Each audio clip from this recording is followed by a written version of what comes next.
Lei Lou walked up to the stage and put on the command hat that Xiaomu had left behind. Although they were filled with a deep-seated hatred for Lei Lou, the pirates in the command module all acknowledged that Lei Lou was indeed a genius commander. The remaining 1,000 warships were almost in a state of chaos. Under the command of Lei Lou, in just 3 minutes, they had basically returned to normal. His instructions were detailed to every ship, and the frequency and level of detail that each ship received was also something that the pirates had never heard of. It was under the detailed operation of Lei Lou that the light transport ships with fewer passengers and lower value were placed at the front. After that were the heavy armored ships with powerful firepower and strong defense, followed by the frigates and other auxiliary ships. It should be said that this arrangement was rational enough. But at the same time, it was also cold-blooded enough because it was clear that the passengers on the light transport ship would be cannon fodder.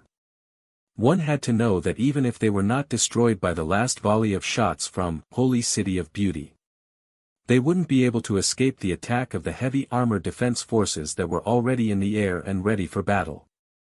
Even Lei Lou was prepared for the mutiny of the light transport forces when he gave this order. He was also prepared to make space for the ships behind them to allow the light transport forces to retreat. However, what surprised him was that there wasn't a single light transport ship that was retreating. They faithfully carried out Lei Lou's orders. Only, on the command crystal, different kinds of words kept flashing. These were all the last words left by the members of the light carriers to their families. Witnessing all of this, Lei Lou understood why a small pirate group like the Grizzly Pirates had never had a great leader. They had been able to survive for so many years in the cruel world of the Empire entirely on their own. All of this was because of the terrifying cohesion between them. At this moment, Lei Lou felt a little regretful. He thought that he might have been wrong. He had sacrificed something that should not have been sacrificed. However, this was not the time for Lei Lou to think too much. This was because the fleet was close to the moment when the enemy was about to fire their cannons. Lei Lou opened his eyes and stared at the crystal. He watched as the brilliant multicolored light burst out from the countless cannons and gathered in the Empire. Finally, it swept into the Grizzly pirate fleet and turned into a white light. All remaining transport ships, retreat. Heavy armor and escort the main assault. The other auxiliary ships will assist in shooting. Other than heavy armor, all ships will completely abandon their shields. All their energy will be converted into offensive energy. Shoot! Each ship will choose their target. Before the white light dissipated, Lei Lou immediately shouted the order. Now that they were in close combat, both sides were too close to each other. Courage was more important than strategy. Therefore, there was no need to make any detailed commands. Everything seemed to have been rehearsed according to the script. When the white light dissipated, the heavy armor defense team of the city went into battle. Their last defensive force went into battle. When they had just appeared on the battlefield, they were hit by a volley of shots from the fleet of the Grizzly Pirates. Before they could figure out what was going on, they had already lost half of their heavy armor. Among them, the captain of the defense fleet was also hit.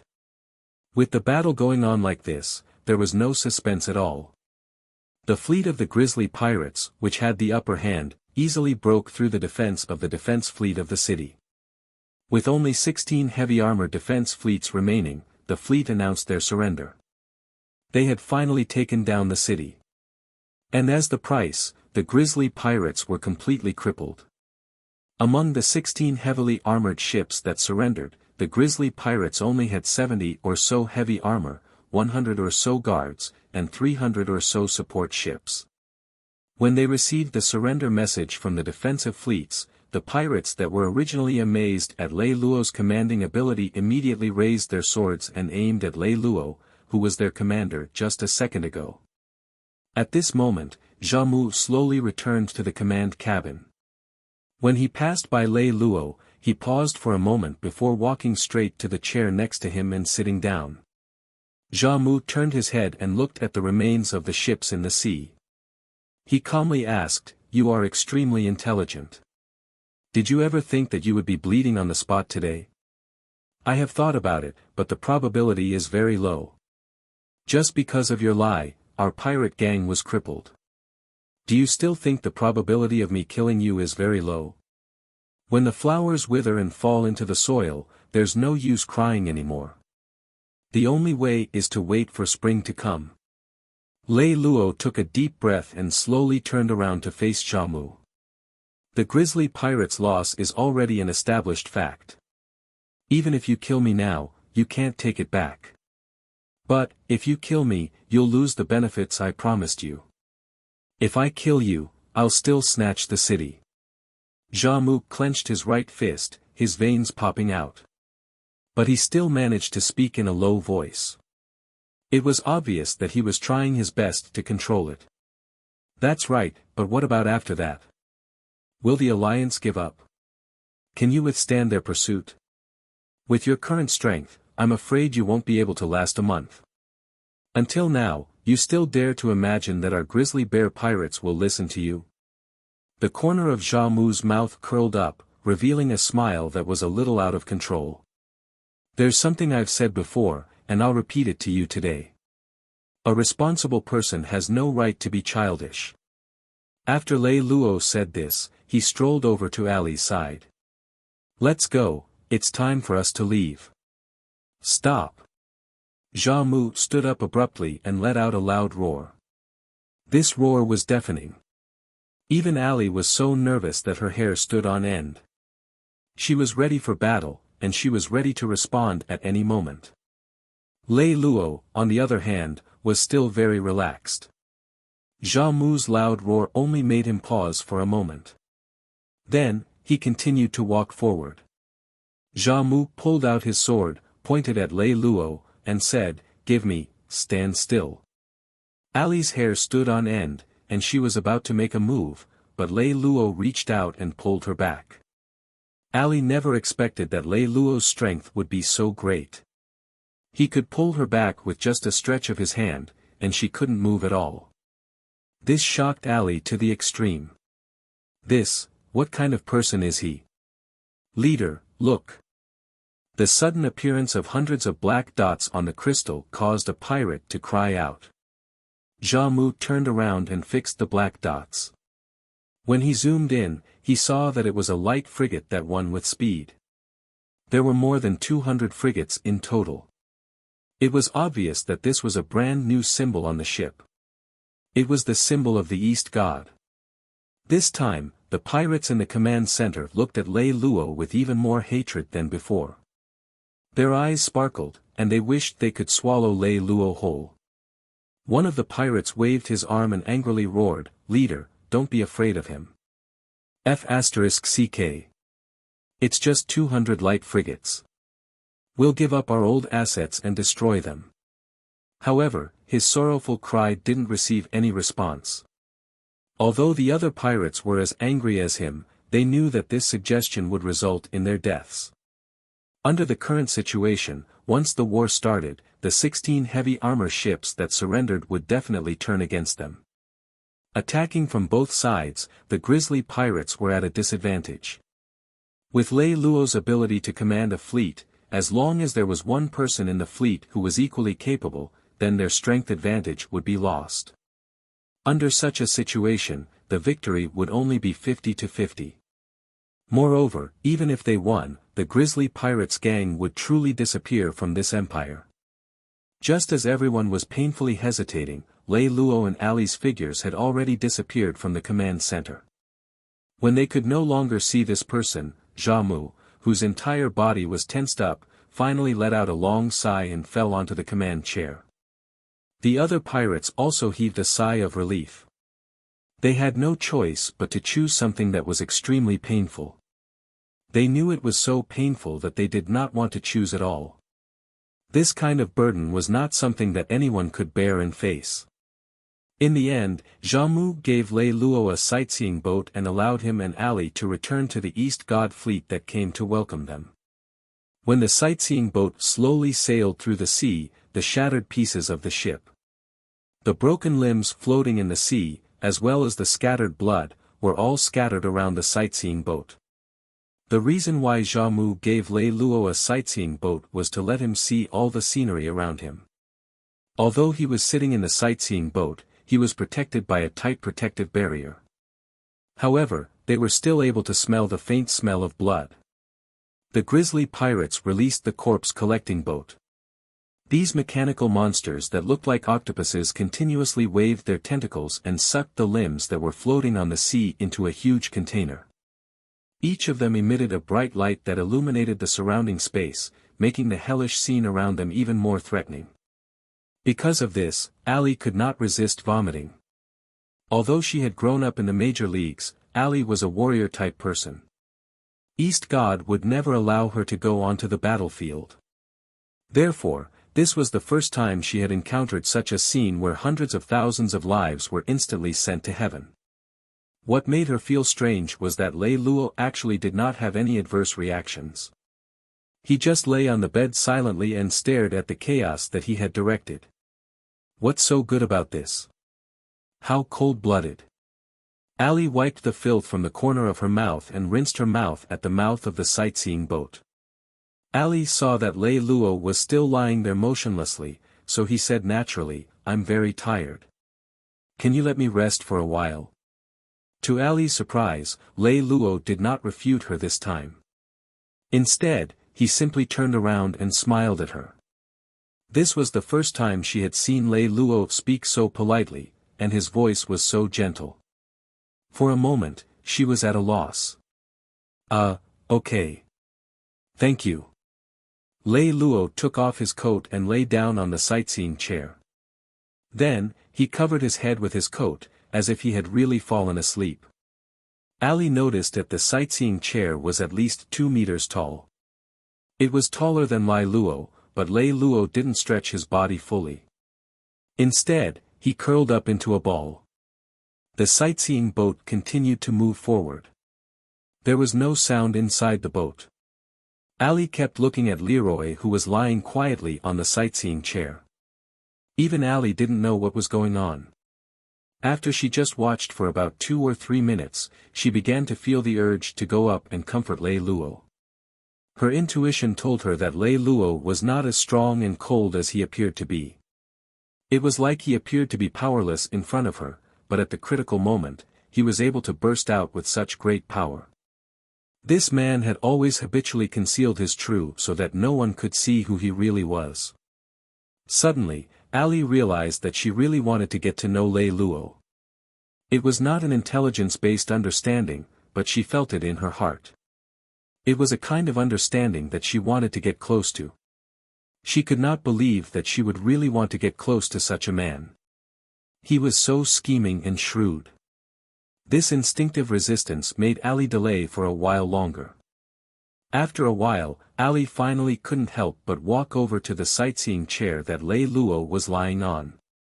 She sat down and gently patted the jacket that was covering his head. "Hey, what are you doing? Can I borrow your shoulder for a while?" Without Ali's permission, Lei Luo suddenly sat up and hugged Ali. Ali almost instinctively wanted to push Lei Luo away. However, when she realized that Lei Luo really only needed a hug and did not have other ulterior motives, she sighed and acquiesced to Lei Luo's actions. When they were about to reach the East God fleet, Ali asked, "What kind of person are you? Don't you know that in this world, the most difficult person to grasp is yourself? I don't know what kind of person I am right now because people change. Lei Luo, can you give me a guarantee? No matter how much you change, you will still treat me as your companion." Ali's words stunned Lei Luo. He let go of Ali and sat face to face with her. Ali continued, "Morton once told me that you are a person who will never hurt your partner.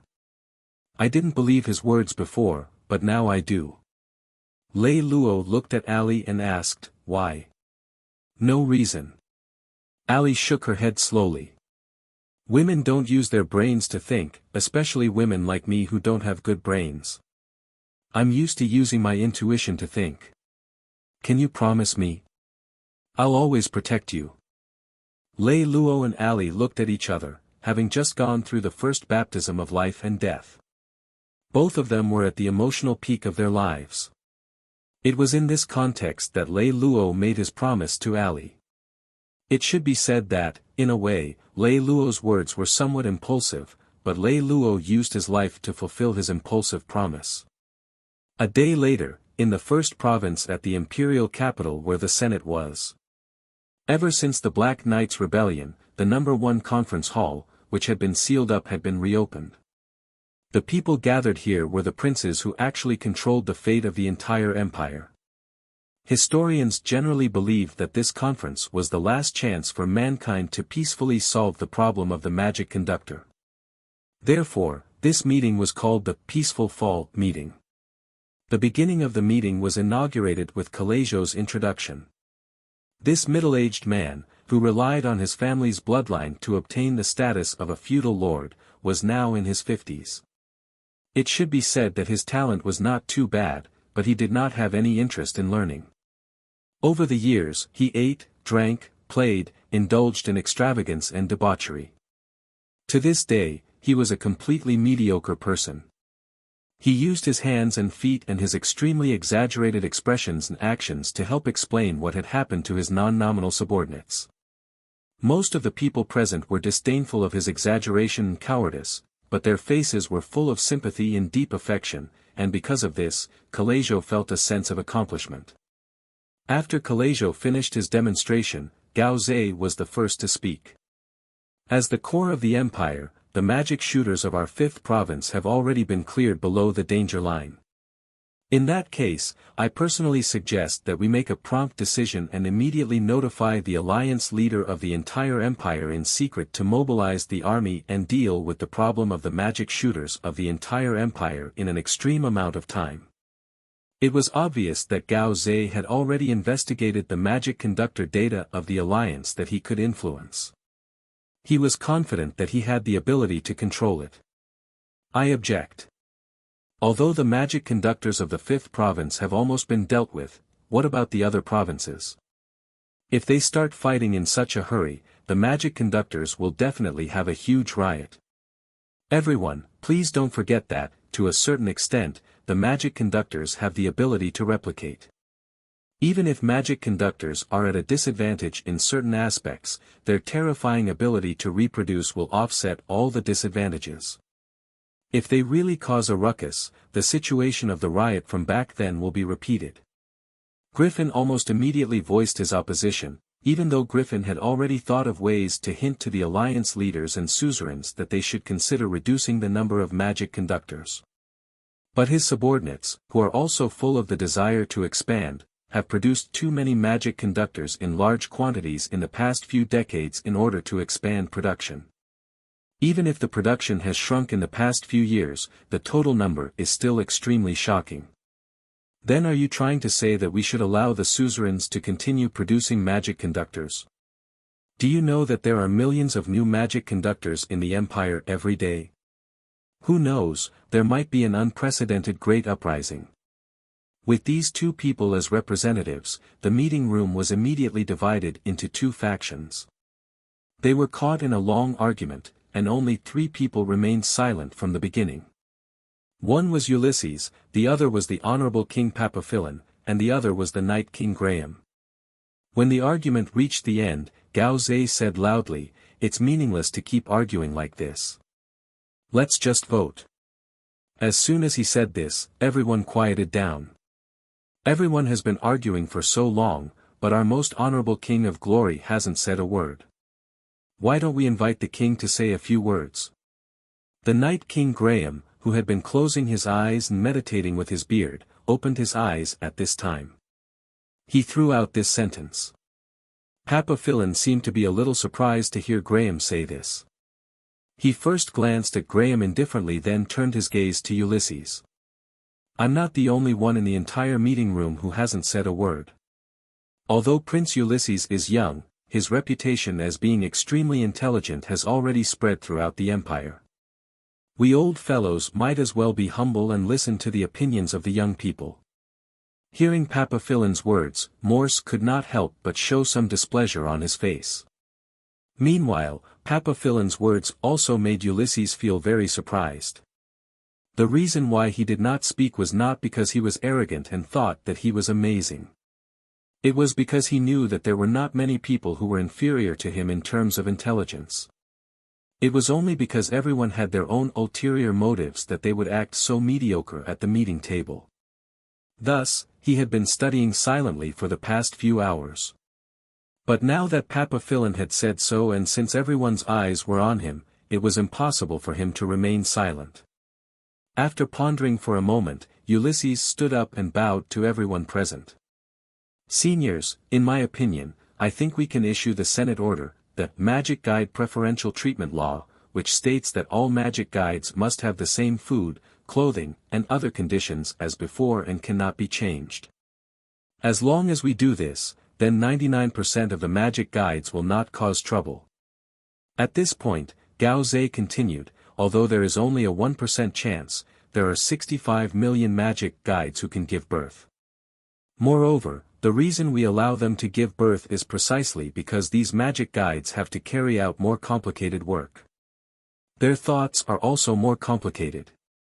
They are the elites among the magic guides. What should we do with these people? Ulysses bowed to Gao Zhe before replying, I think we can let them return to human society and become a part of it. This is a very good suggestion, but I feel that this is an impossible task. Papaphilan finally spoke. Everyone's gaze naturally focused on him. First of all, for a long time, many people no longer see magic conductors as humans but as beasts. There are many such fundamentalist lords. This is no longer the era of the Empire, and the Senate does not have the authority to order the lords. Even if we issue such an order, the lords might not follow it. I believe that when that time comes, there will be endless cases of people secretly torturing and killing magic conductor Kuyu. A fox mourns the death of a rabbit.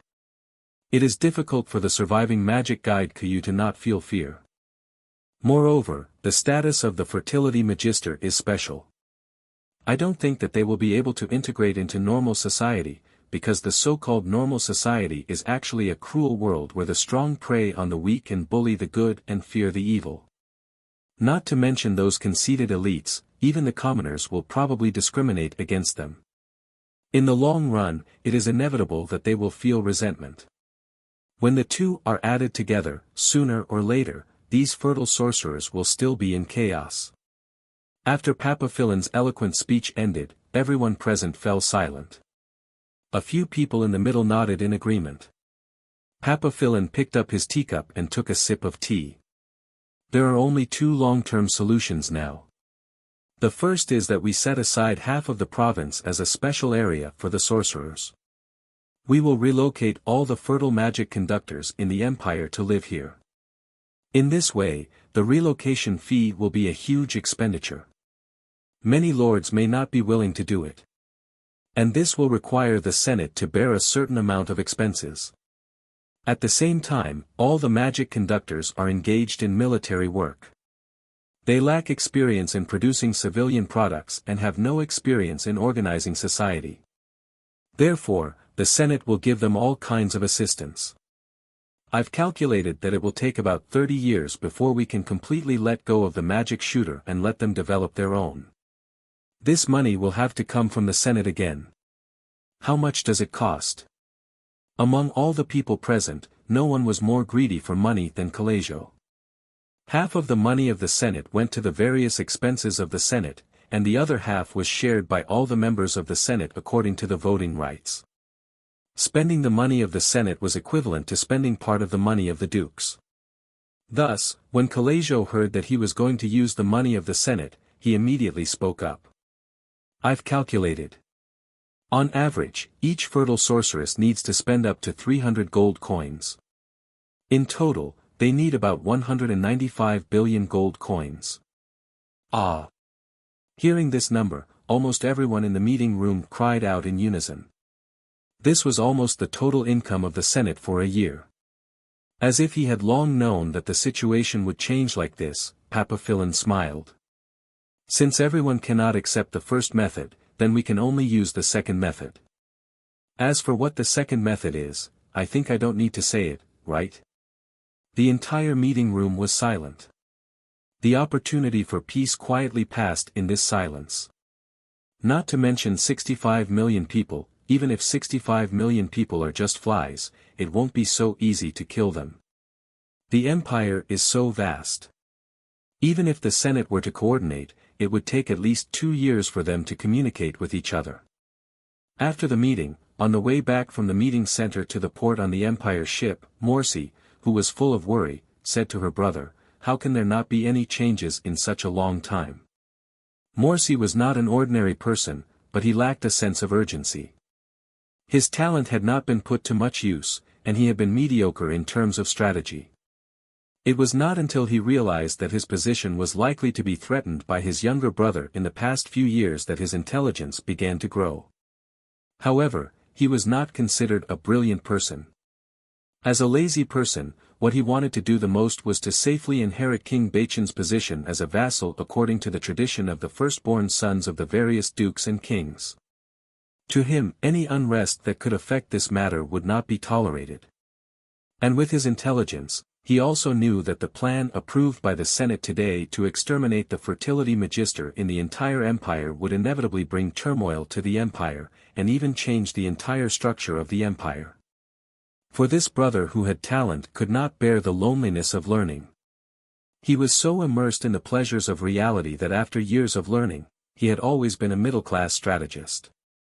Ulysses actually did not think much of him. However, due to his identity, Ulysses had always been respectful to him on the surface. Ulysses smiled at his brother and asked in return, "Big brother, do you really think that today's meeting is only about the issue of the magic conductor?" Morsi looked at his younger brother and felt a wave of disgust in his heart. He hated Ulysses' faint smile the most, even though his face was filled with humility and respect. But he knew that his younger brother looked down on him from the bottom of his heart.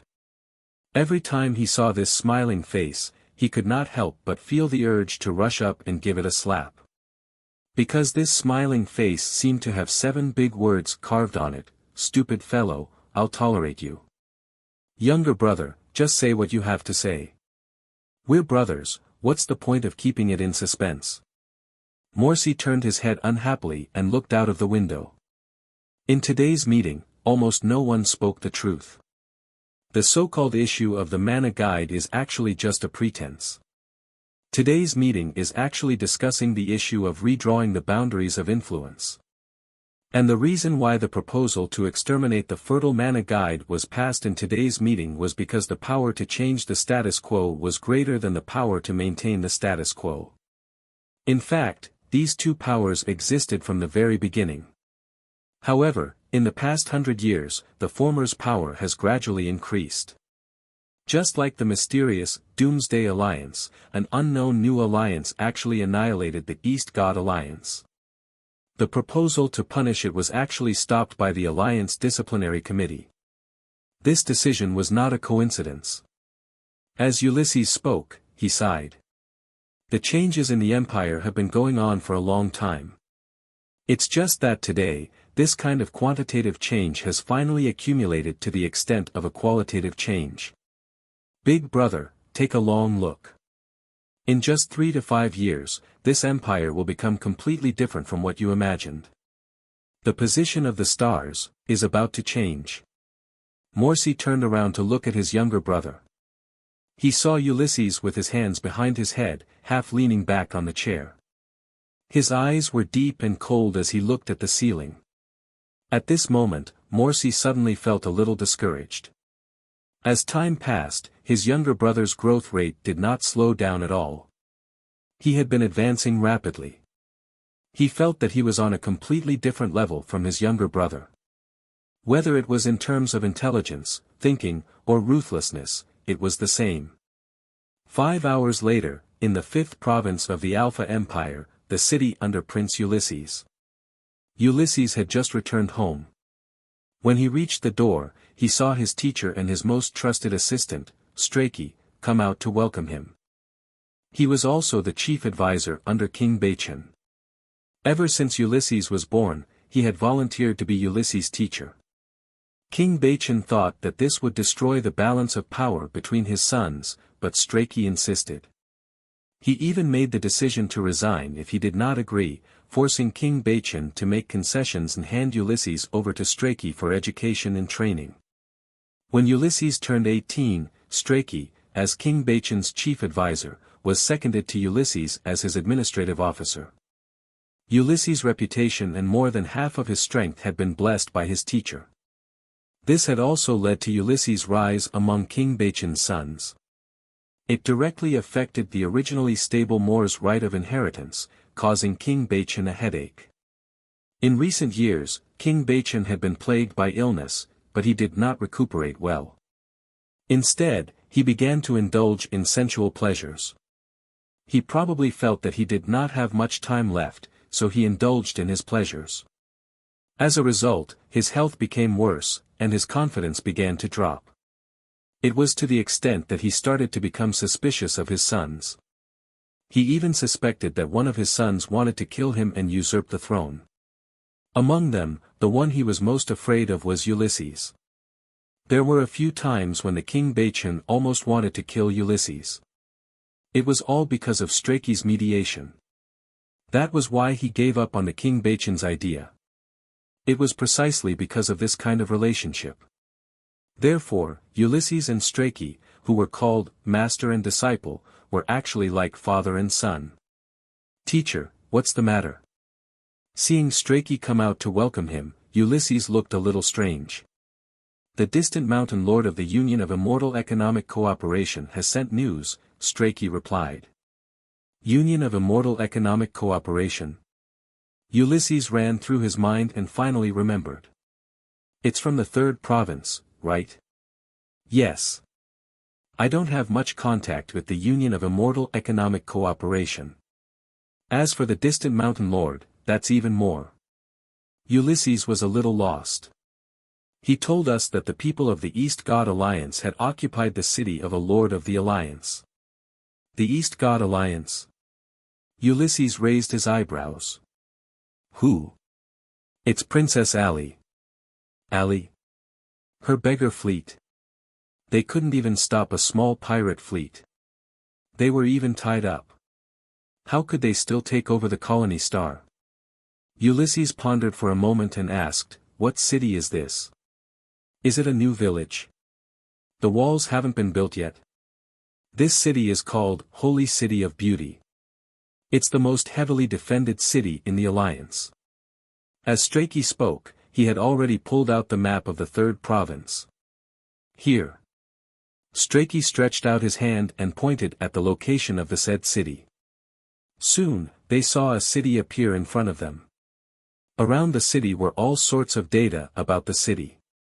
As one of the people who valued intelligence the most in the Empire, Ulysses had been fully developing spies ever since he had obtained his main city at the age of 14. To this day, the level of spies in his hands was quite high.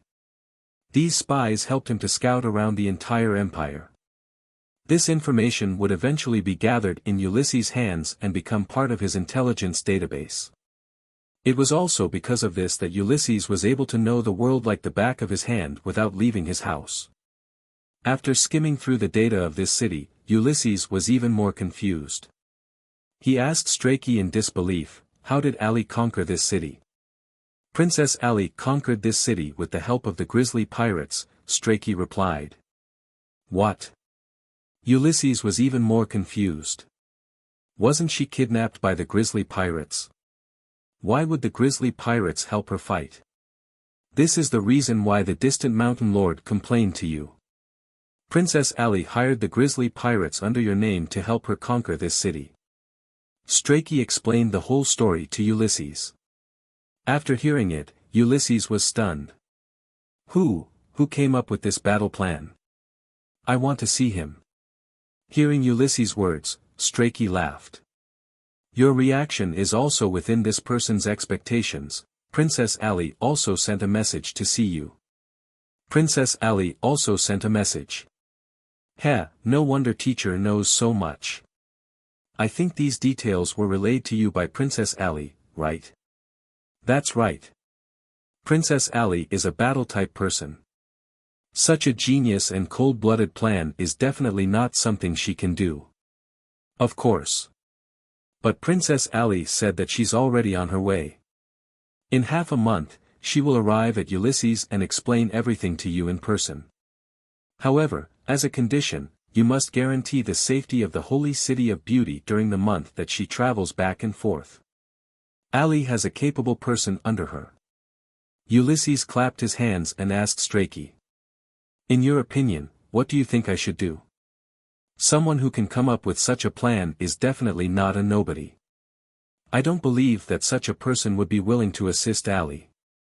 Therefore, I believe that he either has a far-reaching plot of his own, or he intentionally did something shocking to attract her attention. If it's the former, then we must kill him without hesitation. The world is currently in the midst of a great war. Just by looking at his actions this time, if such a person allows him to become a force to be reckoned with, he will sooner or later become a disaster for you, who cares about the entire empire. And if it's the latter, then no matter what kind of high position you give, no matter what price you have to pay, you must take him into your pocket. Yeah, I think so too. All right. Regarding the distant mountain lord, reply that I'm in the Senate for an important meeting and can't communicate with the outside world. We can't confirm this matter. Please don't act rashly for now and wait for me to come back before giving him a reply. Just as Ulysses decided to reply like this, Ali was already on such a ship heading towards Ulysses' main city. Is the city really going to be okay? Even though she had asked this question many times in the past day, Ali could not help but ask again. What do you mean? There are so many people in the city. Can Morton and the others really handle it? Even if you stay there, you won't be of much help, so you don't have to think about it. At this point, Lei Lou seemed to feel as if he had gone a little overboard. He added, don't worry. Morton will arrange everything properly. But, with so many fleets of the grizzly pirates there, will they really accept our reorganization with peace of mind? Of course not. However, when they attacked the holy city of beauty with all their might, we had already captured their mother nest. As a group of pirates who had lost their mother nest and family members, they did not have the conditions to bargain at all. They were only forced to submit. They were not really on the same side as us. Only the strong have the right to make people submit. With our current strength, it was already the best situation for us to be able to make them submit. But something will happen sooner or later, won't it? Lei Lou instinctively wanted to say a few more vicious words. But when he saw Ali's anxious expression, he knew that if he did not explain clearly, the problem would remain in Ali's heart, and that would bother him for a long time. So, he had no choice but to be patient and explain. To be honest, what we did was indeed not above board.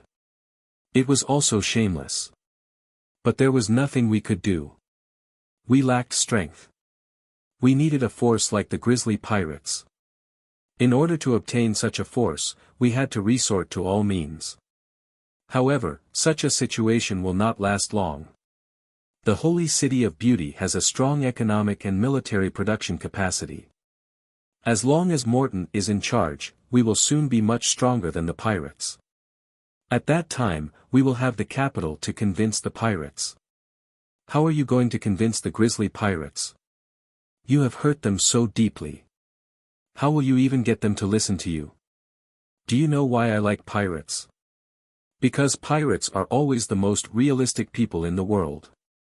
No matter how much they hate you, as long as you bring them the greatest benefits, they will still work for you. Of course, as long as you give them a chance, they will not hesitate to throw you to the ground and eat you to the bone. The grizzly pirates are now crippled. They can only get the greatest benefits by following my plan and following behind us, so don't worry. It won't be long before the grizzly pirates will be completely fed up with being associated with us. However, don't you feel a chill down your spine to have such a pirate gang around you? They will eat you up the moment you get weak. Since we've already taken this step, there's no turning back. If we're weak in the future, there won't be a need to wait for the grizzly pirates. There will be countless others who will eat us alive long ago. Lei Luo turned around and looked at Ali with a smile. So, if we want to survive, there's only one way, forward, forward, and forward. Why do we have to be so extreme? Can't we use a slightly safer method? Lei Luo laughed when he heard this. Could it be that Princess Ali is afraid? Ali lowered her head and was silent for a while. Then she said in a low voice, "Yes, I'm afraid, this is the first time I've seen so many people turn into ashes." Lei Luo's smile was a little stiff. He pursed his lips, swallowed his saliva, and turned his head away. After a while, Ali spoke, "I've seen Ulysses once. He's a smart guy with smoke coming out of his head. Do you really think you can deal with him? I know him better than he knows me. I think the odds of winning are very high. The only thing that's worth worrying about is his teacher, Strachey."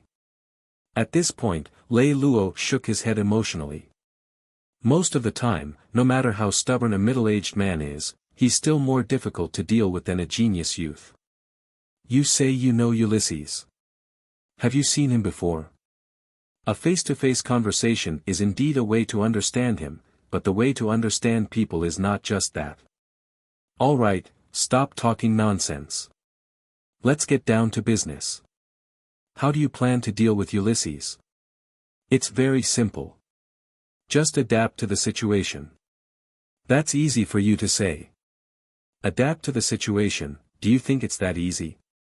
If you do your homework well and keep your mind steady, it's that easy. Then tell me, what kind of person is Ulysses?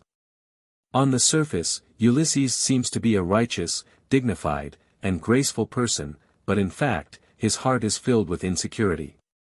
The coldness, anxiety, paranoia, and a certain degree of brutality brought about by this insecurity form the main part of his true character. Ali's heart trembled when she heard what Lei Luo had to say, because Lord James had once given a similar evaluation to Ulysses. Anyone who had truly come into contact with Ulysses' heart knew how dangerous and terrifying he was. Due to Ulysses' talent and self-control, as well as his ability to cleverly conceal the thoughts in his heart, most people were deceived by his elegant and magnanimous appearance. Ali did not interrupt and listened to Lei Luo seriously. Ulysses took great pains to maintain this image. For this reason, he deliberately put on his usual solemn appearance, making it difficult for people to get along with him for a long time. This was to keep a distance from others so that his inner world would not be spied on. In this world, the first person to fully realize Ulysses' true personality is probably his father, King Baichen. The second person is his first instructor, Strachey. In terms of Ulysses' personality, there was a total of 2,300 votes in the Senate that ruled the empire. Among them, the 12 marquises held 1,300 votes. In other words, as long as the 12 marquises were united, they would definitely be able to control the Senate. However, in reality, this was almost impossible. The 12 marquises feared each other the most, so how could they be united? Although this situation has not spread to the succession of the marquises until now, it does not mean that the hearts of the descendants of the marquises have not changed. Once the Pandora's box is opened, it will be hard to control. Everyone knows that the succession of the marquises is similar to those of the plutocrats and warlords. It is only a matter of time. The hearts of the people who grew up in this era are more or less distorted. As for Ulysses, who was at the center of the vortex, because of his outstanding talent, he suffered the jealousy and hatred of all his brothers from the day he was born. They wanted to kill him every chance they got. There were a few times when Ulysses almost died. It was only until his father sent Strange to be his first instructor and received his protection that he was able to live this long. Hearing this, Ali finally could not help but interject. In that case, the only person Ulysses can rely on and trust in his life is probably. Lei Luo smiled faintly and said, "If that's the case, then I won't be coming this time." Ali raised her eyebrows and looked at Lei Luo. I mean, how can Ulysses, who grew up in such an environment, be normal? Then again, how can a person who grew up in such an environment, a person who doesn't even dare to trust and rely on his own biological father, completely trust a person? No, absolutely not, never. His only eternal ally is himself. Even if the Empire is reversed and time and space reverse, it is also Ulysses' belief that he will never change, and this is his greatest weakness. Lei Lou raised his hand slightly and clenched it into a fist. As long as there is a weakness, it can be used by me.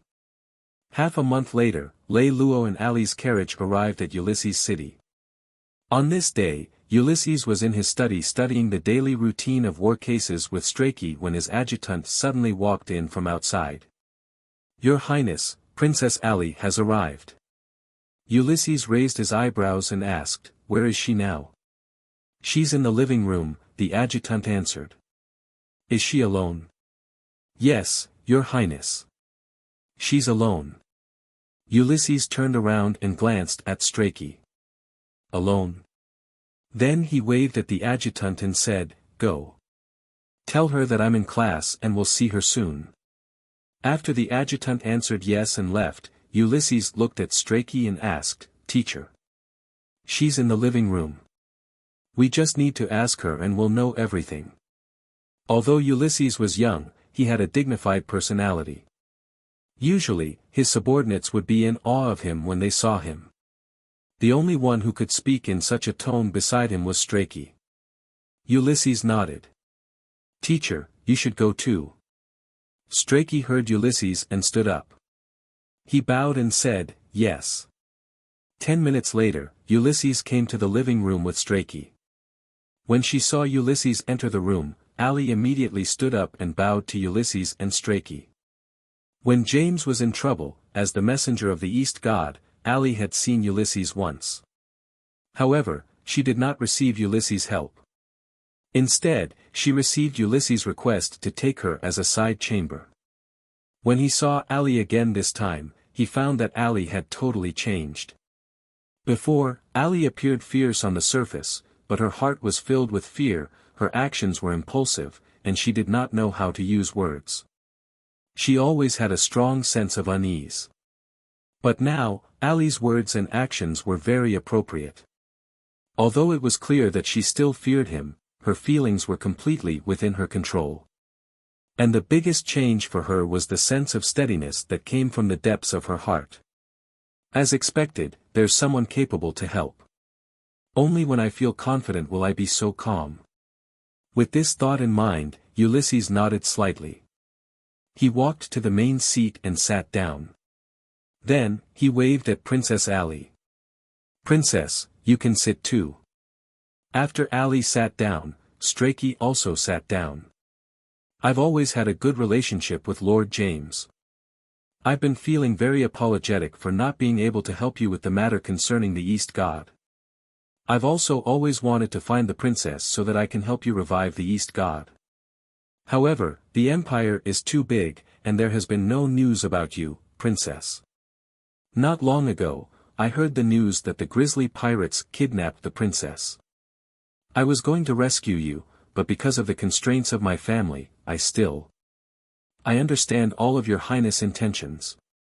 However, I'm not here to reminisce about the past, so it's fine if I don't talk about the past." Ali spoke in a low voice, neither servile nor overbearing, according to what Lei Lou had taught her. Hearing Ali's words, Ulysses was stuffed with all the information he wanted. Unconsciously, Ali had the initiative to control the conversation between the two of them. "Oh," Ulysses pondered for a moment. "I wonder why the princess came all the way here to look for me. What do you need my help for?" "Indeed, I need your help. I think your highness understands exactly what I need your help for." Hearing this, Ulysses could not help but smile faintly. He thought to himself, "Good fellow, you are not here to ask for my help. You are clearly here to collect your debt." Ulysses held his hands together and rubbed them for a few rounds. "Ali, these words are not your own words, right? I don't think you are in charge of Holy City of Beauty now, right?" Hearing Ulysses' change of address, Ali knew that they could finally talk about practical matters. His Highness is only half right. These words are indeed not mine, but I'm still in charge of that city. You're still in charge of Holy City of Beauty? Ulysses smiled. Ali, I didn't think you would learn how to brag. Ali answered, there are only 3 troops in the Holy City of Beauty now.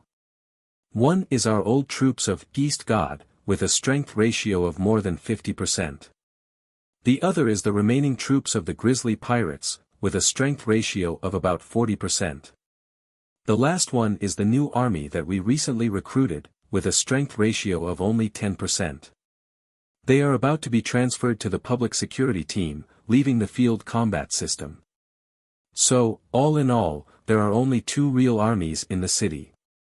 One is completely subordinate to me, and the other is purely fighting for interests. Your Highness, how can I not make the decision? Ali's description made Ulysses feel a little surprised. He slowly separated his hands, raised his right hand, and gently stroked his upper lip, staring at Ali. Ali kept staring at the ground. Where is that person? In the end, Ulysses decided to stop this boring language game and went straight to the point. Ali did not answer Ulysses. Instead, she looked up at Strachey. Strachey is my teacher. There is nothing to hide from him, Ulysses quipped. Ali knew what kind of relationship Strachey had with Ulysses, but she didn't give in. Your Highness, we can only talk to you alone. How dare you? Ulysses said almost immediately.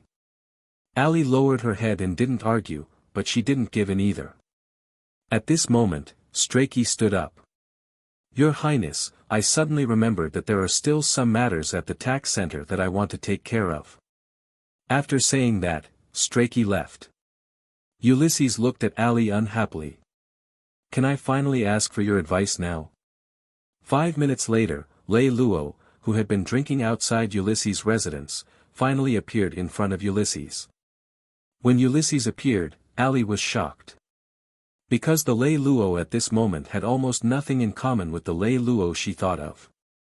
If not for the fact that this face was so familiar, Ali would have thought that someone she had never seen had come to the door.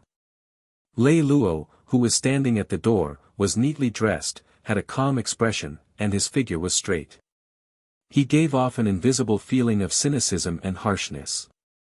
It was as if he had been surrounded by coldness and darkness since he was born. He had never seen the sun, and he had never felt warmth. His eyes were straight as he looked forward, like a warrior on the battlefield, and his gaze was his weapon. If it was a performance, wasn't it a little too realistic? It was so realistic that even she couldn't tell if Lei Lou, who had leaned on her shoulder in the boat that day, was real, or if this Lei Lou in front of her was real. Lei Lou, who had felt it clearly, started to blur in Ali's heart. When she first saw Lei Lou like this, Ulysses made a judgment in her heart. This person's self-control and rationality have already exceeded the scope of what ordinary people can understand. He is a person who completely obeys his rational judgment. He will never be blinded by agitation and passion, and he will never be bound by worldly emotions and common sense. This was the first impression that Lei Lou wanted to form in Ulysses' heart. Ulysses sat silently in his chair and sized up Lei Lou, who was still standing at the door. Lei Lou did not avoid looking at Ulysses. This situation lasted for about 5 seconds. Ulysses finally opened his mouth to ask, "Are you the person who created the plan to raid the Holy City of Beauty? Can I sit down and answer your question, Your Highness?" Lei Lou's words were kept at a constant speed, and his tone was controlled to a very clean and neat level, without any sloppiness. Ulysses nodded and said, "Of course. Thank you, Your Highness." Lei Lou took 3 steps and just walked to the opposite side of Ulysses. He sat down 2 seats away from Ali. "Yes, I made the plan." Lei Lou spoke only after he had completely sat down. Ulysses blinked. "I'll only give you 1 minute. If you can't convince me in 1 minute, your life will be over. Personally, I think that given the current situation, it's best for His Highness to use his wisdom elsewhere. Using it to play such a childish cat-and-mouse game would be a waste." Situation. Listening to you, it seems like the sky is about to collapse. The sky is just a mass of fog and will not collapse. However, a complete change in the situation of the empire is already unavoidable.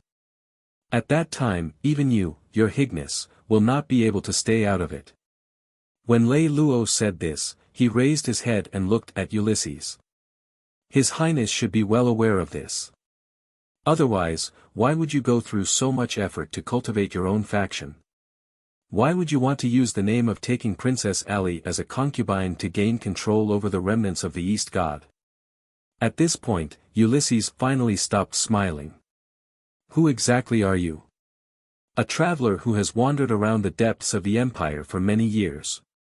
A traveler whose past cannot be traced even with your abilities, your Highness. Ulysses stood up and started pacing around the living room. What Lei Lou said was true. On the way here with Ali, Ulysses had already tried his best to find out more about this mysterious figure. However, the earliest trace of all the investigations was only to the blood-red pearl from a few months ago. Who he was, what his personality was, and what his likes and dislikes were all unclear. All the intelligence reports submitted by the intelligence agents ended up with almost nothing useful and relevant. I know you came here to trade with me. I know what you want from me, but I don't know what you want to give me in exchange. But that's not important. I don't want anything, I just want you. After pacing for about a minute, Ulysses suddenly turned around and pointed at Lei Lou.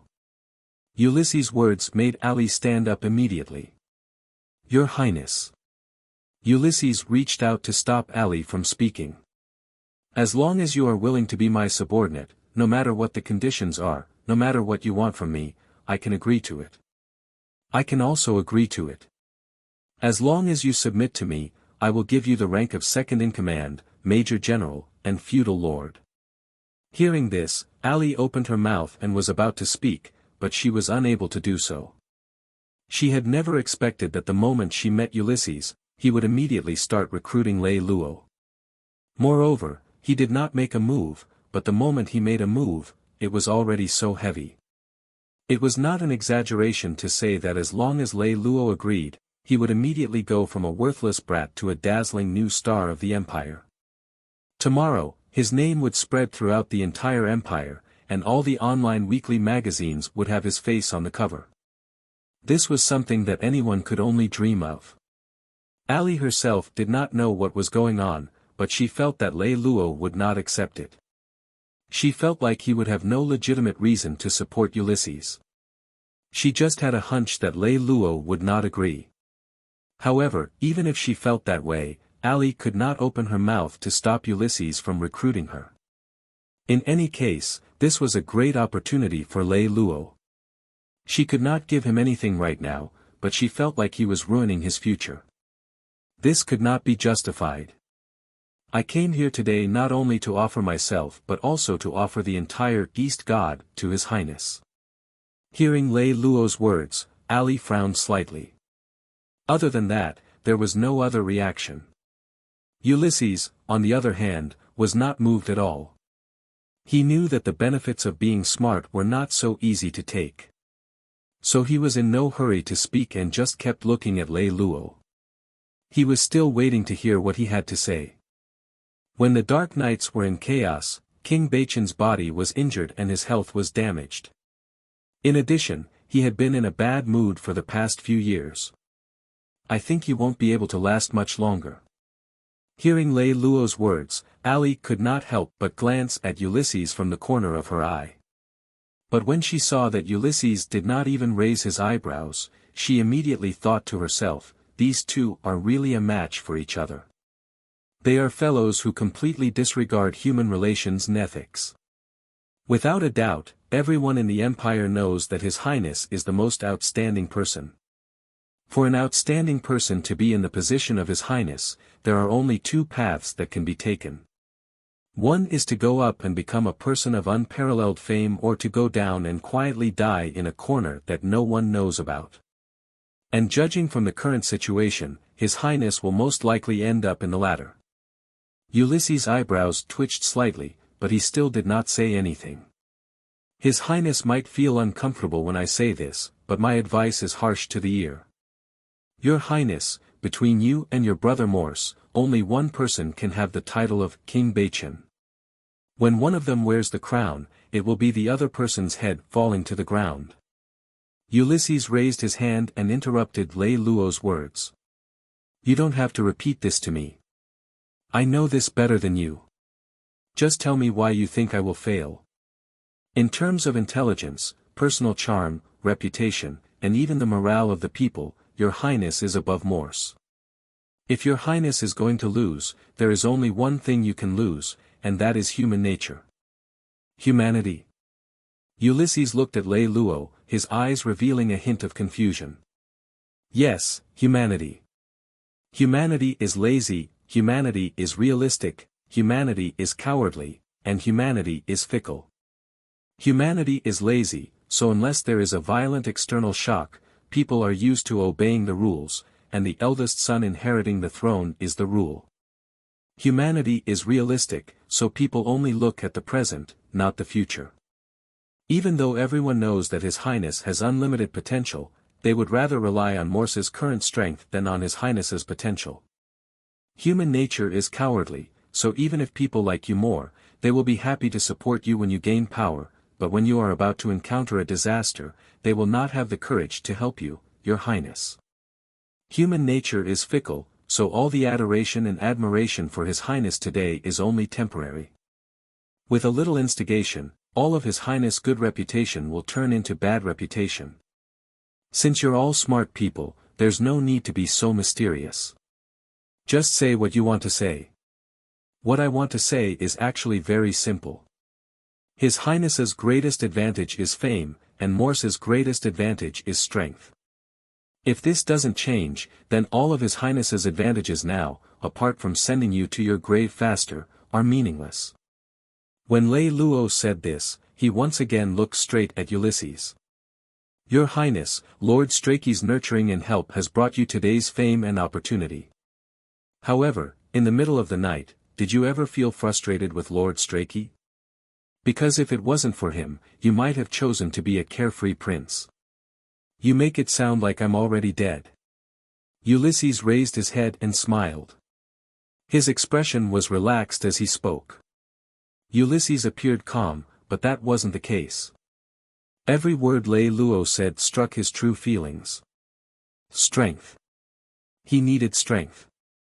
But as a young man in his 20s, as a young man whose every word and action was watched by others, he had no chance at all. And with Strake's unrelenting support, he had no way of avoiding the battle with Morse. From a very young age, Ulysses had known that his only chance of winning was his father's will. So he had been trying to impress his father, hoping to gain his father's approval to legally inherit the throne from him. However, what disappointed him was that his father had always maintained a certain distance in his admiration for him. When he turned 18, his father gave him the city that he had started from as his main city. At the same time, he also gave him a huge sum of money for developing it. His behavior made Ulysses feel relieved. Just when he thought that he had won his father's favor, his father sent the younger brother of one of his concubines, a man named Kalman, to spy on him. Over the years, King Baichen had repeatedly engaged in such contradictory behavior. Ulysses had always appeared calm and composed on the surface, and he had always been elegant and graceful. However, in reality, he was immersed in deep anxiety every day. Waking up from a nightmare was nothing new to him. Your Highness, you need a powerful Eastern god who not only obeys you in name but also listens to your orders completely. You say it nicely, but why do you have to obey me? Because we need you, Your Highness. That is now. In the future, when you are strong, what will happen? Will you still be loyal to me then? Hearing what Ulysses said, Lei Luo was silent for a moment, then said, Your Highness, would even someone as intelligent as you still believe in loyalty? Ulysses raised his eyebrows and looked at Lei Luo. Continue. Even Lord Strake, whom Your Highness trusts the most, insisted on following and protecting Your Highness because of loyalty. You were only 2 years old at the time. How could an expert like him be loyal to a 2-year-old child? In the end, wasn't it because King Baichen and Morse were unwilling to avenge him and hoped that His Highness would take revenge on his brother after he inherited the throne? If even a person like Lord Strachey did not follow His Highness because of loyalty, then whose loyalty can be trusted in this world? Then, according to you, what can be trusted? Of course, its benefits. His Highness shouldn't be thinking about how to obtain the loyalty of his subordinates but how to maintain the interests of his subordinates. As long as the benefits of following His Highness are greater than working alone, then we will undoubtedly follow His Highness. And if following His Highness is better than working alone, then even if we serve His Highness, I'm afraid it would be difficult for us to do it alone, right? Ulysses was silent for a moment before he nodded. You've said it clearly. All right, after saying so much, let's get down to business. How do you want to trade with me? We don't need His Highness to give us arms, nor do we need His Highness to give us funds. We only need to borrow your reputation, Your Highness. We don't need His Highness to help us obtain the legal possession of Holy City of Beauty. We only ask His Highness to ask the distant mountain lord to agree to lend to us for 3 years. We also don't need His Highness to help us obtain the real name of the Lord and restore the name of the Alliance. However, we need His Highness to buy some licenses of the Senate for us when necessary. Is that all?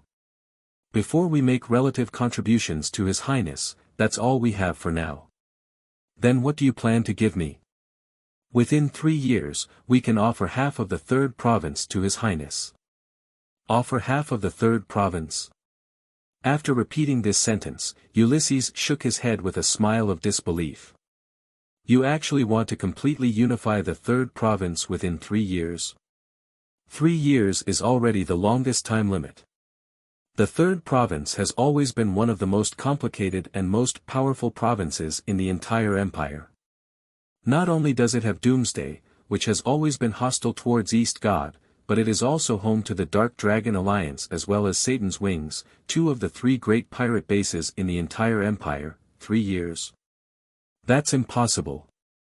Of course, it's impossible without your help, Your Highness. But it's not impossible if Your Highness is willing to join us in the water. As Lei Lou spoke, he raised his head and looked at Ulysses with a fervent gaze. While Lei Lou was in the middle of the intense negotiation, Morton in the sacred city was also very busy. Before he left, Lei Lou left all the gold coins to Morton, which amounted to almost 30 million gold coins. After taking down the sacred city, according to the agreement in advance, all the spoils of war should be distributed to the grisly pirates. However, Lei Lou asked for a half-year extension to pay in gold coins. As the Mother Nest and their families were completely controlled by the grisly pirates, there was no room for negotiation. They could only sign this agreement with Lei Lou. In this way, the 3 million gold coins and 50 million gold coins worth of military goods in the sacred city were all under Morton's control. Morton used his connections in the past to clean up all the industrial materials and parts within a week at a price of 25 million gold coins, which was 50% below the market price. These few items added up to a total of 29.5 million gold coins. Morton gave 3 million gold coins to Xiluo to let him settle his men so that he would not force these pirates into a desperate situation. After the things in the warehouse were farmed, Morton turned his attention to the tax aspect. First of all, since the first day he arrived at Holy City of Beauty, Morton began to conduct a comprehensive tax survey. He carried out a comprehensive reorganization of the tax issues left behind by the former distant mountain lord. In order to cooperate with this reorganization, Morton also issued a special decree, which became the Citizen Correction Law. The law stipulated that anyone who evaded taxes and was reported for tax evasion must pay a fine ranging from 3 to 10 times. It also stated that the whistleblower could receive 20% of this amount. The deficiencies were offset by various real estate. Apart from that, Morton also imposed a special tax on the citizens of the Holy City of Beauty, which had a population of 70 million. The name of this special tax was infuriating. It was called the city decoration tax. The tax was also insane. It was 60% of the annual income of all citizens, and as a compromise, Morton promised that he would not impose any tax on the city for the next 10 years. It had been 6 days since they last met, and it had been more than 20 days since they had left the city. Ali did not say anything when she saw Lei Luo's carefree expression, but her heart was beginning to pound. She thought to herself, why is Lei Luo so confident? What will he do if Ulysses does not do as he expects? Don't worry, the letter of protest from the distant mountain lord should have filled Ulysses' mailbox. The things Ulysses has prepared for us should have been prepared as well. Lei Luo laughed confidently. Are you saying that Ulysses wants to give you something? Of course, I came all the way here and didn't give you anything. Wouldn't that be too stingy? But why should he give you anything? He doesn't owe you anything. That's right, he doesn't owe us anything, but he wants us to owe him something, Lei Luo said and drank the wine in his hand in one gulp. Then he walked to the hotel sofa and collapsed. How about sleeping for another half an hour and then going to the market with you? I suddenly remembered that I didn't buy anything for Morton. That guy should have an opinion. As soon as Lei Luo finished speaking, someone knocked on the door. Ali stood up, walked over, and opened the door. It was the confidential adjutant of Ulysses standing outside the door. His Highness invites the two of you. Hearing the confidential adjutant's words, Ali turned around and looked at Lei Luo. At this moment, she saw Lei Luo, who had a lazy look on his face, sitting upright with a serious look on his face. Okay, please wait outside the hotel for a moment. We'll be out soon. Lei Luo slowly stood up and looked at the confidential aide with a gaze as sharp as a sword. The confidential aide smiled and nodded, then turned around and left. When the aide was 3 steps away, Ali closed the door and Lei Luo immediately lay down on the sofa again. She smiled and shook her head. Looks like I won't be able to buy Morton's gift. Ali continued to walk back to the dining table to eat while saying, I seriously suggest that you become an actor. If I become the lead, I will consider it, Lei Luo said with a smile. A few minutes later, the confidential adjutant brought Lei Luo and Ali directly to the port. The one who welcomed the two of them outside the port was Prince Julius. Standing behind him was a thin, pale-faced man who was about 1.85 meters tall. He looked like he was in his 30s, but his mental fatigue made him look like he was already in his 50s or 60s. He was clearly wearing a well-ironed Major General's uniform, and his military posture was very standard. However, for some reason, he always gave off a relaxed feeling. As Ulysses' adjutant, when Ulysses greeted Lei Luo with a smile, he should at least give him a smile. However, he did not. When Ulysses extended his hand to Lei Luo, he still stood straight. The gaze he gave Lei Luo was not malicious, but it was not intimate either. What a misfit, Lei Luo thought to himself. He then took the initiative to ask Ulysses, Your Highness, may I know who the general behind him is? He looks extraordinary. Oh, I was just about to introduce him to you. Ulysses smiled and pulled the man over. This is Lord Carmen. He's 25 years old this year. He was one of my father's favorite generals. Later, I spent a lot of effort to get him from my father. Under my tutelage, other than my teacher, he can be said to be my #1 valiant general. However, in order to support your career, from today onwards, I'll let him follow you. What was going on with this Ulysses today? Was his head broken or something? Was he using him to spy on me? With Ulysses' intelligence, he wouldn't think that I would actually be watched to death, right? Was he really giving this talent to me? Heavens, wasn't this a little too generous? Feeling a little confused, Lei Luo sneaked a glance at Ulysses. Carmen reporting to your excellency. Carmen gave a standard military salute to Lei Luo. Before Lei Luo could regain his senses from having acquired Carmen, Ulysses had already brought Ali and Carmen to the lounge at the port. He led Lei Luo to dock #1 at the port. Before the lights were fully lit up, a pure black ship appeared in front of Lei Lou. When he saw this ship, he was a little surprised because it did not seem to be a common imperial ship and he had never seen the likes of it in public before. It seemed to be some kind of mysterious private ship. This ship is called the Dragon God ship, and this is a new type of ship that my father's research institute just developed last year. It's almost at the level of an ocean-going ship, and its speed is very fast. Its dodging ability far surpasses all the current popular ship types, and its firepower system is also very good. In addition, it also has the biggest advantage, which is that it's easy to operate. There are almost no requirements for the crew, so even if it's a civilian, as long as they have been trained, they can operate it. However, the biggest weakness of this ship is that it's not sturdy enough, and it has almost no defense. Therefore, it's very easy to break through, and it's not supposed to be the lone defense of a battleship army. However, if it works with other fleets, it will have a miraculous effect.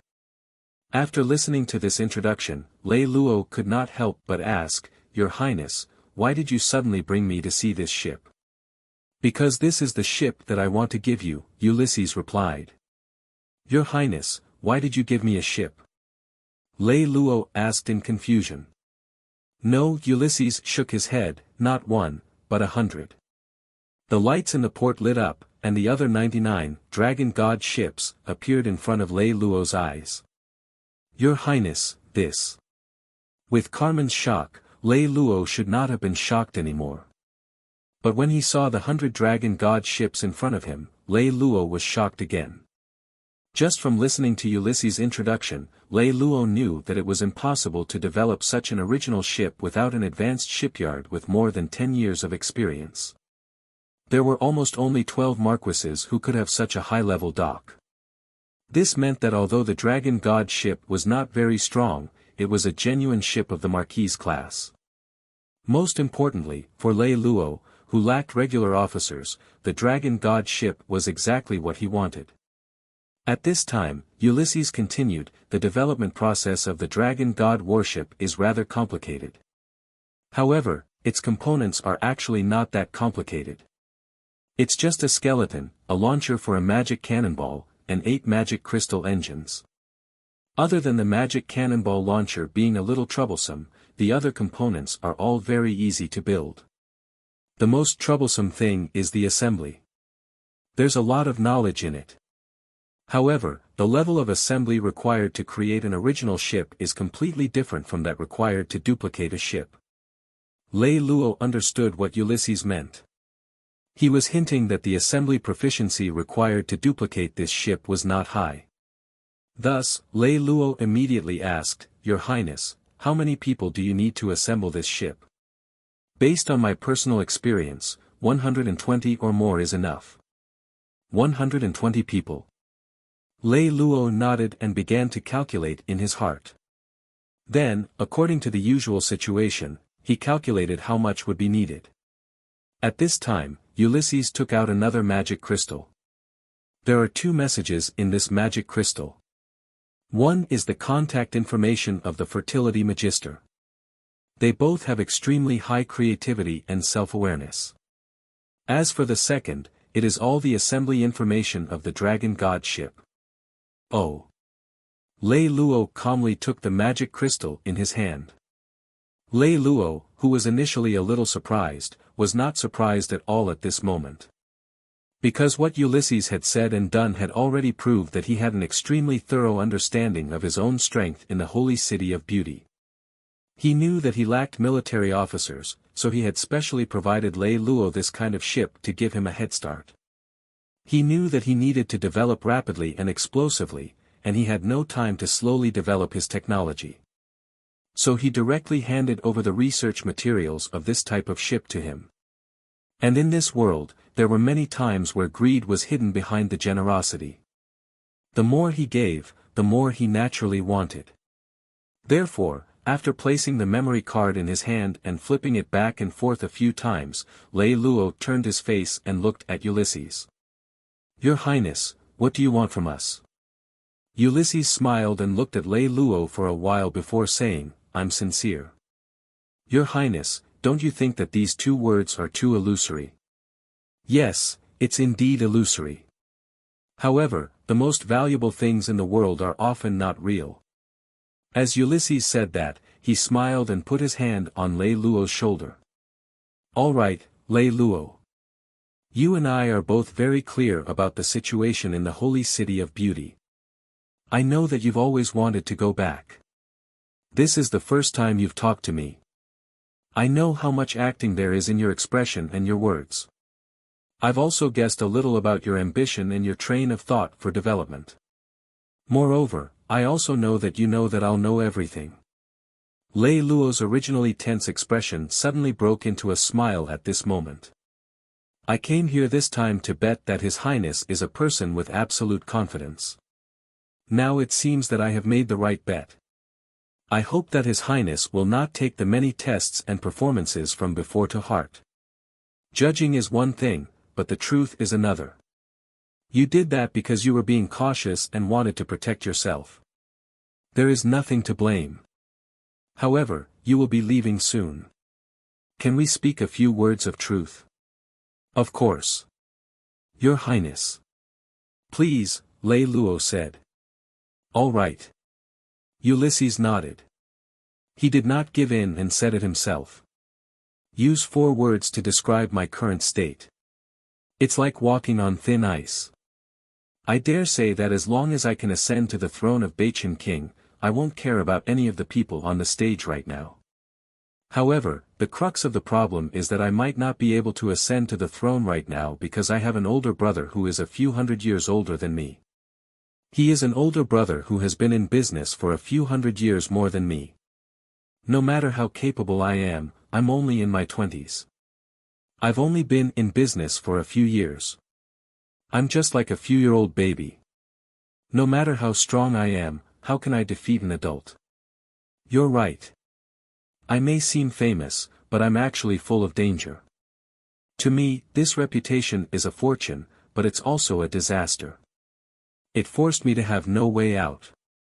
I have to move forward.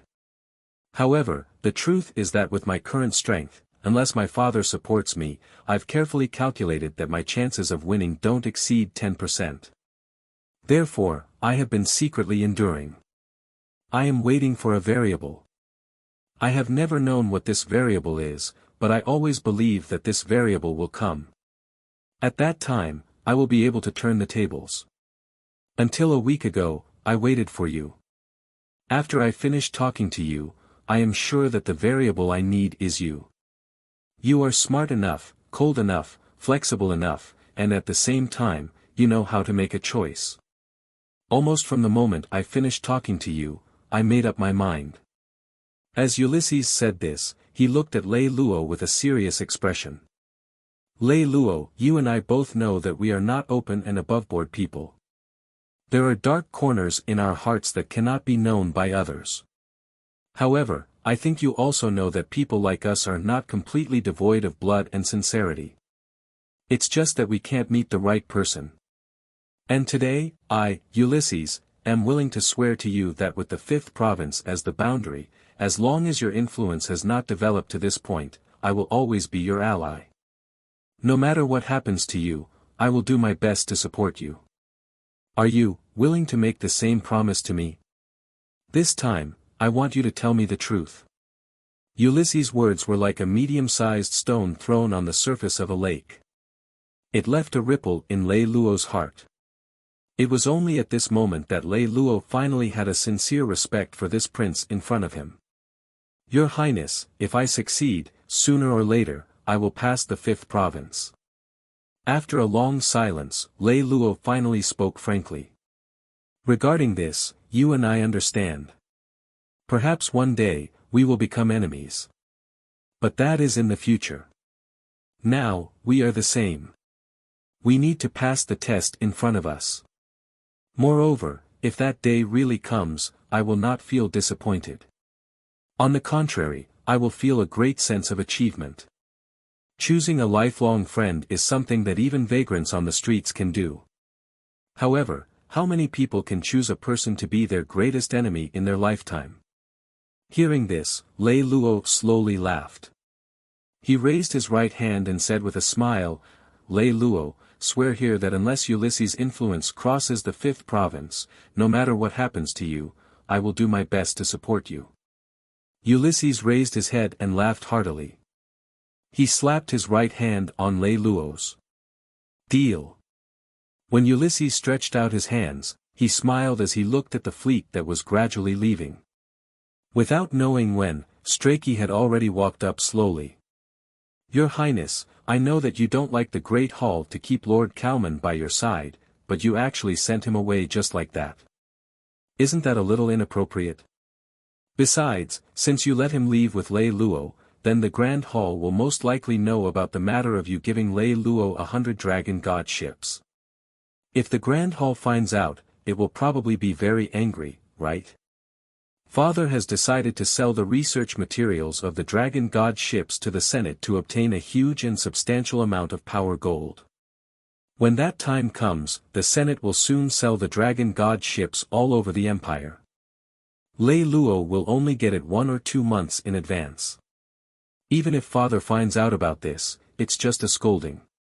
It's no big deal. As for Carmen, he's always by my side. He's also a scourge. It's also a good thing to send him away at this time. Carmen is an unruly person. Father only sent him to my side because he felt that he wouldn't be bribed by me. As for how much he likes him, that might not be the case. So, teacher, feel free to relax.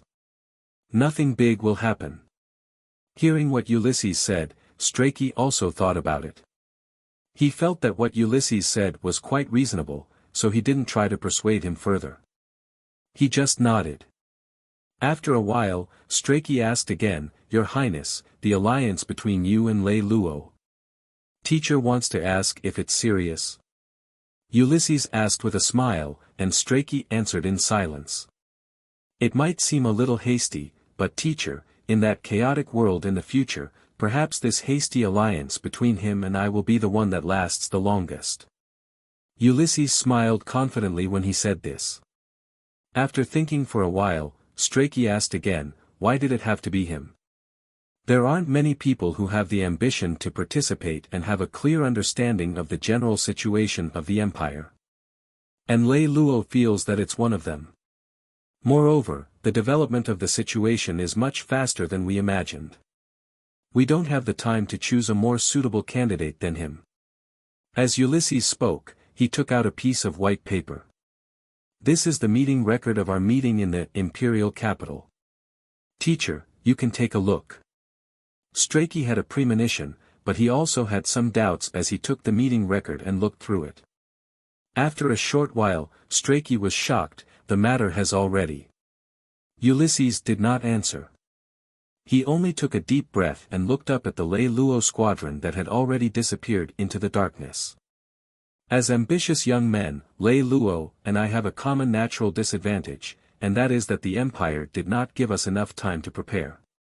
Therefore, we can't develop on the normal path. We have to constantly gamble, take risks, and win every time. The meeting record, have you shown it to him? Strachey asked again. Before I showed it to him, he had already predicted everything. There was no point in hiding it, so I simply made a copy for him. Upon hearing Ulysses' words, Strachey nodded and said, Yes, Your Highness. Ulysses had held the meeting records of the Heart of Vastness in his hands for an entire week before showing it to him. Moreover, he had already made a copy for Lei Lou before that. This might seem like a small matter, but Strachey, who had been sharp all his life, could smell something unusual from it. He told himself in his heart, Strachey, from now on, you should understand that you are no longer Ulysses' teacher but his loyal assistant. From now on, you must not overstep your boundaries. It's been 7 days since the fleet of Lei Lou left. Because the Dragon God ship uses the most advanced 8 magic engines despite being very small, the Dragon God ship not only has the ability to fold space, it can jump as far as 2,000 nautical miles at a time.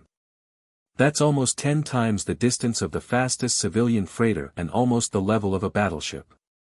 In this way, the dragon god ship will only take more than a month to arrive between the holy city of beauty and Ulysses. For the past 7 days, Lei Lou has been hiding in the cabin alone. He doesn't go out except for eating. No one knows what he is doing every day. All they can see is that his hair is as messy as a bird's nest. It's obvious that he is mentally exhausted. However, 7 days later, Lei Lou suddenly seemed to be in high spirits. He suddenly held a glass of wine and came to talk to Carmen. "Lord Carmen, I heard that you were sent by the main hall to His Highness' side, is that right?" Lei Lou seemed to be asking a question he already knew the answer to. When he asked this question, he had already understood the relevant information. The formation of King Baichen's team could not be considered a secret. You already know the answer, yet you still ask questions. Won't you feel bored, Lord Lei Lou? This was the first time that Lei Lou had had a relatively formal conversation with Carmen. He had already experienced Carmen's unkindness. Fortunately, Lei Lou was almost immune to verbal stimulation, so it was not a big deal. If that's the case, does His Highness, Ulysses, have the final authority over you? When Lei Lou said this, he made a circle in the air with his hand. I mean, the order His Highness gave you to follow me, is it true and effective for a long time? Carmen's brows raised slightly. He also glanced at Lei Lou and then leaned against the command chair. Looking at the boundless and silent sea, Ulysses. His Highness doesn't have the authority to order me. Seeing that Carmen was reluctant to address Ulysses as His Highness, Lei Lou already knew the relationship between him and Ulysses. When do you plan to go back? Will you go back after you send me back to the holy city of beauty or go back? As if Lei Lou had poked a sore spot in his heart, Carmen revealed a somewhat desolate and bitter smile. He reached out to grab the whiskey bottle that had never left his side ever since he boarded the ship. He stuffed it into his mouth and gulped down a mouthful of strong whiskey. Even though he was nearly 2 meters away, Lei Lou could still smell the strong whiskey.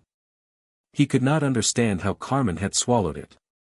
The Lord seems to have some unspeakable secrets.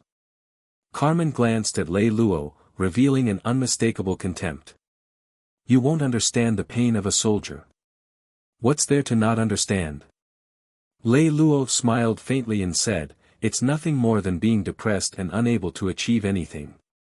Lei Lou casually stuffed this sentence into his mouth, causing Carmen to awkwardly purse his lips and continue drinking. If I'm not wrong, the Lord should be someone the palace doesn't like. His Highness doesn't trust him and thinks that heroes are useless, right? Lord Lei Lou's observational ability is really amazing. It was clearly a compliment, but when Carmen said it in a strange tone, it sounded particularly harsh. Raylo didn't mind and continued, Lord Carmen's father is a chef, and his mother is a maid. You were born poorly. Normally, you wouldn't stand a chance, but you were born with great talent. Even so, you're still looked down upon by people of noble blood. So, no matter how hard you try, you still can't really integrate into the warlord group, nor can you get the approval of King Baichen. Even after going through all sorts of hardships and finally obtaining the title of lord with great difficulty, and even obtaining the title of imperial knight, you don't even have your own city. You're just an empty lord. Am I right, Lord Carmen? It's been hard on you. It's really not easy to find such detailed information. Carmen placed the wine bottle on the command platform and looked at Lei Lou. In reality, Lei Lou knew more than that. He also knew that Carmen did not obtain his identity as a suzerain by relying on his own abilities. It was because his sister had been favored by King Baichen for a period of time. That was why she had helped him obtain the identity of a suzerain from the Senate. Even though he had obtained the identity, he still needed money to become a true suzerain and have his own city, army, and population. As for Carmen's sister, she had only been favored for a short period of time, so Carmen did not have the time to get this. This meant that Carmen had obtained the identity of a lord through his nepotism, and King Baichen had never given him a chance to show off. It was no wonder that Carmen was so depressed. Of course, Lei Lou was not stupid enough to say such things. Since both sides aren't getting along well, why don't you just join someone else? Lei Lou looked at the formal mirror and stretched out his hand to tidy up his hair. I would like to, but my military status is under King Baichen's command. Who would dare to want me? Carmen's body was half paralyzed on the chair. He gulped down another mouthful of wine. So, you're still going back. To be honest, I think you're quite pitiful. You have such great talent, but you wasted it like this. I really feel sorry for you. Lei Lou revealed an insincere expression of sympathy. There's nothing to feel sorry for. I've already thought it through. After sending you to the holy city of beauty, I plan to resign from King Baichen and give up my identity as a lord. I'll leave the military profession. Carmen smiled nonchalantly. Not a soldier. Then what else can you do? I can go into business. I'm not suitable to be a commander. Maybe I'm suitable to be a big businessman. Perhaps triggered by Lei Lou's disapproving expression, Carmen's words were beginning to sound like an argument. Lei Lou craned his neck and made an "oh." I know you're right, but the question is, you've been a soldier for so many years. Are you used to doing business all of a sudden? Also, doing business requires you to learn a lot of things, like those financial rules, all kinds of laws, and it's very complicated. Have you learned all of these? Can you continue learning? Will you suddenly commit suicide halfway through? Carmen could finally see that Lei Lou wasn't afraid of him being disgusted to death. Thus, he couldn't be bothered to continue arguing with Lei Lou. He only said this lightly, there will always be a way out. Let's take it one step at a time. Seeing Carmen's unconcerned expression, Lei Lou understood that this guy was at a loss. Doing business? Are you kidding me? Lord Carmen's financial situation is not as optimistic as being short of money. Even though he is just a nominal lord, he still has to spend money to buy it. The Senate is a complete economic animal. Without money, you can forget about getting anything from it. 40 years ago, even though he had the face of King Baichen, to get the title of a nominal lord, he needed a whole million gold coins. The king would not give him this amount of money. This amount of money could only be paid by Carmen himself. For this amount of money, Carmen owed more than 800,000 gold coins. The salary that King Baichen paid him was only a pitiful 10,000 gold coins a year. A year ago, after he came to Ulysses, his salary had slightly increased, reaching about 12,000 to 13,000 gold coins a year. This income was just enough for Carmen's basic expenses every year, as well as for his studies and self-growth. Today, although the people who lent money to Carl were all friends who gave him the most touching low interest rate, Carl's wealth still went from minus 800,000 gold coins to minus 2 million gold coins.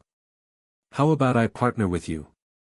Feeling that it was almost time, Lei Lou suddenly turned his head and looked at Carmen with a smile. You.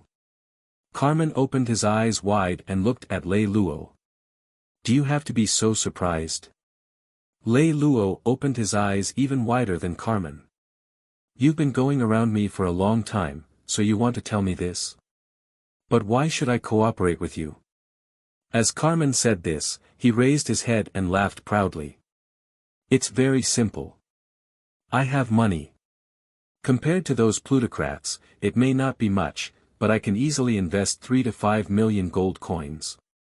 Besides, since I can take down the holy city of beauty, I still have some fleets. In addition, the dragon god fleet that Ulysses gave me can be considered to have some capital. While Lei Lou said this, he thought to himself, with your wealth, you actually said that you want to do business. From this, it can be seen that your personality is very optimistic. A few million gold coins and a pheasant fleet is nothing to a true lord. But it's a pity that you are just an empty lord with no city, no money, and no ships. Stop being so high and mighty and quickly follow me, young master. Just as Lei Lou thought, when he thought about Lei Lou's advantage, Carmen's heart indeed palpitated. In the past few decades, he had been afraid of being poor. After so many years of hardship, he had been high-spirited and arrogant in the past. He had long been stifled into a sour mood. Although the person in front of him did not have much capital, he knew a little about his experience. It took courage to say that he had no future at all. Although his mind was active, he had looked down on him just now. If he accepted the invitation now, it would be a little embarrassing. After hesitating for a long time, Carmen cleared his throat and said, "I have a very bad temper. Even King Bachan and Prince Julius can't tolerate me. I don't know if Sir Lei Lou and I can get along. We're doing business together, not dating. As long as we divide the benefits, we can do our own things. What's there to talk about?" Carmen thought for a while and nodded. That was true. Then, about money. The money is mine, and the fleet is mine too. As long as you invest in yourself, you don't have to invest in anything else. After you leave the military, I estimate that you'll lose about 10,000 to 15,000 gold coins a year. I'll pay you 10 times the highest salary in your history and give you 150,000 gold coins a year. How about that? Lei Lou said without thinking. Carmen didn't even need to use his brain to figure it out. He knew that this was a deal worth making. Moreover, he knew that this was the best choice that he could get. Thus, he finally stopped being reserved. Do we need to prepare a contract? Don't worry about that. I have already finished all of it. I am just waiting for you to sign it. As Lei Lou spoke, he immediately took out a contract from his pocket. Carmen took the contract. There were dozens of small and large items on it. When he saw these things, Carmen couldn't help but laugh. I say, you've been cooped up in the cabin this week. Are you just thinking about how to trick me into getting on your ship? Lei Lou smiled very kindly and said truthfully, that's not it. I'm not just trying to trick you. One wouldn't know if one didn't look carefully. After a closer look, Carmen realized that he wasn't the only one that Lei Lou had tricked. That was because he and Lei Lou weren't the only two people on the guild list. There were a total of 5 people. They were Lei Lou, Ali, Morton, Xiamu, and himself. What made Carmen feel even more curious was that the largest member in the guild was not Lei Lou, but Ali.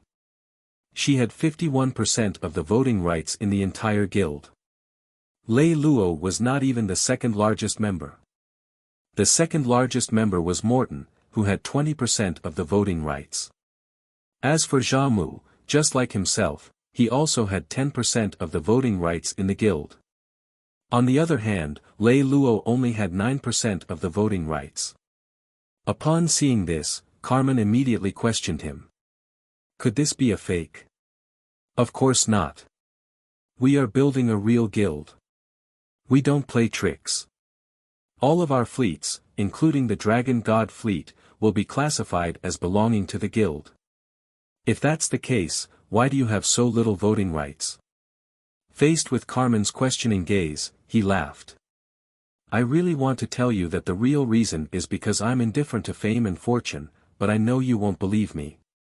So you can think whatever you want. You can imagine that I'm having an affair with Ali. Her voting rights are actually completely under my control. You can also understand that I'm doing this with ulterior motives. It doesn't matter. You just need to know that your interests will be guaranteed. That's what I'm going to ask. How do you guarantee my interests? Seeing Carmen ask this question with a straight face, Lei Lou could not help but laugh again. Carmen, I'm starting to feel that you do have a talent for business.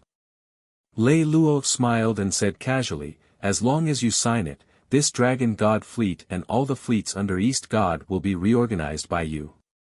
You can use regular officers from the Senate, you can hire your trusted aides, and you can establish a complete command system that only listens to your orders. Not only can you use your own dividends to maximize the expansion of this fleet, but after you apply for it, the guild will also support you in expanding this fleet. Lei Lou's words caused Carmen to be silent for a long time. After a long time, he asked, "Do you know what this means?" Having a fleet that only listened to his orders was a path that any warlord would want to take and acquire. And Lei Luo's words almost meant that he wanted to turn Carmen into a real warlord. Lei Luo smiled, curled the corners of his mouth, and asked in return. "What do you think? Do you trust me that much?" Carmen asked in disbelief. "Why not?" Lei Luo smiled again and asked in return.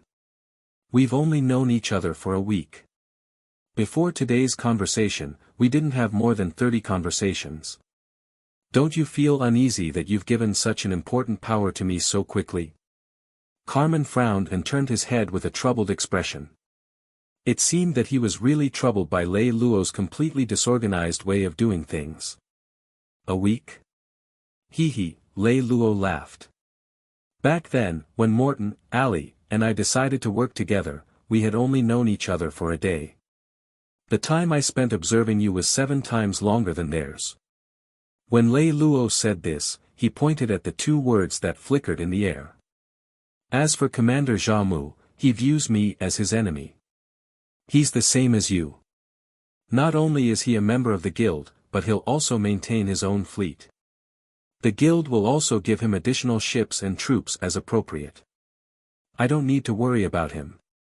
What do you think your current situation is worth?" Carmen was truly confused.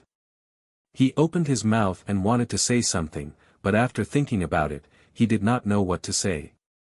It seemed that nothing he said was appropriate.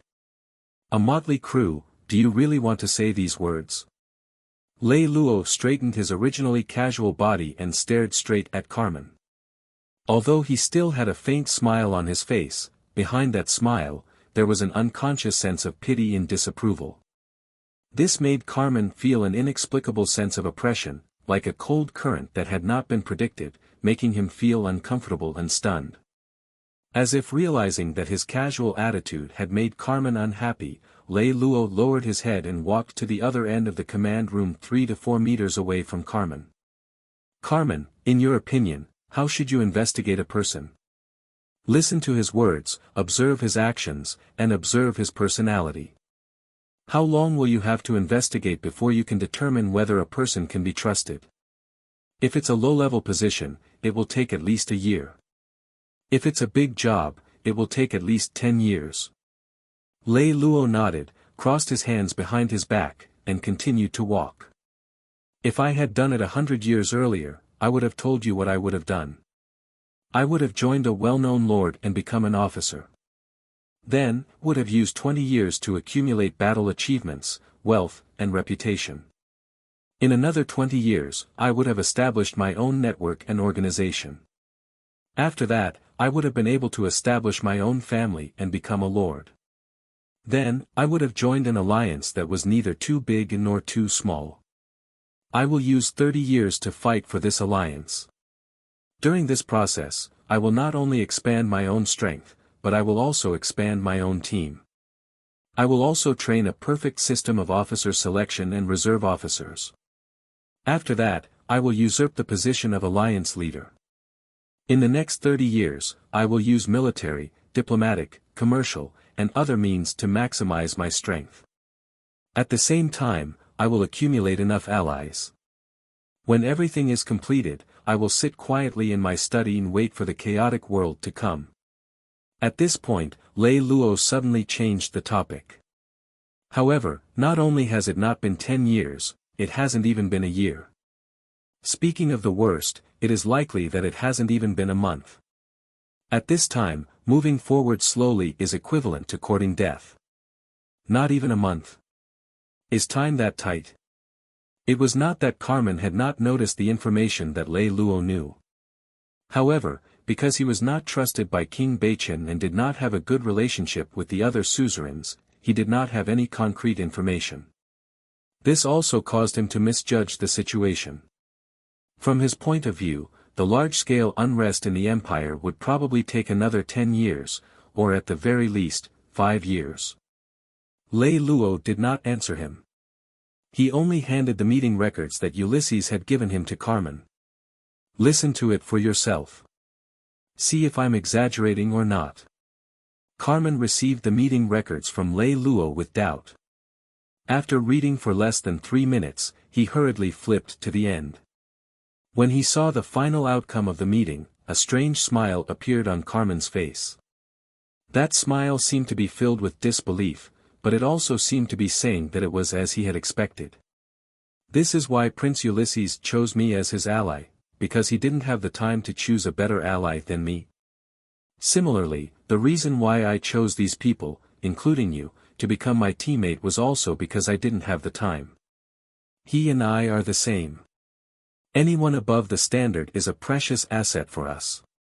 We are not qualified to be picky. We must unite every such person and make the best of them. Kalman shook his head disapprovingly. But even if everyone, including me, listens to your arrangements and stays together for the time being. However, such unity is always temporary. The rabble is, after all, a mob. Unless you can bring it unexpected victories time and time again, it won't be long before the team falls apart. As soon as Carmen finished speaking, Lei Lou almost immediately followed up with a dilemma. Then create unexpected victories again and again. But what if there is a setback in the middle? Then it will immediately be a situation beyond control. Gathering like a gale, defeat like loose sand. From the ancient era of the empire to the era of Emperor Victor's struggle for hegemony, are there still many cases like this?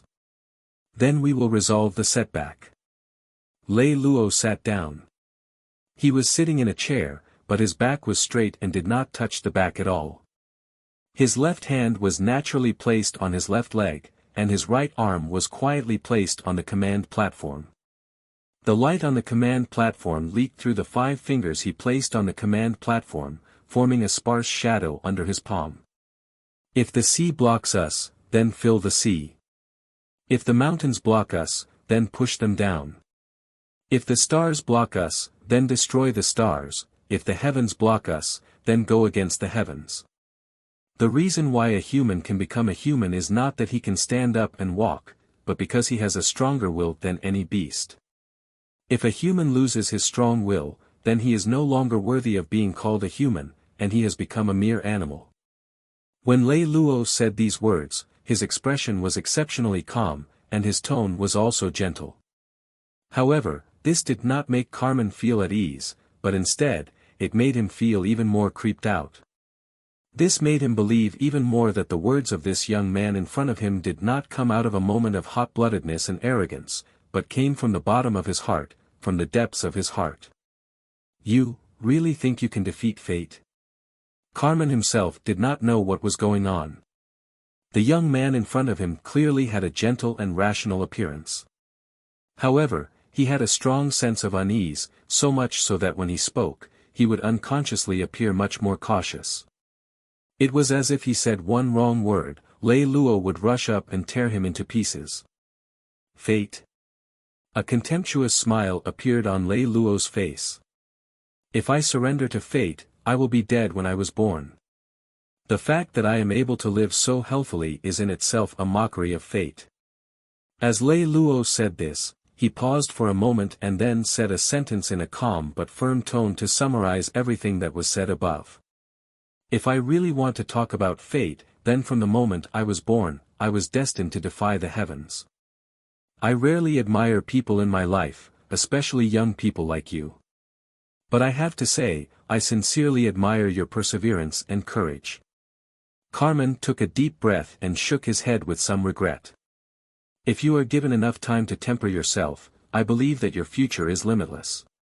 But if you insist on taking such a risk, frankly, I feel very regretful. You won't succeed. If you want to stand firm in this cruel world, courage is far from enough.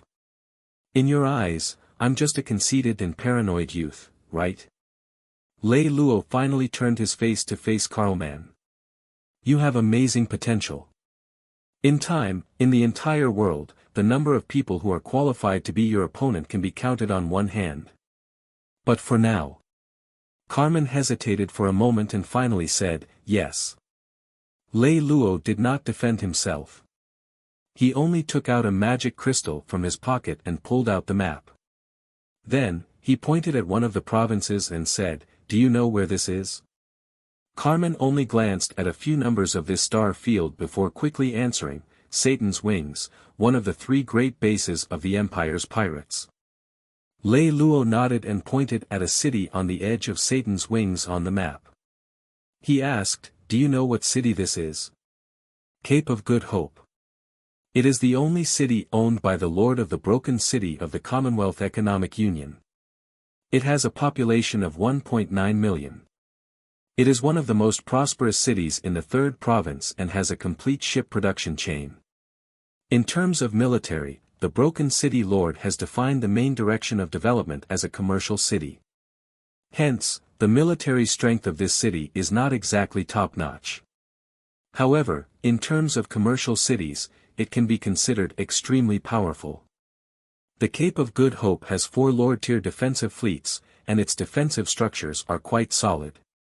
The Cape of Good Hope was originally an ordinary mineral city, but it was later acquired by the Sky-Breaking Pirate Gang. After the Sky-Breaking Pirate Gang acquired this city, they turned into a trading group, specializing in selling stolen goods for the Wings of Satan pirates, and the Cape of Good Hope gradually flourished. 100 years ago, the leader of the Sky-Breaking Pirate Gang, Poaching, bought the title of Lord from the Senate and successfully turned the Cape of Good Hope that he owned into his own legal city. The Sky-Breaking Pirate Gang was not a very powerful pirate gang in the first place. And the most outstanding talent of the leader, Poaching, was also in business, not military. Therefore, in order to obtain protection, Poaching Lord joined the newly rising Anglo-Immortal Economic Union. With the secret support of the Anglo-Immortal Economic Union, the Cape of Good Hope was doing a lot of pirate business, and now it had become the center for the pirates of Wings of Satan to sell stolen goods. The Cape of Good Hope flourished rapidly because of the large-scale pirate trade. At the same time, it also became a refuge for many down-and-out pirates. Satan's Wings had an unwritten rule. As long as anyone escaped to the Cape of Good Hope, no matter how great the enmity was, it could only end there, unless that person left the Cape of Good Hope. According to the statistics, out of the 1.9 million people in the Cape of Good Hope, there were more than 200,000 people who were related to the pirate profession.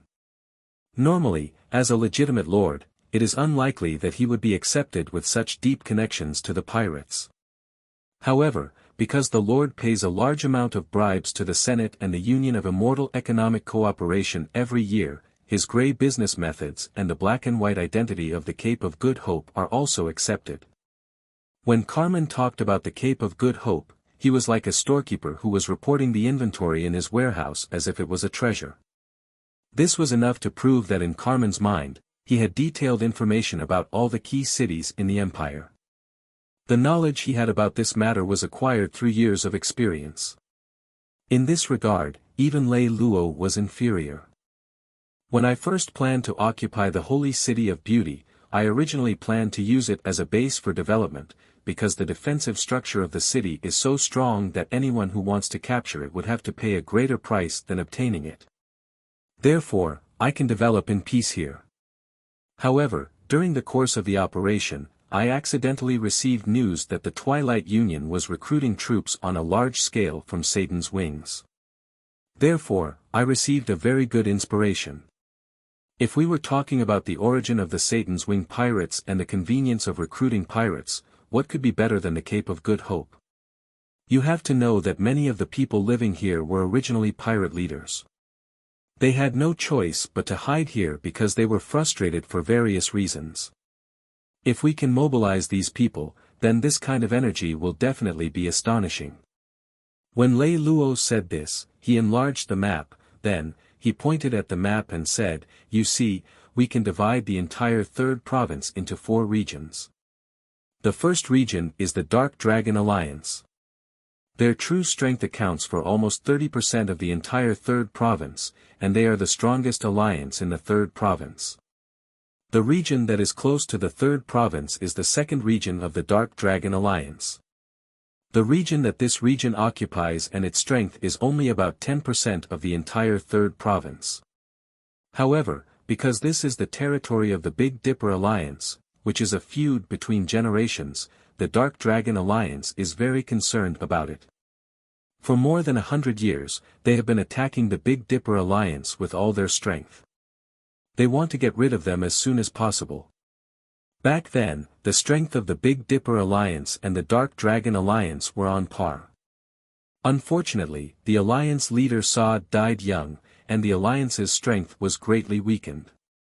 Meanwhile, the Dark Dragon Alliance was strong and had many talents. After more than 100 years of killing, the Big Dipper Alliance was finally suppressed to the current situation. Just as the Big Dipper Alliance was about to completely fall, the Doomsday Dusk Alliance reached an alliance with the Big Dipper Alliance because they hated the Dark Dragon Alliance for not allowing them to take over East God's original territory.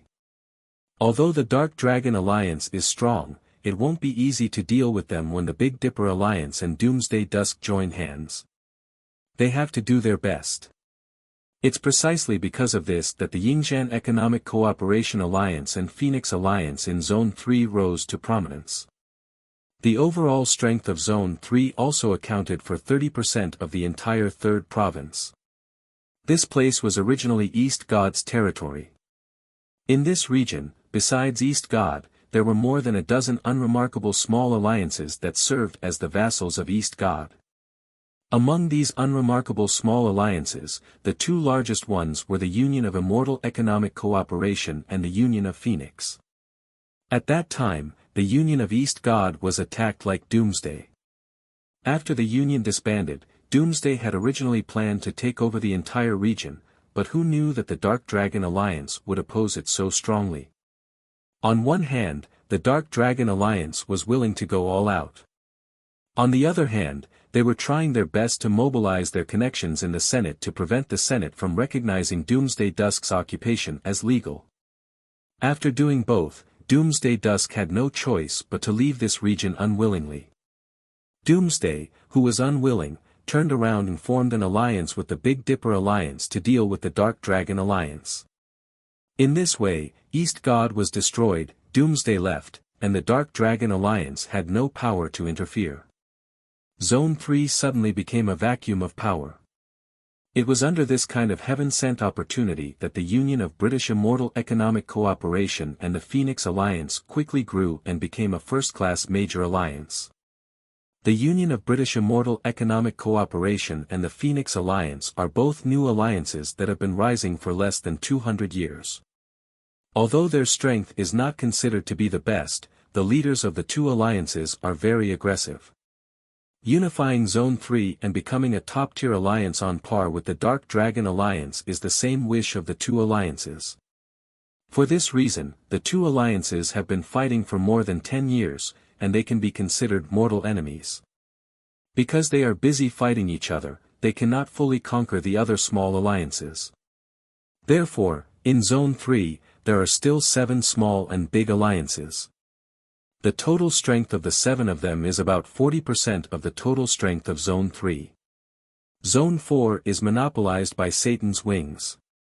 The Cape of Good Hope is stuck between Zone 3 and Satan's wings. As long as we obtain the Cape of Good Hope, as long as we maintain a friendly relationship with the Alliance, we can get huge amounts of money economically by selling stolen goods for the pirates of the Wings of Satan. As for the military, we can also easily absorb and change the strength of the Satan's Wings pirates. At the same time, we can also obtain the permission of the Alliance, and with their cooperation, we can divide the strength of these 7 small alliances. If everything is arranged properly, then at the earliest, about a year and a half, we can open our own alliance, establish an alliance, and become a medium-sized alliance. At this point, we can truly have our own foundation and use a more formal method to steadily advance. When Lei Lou said this, he finally finished explaining his train of thought to Carmen, who only affirmed his courage but was unwilling to affirm his wisdom. After listening to Lei Lou's long and tiring introduction, Carmen somewhat returned to his cynical nature. Everything is planned very well, except for the Cape of Good Hope, which doesn't belong to you. You say it as if you've already got it. Lei Lou threw the map on the command platform and said with a faint smile, perhaps in your eyes, the Cape of Good Hope is just an unattainable dream. But to me, it is almost no different from being in my hands. I really want to know, with this little bit of strength in your hands, how can you take down the Cape of Good Hope? Although the military strength of the Cape of Good Hope was not super first-rate, it was not weak, and there were no obvious loopholes. The opportunistic method you use to deal with the Holy City of Beauty is ineffective against it.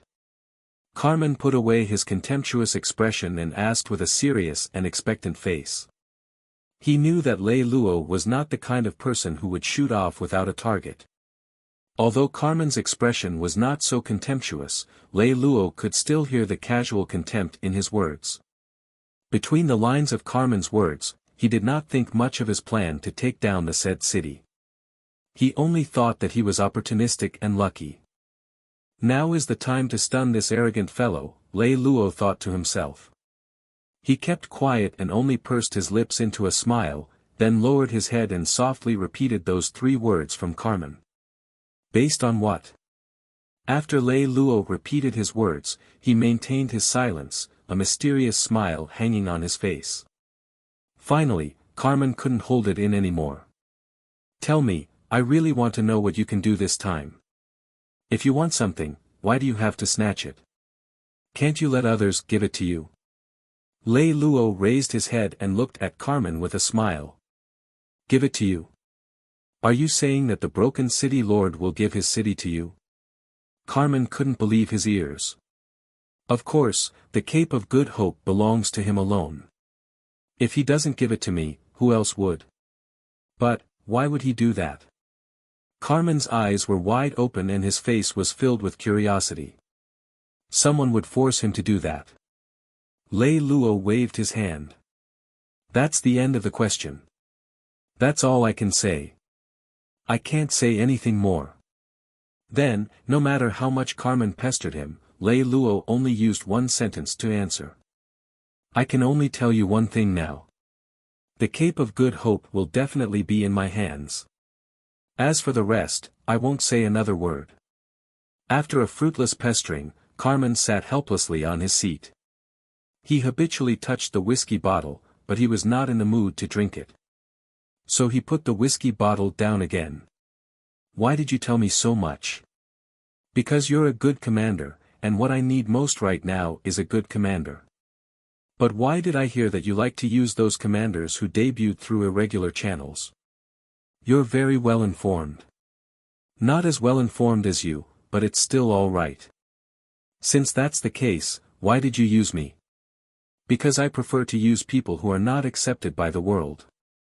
Carmen took a deep breath and let out a long sigh.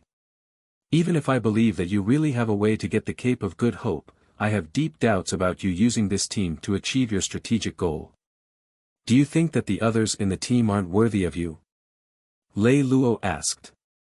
This isn't a problem of ability, but a problem of cohesion. If what we did together was really just a business guild, then I wouldn't feel that there was any problem, and I would be happy to participate. However, if we were to do what you said, to be honest, I don't have the confidence. If I fail, I won't be losing money, I'll be losing my life. What you're worried about is exactly what I'm worried about. That's why I want to set up this Blue Ocean Guild. The reason I'm doing this is to determine everyone's interests through this guild. Everyone on this membership list can receive the dividends they deserve according to the ratio on the list. In addition, unless more than 51% of the votes are in favor, they can never sell their voting rights, Lei Lou said and shrugged. We do have many internal concerns, but the benefits of taking down the Cape of Good Hope are obvious. Anyone on the membership list can obtain much greater benefits than before by taking down the Cape of Good Hope. Therefore, for the sake of benefits, we will unite. This is only a short-term unity. A short-term unity is enough. As long as we obtain the Cape of Good Hope, we will have a long-term development base.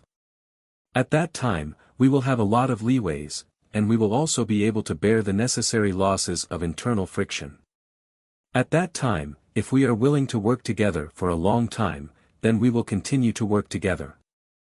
If we are not willing, then we will give him the benefits he deserves and let him leave.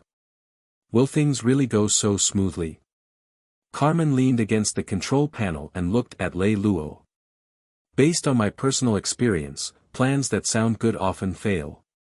All problems will be completely solved after we obtain the Cape of Good Hope. Lei Lou's words were as firm as his gaze. I'm almost certain that you won't succeed so smoothly. As Carmen said this, he paused and looked up at the member table that was spinning in the air. But a failure is also a success, so, all right, I'll sign it. As Carmen spoke, he pointed his eyes and fingerprints at the corresponding authentication location on the contract card. Just as he was about to sign the contract, Carmen suddenly asked, "Right, if someone breaks this contract in the end, what will happen to him?" A peaceful smile appeared on Lei Lou's face. I'm really looking forward to someone doing this, because on that day, someone will know what kind of nightmare it is to break my contract. Almost a month later, Lei Lou's squadron finally returned to the Holy City of Beauty. During this process, Lei Lou had been communicating with Morton. They were trying to understand the current situation of the city. And almost every long-distance communication ended with Morton saying, "Please, come back quickly, I really can't hold on any longer." When Lei Lou's fleet finally arrived, Morton rushed out of his office and personally went to the port to welcome them. As for Xiamu, Major Casa, and the others, they didn't have the time. All of them brought patrol boats to patrol around the city in case of a large-scale riot. Even Arthur took on the role of garrison commander temporarily. He brought 100,000 heavy armor warriors to guard the safety of the sacred city. "Oh my God, you're finally back." Upon seeing Lei Lou, Morton almost pounced on him. Fortunately, Lei Lou was agile and dodged to the left. Otherwise, with Morton's figure, Lei Lou would have fallen to the ground immediately. "What's wrong? Is there a need to be so excited?" Lei Lou asked with a smile. 1 month, at most 1 month. I can't stay for another day. If we stay for another day, we'll be plunged into the ocean of the People's War. What are you panicking about? Isn't this all within expectations? Lei Lou smiled calmly. How can you laugh and smile about this? You can even think of such a thing as a city decoration tax. Now that I've taken the blame for you, my reputation is ruined. Right now, I sleep with one eye open every night. Without the protection of 180 heavy armor warriors, I don't dare to go out on the streets at all. I might be shot in the dark wherever I go. When the time is right, do something unusual. Besides, it seems like I'm the one who came up with all the bad ideas. If it weren't for your idea of letting the little banker participate in the tax collection, how would we have been able to earn so much money? Lei Lou turned around and pointed to Carmen. All right, big businessman, nagging isn't your style. Come, let's get down to business. Let me introduce our new member, Lord Carmen. Oh. You're Lord Carmen. Morton's eyes widened slightly after hearing Lei Lou's introduction, and his body leaned forward automatically. That's right. Carmen's body seemed a little stiff. It could be seen that he had no experience dealing with strangers who were interested or had a good impression of him.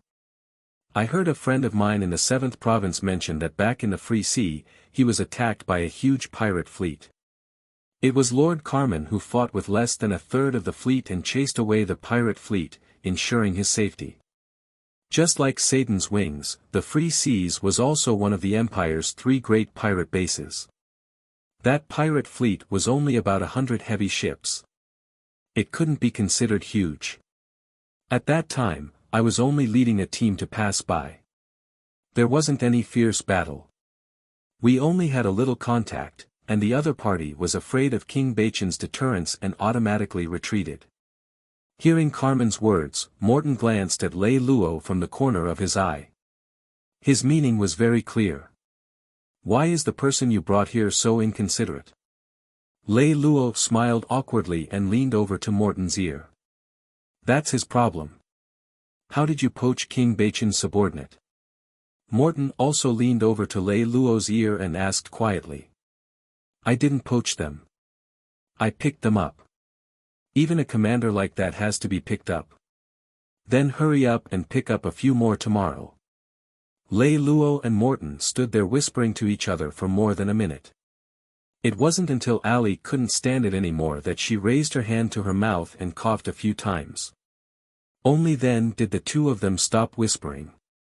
Lei Lou walked back to Carlman's side and said, "Come, let me introduce you. This is Morton, one of the members of Blue Ocean Guild. He is also our future chief financial officer." "Hello." Carmen's attitude towards Morton was so good that even Lei Lou felt a little jealous. He actually took the initiative to extend his hand to Morton. "It's done. There's no need to stand on ceremony here. Let's hurry to the meeting hall to discuss business. We don't have much time now." As Lei Lou spoke, he turned to the two bodyguards behind Morton and said, "Immediately inform Commander Xiamu to come to the meeting hall." The meeting held in the meeting hall began with Lei Lou giving everyone present a contract card. The way Lei Lou divided the voting rights surprised Ali and Xiamu. "Isn't my voting rights a little too high?" Ali was the first to speak. "Those who take advantage of me will be secretly happy." As Lei Lou spoke, he turned around to look at Xiamu, who opened his mouth to speak, but it was clear that he didn't know if he should say it or not. "All the supplies and replenishment of the Grizzly Pirates are converted into guild costs. This 10% is purely a dividend right, you didn't suffer a loss." After the first sentence and the second paragraph, Lei Lou blocked Ali and Xiamu. As Lei Luo's most trusted partner, these plans were all the results of the discussion between Lei Lou and Morton. On the way back, Lei Lou and Carmen had already discussed it, so neither of them had any objections. With this, in less than 100 words of discussion, Blue Ocean Trading Group's voting rights were decided. Next, Lei Lou used about 10 minutes to explain the specific distribution of the guild's rights and benefits.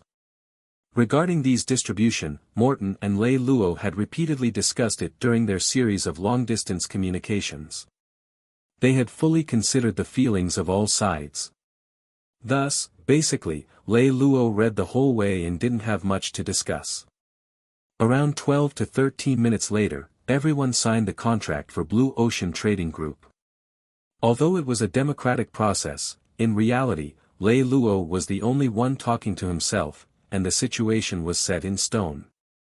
Because his mind was filled with too many things, Lei Lou didn't pay much attention to the expressions of everyone in the meeting room. Thus, Xiamu's thick eyebrows expressed dissatisfaction. Carmen's slightly raised mouth showed a smug expression, but none of these entered his line of sight. As for Casa, who was not qualified to enter the conference room, the malicious gaze from outside the conference room did not catch Lei Luo's attention. Lei Lou was too busy. His mind was filled with all kinds of grand plans and ingenious schemes. As for these details that did not seem too obvious at the moment, he really did not have time to consider them. After seeing everyone sign the contract, Lei Lou hurriedly announced the next agenda of the meeting: military and economic deployment. After cleaning and maintenance, we still have a total of 102 heavy cruisers, 116 cruisers, 204 destroyers, and 250 frigates that we can still use. We've replenished all kinds of ammunition and ship parts. Apart from that, we've ordered 80 heavy battleships, 120 battleships, 500 heavy cruisers, 300 cruisers, 800 destroyers, and 1,000 frigates. We bought all these ships from the 16th province, which has the least amount of war and the lowest price of warships. After deducting the cost of transporting and replenishing all kinds of ammunition, the total is about 30 million gold coins. I was informed yesterday that all of these ships will arrive in our city tomorrow night. During this period of time, in order to adapt to the situation of rapid expansion, we have recruited all kinds of pirates, wandering soldiers, and East God's old troops on a large scale. So far, the total number of troops we have has already exceeded 4 million, of which 400,000 are heavy armor soldiers from East God, and have very strong groundbreaking abilities.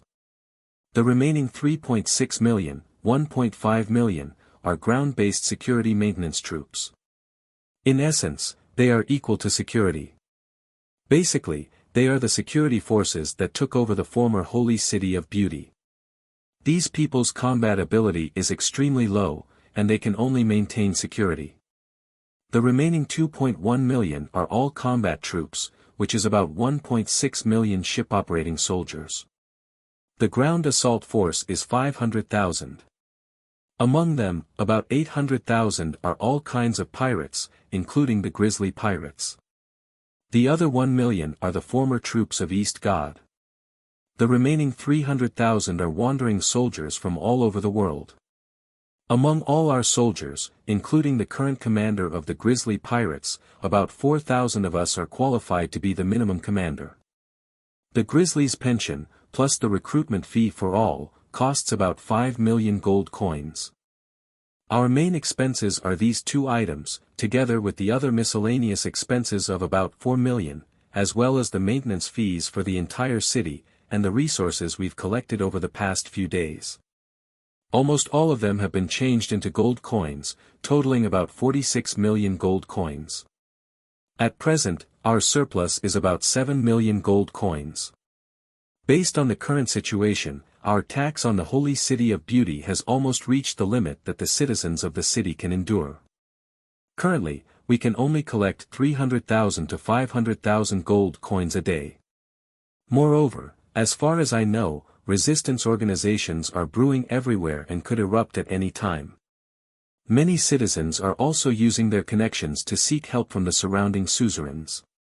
It's hard to guarantee that there won't be people taking advantage of the situation. Therefore, politically speaking, our situation in the sacred city of America is basically at risk. Based on my personal estimates, we'll only stay for another month or so. After that, we'll have no choice but to fall into a bloody cycle of suppression. And once this happens, the political and military pressure we'll face will be unprecedented. In fact, apart from Ali, no one was listening to Morton's subsequent report. Xiamu and Carmen only cared about one thing, and that was the distribution of the fleet. To the two of them, this was the key. Lei Lou did not keep them in suspense. After Morton finished his report, he quickly laid out the distribution plan for the new fleet. The distribution of the fleet is very simple. Carmen will form a Lord-tier main force fleet, and the rest of the warships will belong to Commander Xiamu. According to the Alpha Empire's current structure, a Lord-class main force fleet would be formed. There would be 50 heavy battleships, 100 battleships, 300 heavy cruisers, 200 cruisers, 400 destroyers, and 600 frigates. This meant that Xiamu would be given 30 heavy battleships, 20 battleships, 200 heavy cruisers, 100 cruisers, 400 destroyers, and 400 frigates. It should be said that this replenishment was already massive for the grizzly pirates. However, Xiamu found it hard to say that he was satisfied with what Carmen had received. Carmen has just arrived, and our grizzly pirates have already paid the price of being crippled for our guild. 9 out of 10 of our fleets have been destroyed. Yet, the replenishment our grizzly pirates have received is actually inferior to the new Lord Carmen. Xiamu pouted indignantly. Even if there is a natural difference in status between pirates and the regular army, it shouldn't be to such an extent, right? Xiamu's reaction was within Lei Lou's expectations.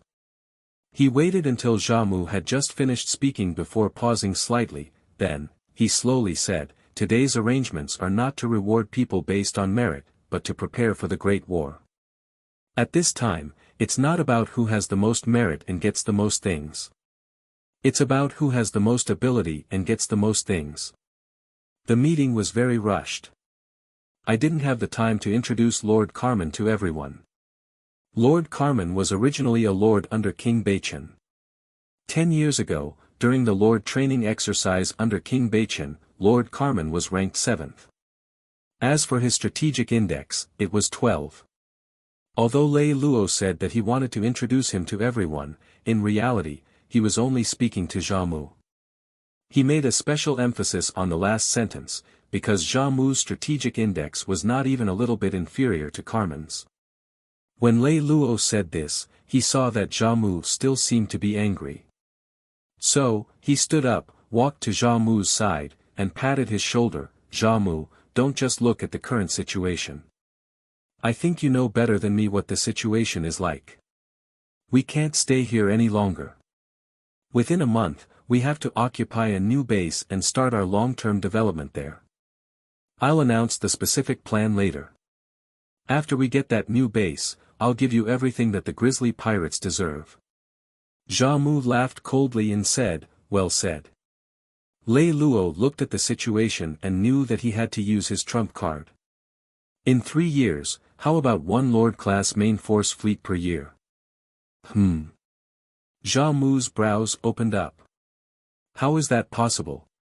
What city can support such an expansion? Lei Lou smiled and asked, "If we acquire the Cape of Good Hope, would you still have the same doubts?" The Cape of Good Hope. Xiamu's eyelashes fluttered at a high frequency. "With our little fleet, how can we defeat the Cape of Good Hope? Don't worry about that. I will announce it to everyone later. You only said that if you want to obtain the Cape of Good Hope, can you temporarily bear with my unfairness to you?" "Of course," Xiamu said almost without hesitation. "If you really have the ability to defeat the Cape of Good Hope, naturally, I can bear with everything." "Okay." Lei Lou smiled and patted Xiamu's shoulder with his right hand. He waved his left hand and said, "Look at the map." Ali had already prepared the map. Lei Lou walked over and pointed at the map, showing a city. Whether it is the overall level of talent, the strength of the fleet, and the overall economic potential, the Anglo-Immortal Economic Cooperation Alliance is superior to the Phoenix Alliance. And the reason why the Union is at a disadvantage in all these years of struggle is all because of the battle 7 years ago, and the focus of this battle is precisely this city, the Great Wall of Iron Blood. The greatest characteristic of the Great Wall of Iron Blood is that it has a huge amount of high-quality magic ores that are very rare even in the entire empire. To put it simply, this city is basically made up of energy concentrates. The energy it can provide is enough for 100 Lord-class fleets to maintain a normal patrolling battle for 10,000 years. At the same time, it is also enough for 50 Lord-class fleets to jump from any part of the empire to any part of the empire in one go. This city is located within the sphere of influence of the British Immortal Economic Union. The British Immortal Economic Union has always treated this city as the most important mana base to use. A large number of magic collectors and large-scale magic mines have been built on top of it. 7 years ago, there were as many as 80 million magic guides on the Great Wall who could excavate and process magic power. In order to prevent surprise attacks, the Alliance supported Lord Rowley, who owns the city, to build the city's defense structure. It was built to be even better than the Holy City of Beauty. At the same time, it supported 6 Lord-class main fleets for Rowley, allowing him to have up to 14 Lord-class main fleets of heavy troops. At the same time, the Alliance also deployed several heavily armed cities near the Great Wall of Iron Blood to provide support at any time. According to normal logic, the possibility of such a city being conquered is close to 0. However, the people of the Alliance neglected the fact that Rowley was a young lord who was emotionally rich and single. 10 years ago, when he had just inherited this city from his father, he was only 100 years old. From then on, the leader of the Phoenix Alliance, Philip, had his illegitimate daughter secretly seduce him.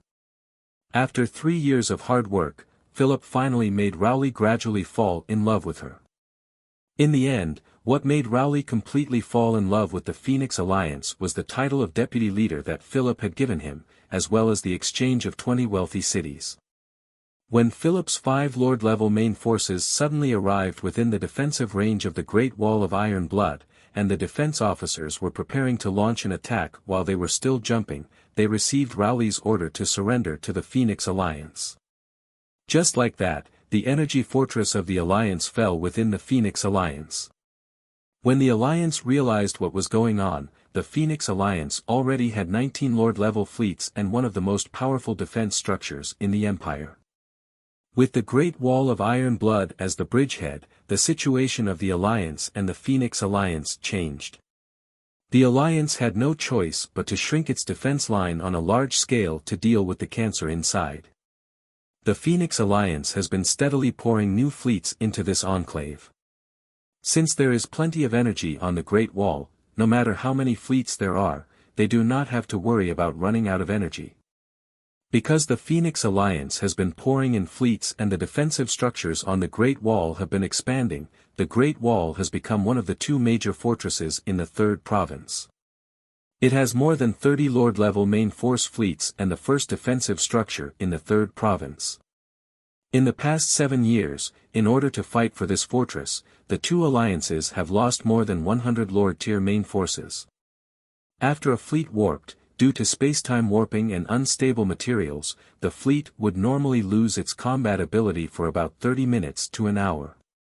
This was the interval between warps. It was precisely because of this phenomenon that invading a city from within the enemy had always been a favorite tactic of famous generals. After introducing the situation of the city, Lei Lou concluded, and our target this time is precisely it, the Great Wall of Iron Blood. Only it has the right to be traded with the Cape of Good Hope by the British Immortal Economic Union.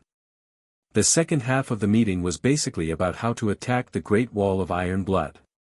Morton was really not interested in military affairs. Ollie was a warrior-type person. She was very experienced in fighting alone, and she had no acuity in commanding an army to fight. Therefore, the second half of the meeting was mainly about Lei Lou, Carmen, and Xiamu. Since she had nothing to do with herself, Ali dozed off peacefully. But Morton was not in the mood at all. While the three of them were nervously discussing, Morton had been watching Carmen and Xiamu. Xiamu seemed nervous. In his opinion, Lei Lou's plan was too risky. So he repeatedly cited various dangerous situations, trying to overturn Lei Lou's strategy. However, each time, he was speechless by Lei Lou's strict plan. As for Carmen, he didn't say anything except for the occasional interjection. Instead, he looked at Lei Lou and Xiamu with great interest, as if he was interested in their quarreling situation. While Lei Lou and Xiamu were arguing passionately, he would sometimes find time to come over and talk to him. Sitting in the meeting room, Morton did not know what was going on, but he had an instinctive sense of unease. But he could not explain his unease directly, so he could only sit on the pins and needles until the end of the meeting. After the meeting was finally over, Morton pulled Lei Lou to a secluded corner and asked in an anxious tone, "What's wrong?" "One of them is a former lord under King Baichen, whom I've just met, and the other is a pirate gang that holds a grudge against you. Do you really think it's reliable for you to give all your army to two people like that?" Lei Lou blinked and said, "I know that Xiamu is dissatisfied, but for the sake of the huge benefits of the Cape of Good Hope, I think he'll tolerate it for the time being. Moreover, in order to avoid the danger brought by his sole military power, didn't I call Carmen here?" Morton hesitated for a moment before saying, "To be honest, I think that the real danger is not Xiamu, but Carmen." "Oh." Lei Lou widened his mouth. "What do you mean? Do you have any evidence?" "No," Morton shook his head. "I don't have any evidence. I just have a hunch, haven't you noticed? When you and Xiamu argue, Carmen always seems to be happy." Lei Lou smiled and said, "That's normal. He's like that. If not, he wouldn't be unable to get along with others everywhere he goes. No, this is different. This isn't the type of smile that can't get along with others." "Then tell me, what kind of smile is this? A lewd smile?" Lei Lou smiled and looked at Morton. Morton clicked his tongue and said, "Sigh, I don't know either, but I'm serious. I'm not joking with you." I know. Lei Lou nodded repeatedly. "Actually, I've thought about what you said, but I still have to do it in the end. There are several reasons. First, the most important part of the whole plan is to get the cooperation of the Sorcerer of the Great Wall of Iron Blood and the cooperation of the Union of British Immortal and Economic Cooperation. On the side of the Union of British Immortal and Economic Cooperation, Ali's father had an old relationship with the Union leader of the Union of British Immortal and Economic Cooperation, so they had something to say. The reason why the Lord of the Distant Mountains has been holding back from attacking us for so long is not only because of his own strength and Ulysses' relationship but also because of the alliance leader, Saxton. With this relationship and my plan, they will definitely be interested, so the alliance on the Anglo-Immortal Economic Union side will not be a big problem. The real difficulty lies in the cooperation with the magic conductor, who our collaborators are, how we should cooperate, and how we should help them completely organize within a month. These are all fatal things. I can't just hand these things over to others. I have to do it myself. In this way, the only reliable person here is you, but you don't know anything about military affairs, so I can only make arrangements like this. As for Carmen, I know in my heart that using him isn't without risks. But, as I said before, this is the last resort. You know the current situation. We have no way to establish a foothold in the holy city of beauty in the long run. We have to fight our way out in the short run. And at this juncture, I don't have the time to reorganize the army. I'm not completely at ease with letting Xiluo do all the reorganizing. That's why I thought of poaching Carmen. Apart from the previous reasons, I used Carmen for two other reasons besides his own ability.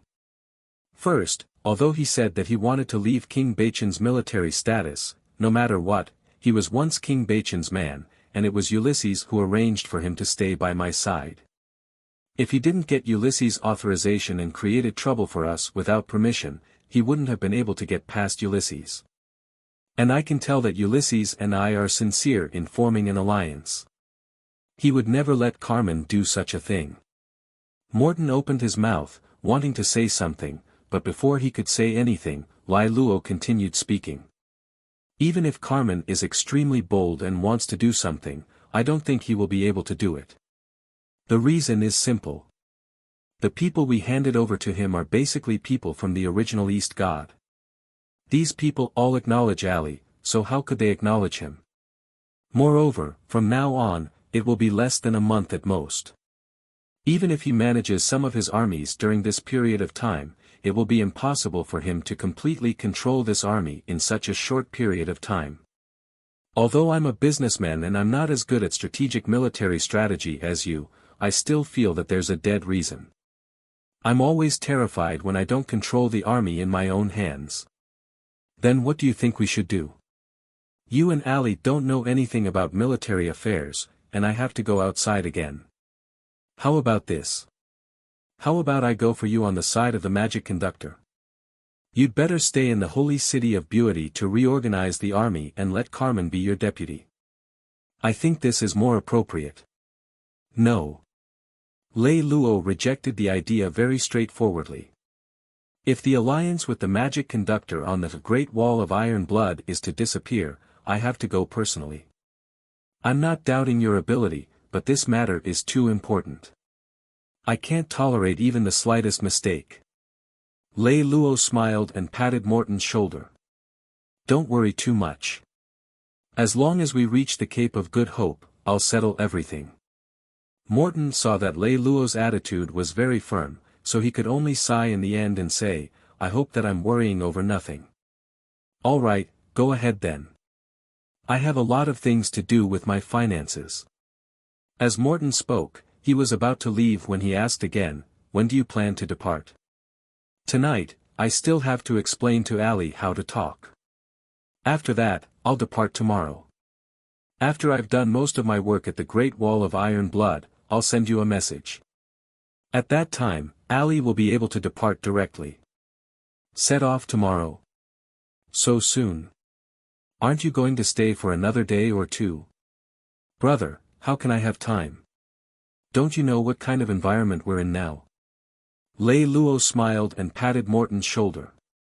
When he saw Morton's slightly disappointed expression, he asked again, why? Is something the matter? No, Morton smiled and shook his head. Arthur's birthday is the day after tomorrow. He said he wanted to treat us to a drink. What's a man's birthday? He's not a woman. Lei Lou raised his head and laughed. Hey, Morton waved his hand. Actually, we're just looking for a reason to get together and have a chat. Unknowingly, we've been together for more than 8 months, but we don't really have much time to get together. I'm fine with you. I always have the opportunity to talk to you, but Arthur never had the opportunity to talk to you. Arthur was completely convinced of you. He always thought that you were his idol and felt that it was his lifetime fortune to be able to meet you. Although his ability was limited, during these 8 months, within the limits of Arthur's ability, he worked desperately so as not to embarrass you. For example, if you let him be the commander of the capital's security force, it would have been an unimportant idle job. Sooner or later, we'll have to give up on the holy city of beauty. Our group isn't around, so there's nothing good to guard. But Arthur still worked hard and led his brothers well. Each and every one of them called him brother. It's very popular. After listening to Morton's words, Lei Lou nodded vigorously and said, I still understand Arthur. He is a real person. Just like you, he is a real brother. Time is pressing at the moment. There are many things that we cannot do according to our own methods. When we have free time in the future, Arthur will still have many uses. At the very least, this sincerity and loyalty of his is something that no one can replace. At the very least, no one is more suitable than him for the position of commander of the guards. Sigh, don't look at Arthur's background. He actually doesn't value this. He is different from you and me. He is a person with no ambition at all. His heart was like a string. Our group bumped into each other and caused such a big scene. He felt proud of us and happy for us. He worked hard for us. As for what he could get, he never thought about it. It's not that kind of hypocritical thinking. It's that he truly didn't think about anything. Yeah, Arthur, when I'm with him, I feel relaxed, Lei Lou said with a sentimental tone as he clicked his tongue. Yeah, although Arthur can't help us with our career, we're still friends. Whether it's you or me, in the end, no matter how big our achievements will be, we are all still ordinary humans. In the end, what do we live for? We're just friends. So, I think, if we're not in a hurry, we should stay until the night after tomorrow. Arthur has wanted to drink with you for a long time. Lei Lou thought for a moment and hesitated before nodding. All right, let's drink this wine before we leave. The sky won't fall. Hearing Lei Lou's words, a simple smile appeared on Morton's face. He didn't say anything and only stretched out his hand to pat Lei Lou's shoulder, looking very satisfied. Soon, it was evening.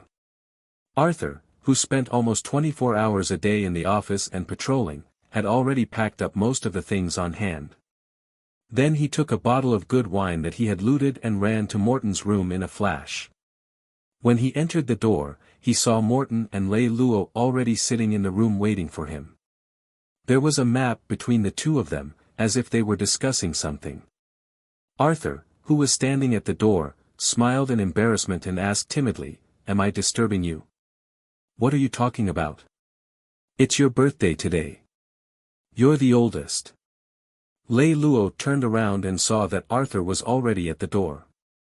He quickly put away the map and stood up with a smile. If you have anything important to say, you can talk first.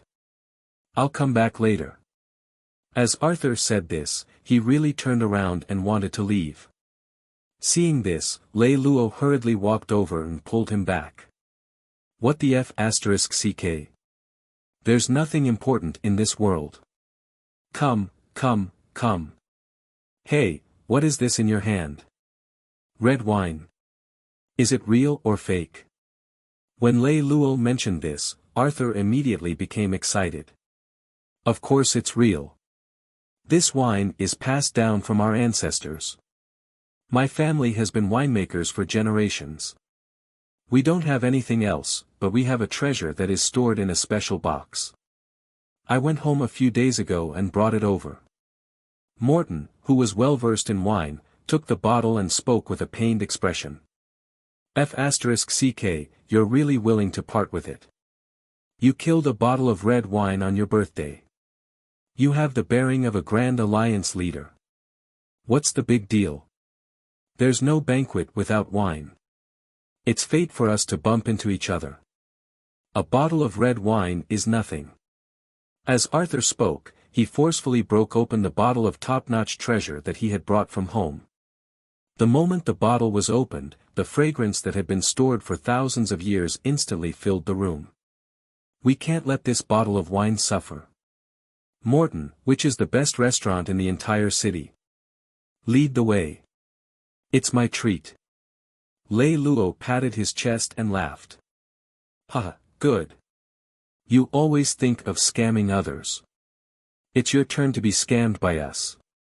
After Morton finished speaking, everyone laughed along. Suddenly, the usually rational Lei Lou suddenly had an unrealistic thought, that time could stop at this time. Because at this time, he felt something special. This was the thing that he lacked the most in his life, and he didn't know how to express it. Lei Lou, who was immersed in this carefree mood, suddenly felt that all the great ambitions had become empty at this moment. Looking at Morton and Arthur, who were smiling brightly and simply, Lei Lou thought to himself, if only it could be like this forever. While Lei Lou and the other two were happily eating meat and drinking wine under the hotel owner's hateful gaze, Ulysses, who was far away in Ulysses, was not in a relaxed mood at all. Last night, he had just received bad news that Marquis Calaggio had died in the rebel army of the magic conductor. A dignified marquis had actually died in the hands of the magic conductor. From this, it could be seen how serious the matter had become. And this was not the only thing that made Ulysses anxious. After such a serious matter had happened, the other marquis could not sit idly by. This time, Papathaline had taken the initiative to gather all the marquis kings for another meeting. However, this time, Ulysses did not receive an order from his father to attend the meeting. Instead, Morse went to attend the meeting alone. Ulysses thought that this was undoubtedly an unusual signal. However, he could not see through his father's intentions at once. His old father always seemed to like doing things that he could not understand on purpose. Whenever there was a problem, Strachey would always come to him to discuss it. But for several days, Ulysses didn't see Strachey and didn't know what he was busy with.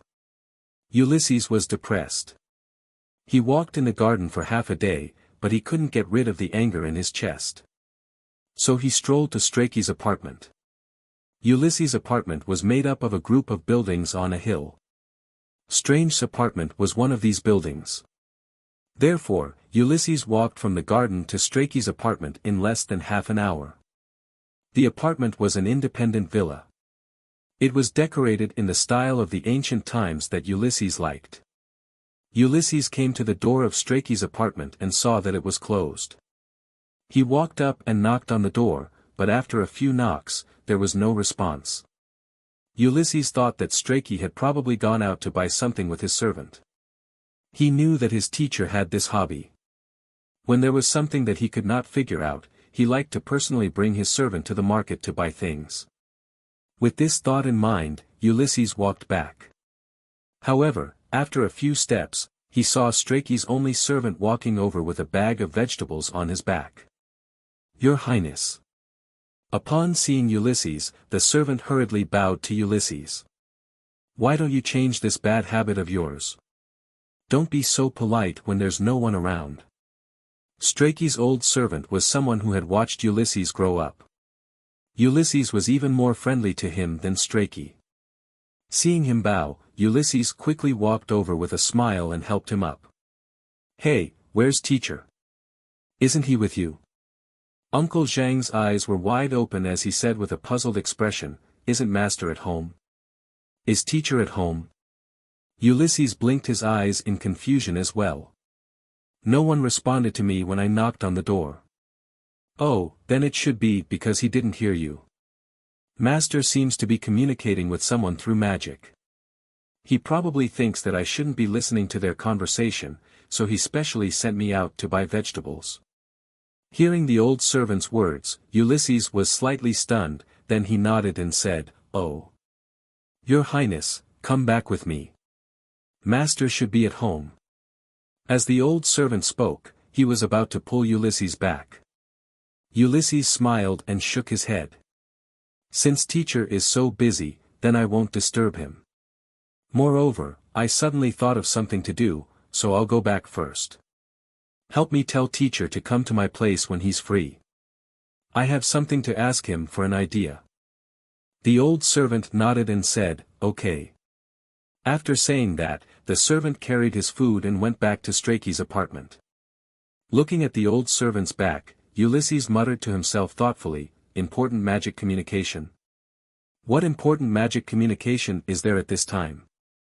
For some reason, Ulysses began to feel that his teacher was too similar to his father.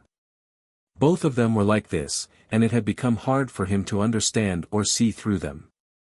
After finishing off a bottle of 1,000-year-old red wine and half of the top-grade wine stored in the best hotel in the holy city of beauty, Morton and Arthur were finally placed on the table by Lei Lou. At this moment, Lei Lou looked out of his window again. The moon was starting to emit a faint light. He then looked at his own clock. Damn, the three of them had drunk a whole 12 hours in one go. At this moment, Lei Lou's body was actually more exhausted than Morton and Arthur's. Logically speaking, he should have fainted a long while ago. However, he had something on his mind and had wanted to leave early. Therefore, he used superhuman will to forcefully suppress the urge to faint and barely maintain his consciousness. However, although his consciousness was clear, Lei Lou's body was as limp as a ball of dough. Even turning his head to look out of the window took a lot of effort. Therefore, Lei Lou slowly closed his eyes and focused all his attention to feel the changes in his body. After about half an hour, Lei Lou finally gained control of his body.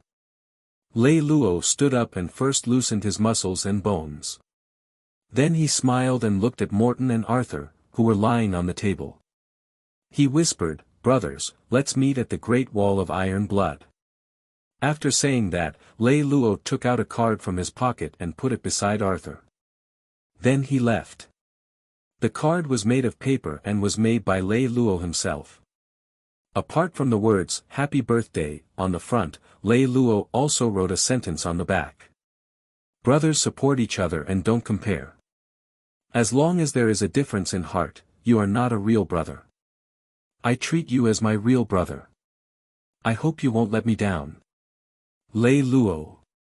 By the time Arthur and Morton awoke from their drunken stupor, Lei Lou was already on a passenger ship bound for the Great Wall of Iron Blood. After sitting on the passenger ship, Lei Lou began to relax his body slowly.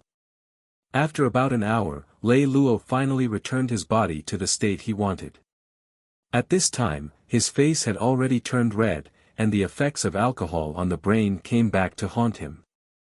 Lei Lou ordered a cup of sleeping fluid with the steward and simply fell asleep. Under the effects of the sleeping potion and alcohol, Lei Lou fell into a deep sleep. Even if you beat him up like a pig, he would not feel anything. 10 hours later, Lei Lou finally woke up. He felt that he was awake. Looking at the time on the passenger ship, there was still about an hour before the Great Wall of Iron Blood. After ordering another bowl of noodles, Lei Lou placed it on his temple and began to review the information he had prepared. There were more than 10 billion magic conductors in the entire empire, and the number of high-level magic conductors among them was as high as 65,000. But in the documents that Ulysses had given to Lei Lou, there was only a total of more than 300,000 information about magic conductors. From this, it could be seen that those who were qualified to be on this list could be said to be the cream of the crop among the magic conductors. Among these lists, there was only one person who was on the Great Wall of Iron Blood. His name was Cronin. In the categorization of the information, it was like this: Cronin, design age 100 years old, age 85 years old, top-notch assembly engineer, self-taught top-notch doctor. He had a strong appeal among magic conductors. As for the details, there were many detailed information, including the data that Cronin reported during his annual physical examination, as well as his social relations, work results, and so on. Lei Lou had read all this information more than 100 times. However, in the end, Lei Luo found that none of the information had the portrait that was posted in the summary, and it was more informative. The appearance of a person is a portrait of the heart. The appearance expresses and reveals the entire personality of a person. In a person's life, his behavior, mode of thinking, and state of mind were often accompanied by many subtle expressions that he was not aware of. These expressions would be imprinted on his face after countless repetitions. The deepest impression was in his eyes. A person with an empty heart would never be able to pretend to be wise. This was why Lei Luo was so obsessed with this portrait. Because he was too old, his skin had become as rough as sackcloth, dry, and deeply wrinkled like a canyon. His face was completely tied together, and his hair, which was about 2 fingers long, had turned white. It was a little messy at the back of his head. If this is all you have to pay attention to, then this portrait is absolutely a perfect specimen of the cruelty of life. However, when you look at the eyes on this face, you will find that everything has been turned into magic. It is a pair of eyes full of vitality, so much so that you can feel just by looking at this portrait, how lively the eyes will project. And when the eyes merged with the face, one could get the entirety of the portrait, an old man with a tolerant, humorous, and slightly sad expression. In terms of age, Morton was actually not much older than Cronin, and Morton was also a wise man. However, for some reason, although they had not met yet, Lei Luo could not help but feel that from a certain point of view, this Cronin and Morton were not on the same level at all. I really want to see this person as soon as possible. It was with this kind of mood that Lei Luo came to the Great Wall of Iron Blood. First, he stayed in the civilian area for 2 to 3 days. After getting a clear picture of the situation, Lei Luo thought of a way to disguise himself as a communication soldier of the Phoenix Alliance and entered the military zone. Because he had investigated everything carefully beforehand, Lei Luo used less than 15 minutes to arrive at Cronin's house. It was a very old house. Before he went to knock on the door, Lei Luo raised his head and confirmed the address of the door. That's right, it was here. Creak. With the sound of the wooden door opening, which was already hard to hear, Lei Luo saw the old man in the portrait appear in front of him. What's the matter? Cronin asked first. Lei Luo didn't answer him. He just stood a meter away from Cronin and observed the old man. When he was looking at the portrait, Lei Luo had always felt that there was a magical power in the old man's body. But now, when they stood face to face, he couldn't help but wonder where the magical power in the old man's body came from. Cronin was a little surprised at first.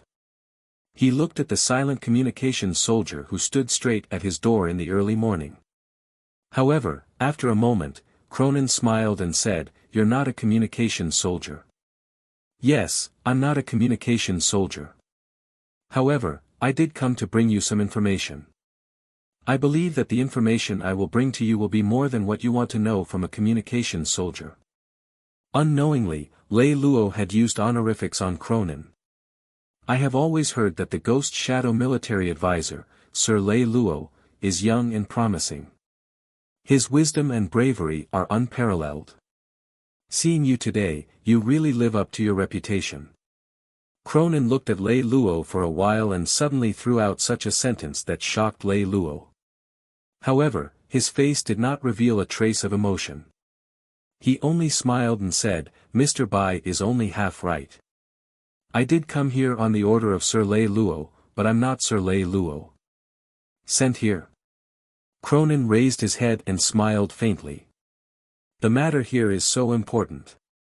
Can Sir Lei Luo trust anyone?" Lei Luo was shocked again, but he just stood there.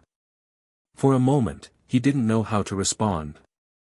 It didn't feel good to be exposed twice. When Cronin saw him like this, he smiled again and said, "Sir Lei Luo, you are quite calm. Aren't you afraid that I will expose you?" Lei Luo restrained his smile and replied calmly, "Since I was able to sneak in, I naturally thought of a way to escape unscathed." The Ghost Shadow military advisor really lives up to his reputation. Just his composure alone is very impressive. When Cronin said this, he moved aside, giving Lei Luo a space to enter the room. Seeing this, Lei Luo did not doubt him and walked in with his head held high. When he entered the room, the tables, chairs, and benches were all made of wood. The best part was that there was actually a wooden bookcase. There was actually a mountain of books on the bookcase. There was a charcoal stove next to the coffee table. There was a wine pot hanging on the stove. After the warm wine was roasted by the charcoal fire, a portion of it turned into a fragrant steam that flowed in all directions in the air. Lei Luo was surprised as he was looking at the furnishings in the room. Cronin then asked, "Sir Lei Luo, would you like some wine or tea?" "Old Mr. Bai, please don't treat me as an outsider. Just call me Lei Luo. Just give me a cup of tea. I just had a big drink a few days ago. I really can't drink wine." Hearing Lei Luo's answer, Cronin poured 2 cups of tea and the two of them sat opposite each other at the coffee table. As soon as he sat down, Lei Luo said, "I wonder how you saw through my identity at a glance. There's nothing difficult about that, right?" Cronin first smiled and then explained. "Your gaze is too focused, sharp, and penetrating. If the military even had a communication soldier of this standard, then the Phoenix Alliance wouldn't be like today, and would have long unified the world. Even if you're sure that I'm not from the military, how can you know it's me at a glance? If we're just talking about talent, the Anglo-Immortal Economic Cooperation Saxton is above the Phoenix Alliance's Philip. Otherwise, the Anglo-Immortal Economic Cooperation's strength wouldn't have been superior to the Phoenix Alliance's. But Saxton's biggest weakness was his arrogance. If it wasn't for the fact that he had always looked down on Rowley, how could Rowley have been pulled over by Saxton? One must know that the Phoenix Alliance at that time was already on the verge of collapse. As Cronin said this, he raised his head and looked at Lei Luo. Think about it. Saxton doesn't even look down on a lord who controls the most important base. How could he possibly be willing to spend time with me? The only people who want to make a move on the Great Wall of Iron Blood and think that they have the ability to do so are the old troops of East God, who have suddenly appeared on the comet recently. Everyone, including me, who is concerned about the situation in the Third Province, is paying close attention to such a force that has suddenly sprung up. And everyone knows that the person supporting this force is not Princess Ali, but the person who is hiding behind her and known as military advisor Ghost Shadow. Based on your actions in the Holy City of Beauty, everyone knows that you don't want to stay there for long. With the combination of the two, it makes sense that you want to do something to the Great Wall of Iron Blood. With the strength you have now, if you want to take down the Great Wall of Iron Blood, the key is that there must be trouble inside the wall. Therefore, whether there's trouble inside the wall is the key to your success or failure. Take a look at your path of rise over the past 9 months. The most crucial part is that you've almost done everything yourself and never put your hands on others. From this, it can be seen that you're not only very confident, but you're also so confident that you don't trust anyone. Therefore, you had to come personally today. Although there was still no change in Lei Luo's expression after Cronin's explanation, the shock in his heart could not be described with words. After a moment of silence, Lei Luo asked, "Why do I want to take down the Great Wall of Iron Blood? Although this place has a strong defense and sufficient energy supply, its economy is backward. For the two alliances, it may be an important place, but for us, it's just a hot potato. It's naturally a hot potato in our hands, but if we throw it out, we can sell it for a good price." Lei Luo's body was gradually stiffening. He struggled to pick up the teacup and took a sip. After a while, he slowly asked, "What price do you think I will sell it for?" "In my opinion, the Cape of Good Hope is not bad." Ding! The teacup in Lei Luo's hand fell to the ground, and the tea spilled all over the ground. Cronin stood up as if nothing had happened. "I'll pour you another cup." Cronin poured another cup of tea and placed it in front of Lei Luo, then said these 2 words indifferently. "Arrogant." Lei Luo reached out and held the teacup in his hand. His eyes looked at Cronin, but he did not dare to speak. No matter how modest a native is, in front of a magic conductor, he will always carry this kind of emotion in his bones, and you are no exception. Cronin drank his tea as he slowly continued to speak. You are just a magic conductor who will not live to be 100 years old. Even if you have some influence with a magic conductor, how strong can you be? In the depths of your heart, you will always be unable to resist muttering to yourself like this. Lei Lou continued to remain silent.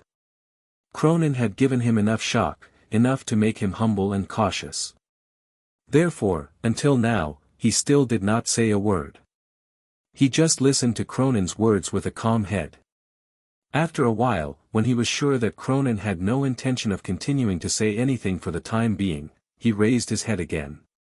He looked at Cronin very seriously and asked, I thought that I had enough evaluation and respect for you, but this level of evaluation and respect is completely unworthy of your wisdom. Therefore, first of all, I would like to sincerely apologize to you for the rudeness and arrogance in my heart. There's no need. This is not a problem for you alone, but a problem for many. Just like how a tiger will always look down on a wild wolf, it's not a crime for a native to look down on a magic conductor. The reason why I said so much to you just now is because I have a special understanding of you. I think that there might be a real in-depth communication between us. Cronin's words made Lei Lou's eyes light up. So, there's still a possibility of cooperation between us? Of course. Otherwise, why would I tell you this? Cronin asked with a smile. Lei Lou smiled in relief. He thought for a while and then asked tentatively, I don't know why, but I suddenly have a feeling that you seem to have been waiting for me to cooperate with you. If you don't appear within 10 days, then we will very likely send people to contact you. Cronin's words once again surprised Lei Lou. He was stunned for a long time before he asked. But, why? Then why are you confident that you can convince me? Cronin asked back. Because I have some bad news for the magic conductors. I think that after you see this news, you will cooperate with me, Lei Lou said. Some regions of the empire have already started a large-scale purge of the magisters, resulting in a riot. Is this it? Lei Lou was no longer shocked, because he was so shocked that he was somewhat numb. How did old Mr. Bai? Cronin smiled faintly. To be able to obtain such confidential information, it can be seen that Sir Lei Lou and Prince Ulysses should have formed a reliable alliance. Congratulations, sir. However, not only the massacres, but also those who were massacred know of this news.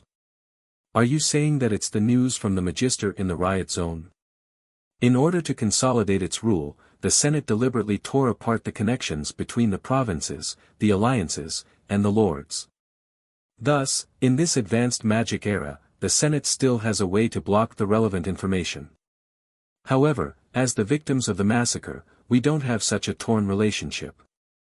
A long time ago, we gradually established a connection, and in recent years, this connection between us has covered the entire empire. Has a complete system been formed between the magic conductors? When Lei Lou put the teacup on the table, his right hand trembled slightly. We have only established a perfect connection, but we have not formed a perfect system.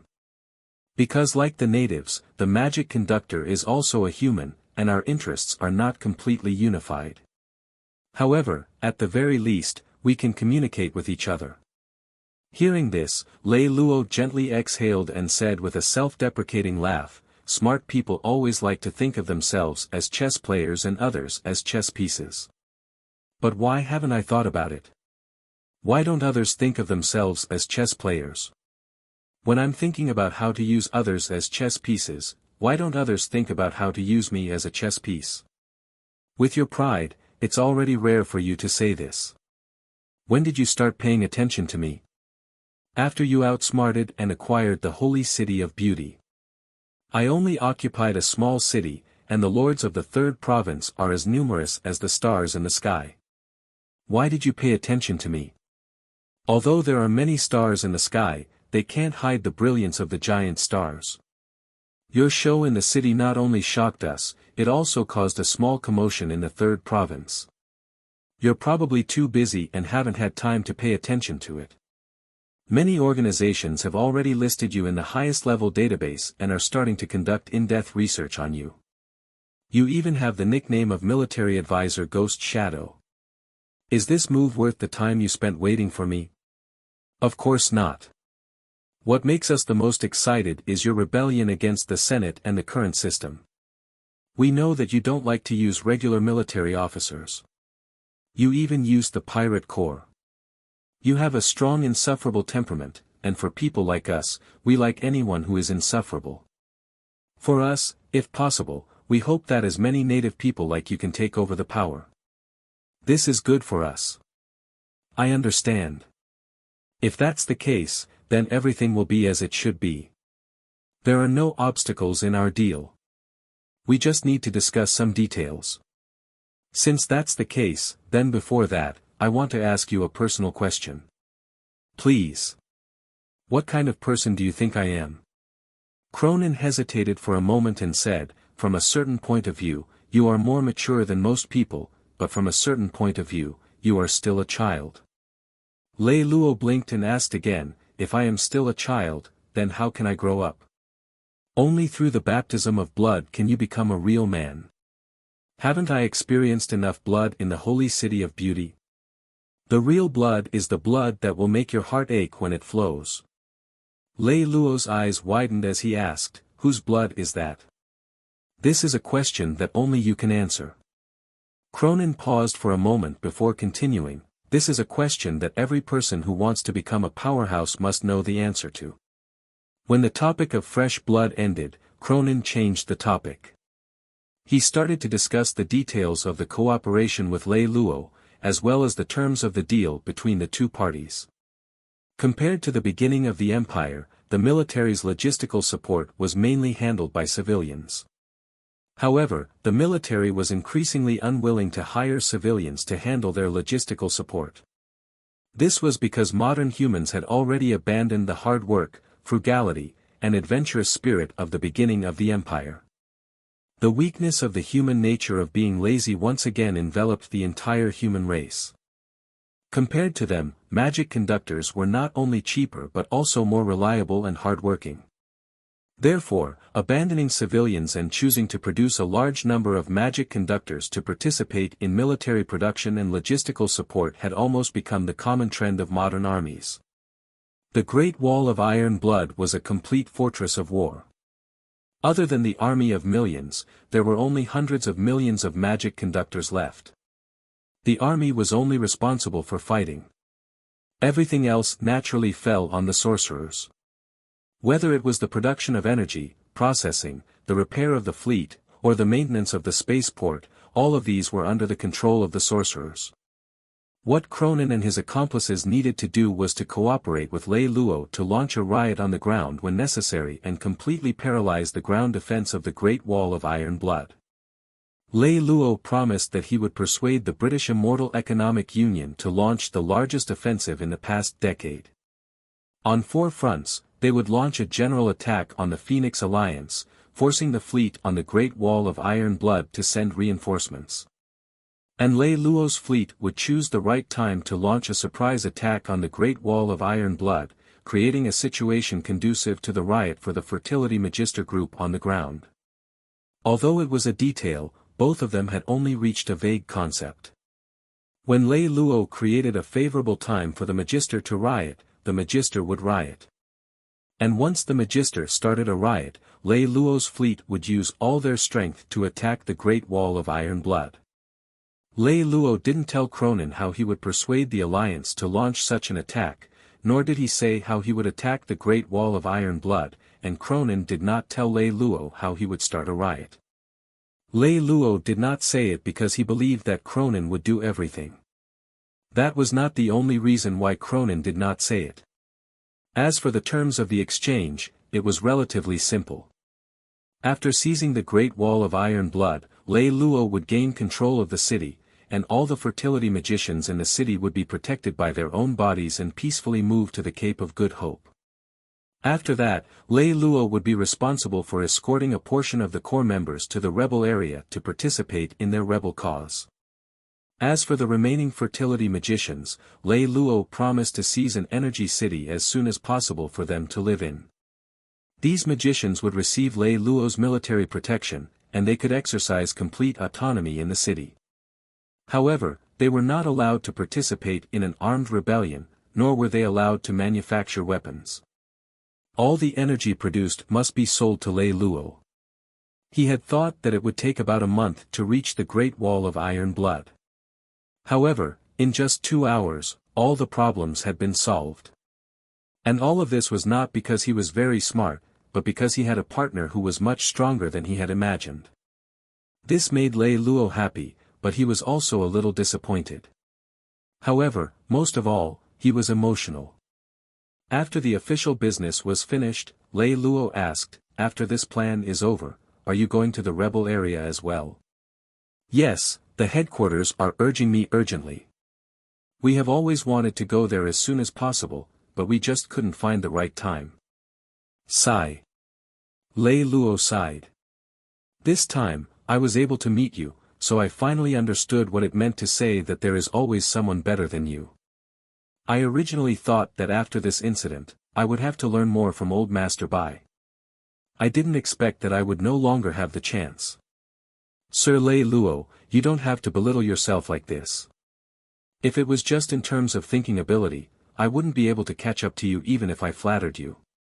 The reason why I can see so clearly in certain areas isn't because of how fast my brain can think, nor is it because of how strong my calculation and memory abilities are.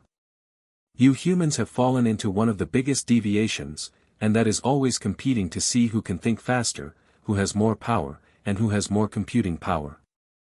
That's right, over the years, you have made amazing progress in these 3 areas, but you have lost the most important thing, which is a wide field of vision." "Wide field of vision?" Cronin replied with a smile, "It's a broad field of vision. It sounds like a completely meaningless illusory word, right? How many steps does it take from your home to the market closest to you?" Lei Lou shook his head blankly. "I don't know. An answer that can be found by walking once, but many people will never get it in their lifetime."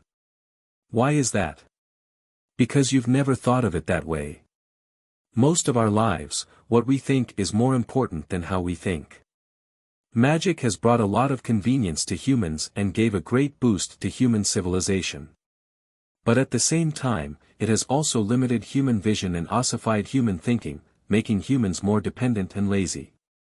From a certain point of view, you have improved, but from another point of view, you have regressed. What you think is more important than how you think." Lei Lou silently recited this sentence in his heart. After repeating it a few times, he said, "May I ask one last question?" "Please speak." "Just now, you evaluated me as an immature person. I was not convinced before, but after listening to a series of high-level arguments, I am completely convinced. But I would like to ask, is it possible for an immature person to become a good commander?" At this moment, Lei Lou had already completely regarded the Cronin in front of him as his teacher.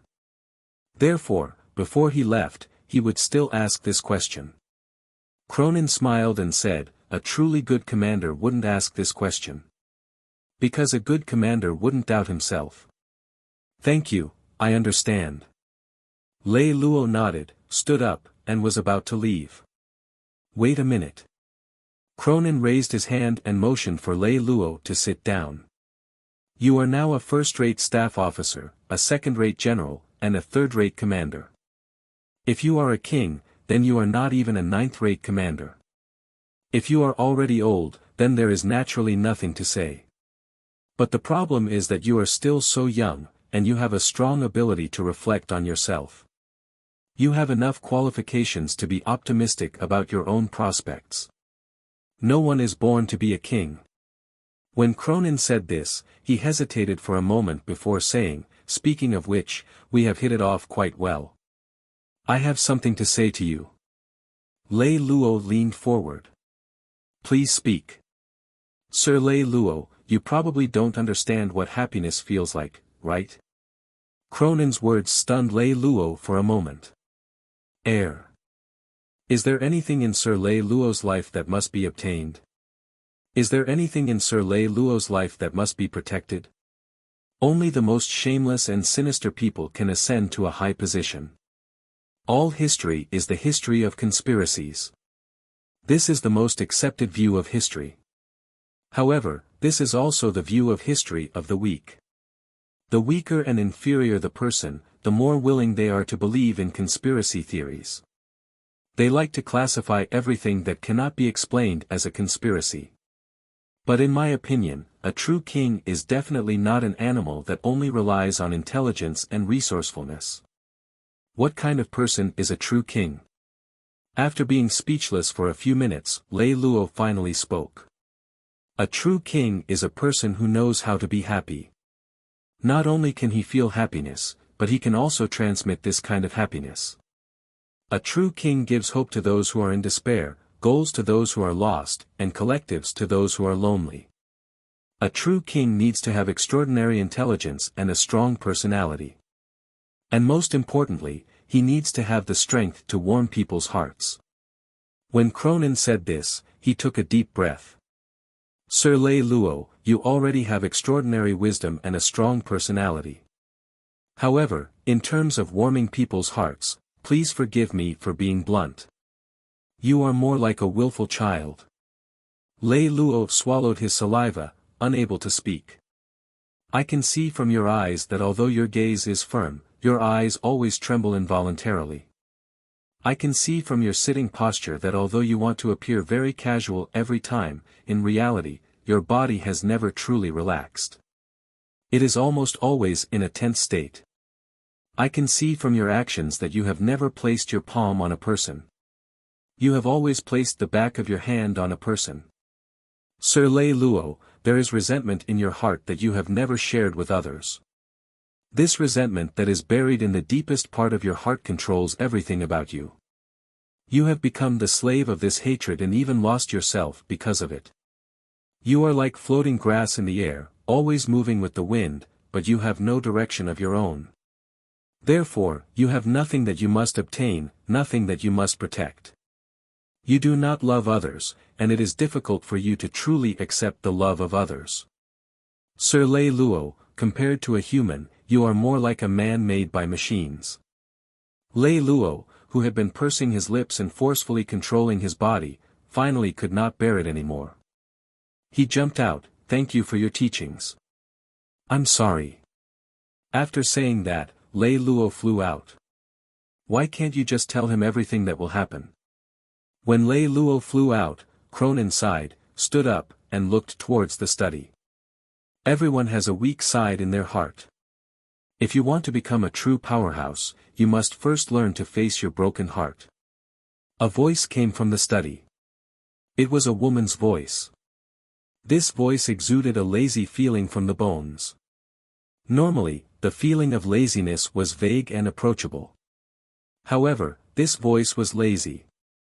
However, aside from laziness, there was a clear coldness that kept people away. It was like a drop of clear spring on a high mountain. It looked clear and moving. When one reached out to touch it, one would find that it was a cold that penetrated one's heart.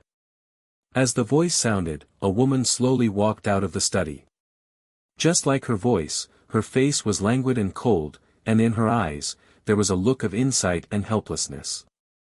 When people see a woman who is pleasing to the eye, they call her beautiful. When they see a woman who is pleasing to the eye, they call her beautiful. And some women don't get any evaluation. All they get is a sigh. They were so beautiful and yet so far away that there was no room for imagination. This woman was such a woman, and people could only sigh. However, if Lei Luo was present, he would not think too much, because he would only think of one thing: this woman was exactly the same as the woman on the cross. But no matter what, he's only an 18-year-old child. Maybe we should give him more time. Cronin shook his head, unable to bear it. Don't get emotional easily. It'll affect your judgment. As the woman spoke, she turned her head and looked outside the door. Since Melly was able to give him God's time, she naturally had high expectations for him. Although Melly has a bad temper and is narrow-minded, she still has a good eye for people. You should believe that this young man will not collapse so easily. Although that's what he said, I don't know why, but when I saw him lowering his head and forcing himself to sit there and listen to me, I suddenly felt that I was very cruel. After saying this, Cronin smiled faintly at the woman. Your Highness, perhaps I'm really old. Now is not the time for such meaningless feelings. I've already met this person. In the future, you will be the one to communicate with him. Now, it depends on whether he can survive this trial on his own. If he can, then you can continue to help and monitor him at the same time. Then, what if he can't get through this trial? The woman paused for a moment and shook her head. No, in my opinion, he should be able to get through it. As I said before, Melly's shortcomings are piled up like a mountain, but her eyesight is not bad. That's all. I'm leaving. If there's anything, contact me at any time. As the woman spoke, she turned her body towards the door. Cronin bowed respectfully and said, Yes, Your Highness. Farewell, Your Highness. The woman did not say anything and just walked towards the door. Just as she was about to leave, she suddenly stopped, turned around, and said to Cronin, If the situation that you're talking about really happens, then take God's time from his arms as soon as possible. There are only 4 of those. If he can't do it, we must immediately find a successor. The time until the gate of the Devil Realm opens is getting tighter and tighter. We have no time to waste. Yes, Your Highness. Cronin bowed respectfully once again. The night, the endless night, the night that seemed to never end, descended from the sky like an airtight black cloth, covering Lei Luo's face. In the beginning, he didn't feel much. He only felt light fog-like air. But soon, Lei Luo began to experience some breathing difficulties. In an instant, the difficulty of breathing turned to suffocation. He reached out with all his might, trying to tear the thing off his face. But the harder he pulled, the harder the black thing pressed against his face. Eventually, it even seeped into the skin of Lei Luo's face. It was a burning pain that was so real and penetrating.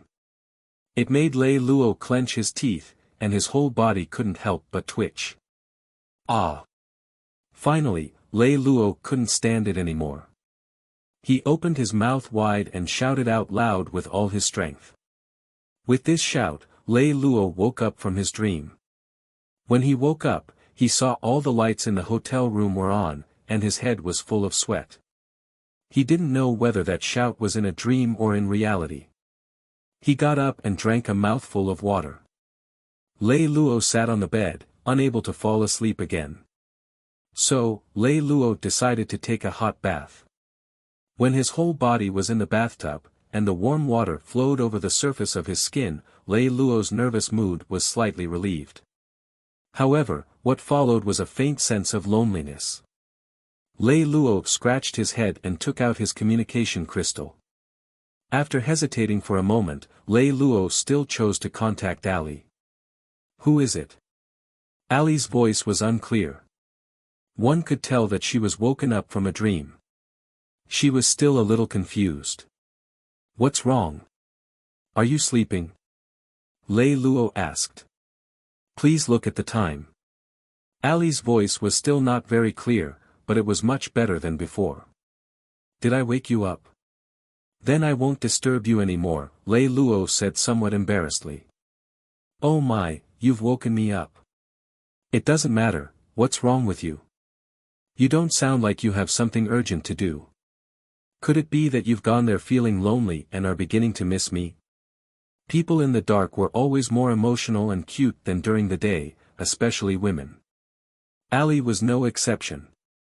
If it was during the day, she would never have said such a joke. But at night, even she didn't know what was going on, so she just blurted it out.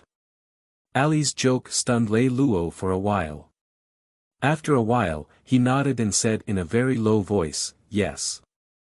Lei Luo's voice was very low, but Ali was very quiet, so she heard his answer perfectly. This time, it was Ali's turn to be in a daze.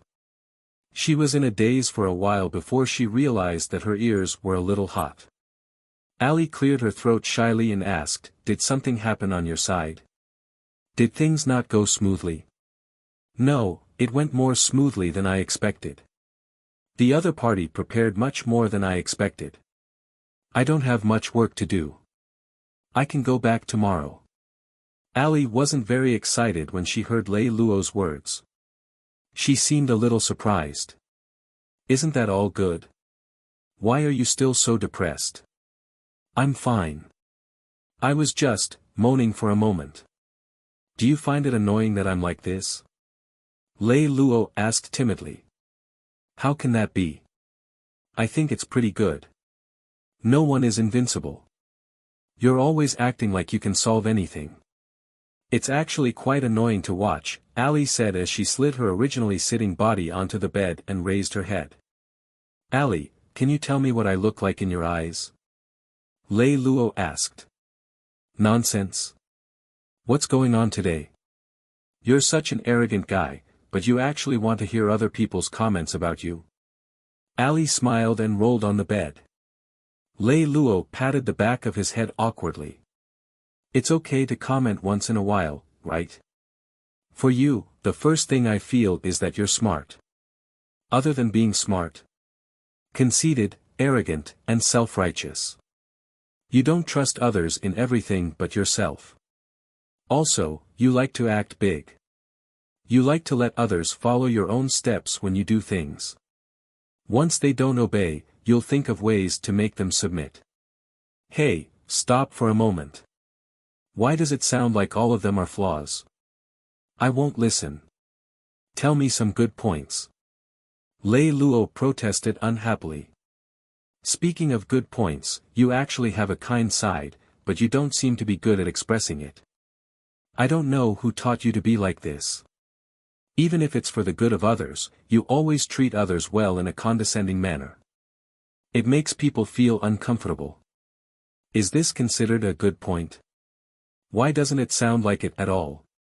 Barely. Don't I have any advantages that aren't forced? Of course. At least you miss me." At this point, Ali smiled smugly. "Do you have to be so happy when I miss you? To be able to make an abnormal human like you want to, it fully proves my boundless charm. It's not too much to be proud, right?" Ali said as she continued to smile brightly. Perhaps it was because Ali's smile was too infectious. Lei Luo, who was originally gloomy, actually laughed along with her. "Ali, I like your laughter." This sentence came out of Lei Luo's mouth. And this sentence once again caused a short silence between the two of them. As if realizing that he had made a mistake, Lei Luo explained in a tone of explanation. "I mean, I like your laughter. I know, since you don't have anything to do over there, then I want you to accompany me to see Saxton. Can you do that? You can treat it as helping me, or you can treat it as a recuperation before the Great War." "No problem," Lei Luo answered without even thinking. Just like what he had been doing for the past month or so, although he was very dissatisfied, Xiamu was still diligently leading his subordinates around the holy city of beauty. During the day, he had to be calculative with Morton to receive and inspect the ships under his command. He also had to clean up his own internal affairs and restore the formation of those fleets that had been broken up. Every captain and high-ranking commander had to be reappointed. At night, he still had to bring his mecha team members and the other old East God subordinates to patrol the civilian areas that were filled with the rumors of a civilian uprising. That night, just as he was dressed neatly as usual and was about to go out to patrol, he unexpectedly bumped into Carmen in the corridor of the police station. Just as Xiamu lowered his head and was about to brush past him as if he hadn't seen anything, Carmen called out to Xiamu. "Commander Xiamu." Xiamu stopped and forced a smile. "Lord Carmen." Carmen smiled as he slowly walked towards Xiamu and asked, "Is the reorganization of the fleet going smoothly?" Because the amiability that Carmen displayed at this moment was completely different from the arrogance that he usually displayed, even Xiaomu felt a little uncomfortable. He cleared his throat slightly and nodded, "It's all right. I heard that Captain Xiaomu seems to be lacking in manpower. Is there anything that I can help you with? I have a few hundred old subordinates coming over to join me recently. They are all very good captains. If Captain Xiaomu needs them, I can spare some for you." "There's no need. Our Grizzly Pirates gang doesn't lack captains for the time being." Xiaomu was about to leave. At this time, Carmen continued to say with a smile, "But why did I hear that during the battle for the Holy City of Beauty, the Grizzly Pirates were almost wiped out? They had no choice but to open their recruitment doors to some small pirate groups and wandering pirates. The hateful face has finally been exposed," Xiaomu thought so in his heart.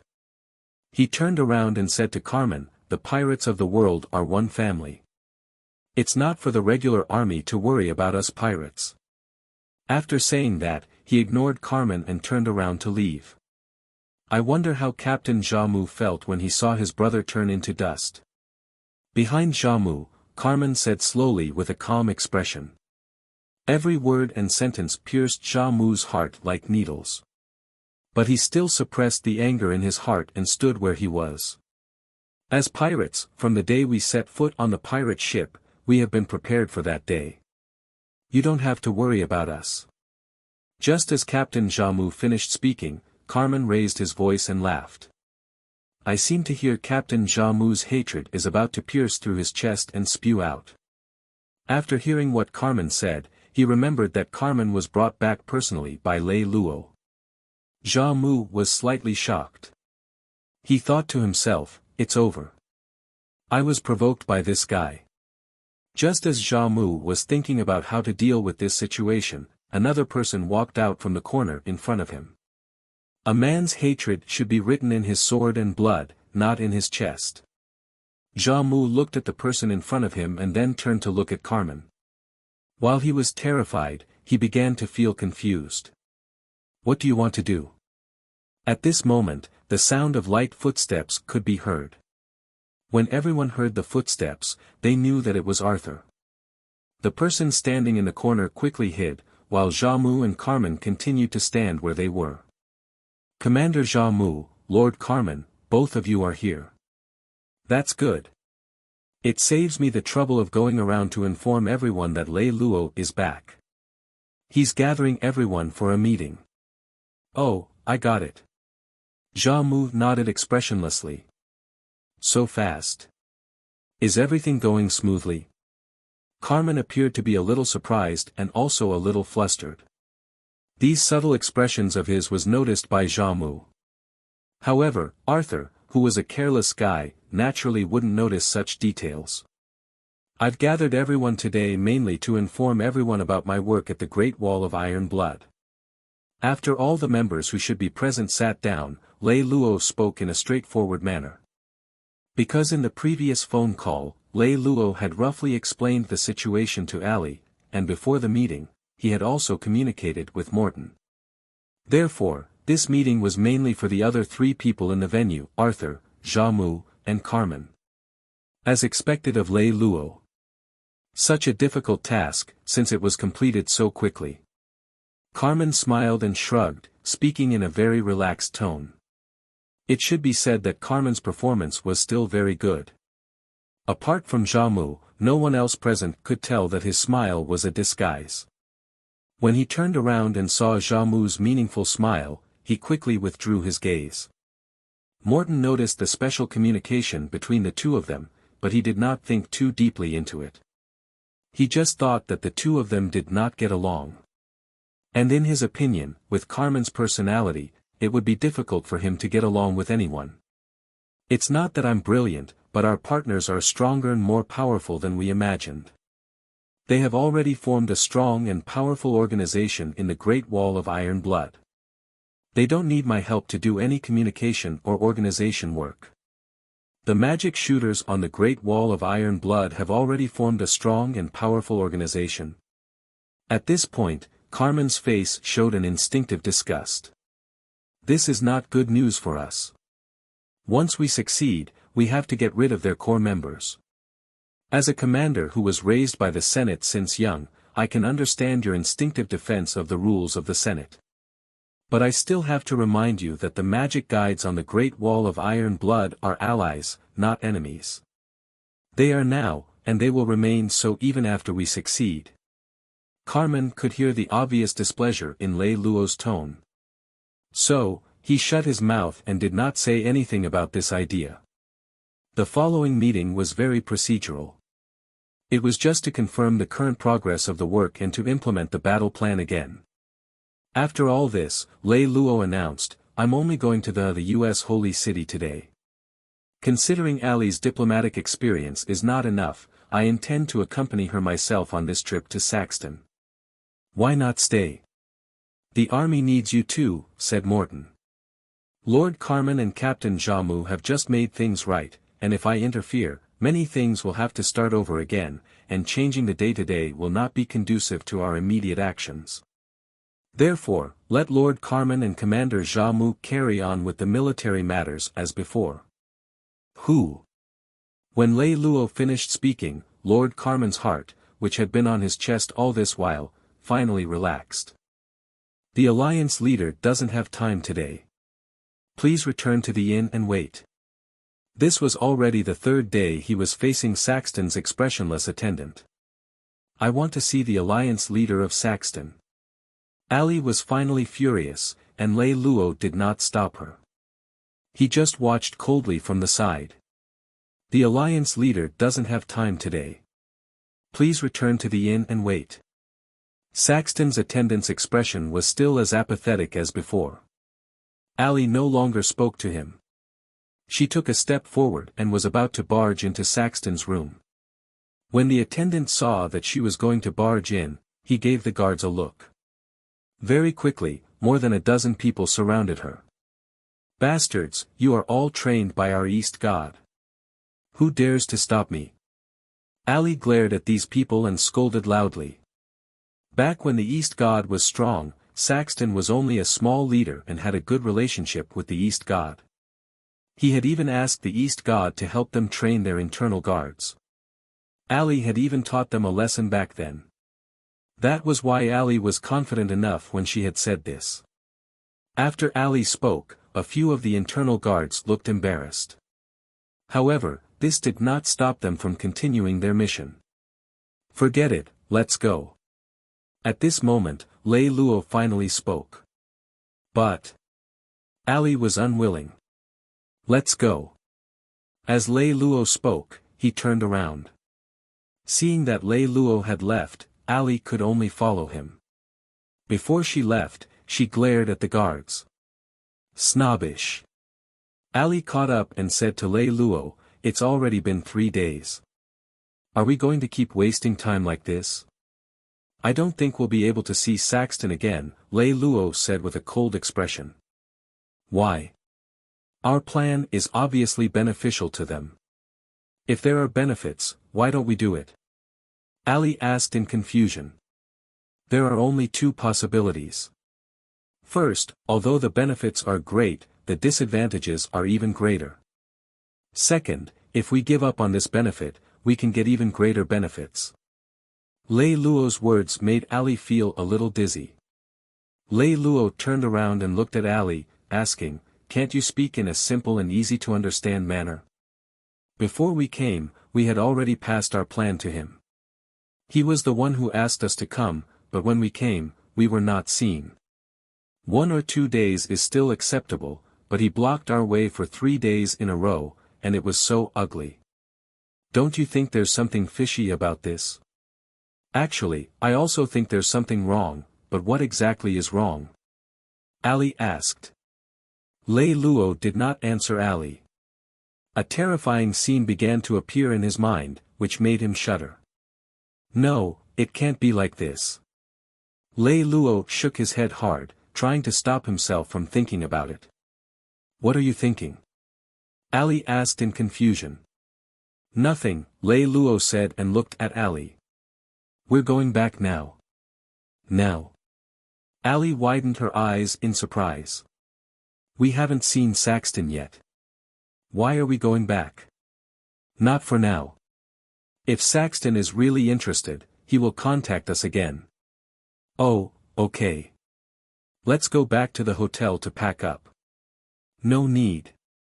Lei Lou waved his hand. We'll go straight to the port and leave through the civilian port. Why? Don't ask why. Let's do it first. Hurry. The gloomy thoughts in Lei Luo's mind became clearer, and he felt a little confused. Seeing that Lei Luo seemed a little impatient, Ali did not ask any more questions and just followed Lei Luo's instructions. The two of them got into the carriage. Ali looked at Lei Luo and saw that his head was leaning against the window of the carriage. His right hand was unconsciously clenching and then letting go, so she asked, "What's wrong with you? Why do you seem a little uneasy? How many of the old troops of the East God on the Holy City of Beauty are you familiar with?"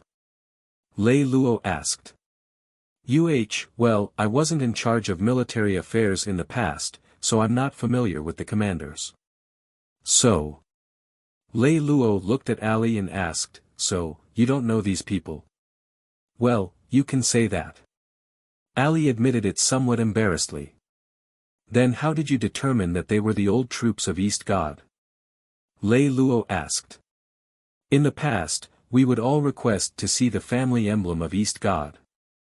But later, Casa said that it was too long, and many people had lost or pawned the family emblem. I thought it made sense. The family emblem of East God used to be a symbol of glory, but after all, we had been in decline for too long, so it was reasonable for us to lose it. So, we later cancelled this identification method. When did this happen? Lei Luo's eyes widened. It happened on the second day after we took over the Holy City of Beauty. How stupid. How could a person who would lose or pawn his emblem be a loyal old subordinate of the East God? How could you believe such nonsense? Lei Luo shook his head in disbelief. As he spoke, he began to become a little impetuous. Oh right, Ali touched her cheek. But, I didn't think too much back then. We were really short-handed, so, since Casa said so, I also. Casa, you're the spiritual leader of the old troops of East God. Why don't you have any ideas? Lei Luo was already feeling a little disappointed. Even if you don't have any ideas, why don't you ask for my opinion? After being criticized by Lei Luo for a few times, Ali seemed to have lost her temper. The question is, when have you ever cared about this? Lei Luo was rendered speechless by Ali's words. After hesitating for a long time, he slowly closed his eyes, leaned his head against the carriage, and closed his eyes to rest. I say, what's going on with you? Why did you suddenly? Lei Luo stretched out his hand and stopped Ali's words. Don't say anything now. Let's return to the Holy City of Beauty first. In Ulysses was reading in the study when Strachey suddenly came to the door. Your Highness. Ulysses looked up and saw Strachey. He hurriedly said, Teacher, come in. After Strachey came in, Ulysses asked, Teacher, what's the matter? It's Saxton from the Union of Immortal and Economic Cooperation. He said that he had a face-to-face meeting with Lei Luo. The two of them had a very pleasant conversation, but he wants to make sure that we are really supporting them. Of course, tell him that we are supporting Lei Luo, Ulysses said without hesitation. Strachey nodded and replied, yes. Hearing Strachey's reply, Ulysses couldn't help but frown. He thought to himself, why did teacher agree so quickly today? Isn't he prejudiced against Lei Luo? Quick, Morton, quickly pack your things. On this day, Morton was working in his office when he suddenly saw Arthur rushing in fully armed. Seeing Arthur in such a hurry, Morton quickly stood up and asked, what's wrong? The local security forces have completely rebelled. The local security forces have completely rebelled. Morton's heart chilled. All along, Morton had been most worried about two things. One was that the military power was not directly in Lei Luo's hands, and the other was that the local security forces would finally take up arms and strike a rebellion. The security forces were basically formed from the security forces left over from the era of the distant mountain lords, and their composition was basically all local people from the city. These people all had a deep resentment towards them for being so ruthless. Morton had always been giving them huge subsidies as a way to win them over. At the same time, he kept buying heavy armor and increasing the number of heavy armor warriors to give them military pressure. Unexpectedly, in the end, they had rebelled. Don't panic. Tell me first how many people are there, and where are they rebelling? They're rebelling, all of them. Even in the capital, there are local security forces running around everywhere. Morton slammed the table and said anxiously, "Don't talk nonsense. We have such strict supervision. They have no way to establish a strict organization. How can they all rebel? Morton, this isn't nonsense. It's true. Every place is rebelling. Not only the security forces but also many civilians have participated in this rebellion. The most terrifying thing is that each of these people have weapons in their hands. In my face-to-face with the rebels, I found that they have more than 70 sets of heavy armor in their hands." What? Heavy armor? How could they possibly have heavy armor in their hands? Morton was really anxious this time. I don't know either. At this time, who would be able to understand this? But, Morton, don't worry. With me here, your safety will not be a problem. But we can't stay here anymore. This place is too big a target. This is the first place the rebel army wants to attack. You have to quickly hide. As long as we can hold on until Lei Lou comes back, everything will be settled. Good, good, good. Morton was a business genius, but he really knew nothing about war. This was the first time he had encountered such a situation. He suddenly lost his mind. He could only nod and ask his adjutant to help pack up the things. Ask the adjutant to bring the things over later. You go first, Morton.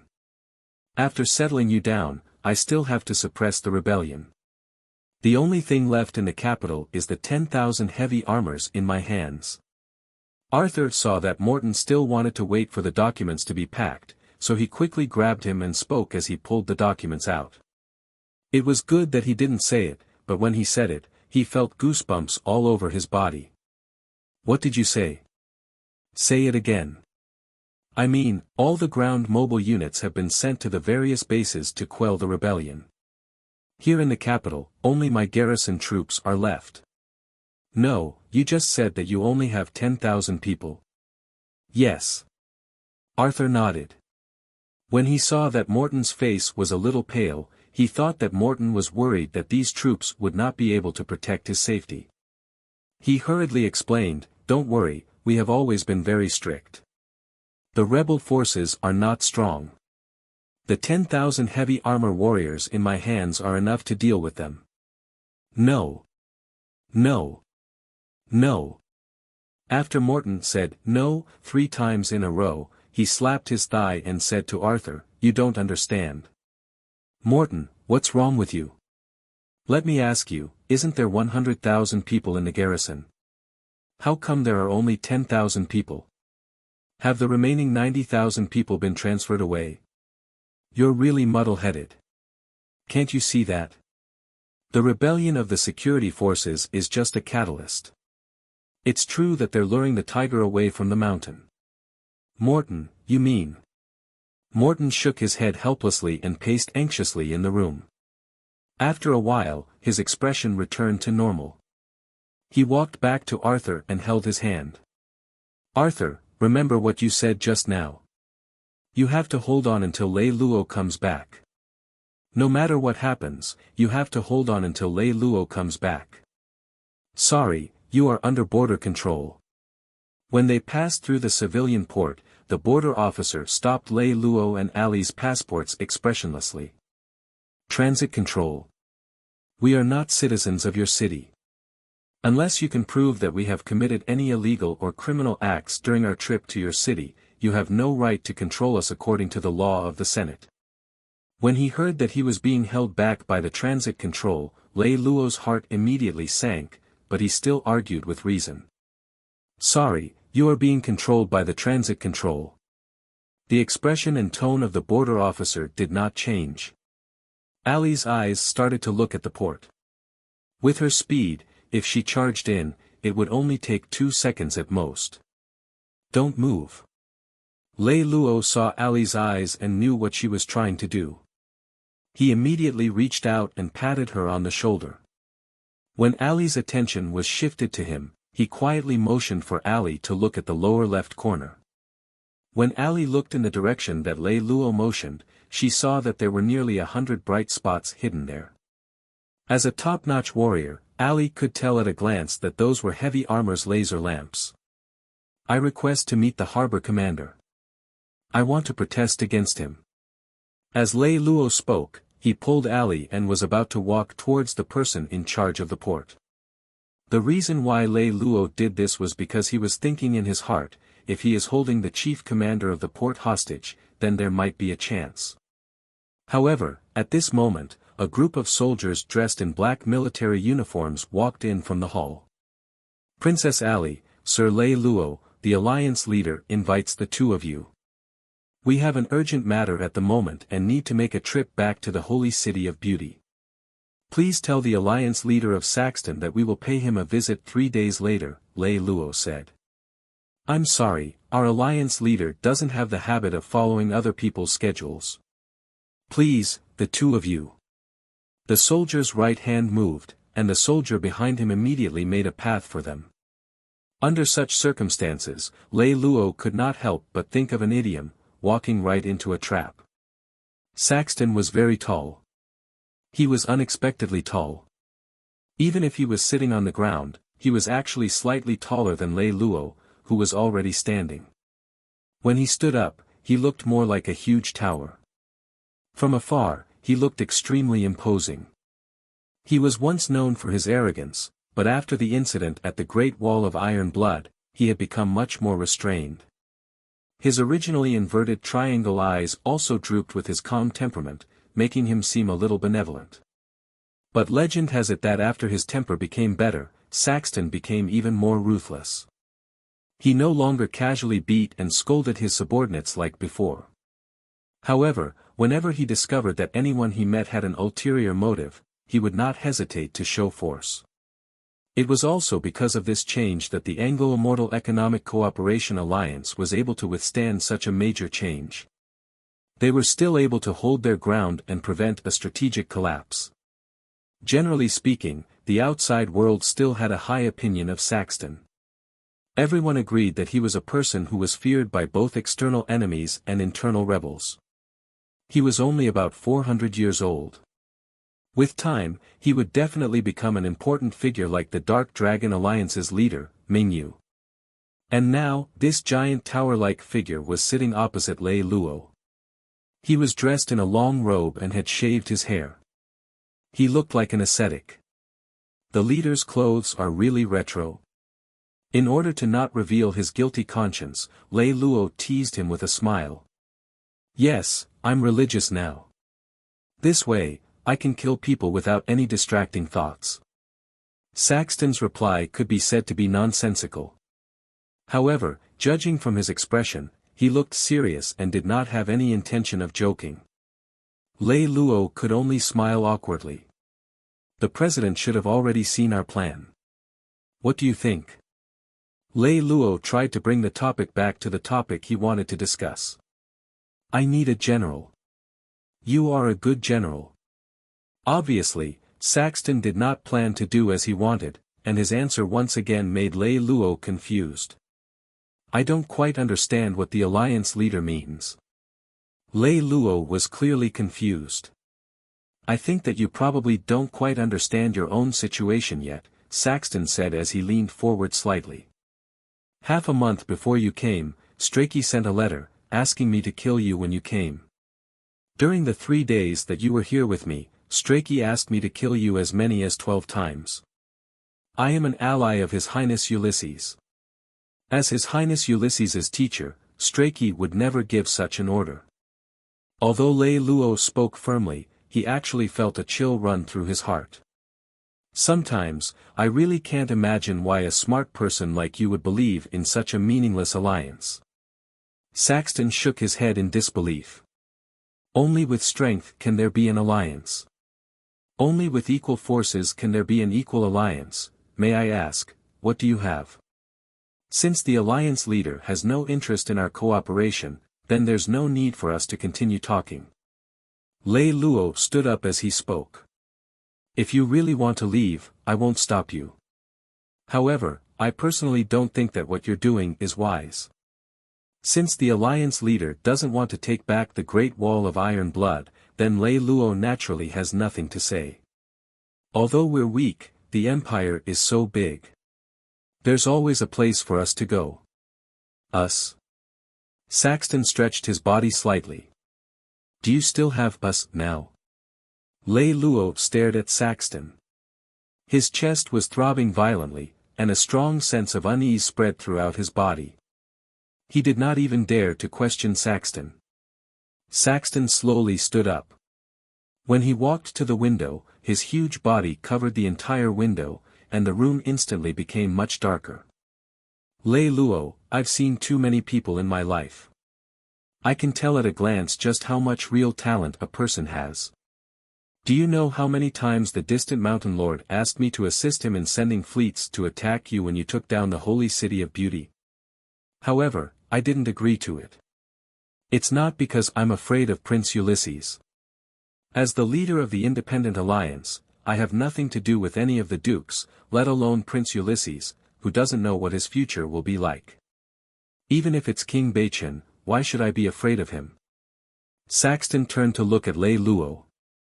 I did this because of what you did.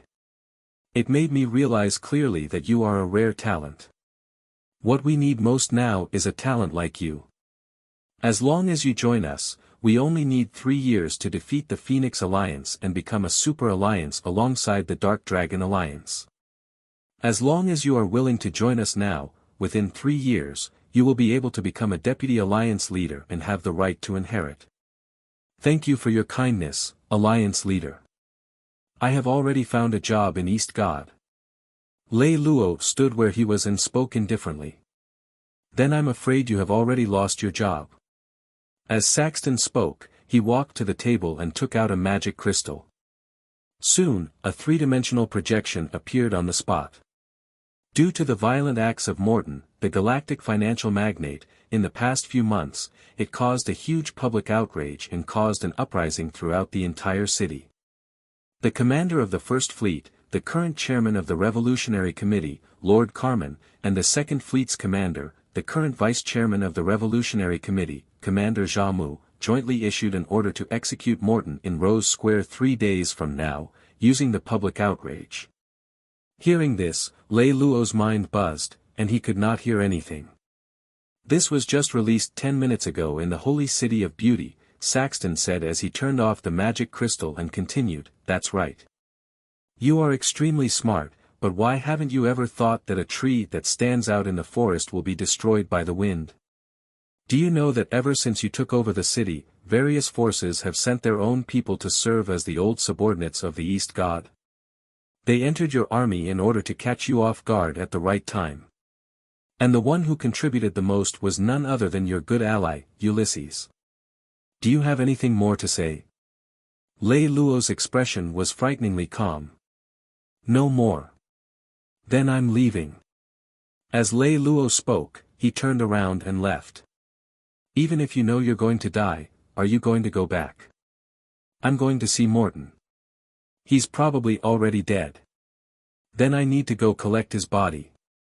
After Lei Luo finished speaking, he did not say anything more to Saxton and left the living room. When he walked to the door, he saw Ali sitting outside. Ali stood up as soon as she saw him. Her face was pale. She had just learned about the situation in the Holy City of Beauty. Lei Luo smiled as he walked over. He put his hands on Ali's shoulders and said, "Stay here for a few more days. I'll go back and settle things. I'll come find you when I'm back." Do you think I'm a 3-year-old child? Ali smiled along, but it was a sad smile. Lei Lou knew that Ali knew as much as he did. There was no point in hiding it anymore. So, he first looked at Ali quietly, then he reached out and held Ali tightly in his arms. One of us has to survive. Don't let me lose too much, Lei Lou whispered in Ali's ear. I watched my family die in front of my eyes, but I couldn't do anything. 2 times is enough for such pain. I don't want a 3rd time. Lei Lou, the most important thing in life is not life and death. Please, take me away. Lei Lou turned his head. Their faces were less than a centimeter apart, almost touching each other. Lei Lou looked at Ali as if he was staring at the distant history. In the deepest part of Lei Lou's heart, in the space that was originally filled with endless darkness, a few faces had suddenly appeared. One of them was Ali's begging face. Lei Lou suddenly smiled. At this moment, his smile was like a blooming peony, domineering and brilliant. This was definitely not a fake smile at all. It was Lei Lou's first smile that came from the bottom of his heart. The initial disappointment and pain, at this moment, had unexpectedly been replaced by an unprecedented fulfillment. At this moment, there was nothing more to say. Lei Lou held Ali's hand and the two of them left side by side. One of Saxton's trusted aides said to Saxton, Alliance leader, you're courting death. Everyone will die, Saxton said calmly. If I were 200 years younger, I might have gone with them. Saxton turned around and went back to his room. I need to rest today. I won't see any guests. Ulysses. The beautiful sunlight shone on Ulysses' study. However, Ulysses couldn't feel the warmth it brought.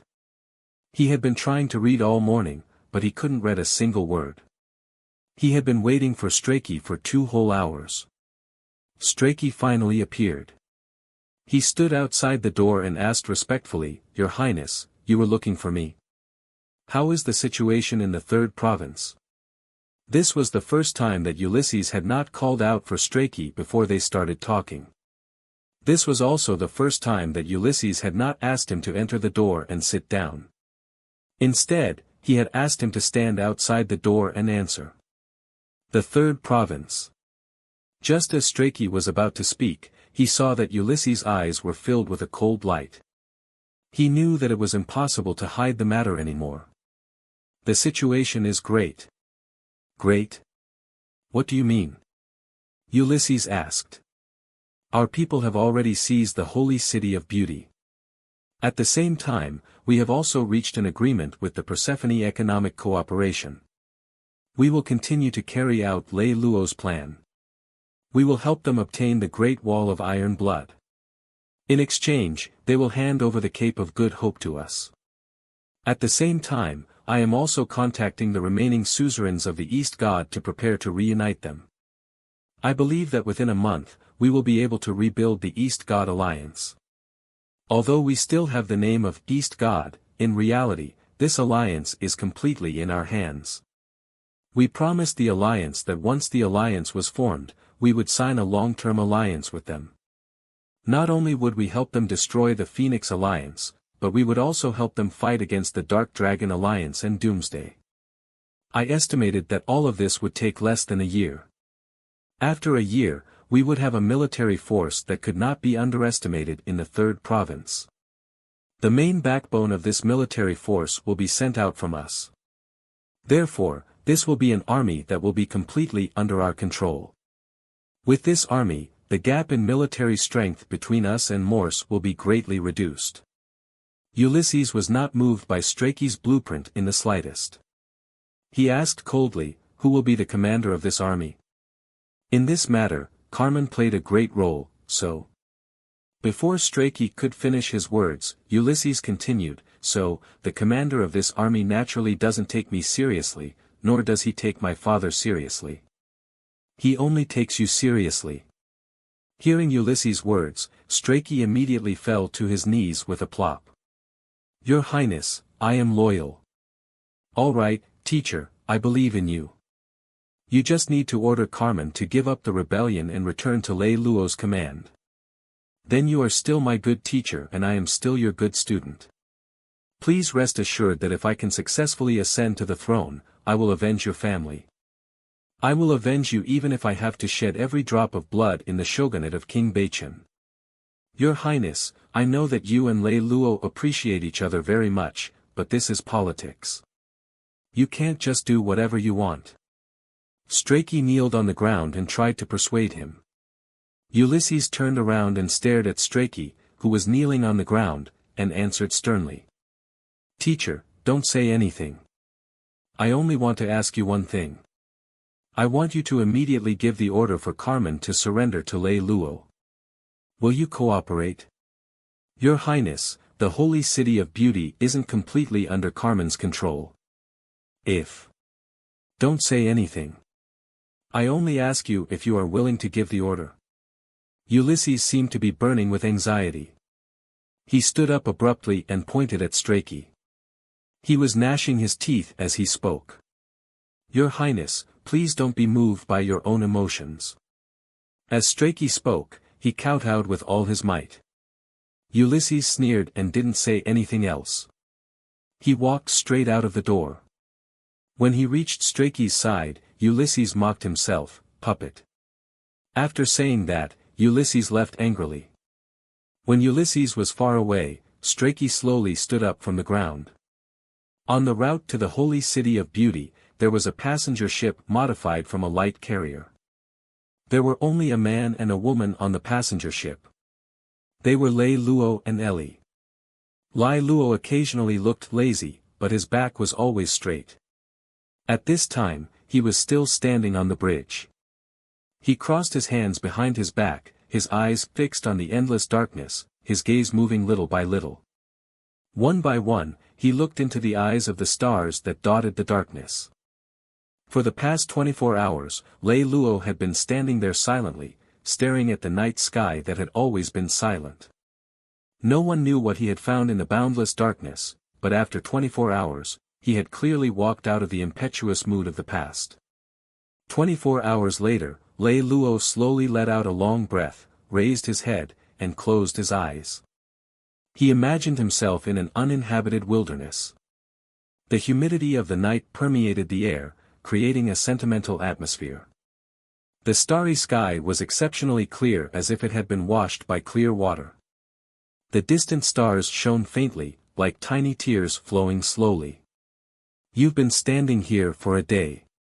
What are you thinking about? Ali's timid voice came from behind. She couldn't help but feel conflicted, but she was afraid of disturbing Lei Luo. Lei Luo turned around, looked at Ali and said, I've thought it through. Life is just a matter of life and death. What's there to be afraid of? At this moment, Ali noticed that Lei Luo's face was a little red. It was an extraordinary red. It was so red that it was scary. What's wrong? Why do you look so weird? Ali asked as she held on to Lei Luo's shoulder suspiciously. It would be better if she did not touch him. With this touch, Ali realized that Lei Luo's body had been trembling at an extremely high frequency. The frequency of this trembling was so high that when Ali touched his body, even her palms would feel slightly numb. Oh my God, what are you? Before Ali could finish her sentence, Lei Luo reached out and gently blocked her hand. He continued to speak. I'm actually a person with low self-esteem. I was abandoned by my parents when I was just born. It was my teacher who picked me up and brought me home. My teacher and my teacher's teacher had always cared about me, but this could not dispel the low self-esteem in my heart. I can never forget that I am a monster, that even my own parents hate me. I never believed that anyone in the world would love me. All along, my dream has always been to find a place of my own and take good care of myself. I don't want to hurt anyone, but if I have to hurt someone to get this place, then I don't mind doing it. I was so determined to get this place that I forgot why I wanted it so much in the first place. In the first few hours of the past 24 hours, I had been unable to extricate myself from a strong sense of defeat. But now, there is only peace in my heart. Lei Lou looked at Ali and smiled weakly. At this moment, his face had turned from red to pale. That day, Cronin asked me, is there anything in Lord Lei Lou's life that must be protected? I couldn't answer him at that time, but now, I think I already have the answer in my heart. Lei Lou spoke until his body staggered. If it wasn't for Ali who quickly reached out to hold him, he might have fallen to the ground. Lei Lou, what's wrong with you? Ali hugged Lei Lou tightly, her voice almost crying. Don't be afraid. Lei Lou gently waved his hand. To reach your best condition, you need to expend some energy. By this time tomorrow, my body should be able to provide us with a crucial minute. A minute? Ali blinked her eyes. Lei Lou wanted to laugh, but he actually did not have the strength to command the muscles on his face. He could only twitch the corner of his mouth slightly. Even if you can become a top warrior, and this is indeed beyond their expectations, but there are hundreds of thousands of heavy armor warriors in the holy city of beauty, and there are only 2 of us. What can we do? Ali asked. Lei Lou shook his head and said, no, there aren't only 2 of us. You mean, there are still our own people in the city? Who is it? Morton has been locked up. Could it be, Arthur? Lei Lou nodded. When did Arthur contact you? Why didn't I know? All communications on the holy city of beauty have been completely blocked. Now, no one can contact anyone from the inside. Since he hasn't contacted you, then why do you say that he is one of our own? In the latest citizen announcement, he is listed. Arthur couldn't have betrayed us. Morton must have made him endure and be our mole. Are you so sure? If there's only one thing I'm sure of in this world, then it must be this one. Seeing that Lei Lou was so sure, Ali had nothing more to say. After a while, Ali asked again, since Arthur has no connection with you, if we act rashly, what chance do we have of winning? I didn't calculate it because there's no point in doing so. What's the point of doing what we're destined to do? Lei Lou said this with a calm expression. Why don't we let Saxton get rid of him? That way, there won't be any trouble. Saxton isn't a small lord. He's the leader of an alliance. Although he's afraid of us and doesn't dare to completely disobey us, we can't expect them to do everything we want them to do. At the very least, which route is Lei Lou on? Don't you understand by now? Saxton does not want Lei Lou to die so quickly. In his opinion, it is best that he can continue to live and tear apart our plans in the 3rd province. It is just a mere union of the British Immortal Economic Union. It is too far-fetched that they cannot suppress it. It's not inevitable for you to be able to reach your current position. It's just a matter of luck, so you're not indispensable. As for this point, Lord Carmen, I hope you'll always remember it in your heart. The above conversation took place between Carmen, who was standing on the communication crystal, and Strachey, who was standing on the crystal. When he heard Strachey's merciless rebuke, Carmen's instinctive stubbornness caused a strong sense of disgust to surge in his heart.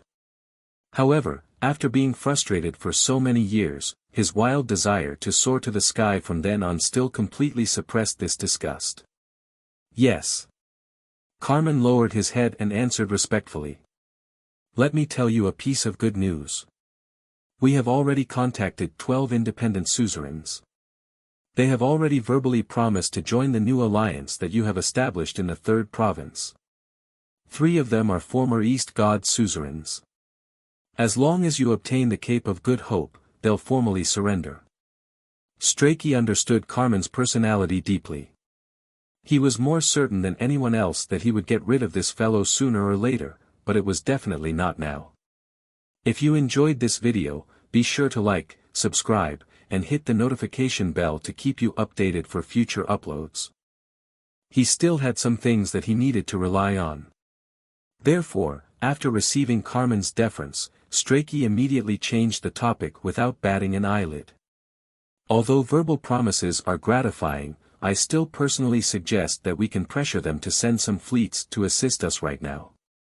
The Great Wall of Iron Blood is not an easy bone to gnaw on. The Ministry of Foreign Affairs has already taken care of all the external elements required for Lei Luo's plan for you. As long as you can completely remove the influence of Lei Luo in the city as you promised, then with your current strength, you are already capable of taking down the Great Wall of Iron Blood. It doesn't matter even if it's thought that you don't have the courage. I need more fleets. I'm now facing Lei Luo, and my control over my army hasn't reached a strong point. I need more external forces to balance each other. Carmen straightened his body, staring at Strachey on the screen as he spoke in a clear voice. Strachey, who had expected Carmen to say this, blinked. How many fleets do you need? We need at least 2 Lord-tier main force formations. Carmen's true price was a main force formation. However, all the military academy instructors in the Empire would teach their students to double the number when they requested for supplies, and promised to double the number when they obtained results. This is the military dispatch catalog. Download it. A document appeared on the crystal, and Carmen clicked to view it. After flipping through it slightly, Carmen realized that this was the military dispatch list of the 12 independent lords. On it was a detailed list showing the number of ships and soldiers sent by each lord. Apart from that, there was also detailed information about the various ships and some of the main commanders. After scanning through it once, Carmen could see that these lords were still in a wait-and-see state. The number of troops they sent was only slightly higher than cannon fodder. However, if all of them were put together, there were roughly 3 lord-level main force formations. In terms of total military strength, it's 3 times what you want. In terms of fleet composition, there are 12 lords, and they don't belong to each other at all. As the representative of Ulysses, you naturally become the leader. I've given you more things than you want. You should also give me what I want, right? Carmen's response was quite firm. I don't have the habit of disappointing people who satisfy me. Carmen's reply made Strachey's expression soften slightly. He revealed a rare smile and stretched out his hand, wanting to end the magic crystal communication. However, at this moment, as if he suddenly thought of something, he said, "Get rid of that Morton in advance." Carmen felt a little strange that Strachey would suddenly mention this matter. If Lei Luo really wants to walk into a trap, then regardless of whether that businessman is dead or alive, he will come back. In that case, let him die first. After all, the dead always make people feel more secure than the living. While Strachey and Carmen were talking, in a secret room, the remaining high-level members of the Grizzly Pirates were having a meeting. Brother, I've received news from my friends that Lord Myrtle and Lord Flying Cloud have already sent a fleet to the Holy City of Beauty. As the vice-captain and Xiaomu's younger brother, Zaken's position in the Grizzly Pirates was self-evident. Like the other members of the pirates, Zaken harbored deep hatred towards Lei Luo for luring them to attack the Holy City of Beauty. However, unlike the other members, he was the only one who firmly advocated for the pirates to cooperate fully with Lei Luo. This was because he always believed that this was the only way to maximize the benefits of the Grizzly Pirates. Putting everything else aside for the time being, just by withdrawing from the instinctive hatred and using rational thinking to replace impulsive decisions, Zaken already appeared to be much more brilliant than the other leaders of the pirates. Another leader also stood up and said, "Yes, I've also received this news. I've also heard that Lord Fante has also sent a fleet." As soon as the leader finished speaking, Zaken immediately continued, "This is only information that our intelligence network can cover. The lords that sent troops are definitely not just these 3. Zaken sat on the chair in silence. As the leader, whether it was his younger brother or the intelligence reported by his subordinates, he knew everything. Otherwise, he would not have called this meeting. However, at this moment, when he was faced with a crisis, he lacked a strategy to deal with the situation, so he could only remain silent. The moment he fell silent, the entire meeting room fell into an awkward silence. If we knew this would happen, we wouldn't have rebelled together with Carmen. Although Lei Luo isn't a thing, he needs us. And Carmen isn't a thing either. He looks down on us from the bottom of his heart. Now, he doesn't even need us anymore. This time, it looks like we won't be able to escape this calamity. After a long time, one of the leaders finally spoke. When he realized that he only wanted to grumble for a while, Ken immediately interrupted him. What's the use of saying all this nonsense at this time? Didn't you also vote in favor of deciding whether to cooperate with Carmen? The reason why Xiamu was persuaded by Carmen was that other than his brothers who had followed him for many years, his most beloved illegitimate son had also died in that battle. Even Lei Lou did not know about this matter, nor did he know how Carmen knew about it. Xiamu could barely tolerate other words, but when he was subjected to Carmen's, even his own son was killed, he could pretend that nothing had happened. Is this considered a father? After this provocation, his mind was immediately controlled by hatred. Then, he convened a meeting with his subordinates, who were controlled by hatred like him, and made the decision to cooperate with Carmen. Looking back now, he was completely fooled by Carmen. In fact, even without this leader saying it, Xiamu had some faint regret in his heart. However, even though he regretted it, as the leader, his authority being questioned like this still made him instinctively feel disgusted. At this moment, seeing Ken protect him with all his might, Xiamu's heart felt warm. If not for the crucial moment, he would still have to rely on his own brother. Xiamu leaned his body closer to Ken and asked, "Brother, you were the only one who voted against that meeting. Now it seems that you are the only one who is right. Tell me, what should we do now? Now it seems that we can only escape before Carmen's reinforcements arrive." Ken did not pause and immediately answered. From his heavy expression, it could be seen that this was a painful decision that had been made after careful consideration. Run. We have paid such a huge price and we don't want anything, run. Xiamu's body shrank and his eyes widened. Big brother, do you think there is a better way? Xiamu was momentarily at a loss for words. After a short while, he asked, "Then, can we fight?" Ken did not answer but only asked in return. "What do you think?" There were not many people left in the original squad of the Grizzly Pirates, and the new recruits had yet to return. Some of the commanders had even been secretly pulled over by Carmen under the name of Ulysses. It was obviously unrealistic to rely on these people to fight Carmen. Xiamu sat on the spot and thought for a while. Then, he sighed helplessly and painfully and said to "Brother, have you ever thought about it? With the current environment, even if we really decide to leave, we will have to pay a huge price. Our Grizzly Pirates have already been crippled. If we take a second heavy blow, even if we can really escape, how can we continue to survive in the Empire?" Hearing Xiamu's words, Ken had nothing more to say. Just as the entire meeting room was plunged into sorrow and negativity, Xiamu's adjutant suddenly reported from outside the door. "Leader, there's an emergency report." Xiamu summoned his adjutant in and asked, "What emergency?" "Lord Carmen secretly sent people to the special prison, Timothy. They were discovered by our people and blocked them. They asked me to ask, what should we do now?" Suddenly Timothy. Xiamu stood up, looked around, and waved at everyone present. "Everyone, return to your places and defend your territory. Don't move without my order. Ken, come with me to take a look." In just 2 minutes, Xiamu appeared outside the special prison with Ken and 500 elite heavy armor warriors. When he arrived at the special prison with his troops, he happened to bump into Carmen's deputy, Pandino, who also appeared outside the prison with thousands of heavy armor warriors. The two armies faced off outside the special prison. "Why did you bring so many soldiers here for no reason?" Pandino was a short man. He stood in front of Xiamu and was just right at his elbow. People often found him funny and amusing despite his domineering personality. "Your Excellency's troops seem to be more than twice as many as mine." Xiamu replied coldly, "I heard that there were people who wanted to rebel, so I brought my troops to suppress them."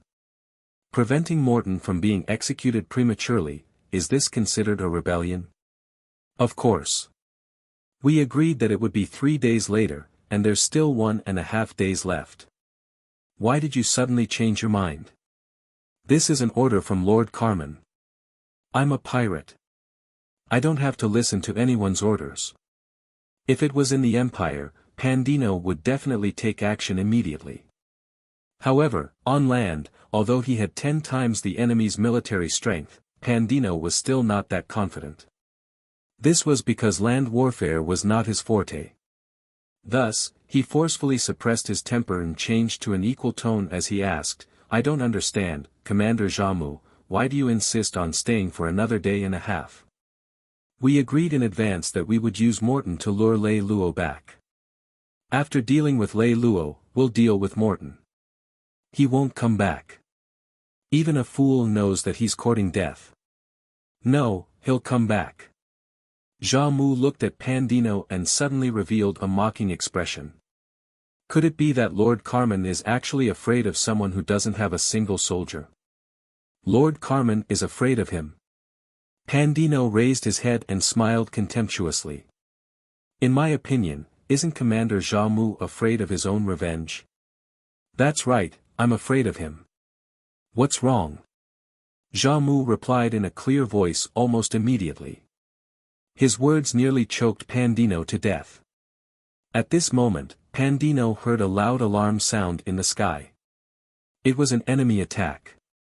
Pandino immediately contacted the duty officer of the defense center and asked in a stern voice, what's going on? In the sky above the city, an unidentified flying object suddenly appeared. The defensive barrier has determined that it is an intruder. An unidentified flying object? What is that thing? The object is too small. We can't identify it at the moment. Ah, it's an Imperial Knight's heavy armor. Heavy armor? Where's its location now? As soon as Pandino finished asking, he saw the sky suddenly turn red. A ball of white flame rushed in, and a huge cyclone was flying towards the city.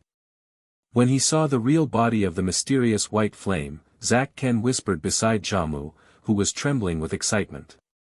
It's that Imperial Knight's heavy armor. The direction is Carmen's address. The white flame tore through the sky and crashed into the roof of Carmen's house. With a loud bang, the bottom floor was smashed open and went hundreds of meters underground. In order to protect his own safety, Carmen had secretly recruited Ludwig, a personal guard of the Empire's knights from the 4th province, at an exorbitant price of 1 million gold coins a year before the mutiny. Since the mutiny, Carmen had had this Imperial Knight Guard at his side 24 hours a day. The facts prove that this was a smart decision. When the Imperial Knight flying over from the foreign empire was still tens of thousands of kilometers away from the holy city of beauty, Ludwig felt that something was wrong. He immediately carried Carmen into his heavy armor at a speed that only someone at his level could achieve. As soon as he completed this action, the shock brought by the white flames shook the entire holy city of beauty. Apart from Ludwig, Carmen had also specially selected 5,000 of the most elite heavy armor warriors in the army to be his personal guards to help him protect his residence. His salary, equipment, and energy were all the best in the army. As for the leader of this team of personal guards, it was as small as leading 52nd lieutenants. They were all his former subordinates that he had specially recruited from afar. They were an absolutely reliable army. How is this possible? 1 second ago, they were tens of thousands of miles away. How did they come over after just 1 second? Pandino, who was watching everything from afar, muttered to himself in disbelief. This was such a common-sense phenomenon that Pandino was so shocked that he forgot to send a rescue team. However, as a guard of the Carmen mansion, he was not as slow as Pandino. When the white flame rushed towards them at an incredible speed, the guard's first reaction was to immediately dodge it. However, before they could dodge it, the Imperial Knights had already smashed into the ground hundreds of meters deep. The violent explosion almost tore down the entire mountain where Carmen's mansion was located. The huge shock wave spread rapidly in an arc. Everything within a kilometer suffered a devastating impact. Without the protection of heavy armor, unless one was a super strong top-tier warrior, one would almost certainly die. Even the alloy buildings were cut in half by the shock wave. The hundreds of personal guards closest to the shock wave, except for the highest level Imperial Knights, were all killed on the spot with their armor shattered. However, even after suffering such a heavy loss, Carmen's personal guards still displayed their considerable combat strength. After the first wave of the impact wave passed, in less than a second, the high-level heavy armor warriors among them immediately pounced towards the large hole that was hundreds of meters deep. They wanted to use all the available weapons to seal the terrifying fellow inside before it came out. As for the weaker heavy armor warriors, they quickly entered combat mode. These people reacted quickly. Even a top-tier knight like Ludwig would probably die on the spot under such circumstances. However, the people who came today still made them a step slower. Just as this high-tier heavy armor warrior moved out, the Imperial Knights in the hundreds of meters deep hole actually spurted out like a red sun. How is this possible? Ludwig, who was fleeing crazily with Carmen, turned around and muttered in a low voice in disbelief when he saw this scene. When Carmen saw this scene through the visual system, he was so scared that his back was drenched in sweat. How many knights in the entire empire are at this level? At this point, Ludwig muttered, unless it's a suicide attack, no one in this world can complete this attack on their own. Empire knights can be piloted by 2 people. It's very likely that there are 2 super warriors in this heavy armor. Moreover, even if there are 2 of them, the 2 attacks just now would have taken a huge toll on their strength. Without 1 or 2 years of recuperation, it's impossible for them to recover completely. As far as I know, there are no more than 10 people in the entire empire who have this ability. Why are there 2 of them all at once? Ludwig's introduction did not make Carmen feel at ease at all. He asked Ludwig in a hoarse voice, this time. Will I be able to escape? I'll accept money from others and help them get rid of disasters. Since I've taken your money, I'll do my best. Ludwig turned his face away and did not say anything more. He only activated his heavy armor and headed for the barracks. There were hundreds of thousands of heavy armor soldiers there. Even if the legendary god of war, Yi Yunfeng, appeared and charged into the hundreds of thousands of heavy armor soldiers, he would not be able to return. The Imperial Knights that rushed out from underground were still covered in white flames. The hundreds of large and small fire wounds on their bodies had all melted. Only the strongest core heavy armor was left. At first glance, it looked as if it would fall apart at any moment. However, after it pulled out 2 magic sabers, no one dared to think about it anymore. The magic sabers of ordinary knights could at most extend to 40 to 50 meters, while top-tier knights like Ludwig could extend to about 200 meters. However, the magic sabers of the Empire Knights, which looked like they were already charred, were more than 600 meters long when they were pulled out. The moment it was unsheathed, 8 heavy armor warriors were pierced by the magic blade and died on the spot. In the heavy armor of the Imperial Knights, Lei Lou and Ali were sitting side by side. On the seat between them, there was a watch inlaid with a countdown timer. 55, 54. 53, 52. Ali was sitting on the main control seat, her eyes were full of tears. However, she had been clenching her teeth and concentrating on the battle, but she did not let the tears fall. It was unknown whether she was controlling herself on purpose or because her body was in the midst of a high-intensity battle. She was so tense that she could not even cry.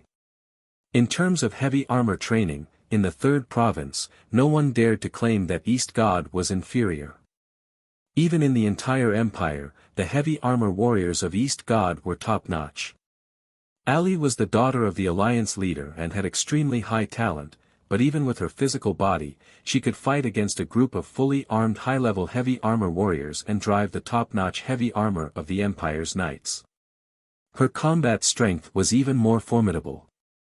However, the main point that made this set of Empire's knights shine so brightly was not Ali, who was in the main control seat, but Lei Lou, who was sitting in the secondary control seat.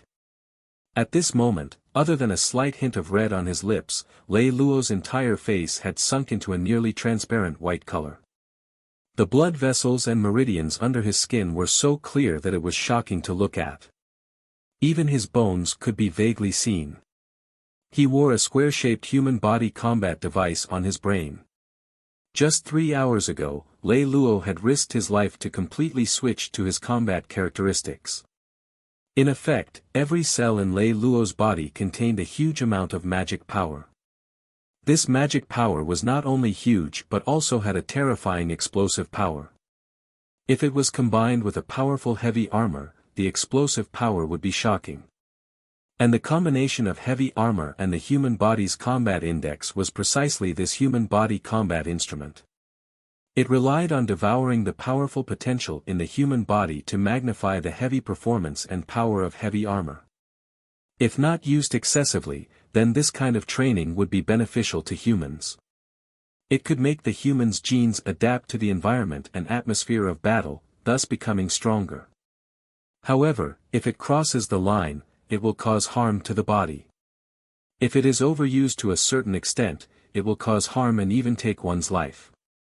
At this moment, Lei Lou, who had never done this in a day of combat training, was gambling with his life. He had used his life to exchange for a minute of brilliance for this heavy armor of the Empire's knights. Ali controlled the heavy armor of the Empire's knights and spun on the spot. After dozens of heavy armor warriors reached the end of the battle once again, no one dared to get close to them. Ali did not want to fight with them. When she flew out of the big hole, she located Ludwig, who was escaping, in a short 3 seconds. It's that heavy armor soldier of the Empire. Ali made a judgment at the first moment. Therefore, after Ali forced back the personal guards, she immediately rose into the air and chased after Ludwig. After she rose into the air, the Imperial Knights who had unsheathed their dual blades started burning again due to the friction with the air. In order to conserve her magic power, Ali shortened her magic blades to dozens of meters and placed them diagonally behind her like 2 wings. Meanwhile, the Imperial Knights' heavy armors that were charging forward were like phoenixes that had been reborn from the flames, causing the people on the ground to feel dizzy. Ali turned her head and looked at her watch. There were still 50 seconds left. She then looked at Lei Lou. His eyes were still open, but his gaze was dull and lifeless. However, there was still a faint smile on his face. The Imperial Knight's heavy armor worth 100,000 gold coins is tens of thousands more expensive than the battleships on the open market. If Saxton knew that we would waste it like this, he wouldn't have lent it to us, right? When he realized that Ali was looking at him, Lei Lou smiled and said in an extremely weak voice. At that time, before Lei Lou was about to leave Saxton's home planet, he asked Saxton to lend him a heavy armor of an Imperial Knight. Saxton agreed to it. Ali thought that Lei Lou had borrowed this heavy armor for her to use, but she didn't expect him to have such a plan. Are you really okay? Now that the heavy armor was flying in the sky, there were no complicated battle movements, so Ali relaxed a little and could say something. Ali's voice was a little choked up, and tears fell uncontrollably as soon as she spoke. If I really die here today, Ali, will you regret it? Even if I have to repeat today's scene 10,000 times, I will choose to do it without hesitation. Ali stared at Lei Lou, who was so weak that he was almost unconscious. The pain in her heart was indescribable. She really wanted to reach out and touch Lei Lou's face, but she did not dare, because it looked like Lei Lou would shatter if she touched him.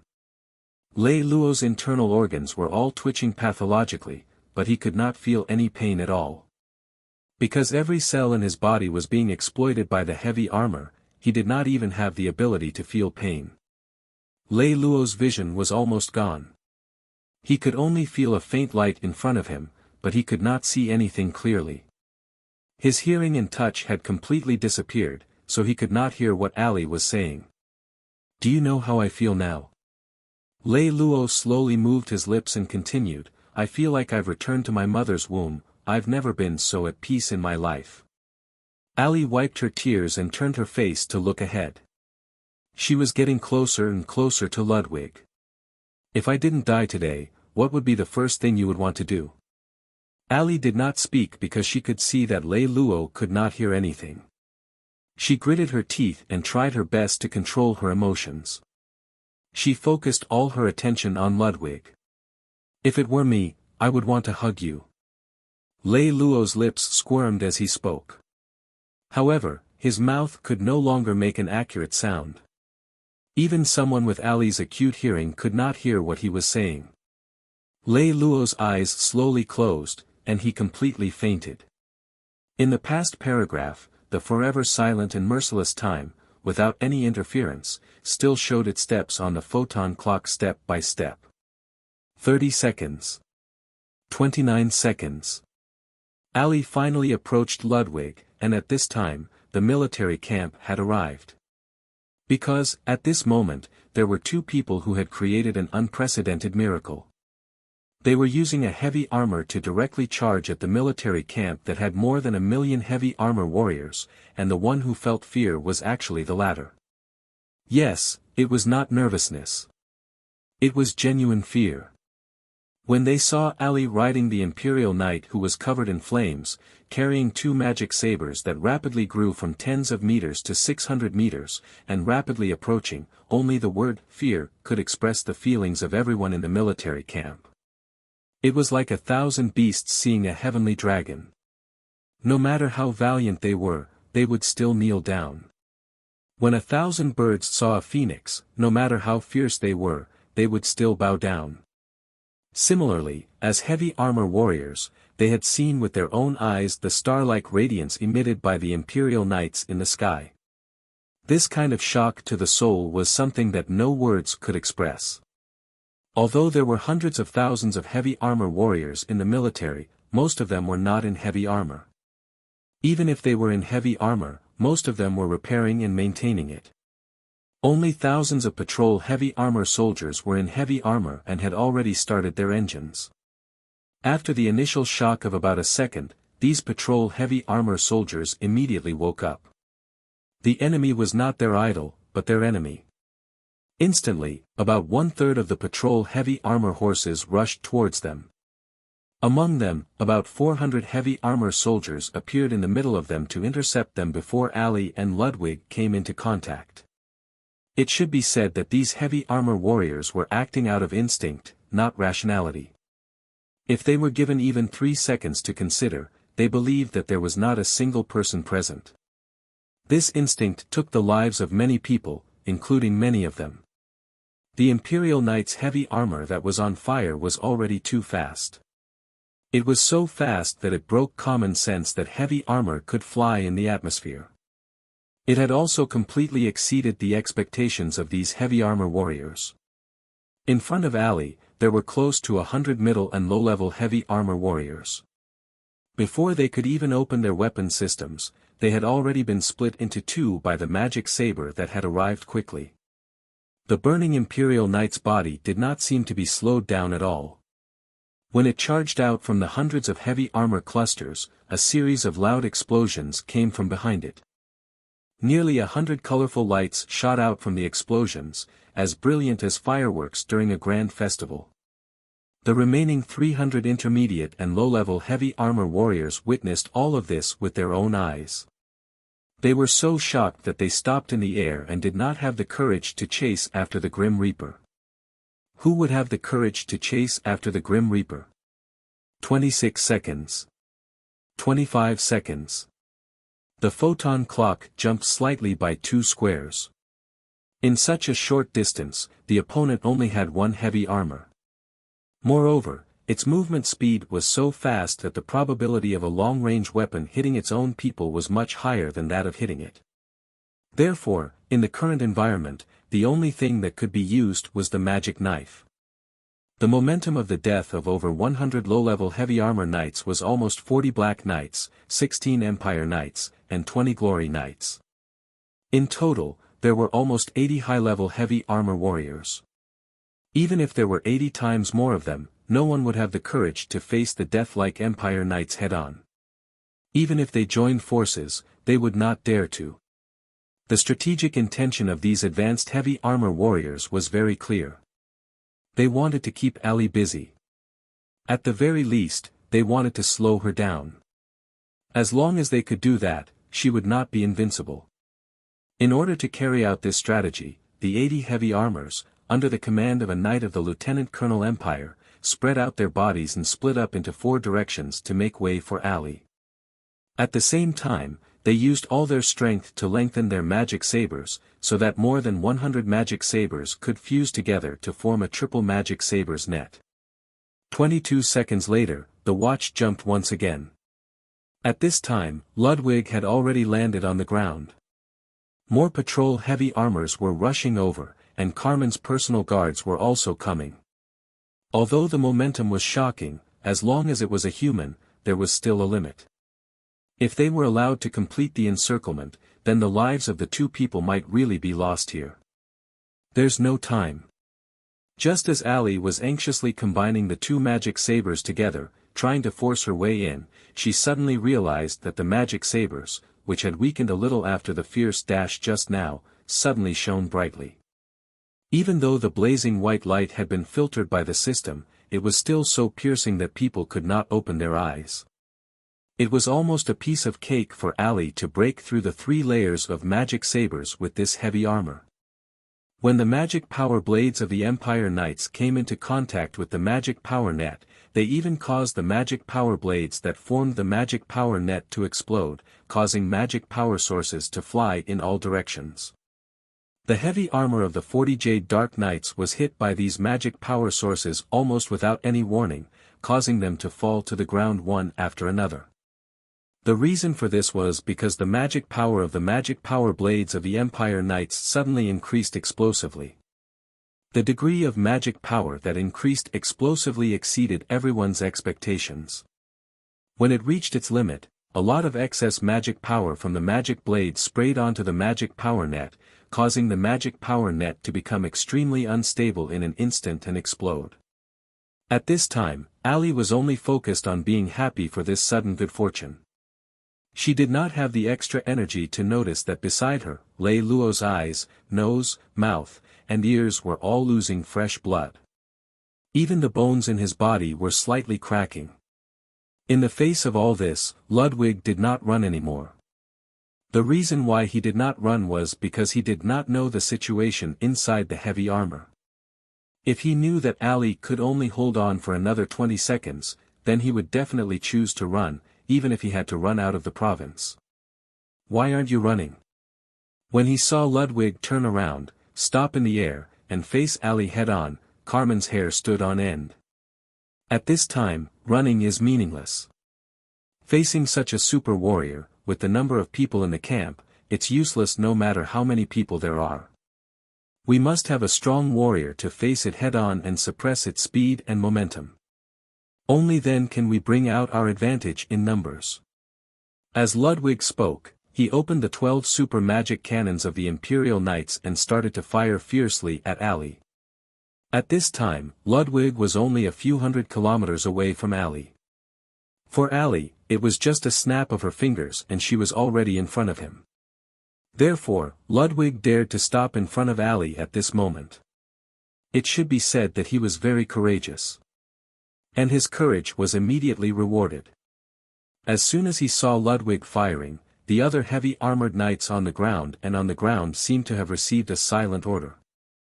They all charged up their magic power and fired with all their might. Suddenly, a huge amount of attack magic power covered Ali at the same time. Within a radius of dozens of kilometers around her, there was a sky full of cannon fire. For Ali, this was the most terrifying situation. No matter how powerful a heavy armored warrior was, it was impossible for them to turn a blind eye to so many cannon fire at the same time. Ali could only use her magic attraction device to attract all the heavy armored remains around her to her side to block the cannon fire for herself. This action allowed Ali to avoid the fate of dying on the spot, but it also slowed down her movements. After all, the speed of a single heavy armor moving alone and a heavy armor carrying hundreds of thousands of tons of garbage were completely different. However, no matter how difficult it was, it did not let Ali forget the purpose of risking her life to go there, to kill Kalman. 4 seconds. 3 seconds. In a short distance of hundreds of miles, Ali actually used nearly 10 seconds to get close.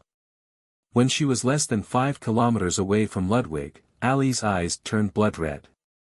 She roared crazily, blasting away the heavy armor debris that had been almost blown away by the magic cannon. A nearly 600-meter-long magic knife flew out of the sky and shot straight at Ludwig. This was a moment so short that only the most sophisticated instruments could detect it. However, Ludwig instinctively raised his magic blade and blocked the attack.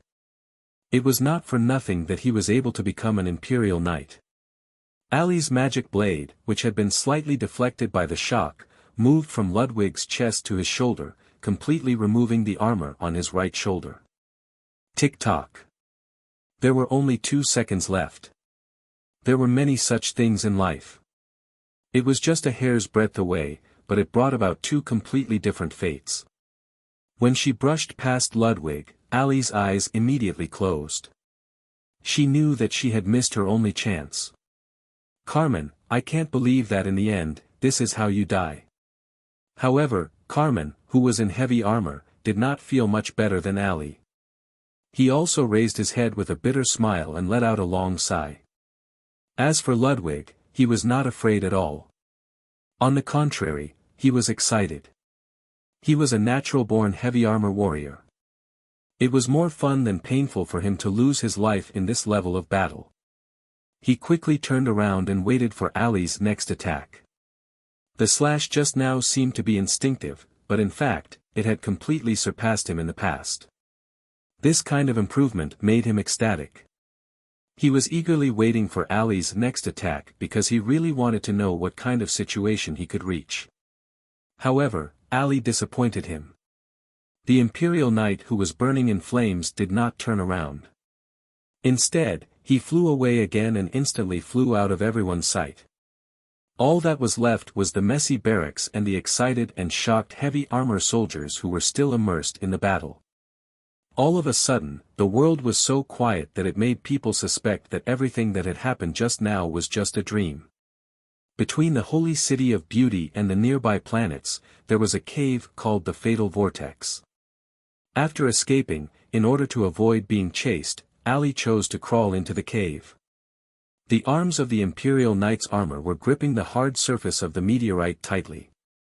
It was not until then that Ali had the time to turn around and look at Lei Lou beside her. At this moment, Lei Lou's blood had already flowed to the point that his entire head was bright red.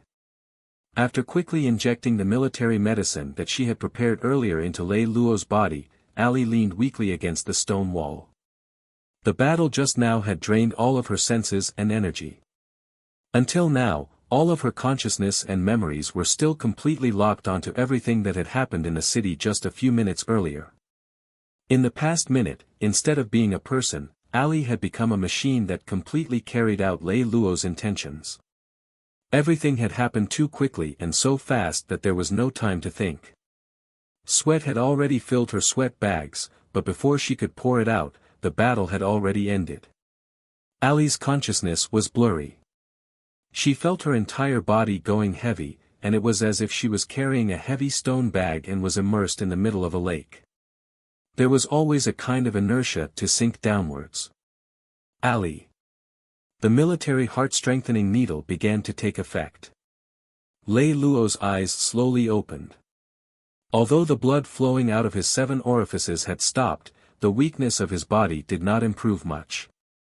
However, no matter what, Lei Lou finally regained his weak consciousness again.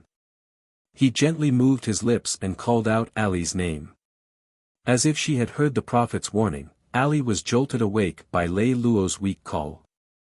Her consciousness instantly recovered and sweat flowed all over her body. Ali was like a person who had been suffocated for a long time. She desperately opened her eyes and mouth wide and forcefully exhaled a long breath. Then, she panted quickly. I'm sorry. I wasted your effort. As Ali finished speaking, he began to cry again. Since when did you become so fond of crying? Lei Lou forced a smile. He tried hard to reach out his hand, but in the end, he could only lift 2 fingers. The crying Ali picked up his hand and gently placed it on her face. I'm sorry, the opportunity that you risked your life for, I wasted it, I'm sorry. No effort will be in vain. Lei Lou coughed a few times softly, but from his frowning expression, it could be seen that the pain his body was suffering was not as light as his cough. Let me see. Lei Lou signaled the crystal replay with his eyes. Ali quickly wiped her tears and then showed the replay that was recorded in the last minute to Lei Lou. After watching it for only 30 seconds, Lei Lou heaved a sigh of relief. His whole body finally relaxed. We won. As Lei Lou's most trusted general, Arthur had been in charge of defense from the very beginning. In exchange for the peaceful surrender of Morton, Arthur and his remaining 10,000 garrison troops had the right to defend the defense center. Since the incident a few days ago, Arthur seemed to have changed into a different person. There was an inexplicable sense of solemnity all over his body, which made his subordinates, who had been with him for a year, unconsciously feel a little respect for him. Just as Morton said, Arthur was popular. At least half of the 100,000 garrison troops loved their commander very much. Although most of the troops had been taken away by Carmen and Casa, their hearts were still on Arthur's side. As for the 10,000 people who stayed by Arthur's side, that was needless to say. Arthur had spent more than 200 days and nights watering them with his bare heart. This was also why Carmen did not dare to use force against Arthur. He had to accept his surrender because of his influence on the ground troops. Just now, Arthur had been standing at the center of the defense, watching the fierce battle of heavy armor. Just as Arthur's blood was boiling and he was about to respond, the heavy armor that was like the Grim Reaper suddenly disappeared mysteriously. This disappointed Arthur, but he was also a little excited. The adjutant who was serving Arthur saw the smile on Arthur's face. He had not seen Arthur smile for so many days, so he asked with a smile, Commander, although that Imperial Knight killed him to vent his anger, he did not kill Carmen in the end. Why is the commander smiling? Arthur turned his face and looked at his adjutant. He said with a firm face, that person is Lei Lou. The adjutant widened his eyes in shock and asked, how is that possible? Isn't Lord Lei Lou a strategic expert? How did he become a super warrior? It's him. I can't be wrong. It's him. Arthur smiled confidently. No matter what strange things he does, I won't be surprised, because he is always a guy who never expects anything. Arthur paused, puffed out his chest, and said proudly, if you don't believe me, just wait and see. In a few days, my brother will find his way back. The adjutant looked at Arthur suspiciously. He wanted to say something, but when he saw Arthur's high spirits, he swallowed what he wanted to say. At this moment, an inspector suddenly walked over and said to Arthur, Commander, the situation doesn't seem right. What's wrong? The inspector suddenly threw this sentence, which made Arthur a little confused. Commander, look here. As the examiner said this, he fixed the surveillance video on the action of Ali cutting off Ludwig's right shoulder. What's going on here? Arthur still didn't understand what the examiner was trying to say. Commander, don't you understand what I mean? The examiner quickly pulled out the structural diagram of the Empire Knight's heavy armor from the database. The examiner first drew a rough shape on the structural diagram based on Ludwig's right shoulder that had been cut off. Then, he especially enlarged this part. At first, Arthur was still staring blankly at the structure, but after a moment, his mouth began to open slightly. Then, he slowly stretched out his hand and pointed at a certain location on the structure. Suddenly, Arthur let out an "ah," and everyone in the defense center was startled. Everyone looked over, and they saw Arthur's smiling face. The right shoulder is fast. Quickly play the replay again, using the slowest speed possible. Yes.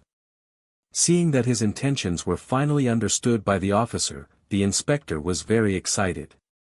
He smiled and nodded, and then immediately carried out Arthur's orders. I can't see clearly. Hurry up and arrange for the computer to calculate. Let's see what the chances are that the bastard Carmen died. After a few minutes, the inspector ran back from the center. Commander, the results are out. Arthur grabbed the inspector tightly with both hands and asked impatiently, what's the probability? The probability of injury is above 99.9%, the probability of serious injury is 87%, and the probability of death is 79%. 79%, 79%, 79%. Arthur blinked his eyes and kept rubbing his hands as he kept repeating this sentence. After repeating it for almost 10 times, Arthur pulled his hair anxiously and asked the person beside him, can anyone tell me what the F*King meaning of 79% is? The people around Arthur looked at each other for a while. Finally, a bespectacled subordinate said timidly, I think that the meaning of 79% is that if there are no accidents, Carmen should be dead. As soon as he finished speaking, Arthur suddenly turned his head and looked directly at him. The light in his eyes was hot enough to make people feel burning pain. Say what you just said again. Arthur said these words almost word by word. The poor bespectacled man even thought that he had offended this fierce man in some way. I mean, Carmen should be dead. As soon as he said that, a rush of hot blood rushed from his chest to Arthur's head. A loud roar came from his head. The whole world seemed to fall into an endless silence. In this silence, there was only one voice repeating countless times. Carmen is dead, Carmen is dead. This voice was filled with an irresistible temptation, enticing people to do something impulsively. Outside the special prison. After seeing that the Imperial Knights left in a hurry like when they came in a hurry, Xiamu turned his face and whispered into Zaken's ear, Sigh, it's fortunate that the beginning was so vigorous. How could it be so anticlimactic, it's really. That's right, that's right. Zaken nodded his head vigorously, expressing his deep-rooted agreement with his brother's words. The two of them looked at the other members of the Grizzly Pirates gang outside of their heads. All of them had a look of disappointment. Just as Jia Mu and Jia Ken were whispering to each other, they suddenly saw the ground commander of Carmen's side, who was stationed here with 500 men, walking to a place further away from them. It seemed that he was whispering something. Jia Mu and Zack Ken looked at each other. The two of them pricked up their ears almost as long as a rabbit. In the end, they vaguely heard the ground commander say something. Ah. Okay, yes. After the call, the ground commander walked back with a frown. After glaring at Jia Mu and the others for a while, he turned around and ordered his subordinates reluctantly. Everyone, retreat. What's going on? Jia Mu and Zack Ken were confused. After a moment, Jia Mu suddenly thought of something. Do you think it's... Zack Ken shook his head in confusion. It shouldn't be, right? It was 9:15 p.m. in local time at the Holy City of Beauty. The leaders of the Grizzly Pirates, who had just held a meeting in the afternoon, held another meeting. Unlike the previous meeting, the meeting this time was much more lively, and everyone was brave enough to speak up. Almost 5 hours have passed, but Carmen hasn't shown up at all. Pandino, who is Carmen's deputy, and Casa, who is actually in charge of Deputy Commander Carmen's authority, have already gathered their troops. All the troops are retreating to the sacred city, but the areas they are stationed in are completely different. It is clear that they are all acting on their own. Yes, the military arrangements on Carmen's side are starting to fall apart. The garrison troops of the sacred city that were originally under their watch are now completely free. Most of these people are leaning towards Arthur and Ali. As long as there is someone leading them, they will only need half an hour to counterattack the sacred city. Leader, through our calculations, we have come to the conclusion that the probability of Carmen's death is more than 79%. There's no need for any technicians. I can tell with my own eyes that Carmen is already dead. Carmen was a strategic expert, but his combat ability was only slightly better than that of a commoner. In that level of collision, even the shards from a magic saber would be enough to take his life. At the end of the meeting, everyone slowly began to move in the same direction. This was a great opportunity, and it was the opportunity to take full control of the city. Leader, make up your mind. Gather all the forces of our pirate gang and move toward the holy city of beauty as soon as possible. Although we don't have the advantage on the warships, we don't have an absolute disadvantage on the ground. Especially since the enemy is divided into two factions. As long as we make a move, we can be sure that Arthur will respond to us. That's right, Commander. That guy, Carmen, is definitely dead. Otherwise, with his personality, he wouldn't have stayed hidden for so long. Now that their morale has been lost, victory is in our hands. As long as we succeed in the first battle and successfully obtain the city, with its strong defense, we can totally stop any intruders. Leader, there's no need to hesitate. Carmen's reinforcements will arrive in less than 30 hours at the earliest. We must make a prompt decision. Xiamu felt his heart was in a mess. In fact, in his true heart, he felt the same as his subordinates. His blood was boiling. He could not wait to throw away his sleeves and fight. The reason why he was in a mess was because his younger brother, Zack Ken, had once again raised a completely different opinion from everyone else. This is indeed a good opportunity. However, I don't think that we should attack the sacred city.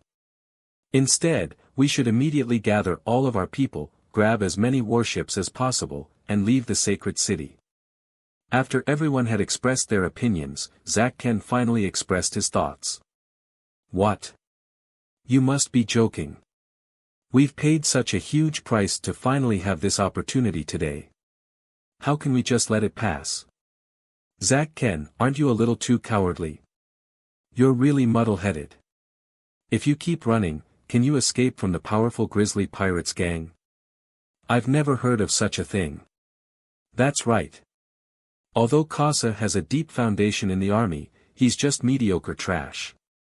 Pandino's strategy was higher than his, but he had no foundation in the army. He was completely relying on Carmen's power. These two people are like two dogs. In front of such people, we're actually running away. This is too ridiculous. Facing everyone's objections, Zack Ken was not moved at all. Run away and try to preserve our strength. This is our best choice at the moment. Everyone, please be clear-headed. Even if we take down the city, we're destined to not be able to defend it. Lei Lou dared to stay here because of his extraordinary intelligence. The reason why Carmen dared to stay here is because he has a powerful backer. What right do we have? Do we have to rely on our last bit of blood and bone? Zacken's words were very reasonable. None of the people present knew how to refute him. However, at this moment, almost all of them were blinded by the seemingly huge and easy-to-obtain benefits in front of them. None of them could really listen to Zacken's words. The meeting room fell into a sudden silence, and the atmosphere became a little awkward. At this moment, Adjutant Zacken's report sounded outside the door again. What's the matter? Zack Ken seemed to be a little displeased with the interruption of the meeting. Reporting, Commander. The intelligence officer reported that 2 minutes ago, Arthur led troops into the special prison and rescued Morton. Meanwhile, in the cave of the deadly vortex. After resting for a few hours, the effects of the military medicine were becoming more and more obvious. Although his body was still very weak, Lei Lou's words were barely comparable to a normal patient. Can't you tell? Those who actively sent troops to intercept are all non-pirates. Along the way, as long as it was within the grizzly pirate's sphere of influence, almost not a single soldier was sent out. Seeing that Ali was still a little confused, Lei Lou explained in a low voice. Ali took a closer look at the crystal, and it was indeed the case. She nodded her head in relief.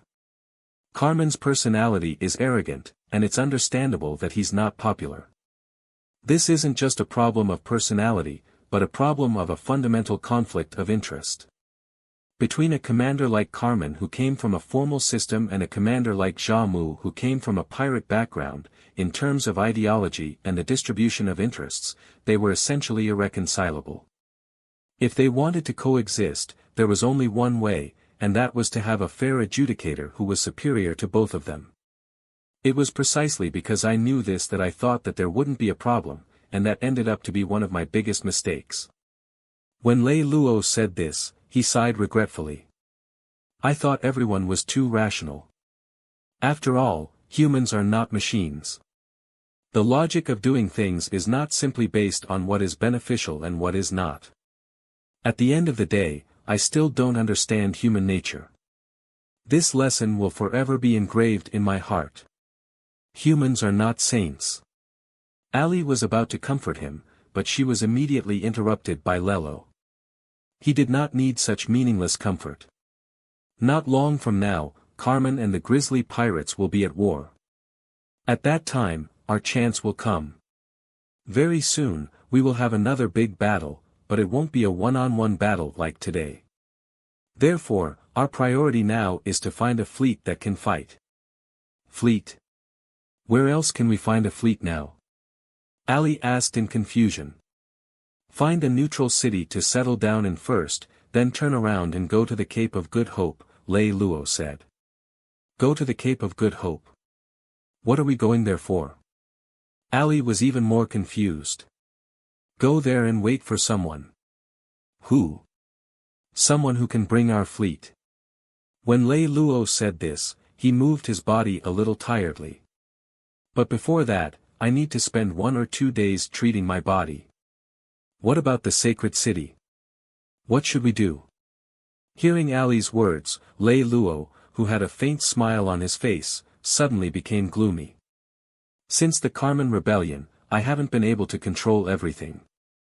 I can only adapt to the situation. Lei Lou sighed. It would have been better if that person had come earlier. When Morton saw Arthur rushing into the cell with his men, he almost immediately grabbed Arthur and asked excitedly. Is Lei Lou back? No. Arthur shook his head.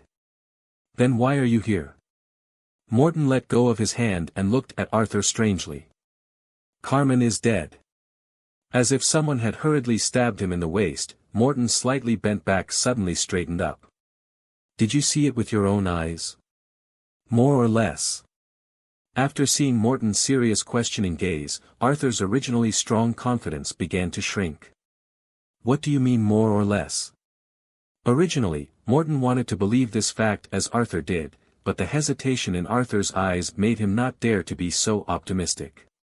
It's the magic crystal. Arthur told Morton everything that happened in the defense center that afternoon. 79%. Morton stood where he was and muttered this number. What are the actions of the grisly pirates? I've already sent people to contact them, but I haven't received any reply. Stupid, why are you in such a hurry to make a move? Their attitude right now is crucial. Why don't you contact them first? You're really not doing things properly. Morton looked at Arthur with a slightly resentful look. This afternoon, Carmen wanted to make a move on you. I listened to you and stayed at the center of the defense, not daring to leave. Fortunately, the grisly pirates sent people to stop me. Otherwise, you wouldn't be in this world anymore. Don't you know that? The situation is so chaotic now. What if Cassar or Pandino makes a move on you? What if something happens to you? How will I answer to Lei Lou in the future? Arthur spread out his hands and argued with an innocent expression. After listening to Arthur's explanation, Morton hesitated for a moment and sighed. I think it's not a problem for me to lead these 10,000 people to guard the defense center. But in the current situation, you still have to make the decision. At this time, don't just sigh here, my big businessman. Arthur was anxious. Morton looked at Arthur and walked around in a circle. As long as we guard the defense center, all the defense structures of the city will be under our control. We can't lose this place. Let's go, we'll return to the defense center right now. Okay. At this point, the two of them brought their men and rushed to the defense center. I think the Imperial Knight was Lei Lou. On the way, Arthur once again explained his judgment to Morton. Morton looked at Arthur strangely and asked, Lei Lou, why do you actually think so? I don't know either. I just have this kind of intuition. It's like a dog smelling bones. Arthur couldn't help but laugh when he said this. Morton looked at Arthur in a daze. As a businessman, he had always acted according to logic and reason. He had never believed in intuition. But for some reason, when he heard Arthur say this, he inexplicably felt that he agreed. However, no matter what, out of professional habit, Morton felt that he shouldn't encourage such irrational thoughts. It's meaningless to think about this now. Let's talk about the current situation.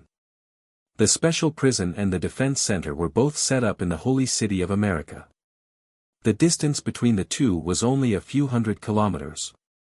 Arthur and Morton had rushed back to the defense center only 5 minutes after they left the special prison. During this period of time, Morton basically did not hear any useful information from Arthur. However, at least, he knew one thing. That was that Arthur was basically in a blind state. He did not have a rational investigation of the current situation. As soon as the two of them arrived at the entrance of the defense center, they saw the supervisor on duty quickly walk up to them. Commander, Vice Captain Zach Ken of the Grizzly Pirates is waiting for you. Arthur turned sideways and looked at Morton. See you right away. I'll go with you, Morton said without hesitation. Soon, the two of them saw Zach Ken waiting anxiously in the meeting room. Commander. Seeing Arthur and Morton appear at the same time, Zach Ken instinctively wanted to greet Morton because he knew that Morton should be the one making the decisions now. However, he thought about it. After all, this was the defense center in Arthur's territory, so he decided to greet Arthur first. Commander is not making the decisions now. If there's anything, you two can talk. As Arthur said this, he sat down on the side and gave Morton the seat next to Zakon. Commander Zach Ken, sit, Morton said as he sat down. Although his actions were fast, Morton did not speak quickly. In addition, he had a faint smile on his face. Unknowingly, Zach Ken felt a sense of security. He also felt a little relaxed. What's the general situation now? After the two of them sat down, Morton asked in a tone that said, how many people are there in your family? Most of us in the Grizzly Pirates believe that Carmen is dead, and the whole situation has fallen into chaos. As a former businessman who was used to collecting information from gossip, Morton keenly noticed that the word Carmen used was believe. This was a subjective wish and did not represent the truth. Morton looked at Zach Ken and said, Captain Zach Ken doesn't seem to agree with this statement. Yes, we don't have any concrete information to confirm that Carmen is dead. Everything is just speculation. No matter how reasonable the speculation seems, no matter how many kinds of facts echo this speculation, speculation is always just speculation. It's rare to have such a calm mind in such a situation. Morton nodded approvingly. I completely agree with your way of thinking. Then, I wonder what Captain Zach Ken wants us to do here. I'm not here under my brother's orders, but I came here on my own accord. First, Zach Ken made a statement about his identity. That's not important. Morton waved his hand, signaling Zach Ken to continue. The Grizzly Pirates are now fully assembled. As Zach Ken spoke, he looked at his watch on the wall. In about 3 hours, we will be assembled and set off for the holy city of America. The person the commander sent to contact should be back by now. I believe that you will soon find out about my brother's plan from him. I just finished reading it. Xiluo expressed that he wants us to coordinate with their actions and attack Pandino and Casa barracks together with them. Arthur glanced at Zach Ken and then looked at Morton. When they had just arrived at the defense center, the inspector reported Zacken's visit and handed the report of the liaison to Arthur. Morton blinked and asked Zack Ken, since you came here without permission, you must not agree with this idea, right? That's right. Zack Ken nodded. I came here with two suggestions. First, I hope that you as commander can use your reputation and connections to call on the garrison troops of the Holy City of Beauty that are scattered all over the place to cooperate with our operation. They were all under surveillance, but now they are basically free. It's just that they don't have anyone to lead them, so they don't know what to do. Right now, the entire city's internal and external communication networks are in the hands of Carmen's people. I'm afraid I can't contact them. Although he knew that it was time for both sides to cooperate, Arthur was still brooding over the betrayal of the grisly pirates. Therefore, when he spoke, he sounded very impolite. Zack Ken understood Arthur's feelings very well. He glanced at Morton awkwardly, hoping that he would come and rescue him. However, Morton had disappointed him. Yesterday, you said that we were enemies, so you joined them to surround us. Today, you called us your allies, and now you want us to surround them with you, Captain Zack Ken. Aren't you overestimating our self-cultivation? Zack Ken sighed and nodded. I can understand both of your feelings. However, to be honest, what Lord Lei Lou did to the grisly pirates, was that fair? Everything is just cause and effect. If we really look into it, who is right and who is wrong? Who can say it clearly? Hearing Zack Ken's words, Morton and Arthur had nothing to say. If they really had to talk about it, it was their side that was in the wrong. After all, there was only one person on their side who had been in prison for a few days, but almost their entire team had been crippled. Seeing that Morton and Arthur did not refute, Zack Ken also stopped. To be honest, I have always been against the recent rebellion. The reason is simple. With our current strength, it's difficult for us to stand on our own. We have to rely on a strong person to survive. Although Lei Lou has harmed us before, he's still a much stronger person than Carmen. As for the reason, I don't think I need to explain. The two of you should be clear about it. Arthur opened his mouth, wanting to say something unpleasant like, you only know that now. Aren't you smart enough to have figured that out? But this time, Morton reached out to stop him. What do you mean now? Right now, most of our regiment has fallen into an unrealistic fanaticism, thinking that we can monopolize the Holy City of Beauty. However, there is no doubt that this is an impossible goal. In the end, we still have to return to the starting point, and that is to rely on a powerhouse. Regardless of whether Carmen is dead or alive, after our second rebellion, we will definitely break with him. In that case, we only have one choice left. This majority should be everyone except for Commander Zack Ken, right? Morton smiled faintly. One sentence had exposed Zack Ken's skill in using words. This was within Zack Ken's expectations, so he did not appear to be in a sorry state. This is also why I came to ask for the support of the two of you. Why should we trust you? Arthur suddenly interjected. Because we need each other. Zack Ken turned his face and looked at Arthur. Emotions are like a storm. Although it can be scary, it will pass eventually. The only thing that determines the long-term survival of mankind and the logic of doing things will always be the need. At this moment, Zack Ken's gaze was sharp, and his words were neither servile nor overbearing. For a moment, he actually forced Arthur to be a little embarrassed. Morton, who was at the side, quietly stared at Zack Ken. He thought to himself, what a mistake. I can't believe that such a talent was only discovered today. Do you want to repeat the previous mistake of our grisly pirates, or do you want to make a rational choice and cooperate with us? It's a deal between the two of you. As Zack Ken spoke, he acted as if he was about to stand up. We'll send people to contact all parts of the area now. What's the second thing you need us to do? Although he didn't directly answer the question, Morton's meaning was very clear. I hope that the two of you can defend the defense center to the death. No matter what happens, don't make a move, Zack Ken said. Zack Ken's words made Morton frown slightly. Arthur, who was beside him, had already spoken. Why do the mutinies on the ground need the defense center? The defense buildings can't attack the ground. Yes, what I'm worried about is the sky, Zack Ken said as he pointed to the sky. Are you saying that Carmen faked his death? Morton immediately reacted. So far, we have no way to deny this possibility. The port is not under the surveillance of the defense center. We have no way to know whether Carmen is really dead or has sneaked to the other provinces. Once we gather, they will attack us. If that's the case, then they only need one heavy battleship to control the entire battle. Zacken's words made Morton's eyes widen. He stood up and paced a few steps before walking back to Zack Ken. He said with an extremely serious expression and speed, "Have you told your brother all of this?" "I've already told him in private."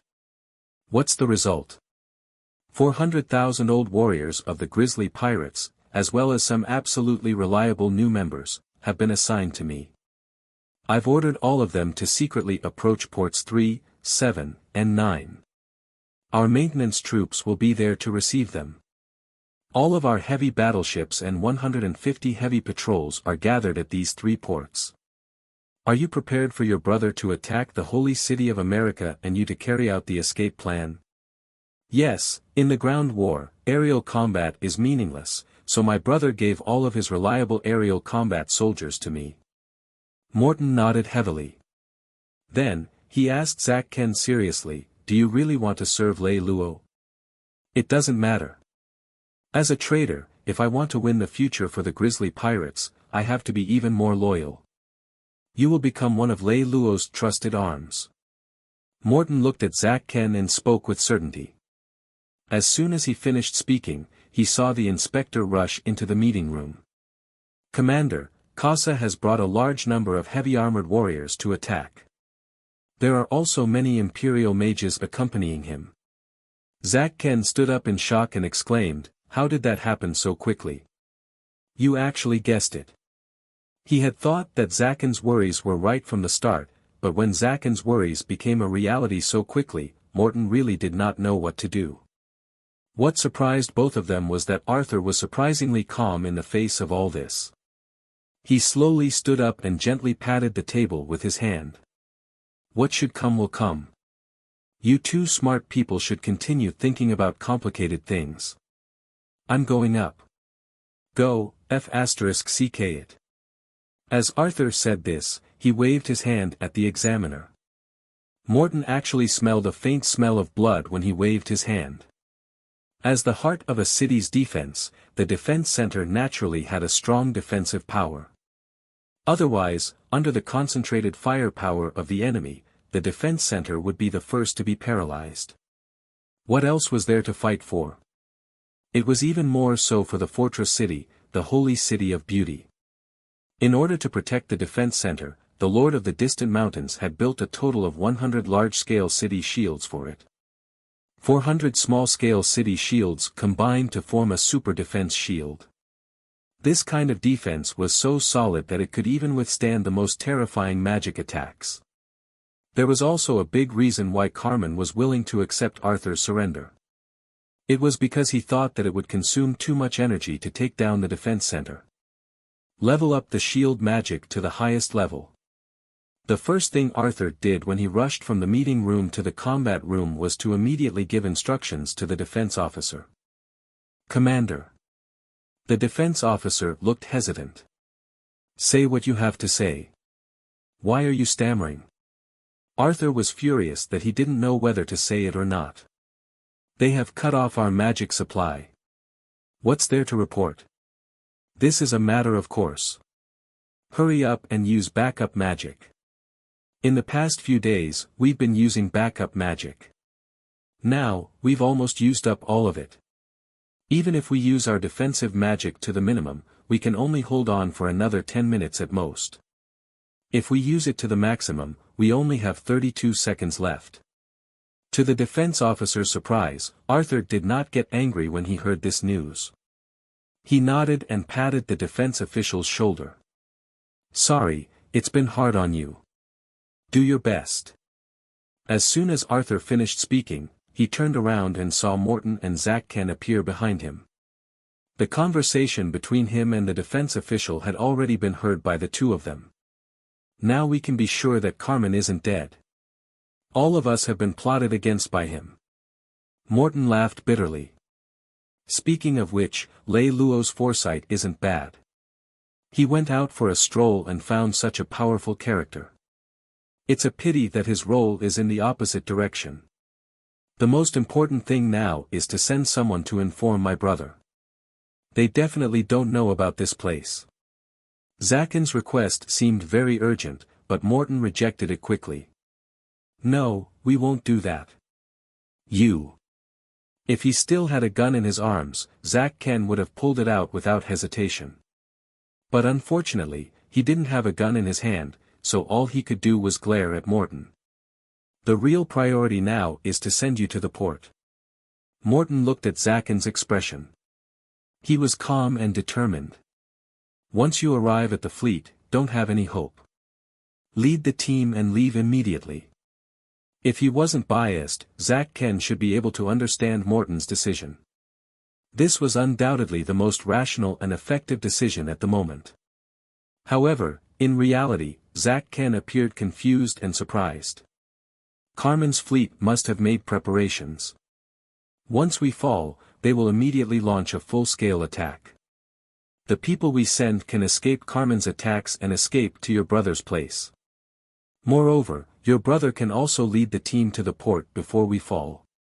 However, that would be meaningless because this will only cause chaos to the team that you originally set up, resulting in the annihilation of the entire team. Morton's voice remained steady and gentle. From the moment your brother made that decision, he was destined to suffer this cruel result. Morton paused before continuing, and it's the same for us. At this moment, Morton was filled with a strong businesslike aura. His words were slow, objective, and rational. They were filled with simple yet cold logic. Although it was cruel, Zack Ken had to admit that Morton's decision was fair and reasonable. He had nothing to say. However, he still tried to say something because he could not accept Morton's decision without any obstacles. Should we? Freedom is to make a decision on our own and then take responsibility for it. After Morton said that, he looked directly at Zack Ken, who was unable to say a single word. After the two of them looked at each other for a moment, Zack Ken helplessly looked up at the sky and let out a long sigh. The depression in his chest did not disappear at all. At this moment, Morton blinked his eyes and withdrew his somewhat aggressive gaze. I have something to ask of you. Please speak. After you see Lei Luo, please tell him that the more dangerous the situation, the more valuable the trait of being calm is. Do not lose your calm because of our sacrifice. That will only make our sacrifice meaningless. Morton didn't look at Arthur's expression after saying that. He turned his head and said to Arthur, before I was captured, I instructed you to get someone to modify an armed carriage. It should be ready, right? It's ready. It's in the basement. After hearing Arthur's reply, Morton turned his head. Just as he was about to speak to Zack Ken, he suddenly felt a pain in his neck and fell into Arthur's arms. Looking at Zacken's shocked expression, Arthur calmly explained, you only lost one brother. There's no reason for our Lei Luo to lose two brothers. It's not worth it. Commander. Zacken's gaze turned from shock to respect. If you see Lei Luo, repeat what Morton said to him and tell him that I said it. As Arthur spoke, he pushed Morton to Zack Ken. In 1 minute, you will arrive outside the city in a carriage. Then, you will return to the port from outside the city. This way, you will be able to avoid all attacks. After Arthur finished speaking, he gave Zack Ken an assistant and was about to leave. At this moment, Zack Ken took a step forward, pulled Arthur, and whispered, why don't you leave too? There should be more than 2 people in the carriage. Arthur raised his eyebrows and glanced at Zack Ken. He said indifferently, learn to respect others. This will be good for you.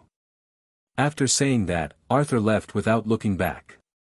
The magic lasers that blotted out the sky shot toward the heavy armor at the center of the attack. Each magic laser seemed to have its own soul, full of thoughts of piercing through the heavy armor, piercing into the flesh, and drinking the blood of all creatures. Most of the magic lasers that were shot out from the defense center collided with the magic lasers that were coming at them. This caused a violent explosion, which created a huge crater in the middle of no man's land. A small portion of the magic lasers charged into the group of heavy armor that was personally led by Pandino as they wished, causing casualties. Although they had the advantage of the city shield, the advantage was undoubtedly on Pandino's side. Every magic laser that came from the defense center was accompanied by 10 lasers that shot towards the city shield at the defense center. Because of the lack of magic, they did not dare to turn the city shield's magic to the highest level.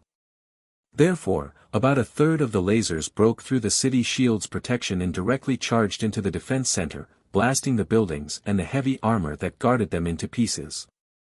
The human's shattered body mixed with the shattered metal powder, filling the air with a strange smell of blood. 1 round, 2 rounds, 3 rounds. After many rounds, the potholes in the middle had been blasted into a huge crater. It looked as if it had been hit by a meteorite.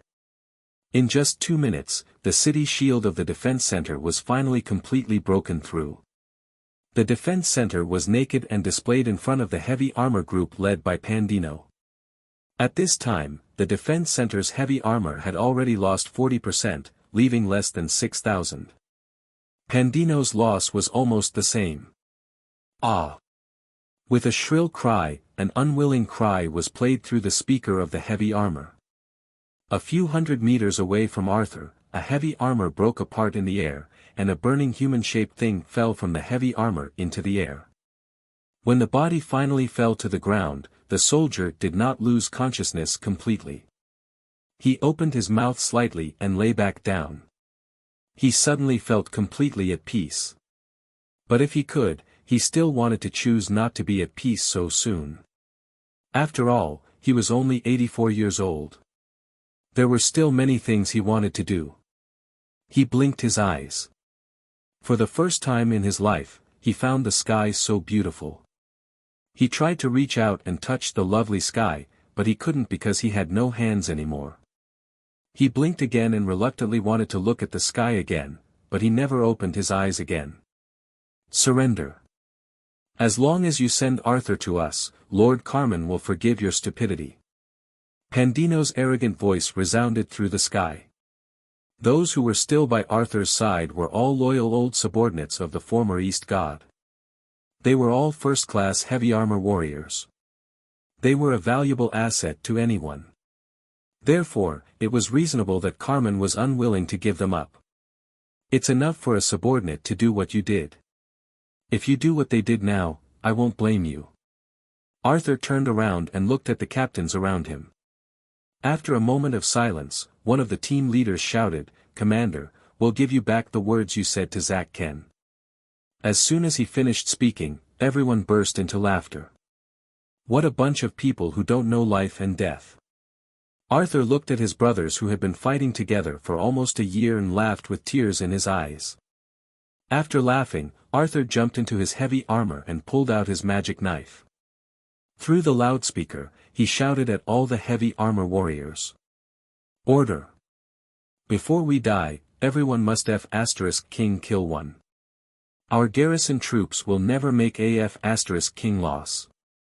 The 6,000 heavy armor warriors pulled out their magic knives at the same time and shouted in unison. Ha! Kill! The 6,000 voices gathered together and collided in the air, forming a loud sound that reverberated in the air. It shook everyone's ears on the battlefield. At this time, the military strength of the Pandino army was already 15 times that of the Arthur army. Moreover, there were more than 1,000 Empire fighter jets as support. However, when the sky-shaking sound filled the entire space, many people in the Pandino army felt an inexplicable chill. At this time, Pandino began to feel that it was a mistake for the Empire to always judge the combat strength of an army based on the personal qualities of the commander.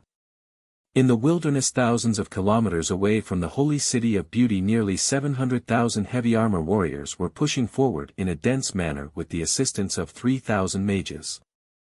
Due to their large number, they needed to take into account the relationship between the formation and various factors, so the speed of their advance was not considered fast.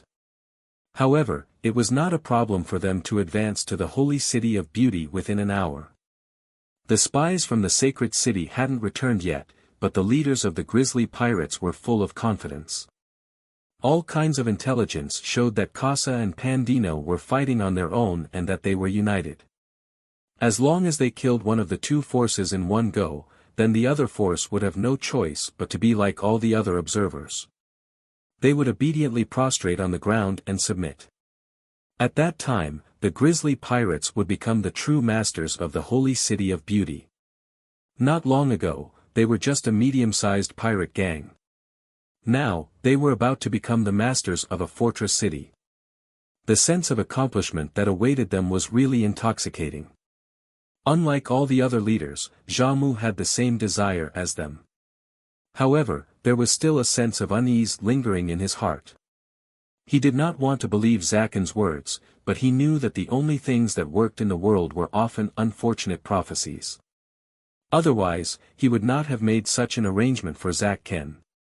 The closer they got to the city, the more satisfied the people around them were, and the more worried Xiamu was. At this moment, someone came from the front and reported, "Captain, we've encountered Casa's people." "How many people are there?" "About 800,000.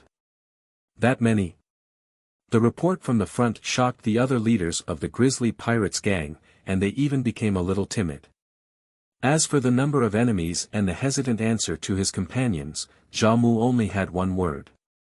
"Kill." Even though he had doubts in his heart, since he had come this far, there was no turning back. He could only press forward. Hearing Xiamu's words, the other leaders were slightly stunned. One by one, they activated their heavy armor and rushed to the front line to command. Although they were at a numerical disadvantage, the difference between 500,000 and 800,000 could be made up with courage. All the leaders of the grisly pirates had to believe this. This was similar to the recklessness of a recruit. However, this recklessness at least proved that they had not completely lost hope of winning. Although this was in the era of the Empire, it was common for casualties to be in the hundreds of millions. However, this was because before every landing battle, there would always be saturated Empire fire. When heavy armor warriors landed on the ground, the resistance on the ground would usually be exhausted. Therefore, the battle scene of nearly 1,000,000 heavy armor warriors could already be considered spectacular. Unfortunately, due to the fact that they were in the wilderness, the surroundings were dark. This kind of magnificent scene could not be fully displayed. In the darkness, the heavy sound of engines, the sound of magic blades colliding, the sound of heavy armor colliding, and the faint screams formed the most terrifying song of hell. The light from the magic laser that appeared from time to time was always intermittent, illuminating the vast battlefield bit by bit and illuminating the various aspects of this cruel scene in front of people. They saw their enemy go mad like a demon, screaming through the loudspeaker and cutting their comrade in two. They saw their comrade waving his magic sword, he behaved even more like a demon than the enemy. They heard their own hoarse screams when they felt that their eyes had become blurry because of the blood in their eyes. They felt very deeply for those wars that would kill people hundreds of thousands of kilometers away. What was happening now was like a real war. Yes, it was this bloody thing. The magic sabers cut through the chest of the heavy armor and ignited everything in the air. This was a real war. In the beginning, before everything starts, there would be nothing but fear, but in the middle, as everyone around them started killing enemies, there would be a trace of perverted excitement. However, by the time they reached the end, everyone seemed to have their nerves cut off. They had no intuition at all. They only had the instinct to press the launch button mechanically and wave the magic blade. Rows and rows of heavy armor quickly collided with each other. Then, they quickly fell into the silent wilderness, filling up the ravines in the wilderness bit by bit. Even in such a vast wilderness, the smell of blood was strong, and it was a burning, pungent odor. It also surpassed the smell of the laser explosion, emerging from the ground and spreading in the air. The dry air in the holy city of beauty had become moist. Suddenly, everyone felt a burst of pain in their eyes, and there were many strong lights. The light was as bright as the stars, shining from the sky. The people could not help but put their hands together, thinking that it was a divine manifestation. Yes, to the people of Casa, they were the gods of salvation. But to the people of the grisly pirates, they were devils. Countless white lights poured down from the empire, in the direction that these white lights went. Without a doubt, it was the grisly pirates. Before they could even make a sound, the heavy armor and the Empire's fighter jets that were hit by the white light were disintegrated into the most primitive particles. At this moment, all the craziness came to an abrupt end, and everyone stopped. No one panicked, nor did anyone wail. Everyone from the grisly pirates floated calmly in the air, as if the most devout Christians were waiting for the call of God and waiting for the white light to turn them into the most primitive part of the empire. Xiluo released the control handle, smiled faintly, and muttered to himself softly, "Brother, this must be fate." In the distant empire, there was a person who grabbed his face with both hands. It was as if he wanted to smash his face. His entire body twisted into a ball, and he could not stop trembling. His waist was somewhat sickly hunched because he wanted to suppress the strong emotions that erupted from every cell. This person was none other than Zack Ken, who Arthur had personally sent to the armored carriage. A few minutes ago, he had just arrived at Port 3. He had wanted to lead the team from there. However, before he could land, Port 3 suddenly exploded violently. With such an explosion, the entire port became chaotic. The well-organized team of grisly pirates, whose members had been hiding in the vicinity, suddenly became a pile of loose sand. Looking at the fire that filled the sky, Zack felt a chill down his spine. He knew that this was not the only place that had such an explosion. As expected, as if to confirm his deduction, the other two ports emitted a blinding light in less than 5 seconds. It was a light that could only be emitted by an explosion on the level of a nuclear bomb. At that time, Zacken's first reaction was to immediately save his brother. Just as he was about to turn the homing device and fly towards the gathering place of the grisly pirates, Morton stopped him. "Get out of the way," Zack Ken shouted at Morton with red eyes. "No." Morton looked directly at Zack Ken, his eyes still filled with determination. "I beg you, I have nothing left, the fleet is completely finished, the grisly pirates are also completely finished, I have nothing left, I only have him as my brother, I beg you, let me save my brother. Even if you can dodge the air and ground attacks that are so dense that not even a fly can fly past, you can still run nearly 10,000 kilometers to your brother's gathering place.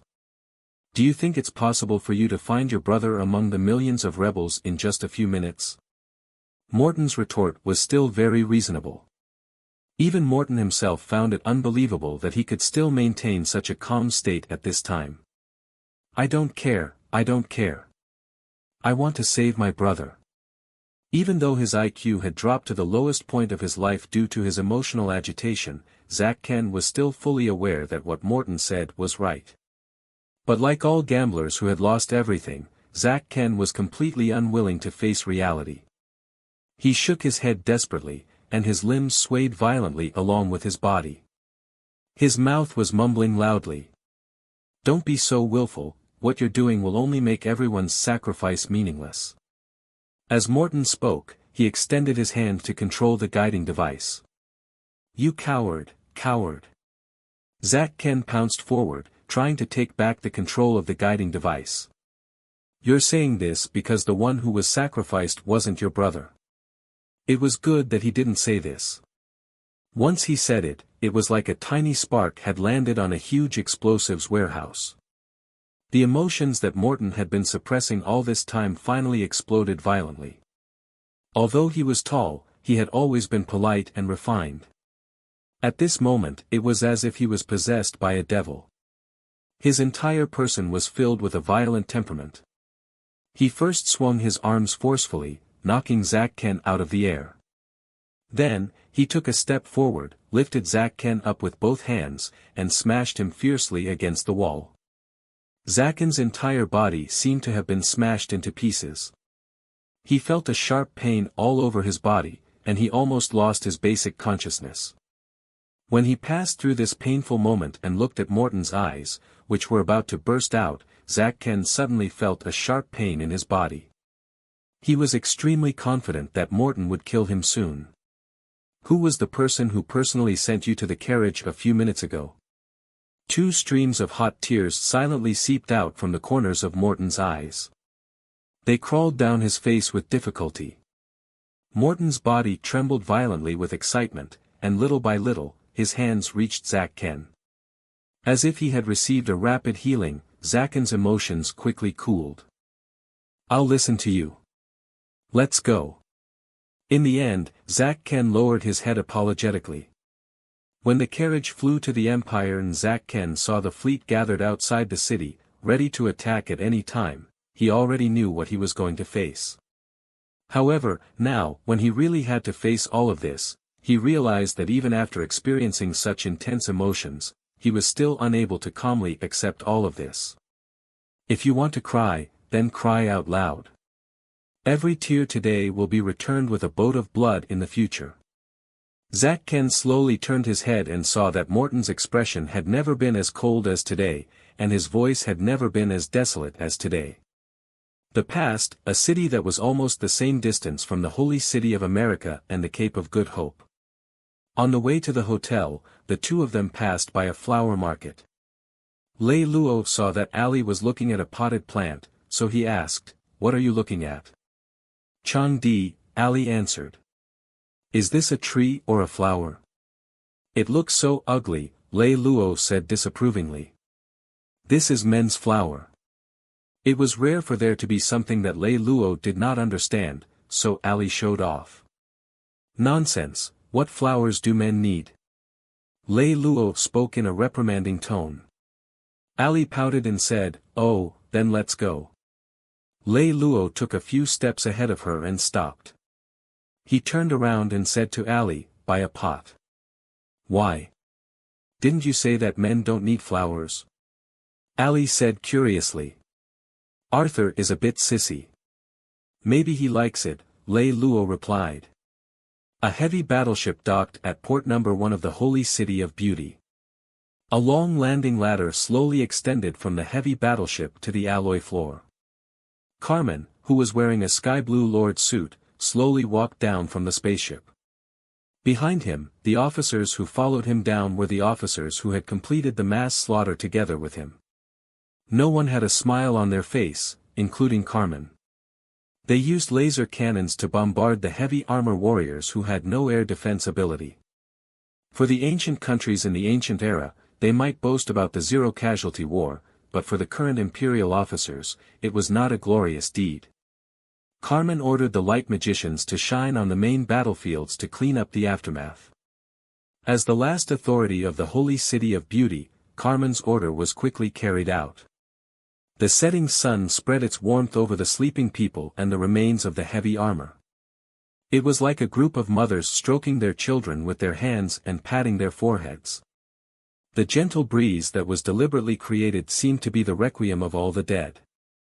A moment ago, the boiling wilderness suddenly became like a windless lake. The world seemed so harmonious and peaceful.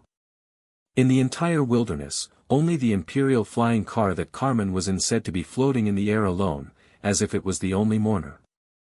At this time, Carmen was sitting with his 2 main assistants, Casa and Pandino, as well as Ludwig, who had been guarding him 24 hours a day since the mutiny.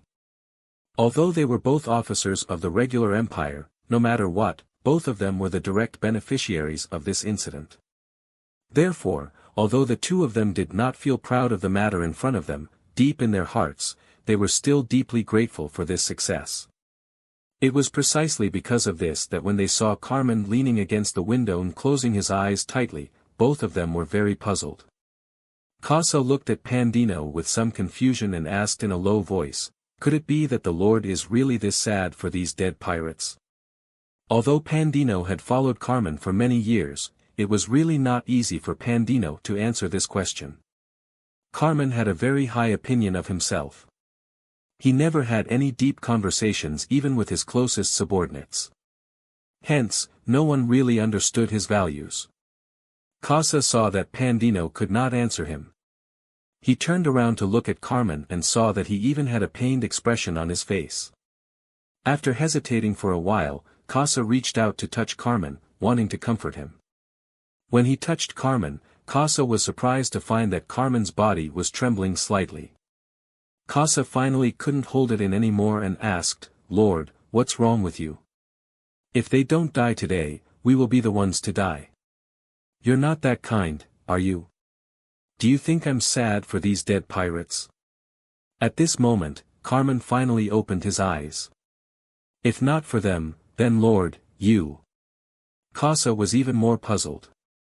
"All of us have been framed by that old bastard, Strachey," Carmen said through gritted teeth.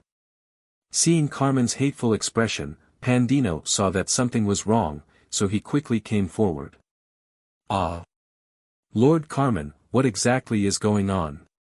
Do you see it?" Carmen pointed outside the Imperial shuttle. The ground was littered with corpses, and he smiled miserably. "It would be fortunate if we could have such a happy ending in the future." "Lord, what did you say?" Casa didn't know why Carmen would say that, but he knew that Carmen wouldn't say that for no reason. For the first time in a long while, he felt afraid. "Do you know who launched the attack on us this afternoon?" Carmen looked at Casa and Pandino's eyes, which were already full of red blood. Casa and Pandino were so scared by Carmen's strange behavior that their mouths were wide open, unable to say a word. "It's Lei Lou," Carmen said word by word. "Lord, when did you know about this?" As Pandino spoke, he could not help but clench his fists. "At the moment we fired the cannon, Strachey told me through the news." Casa subconsciously reached out to touch his throat, because his throat suddenly felt dry. Lei Lou is only in his teens, yet he has such accomplishments today. This can't be out of thin air. His performance in many aspects is too outstanding. Without a strong mentor or a strong teacher group behind him to support him, this is impossible. Before thoroughly understanding Lei Lou's background and whether he has a strong force behind him to support him, Strachey would not have dared to act rashly. Pandino raised his head and looked at the ceiling helplessly. "Now that things have come to this, there's no turning back. We can only obediently be tied to the consequences of Strachey's actions. Sigh, when immortals fight, mortals suffer." At this time, Ludwig, who had been silent all this time, finally said, "The Heaven Breaker is also a human. If it's a human, it can be defeated. No matter how powerful Lei Lou is, isn't he still in dire straits? Why is there a need to lose his will to such an extent?"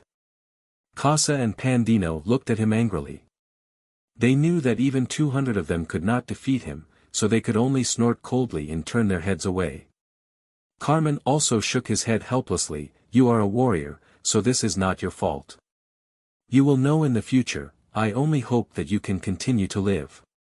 It had been several hours since he had laid down, but Lei Lou had not been able to sleep peacefully. His hands and feet were cold, and his head was constantly covered in cold sweat.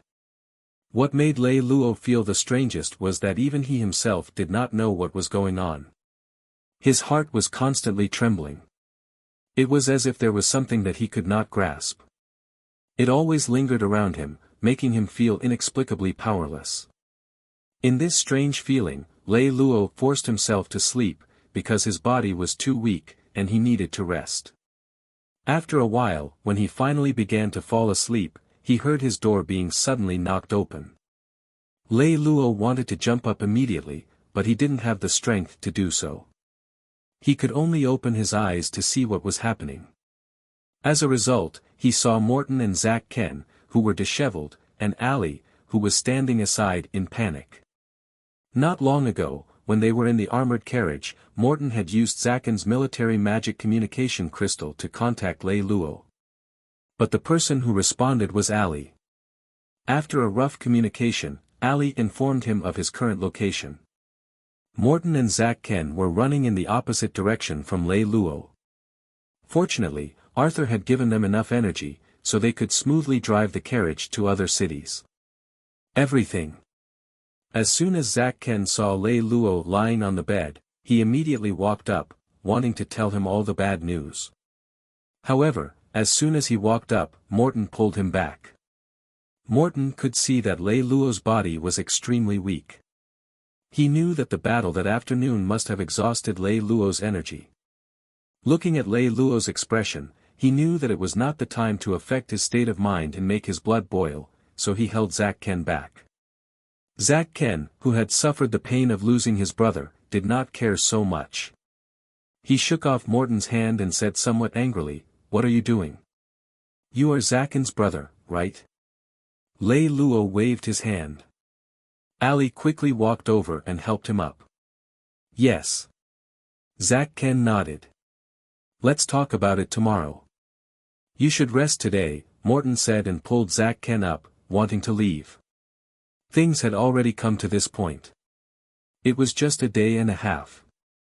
If Lei Lou was angered, it would not be worth it. At this moment, Lei Lou said, "Morton, let him speak." When Morton heard what Lei Lou said, he could only let go. Lei Lou looked at Zack Ken and asked, "Speak. What exactly happened?" "Lord Lei Lou, please avenge my brother." As Zack Ken spoke, he knelt on the ground with a plop. He wailed loudly as he told the whole story of what happened in the holy city of beauty. Whenever Zack Ken recounted or told a story, he would do so in an animated but vague way. There were many parts of his story that were unclear. However, the general meaning was still clear. As a listener, Lei Lou had always maintained a terrifyingly calm attitude. Even when he heard the story of Arthur's death in battle, Lei Lou's expression did not change at all. It was not until Zack Ken finished recounting everything that Lei Lou slowly closed his eyes. Like a meditating old monk, Lei Lou closed his eyes for half an hour, and Zack Ken was somewhat bewildered. Ali, who had been supporting Lei Lou the entire time, could clearly feel Lei Lou's blood flowing twice as fast as before. Just as everyone in the room felt that something was amiss, Lei Lou pointed at Zack Ken and said, "I know what happened. I will give you an explanation sooner or later. You go out first." Zack Ken looked at Lei Lou with some doubt. Go out." Lei Lou's voice was not loud, but it was filled with an irresistible sense of authority. "I'll send you out," Ali said as she walked to Zack Ken's side. Zack Ken looked at Lei Lou again, bowed to him, and then left with Ali. Lei Lou sat steadily on the bed until he could not hear Zack Ken and the others' footsteps. He suddenly turned his head and spat out a mouthful of fresh blood on the ground. Morton was frightened by this scene. He quickly took a step forward and hugged Lei Lou. Lei Lou grabbed Morton's sleeve and said with a trembling voice, "Among the three of us, Arthur is the one who should not have died. He is the most innocent." I know." Morton hurriedly nodded. "He has never hurt anyone. He has never even thought of hurting anyone. A person like him shouldn't end up like this." Lei Lou closed his eyes tightly and tears silently rolled down from the corners of his eyes. "I'm the one who harmed him. Lei Lou, don't be like this." Morton held on to Lei Lou. Just as he was about to say something comforting, Lei Lou waved his hand weakly. "I'm fine, Morton. I'm fine." After saying that, Lei Lou looked up at the sky and let out a long sigh. "Morton, are we being too childish? Do you know why I didn't take your words to heart despite you reminding me again and again that such a situation might occur?" Lei Lou forced himself to stand up from the bed and sat down on the chair beside the bed with Morton's help. "I think you have your reasons. That's the bad part." Lei Lou shook his head. "Everyone has too much confidence in me, including myself. The reason why I have this confidence is because if they were a few days later, there would be a new fleet arriving at the holy city of beauty." "Another new fleet?" Where is it? Morton's eyes widened, like a gambler who had lost all his money and saw the light of hope. According to the original plan, they should have already moved into the holy city of beauty in another day. However, after this incident, they had no choice but to change their plans. They will be stationed in a city of Satan's wings. That city is less than 100 kilometers away from the Cape of Good Hope. When Lei Lou said this, he paused for a moment before continuing. There was a person named Katz. He used to be the vice-captain of a pirate gang in the Free Seas. Later on, he was infected with a strange virus that caused his entire body to deteriorate. Therefore, he retired and became a vagabond who wandered around. Before I left the mountains, I once won a sum of money for him by gambling. This allowed him to have the money to treat this virus. Logically speaking, his virus was extremely complicated, and it would take about 2 years to cure it. However, he was very lucky.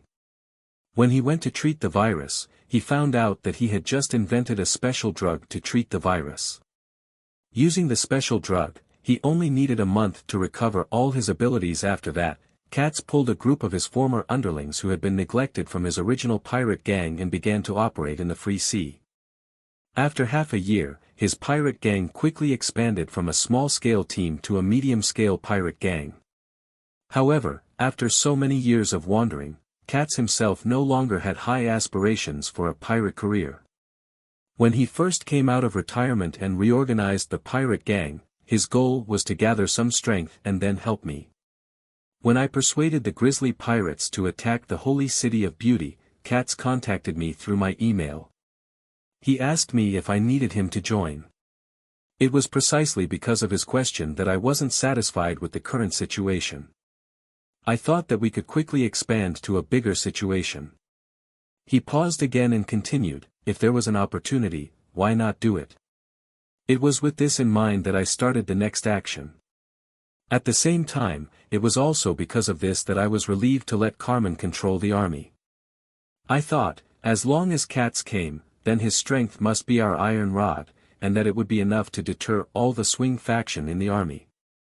But I didn't expect that their actions would be faster than I thought. Lei Lou raised his head to look at Morton, his eyes carrying a hint of desolation. In the end, I was too confident. I will remember this lesson for the rest of my life. If this was the original, then I can't blame you for anything. You've thought about it carefully enough. It's just that Carmen is too cunning. When he said the name Carmen, Morton couldn't help but grind his teeth. Unless we lie on the ground for the rest of our lives. As long as we can get up one day, we'll definitely find him and let him pay back this debt of blood 100-fold or 1,000 times over. Lei Lou shook his head and said, naturally, Carmen won't let it go. But, if we really talk about debt, the biggest debtor isn't Carmen. Just by himself, he doesn't have the ability to control such a large-scale rebellion. He has someone behind him. Behind him, are you talking about Ulysses? Morton's eyebrows twitched. The matter wasn't that simple. This was something he knew long ago, but it directly involved such a high-level person, which still surprised him. I'm not sure. I haven't contacted Ulysses yet. Lei Lou shook his head again. Before I left Ulysses gave me a magic communication beacon in private. He told me to use this magic communication beacon to contact him if I had any urgent matters. I'm currently testing the security of this magic communication beacon. The results should be available today or tomorrow. If I'm sure that this magic communication beacon is safe, I'll send him a letter to ask about the situation. You have to be so cautious when writing letters to Ulysses. Morton suddenly understood as he said this, and his face revealed a look of shock. Do you think that there's someone working with Ulysses? I've been thinking about it carefully these past few days. For so many years, Carmen has indeed been neglected and suppressed. Neither Ulysses nor his father are likely to really put him in an important position. Even if Ulysses wanted to do something like this, he wouldn't trust Carmen to do it. However, it's hard to say. Perhaps he saw that I was certain that Carmen wouldn't do this, so he asked him to come. Lei Lou pursed his lips and fell silent for a while. Then, he tapped the table with his fingers. No matter what, I still don't think it's natural if we assume that Ulysses was the mastermind, but if it's another person beside him, it seems logical. Before Lei Lou could finish, Morton hurriedly asked, "Who is this person?" Right now, there's still no answer. I'm not sure yet. Morton could tell that Lei Lou did not want to talk about this issue, so he changed the topic. All right, there's no rush to get to the bottom of this. What's most important now is to decide what to do next. I finally understand this world. You must have fresh blood in your hands. Moreover, it's fresh blood that you personally killed. It's so much that it's enough to make others fear your blood. Only then will others truly respect you. When Lei Lou said this, he laughed coldly, and killing intent appeared on the corners of his brows. When I went to the Great Wall of Iron Blood, that Cronin evaluated me as a first-rate advisor, a second-rate general, and a ninth-rate king. Now that I think about it, his evaluation was very accurate. In the past, we were all too naive. We always thought of outsmarting others. We never thought that the things we outsmarted wouldn't be truly reliable. In the end, in this world, we still need to talk about strength. Therefore, we can not only obtain by intelligence but also obtain by force. Obtain, by force? Morton looked at Lei Lou and finally repeated these two words. How do we obtain by force? Cronin said that I can't be a king yet, and this incident has proven his theory. This is good. I can just tear away these false hopes. I'm not some master's disciple, I don't want to be some *T king, I'm just a general. Lei Lou clenched his right fist slightly. Ever since I came out of the mountains, I've actually always felt like being at a loss. The empire is so big that I don't even know where to start or where to go. Now, everything is no longer a problem. I've already thought it through. I want to be a general. Cronin said that I'm just a second-rate general. Very well, then I want to become a first-rate general. I want to be a general that everyone fears. A general that can make the enemy tremble in fear just by hearing my name. What will a general be when everyone is afraid? A general will be the king. After Lei Lou finished expressing his inner monologue, he raised his head and looked at Morton. He saw that Morton just kept nodding his head without showing any strange expression. He couldn't help but ask, "Morton, I've changed so much. Aren't you afraid of me?" Afraid? Why should I be afraid? Morton asked. No matter how ruthless you are, you're still biting the enemy. You won't bite me, right? Hearing Morton's words, Lei Lou nodded in relief. With your words, I'm relieved. Morton clicked his tongue and looked at Lei Lou disapprovingly before asking, "Sai, don't let your imagination run wild. If I had suspected you, would I have followed you to this day? Tell me first, what should we do next?" First of all, no matter what, our established strategy cannot be changed. We still have to take down the Cape of Good Hope, Lei Lou said firmly. He was not a person who would express his determination based on his will alone. As long as he expressed his opinion firmly, it meant that he must have a thorough consideration of this point, and he was quite confident. Morton knew this better than anyone else, so he did not question whether Lei Lou could do it. Instead, he asked, how many fleets did Katz bring? Before he came, Katz had already reorganized his pirate crew. The old, weak, and crippled soldiers were all eliminated, and the weaker ships were also eliminated. This time, he brought along all the heavy patrol and battleships. There are 300 heavy patrol ships, 200 battleships, and 120,000 Empire soldiers. 300 heavy cruisers, 200 battleships, and only 120,000 Empire soldiers. This should be the lowest formation, right? Why are there so few people? Could it be that there are no pirates in the Free Sea? Morton asked curiously. Lei Lou explained, no, I told him to do so. After all, this fleet will be stationed in the third province for a long period of time. As time passes, these pirates will definitely miss home. In the end, we will have to slowly repatriate most of these pirates. Therefore, the fewer the number, the better. The pressure to repatriate them in batches will be very low. If there are too many of them, there might be a mutiny. That's true. Morton nodded.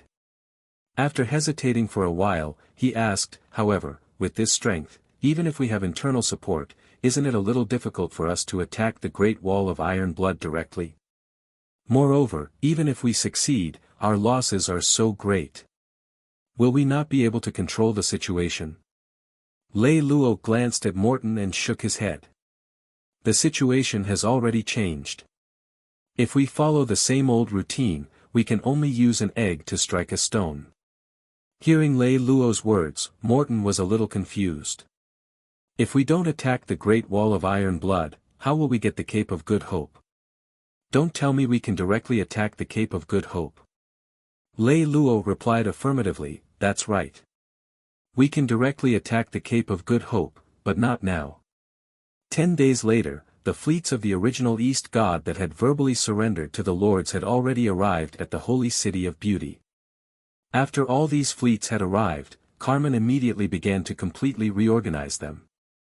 At the same time, he asked for a large number of manpower from Strachey.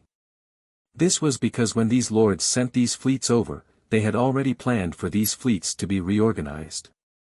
Hence, the quality of the commanders and soldiers they sent over was terrible to look at. Carmen calculated that it would take at least 2 months to completely reorganize these fleets into 3 lord-tier fleets.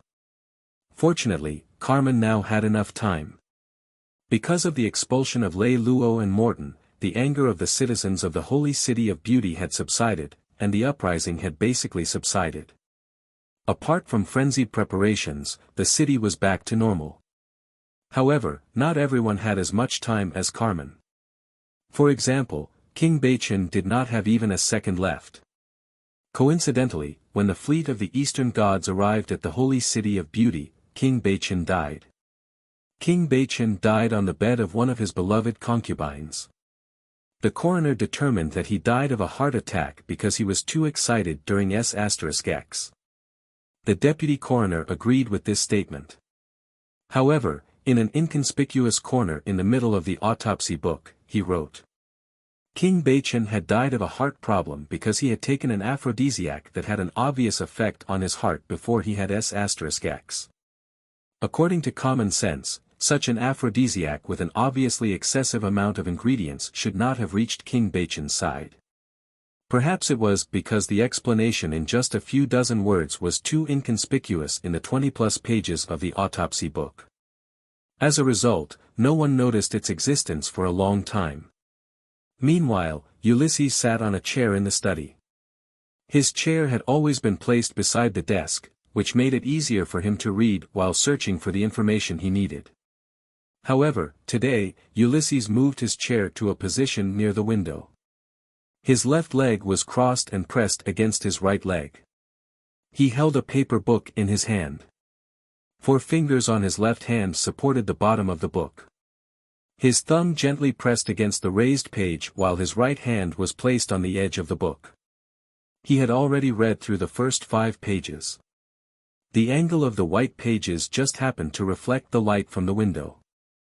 The pages reflected dazzling light. However, this would not affect Ulysses' vision, because he was not reading at this time. Instead, he was looking at Strachey, who was more than 3 meters away. Strachey did not sit like Ulysses. Instead, he stood respectfully with his back slightly bent. Now, the master and disciple looked at each other silently.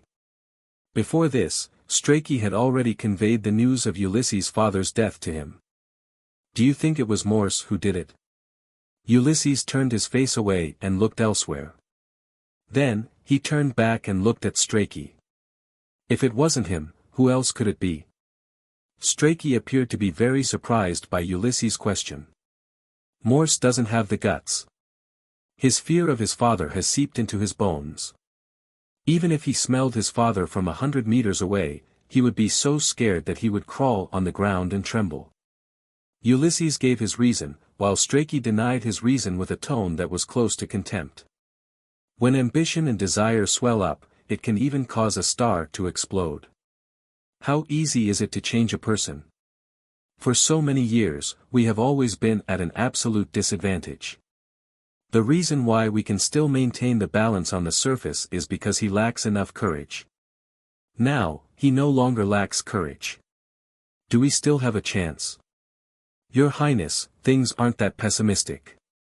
Among the 5 legions directly under the hall, although the 2nd and 4th legions support Morse, most of the generals of the 3rd legion and some of the generals of the 5th legion support us.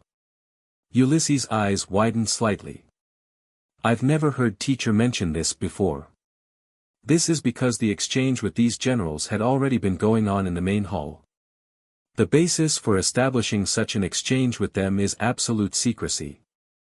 Therefore, Strachey's words were very clear. These generals only had trust in him.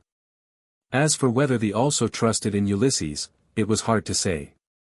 It doesn't matter. In the past, the situation was treacherous, so it was inevitable for them to have such misgivings. Now, can you tell me which generals are supporting me? As Ulysses said this, he stared at Strachey, wanting to see what kind of reaction he would have. In the end, to Ulysses' surprise, Strachey actually looked directly into his eyes without any hesitation. He faintly spat out a word. No. This really made Ulysses unable to step down from the stage. Ulysses lowered his head and smiled bitterly for a while before saying to Strachey, "Teacher, could it be that I'm really just a puppet?" Strachey's words once again shocked Ulysses. "Before I successfully take revenge, I'm afraid." Ulysses could no longer pretend. He looked at Strachey with a cold smile. "You're indeed worthy of being my good teacher. I know your Highness is mocking me, but from my personal perspective, I think the words, good teacher, are well deserved." Strachey took a step forward and spoke with confidence. "Your Highness, do you know how many people wanted to reach out and strangle you in the cradle when you were born and the royal family's genetic atlas reported your strategic index? Even those in the main hall wanted to kill you because they thought that you might fight for the throne when you grew up, which led to the division of the royal family. And at this time, I took the risk of breaking off with the main hall to save you, Your Highness. Over the years, Your Highness has experienced many life and death storms, big and small. Others may not know, but doesn't Your Highness know? It was because I did my very best to protect Your Highness. Although His Highness is astonishingly talented, if it weren't for me teaching him everything, would His Highness's achievements be as high as today?"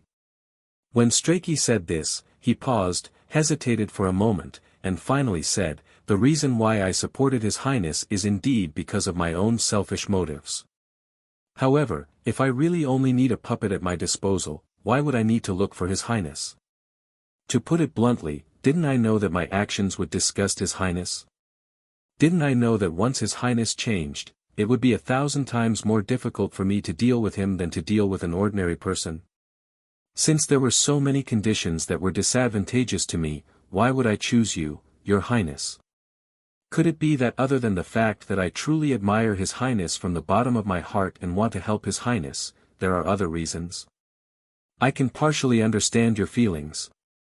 If you are truly loyal to me and help me rise to power, then there is no doubt that I will do my best to help you take revenge. But now, even if I want to pretend that I am convinced by you, I can't. Teacher, can you yourself believe it?" Since he had already said it out loud, Ulysses became more honest instead. "Many years ago, when I submitted to the main hall told me the same thing. For this, I worked hard for decades and contributed all my wisdom and youth, but in the end, I only received one sentence: forget the past for your own happiness. Your Highness, as long as you are given enough time, your wisdom will sooner or later surpass the Great Hall, or even surpass mine. And in this world, there is nothing more unreliable than the promises of smart people. What do you want me to do? Sit here obediently and be your puppet? I have no intention of restricting His Highness's freedom. Your Highness, you can do whatever you want. It's just that I don't like what you have to do, such as establishing an alliance with a dangerous person like Lei Lou.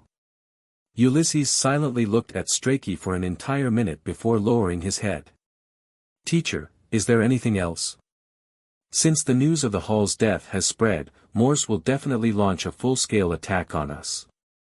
I have a lot of time to deal with it immediately, so I won't disturb your Highness from reading, Strachey said. Then, he bowed respectfully to Ulysses before turning around and walking towards the door. When he reached the door, Strachey stood still and did not turn around. He only said, Your Highness, I can swear to you that as long as I get my revenge, I will return everything that you deserve to you. You might even get more. With that, Strachey left. After Strachey left, Ulysses stared at his back again. He did not slowly close the book in his hand until he had walked far away. On the cover of the book were written the following words, Records of the Powerful Officials. He sat in his seat for a while.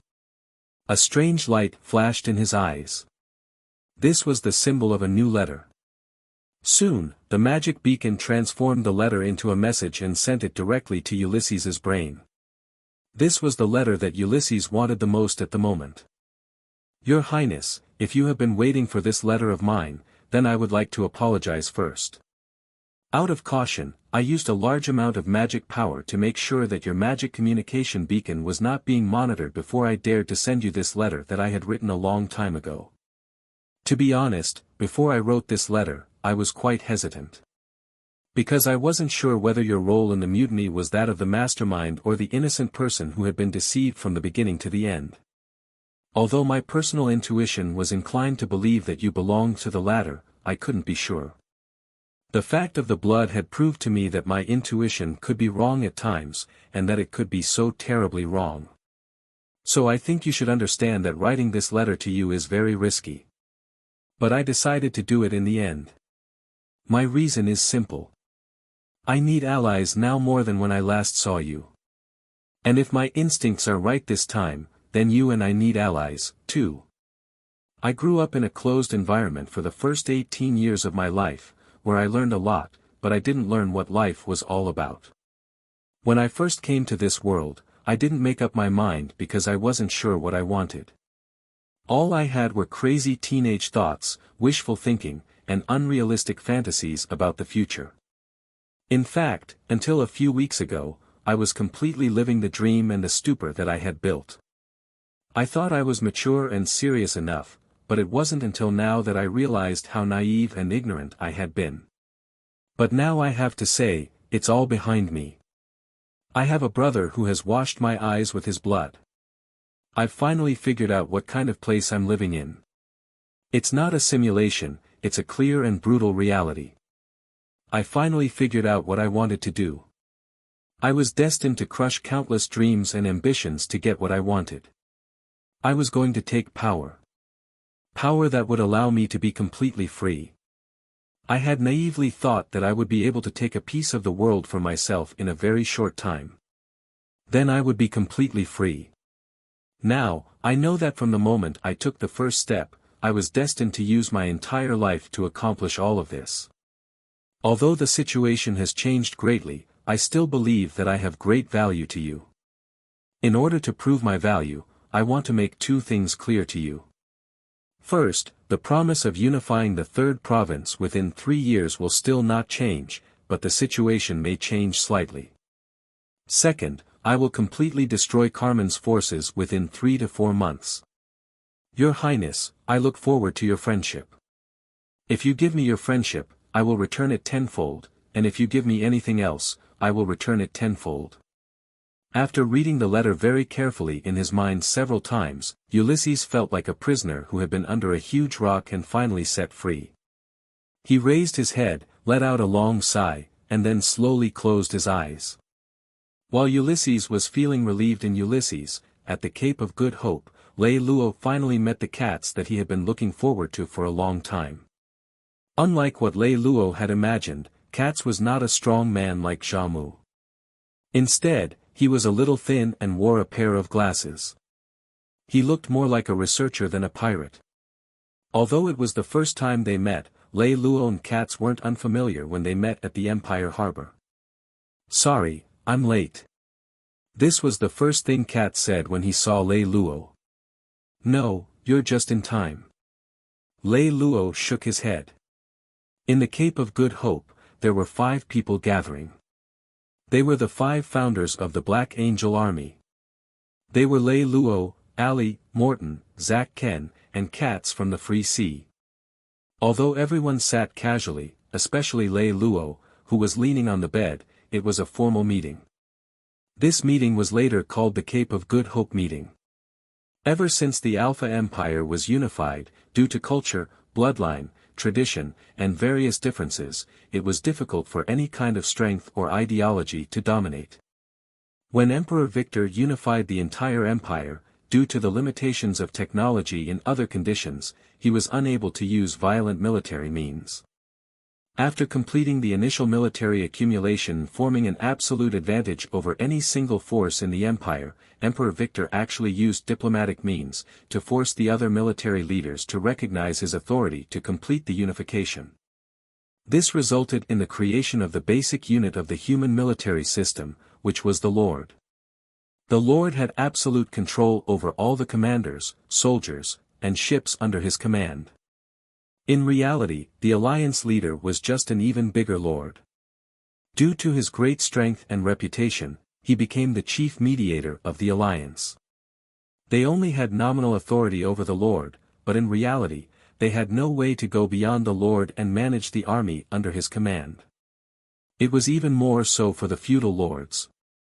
Even if they were the feudal lords or alliances that they personally nurtured, after forming their own factions, the feudal lords could only command them through affection and the temptation of benefits. They could not forcefully control them directly. The historic significance of this Cape of Good Hope meeting, which was attended by 5 people, was that this group of people decided to create a military group that was completely different from all the other groups. When Lei Lou raised this question, everyone present was a little confused. What was a completely different military group? As for their questions, Lei Lou divided them into 3 paragraphs and explained it in detail. His first paragraph said so. First, the management model is different. This military group has one authority, and that is me. The appointment, transfer, and promotion of any fleet commander, as well as the recruitment of more than 100 soldiers, can only be carried out with my approval. In addition, a military justice department must be established, with a military judge for every 500 people.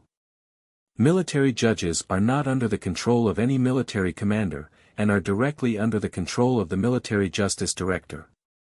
The chief military advocate general is directly responsible to me. When necessary, 2 or more military judges have the power to terminate the command of a military commander of the same rank, and 3 or more military judges have the power to suspend the command of a military commander of only 1 rank above them. When they heard this, Ali and Morton didn't think much of it. Katz and Zach Ken, on the other hand, sucked in a breath of cold air. After the 2 of them looked at each other, Zach Ken said, "If that's the case, the control of the army has indeed strengthened a lot, but wouldn't the power of the military commander be greatly weakened? The military commander is responsible for fighting, and the military judge is responsible for governing the army.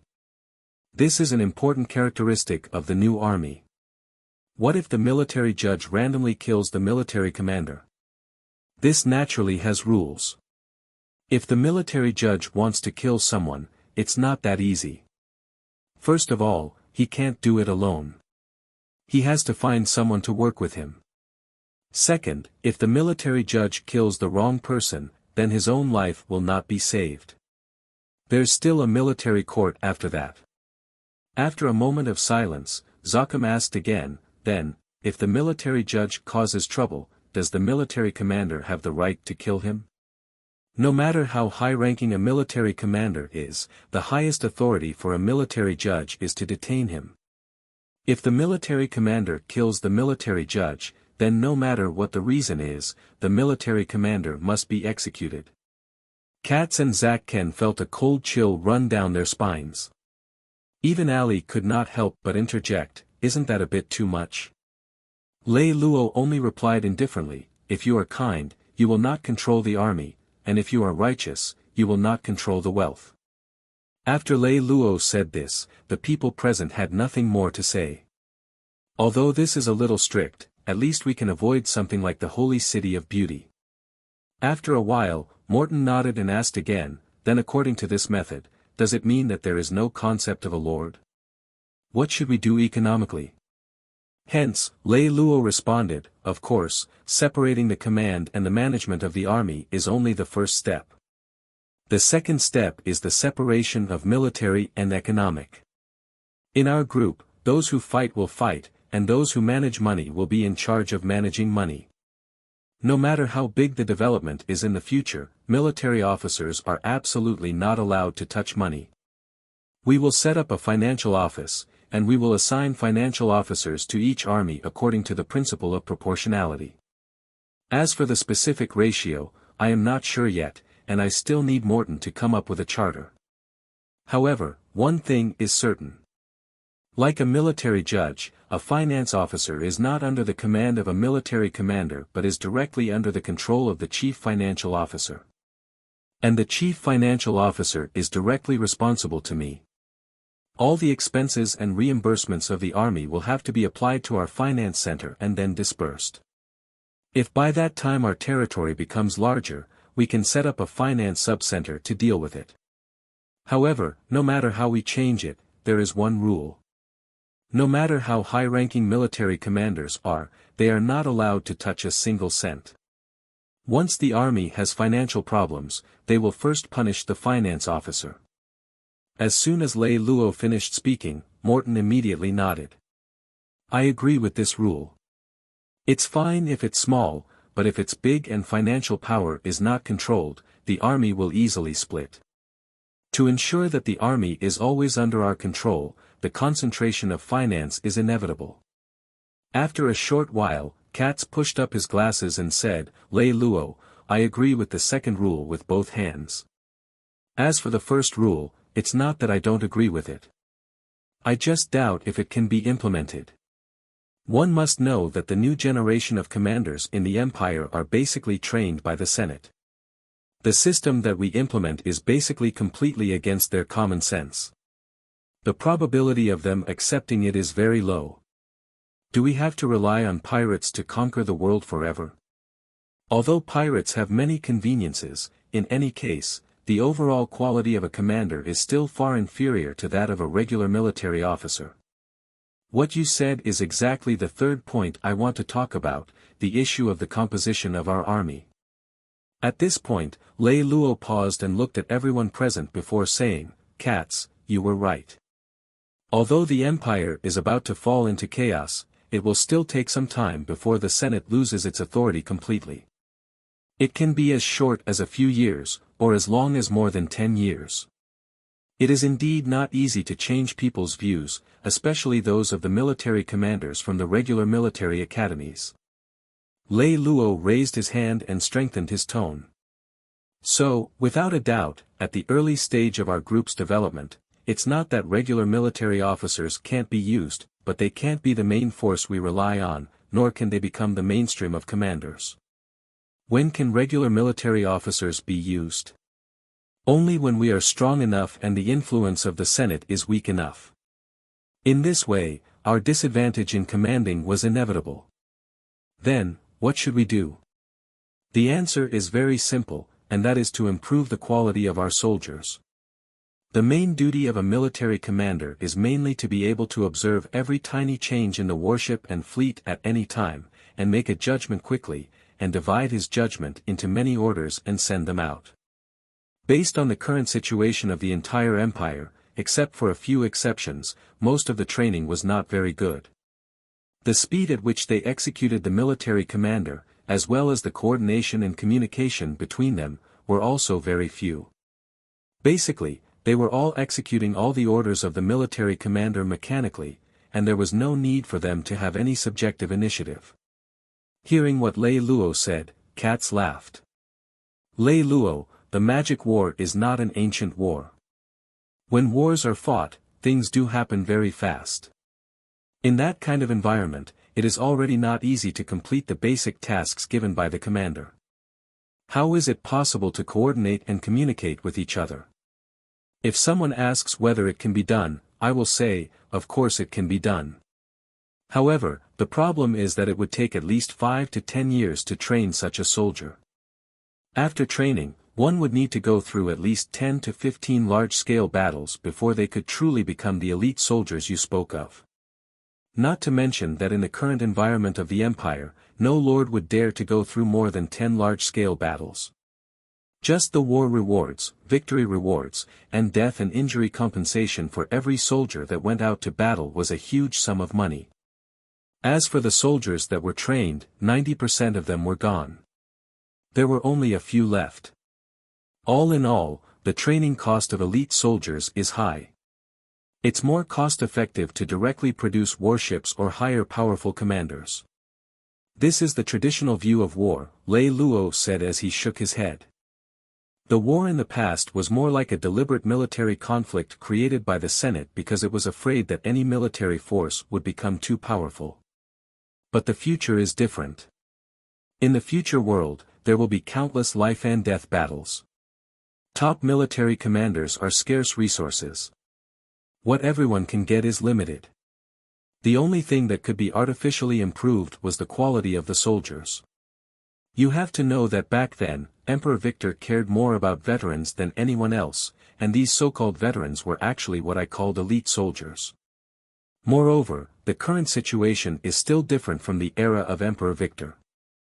The fleet's operating speed has greatly increased, the space magic has been greatly improved, and the distance of the space jump has become farther and farther. Moreover, our communication has also broken through. Commanding from a very long distance is much more convenient than back then. Therefore, the way war is conducted and the decisive factor of victory and defeat are completely different now from before. In this era, the quality of the fleet is more important than the size of the fleet. This point many people have not realized yet because they are still stuck in the old era. When Lei Lou said this, he gently waved his hand.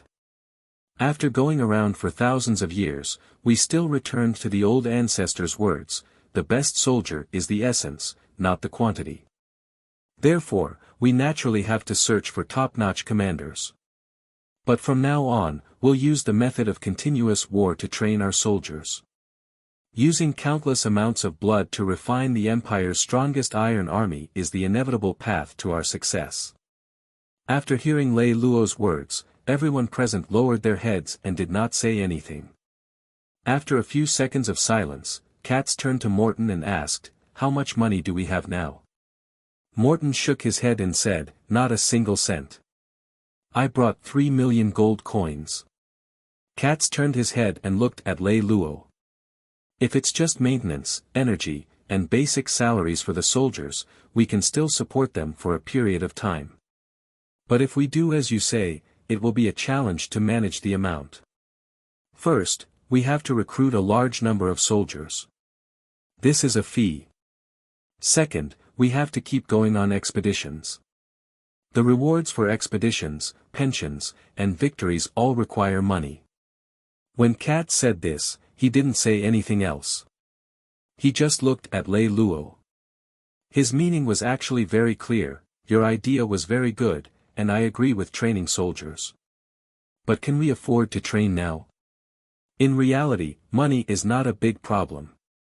I already have a way to solve it," Lei Lou said lightly. However, changing the soldiers' way of thinking is indeed a bigger problem. Ever since the beginning of the Alpha Empire, the human military thinking has been like this. The military commander is the most important, and the soldiers are the least important. The soldiers have completely adapted to the mercenary mentality of just doing a part-time job, usually getting a basic salary, and getting paid when they go out to war. I think that if our recruitment scope is still limited to human soldiers, then it will be more difficult for us to carry out our ideas. Especially since we are still in the initial stage, we can't withstand the twists and turns. After Lei Luo said this, other than Ali who often fell behind on the conversations, Morton, Katz, and Zach Ken all had their eyes wide open in disbelief. After a long while, Morton spoke first. Even in the midst of the mutiny at the Holy City of Beauty and the tragedy at the Defense Center, Morton, who was still calm, could not help but stutter. "Don't tell me, you want to arm the magic conductor?" "No," Lei Luo shook his head. "Not arm, but hire. No matter what you say." Morton shook his head in excitement. "Yes, that's right. Many magic conductor soldiers come from the same gene. Training them uniformly is definitely faster than ordinary soldiers. But, do you know the consequences of doing so? This is one of the 3 great sins announced by the Senate. If you do this, you will be attacked by all the humans in the world." Lei Luo smiled contemptuously. "Let's wait until the day when all the humans in the Empire are really united." The magic conductor had already started a riot in the distance. One of the dukes had already died at the hands of the rebel army. If the Senate truly had spare strength, they should also deal with the genuine magic conductor rebel army. As for a weak person like me, they probably won't take it to heart. Lei Luo, I admit that if we do this, the Senate will indeed leave us alone for now. But there is no doubt that this will cause us to be isolated in the 3rd province. This sentence was said by Katz. "Aren't we isolated enough now?" Lei Luo asked in return. As he spoke, he raised his head and sneered. "Perhaps we don't think so, but after living for a long time under the rules set by the Senate, we are unknowingly bound by the rules set by them. In this empire, above all the rules, there is a supreme rule, and that is the law of the jungle. Removing the veil of tenderness on the surface, all the seemingly gorgeous and humane rules are in essence serving this rule." When Lei Luo said this, he looked at the others present and realized that his overly harsh tone made them feel a little nervous. He then softened his tone and said, "I dare to assure you that if we become stronger by hiring magic conductors, then what will greet us will not be cannons, but our most loyal allies." There was an exceptional silence. After a while, Zach Ken, who had not spoken for a long time, finally mustered his courage and said, "All right, even if that's the case, but, Lei Luo, have you ever thought about mass-producing magic conductors as the backbone of the army? It's true that they are cheaper and easy to train, however, if one day we really become the strongest of this empire and our army is mainly composed of magic conductors, do you think that at that time, this empire will still be the human empire? At that time, wouldn't our group become traitors to the human race?" Lei Luo raised his eyebrows and looked at the other 3, only to find that Ali was frowning. From this, it could be seen that their hearts actually agreed with Zaken's opinion.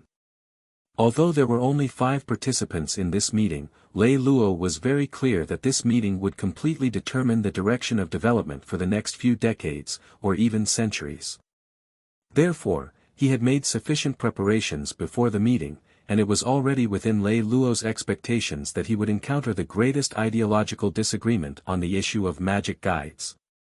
At this time, Lei Luo smiled faintly and said, "Do you know that all of you share a common prejudice? This is the common prejudice of the entire empire.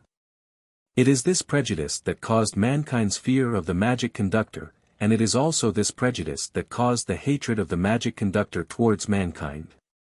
This prejudice is that all of you view the magic conductor as an industrial product that can be produced by flowing water, and not a living person."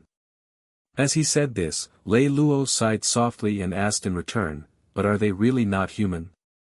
Don't they have a head, 2 ears, a pair of hands, and a pair of feet like us? Don't they have to eat, wear clothes, be afraid of the cold, and be afraid of the heat like us?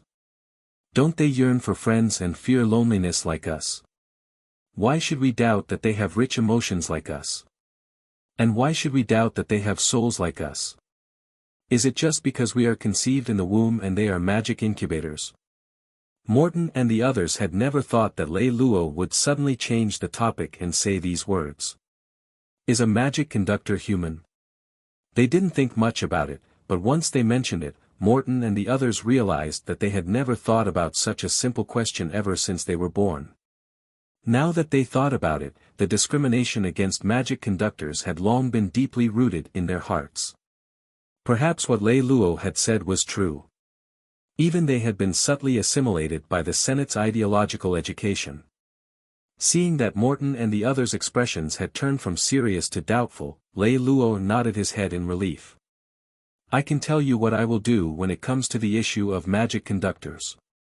First, I will destroy all the magic conductor replication centers that I have encountered. Within my sphere of influence, any act of creating magic conductors through unnatural conditions will be illegal. Second, I will declare that all magic guides have the same full citizenship rights as ordinary humans.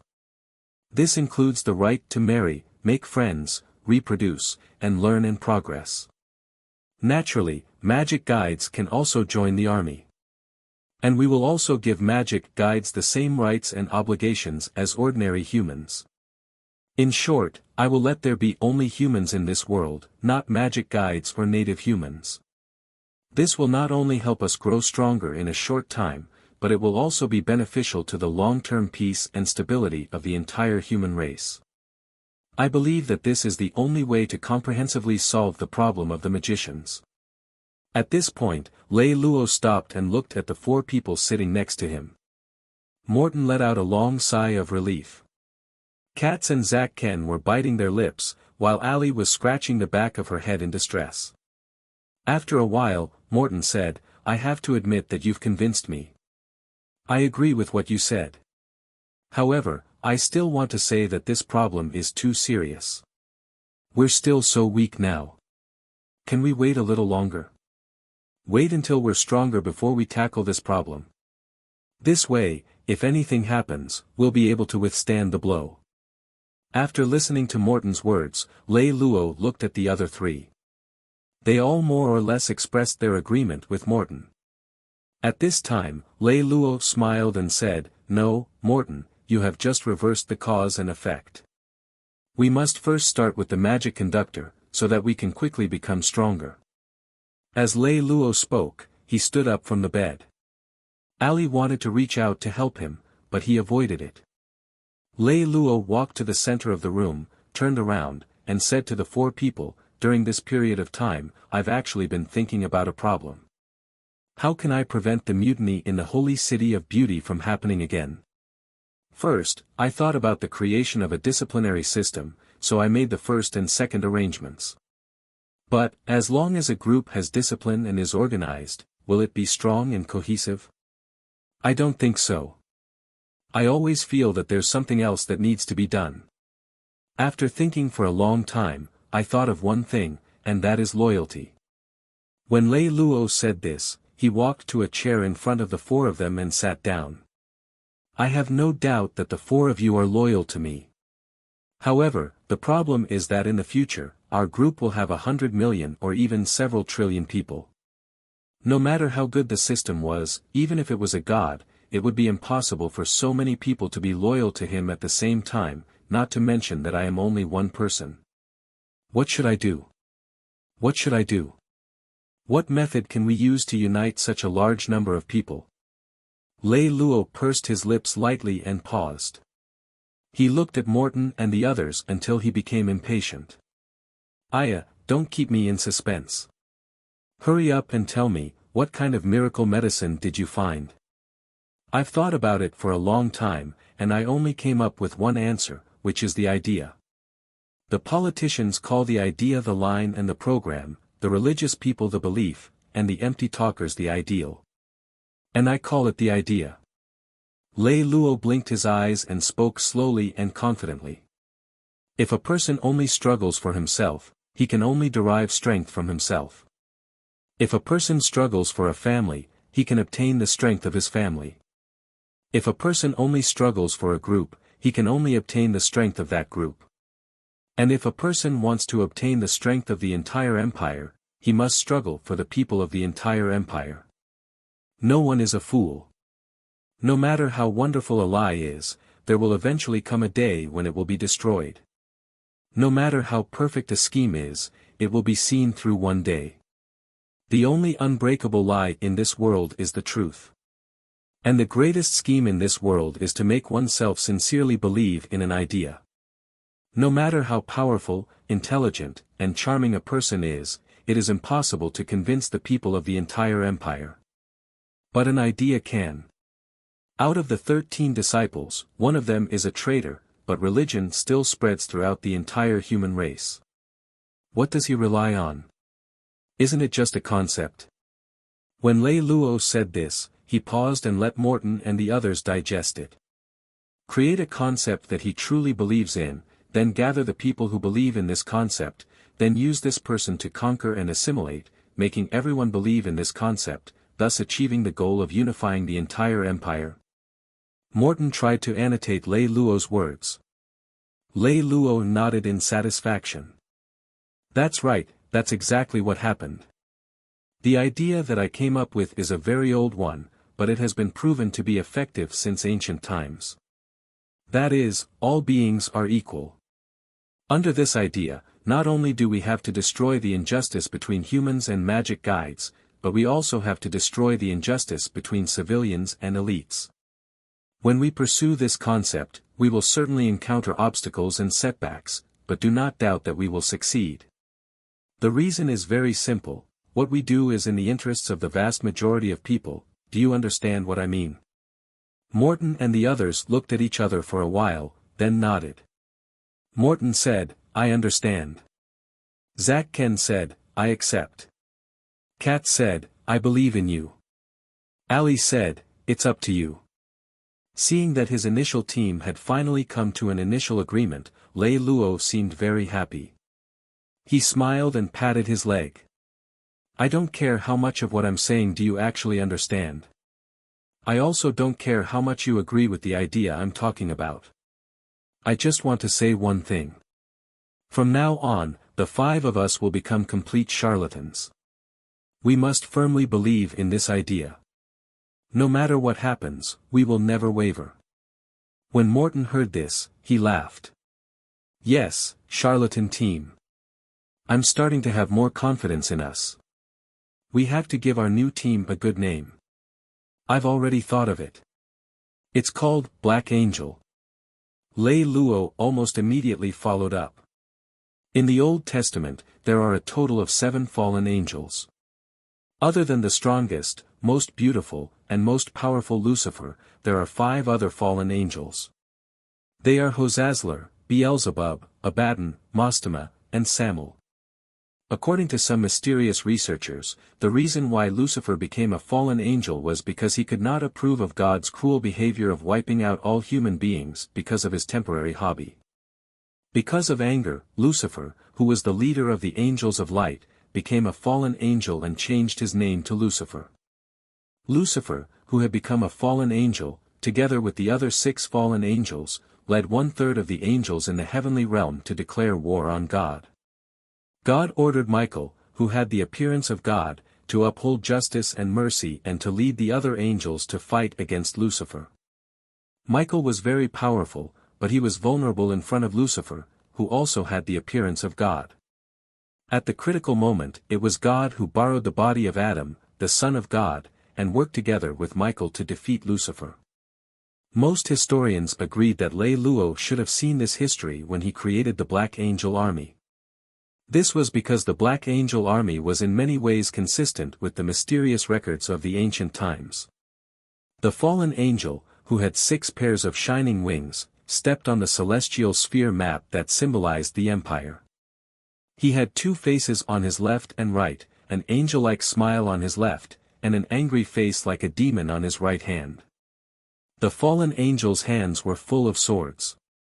The sword in his left hand shone with a warm light, and the sword in his right hand was stained with a bloody red color. This is the Black Angel's military flag. The designer of this military flag is the founder of the Black Angel Army, Lei Lou himself. Other than Lei Lou, the strongest core of the Black Angel Army is 6 people. Together, there are 7 people, which is exactly the number of the 7 fallen angels. The above passage was taken from a popular historical book, The Black Angel and the Old Testament. In fact, There was more than one book on the origin of the name of the Black Angel Army and the military flag. It could be described as a vast sea. The reason was simple. Whether it was the name of the Black Angel or the military flag made by Lei Lou himself, they were all too interesting to write about. Not to mention the historians who made a living by writing manuscripts, even the people who were present were shocked by the design of the military flag displayed by Lei Lou on the spot. After looking at it for a long time, Morton asked hesitantly, isn't it a little too cool? It is indeed, but I still like it. Katz touched his chin and nodded with interest. What do you two think? Lei Lou turned his head and asked Ali and Zack Ken. I think it has a pirate's temperament, and I like it very much. However, I'm worried that it will annoy some moralists. After all, we will go into the mainstream sooner or later. When Zack Ken spoke, his eyes could not hide his admiration for the military flag. In the end, only Ali remained silent. Everyone's eyes were focused on Ali, and Ali was also looking at the military flag seriously. After a long time, she said seriously, can this man's skin be a little more delicate? Just like that, the name of the Black Angel Army and the military flag of the Black Angel Army were decided. Next was the arrangement of positions. As a brand new organization, it naturally needed a brand new management system. According to the discussion of the 5 people present, the Black Angel Army's military structure was based on small teams as the smallest unit. 5 small teams formed a squadron, 5 squadrons formed a large team, 5 large teams formed a column, and 5 columns formed a lord. The lord was the highest permanent military rank of the Black Angel Army, and each lord's overall formation could not be larger than 5 times the lord-level main force formation that was currently in use. The highest military leader of the Black Angel Army was called the General Lord. When necessary, the General Lord could appoint a Legion General to be in charge of leading some lords. However, a Legion General was not a permanent rank. Once the war ended, the Legion would disband, and the Legion's General had to hand over the military authority. Without a doubt, the position of General Lord could not be taken by anyone other than Lei Lou. As the fleet was still very small and could not even reach a full column, there was no commander. All the fleets were directly under Lei Lou. As an outstanding financial director, the position of financial director naturally belonged to Morton. Considering that the fleets that started were brought by Katz, it was easier for him to communicate with these soldiers. Hence, it was easier for him to offend them. Hence, Katz became the most important director of the military justice department in the entire group. Zack Ken was a very smart pirate. Back then in the Grizzly Pirates, his main task and specialty was not fighting but gathering and analyzing intelligence. Hence, Lei Lou appointed Zack Ken as the director of the intelligence department. When everyone else's positions were arranged, Ali felt inferior, and she lowered her head to conceal it. According to the rules of the Empire, high-ranking positions were usually held by people with higher strategic abilities. A warrior-type character like her would never be able to get a position. Otherwise, why didn't she use any strength when the East God split up? It was because her strategic ability was too low that most people didn't consider her for anything this time. Let me do it. I can be the personal guard captain. I can protect your safety. In order to not make it too difficult for Lei Lou, Ali took the initiative to bring it up. She did not expect Lei Lou to actually shake his head and say decisively, no, you are not suitable for this position. The position of personal guard captain, other than being brave and good at fighting, also requires a meticulous mind. This is something that she could not do. Moreover, we only have so much capital now. We have no ability to form any personal guards at all. Hearing Lei Lou reject her request so straightforwardly, Ali pursed her lips helplessly, and her face flushed red.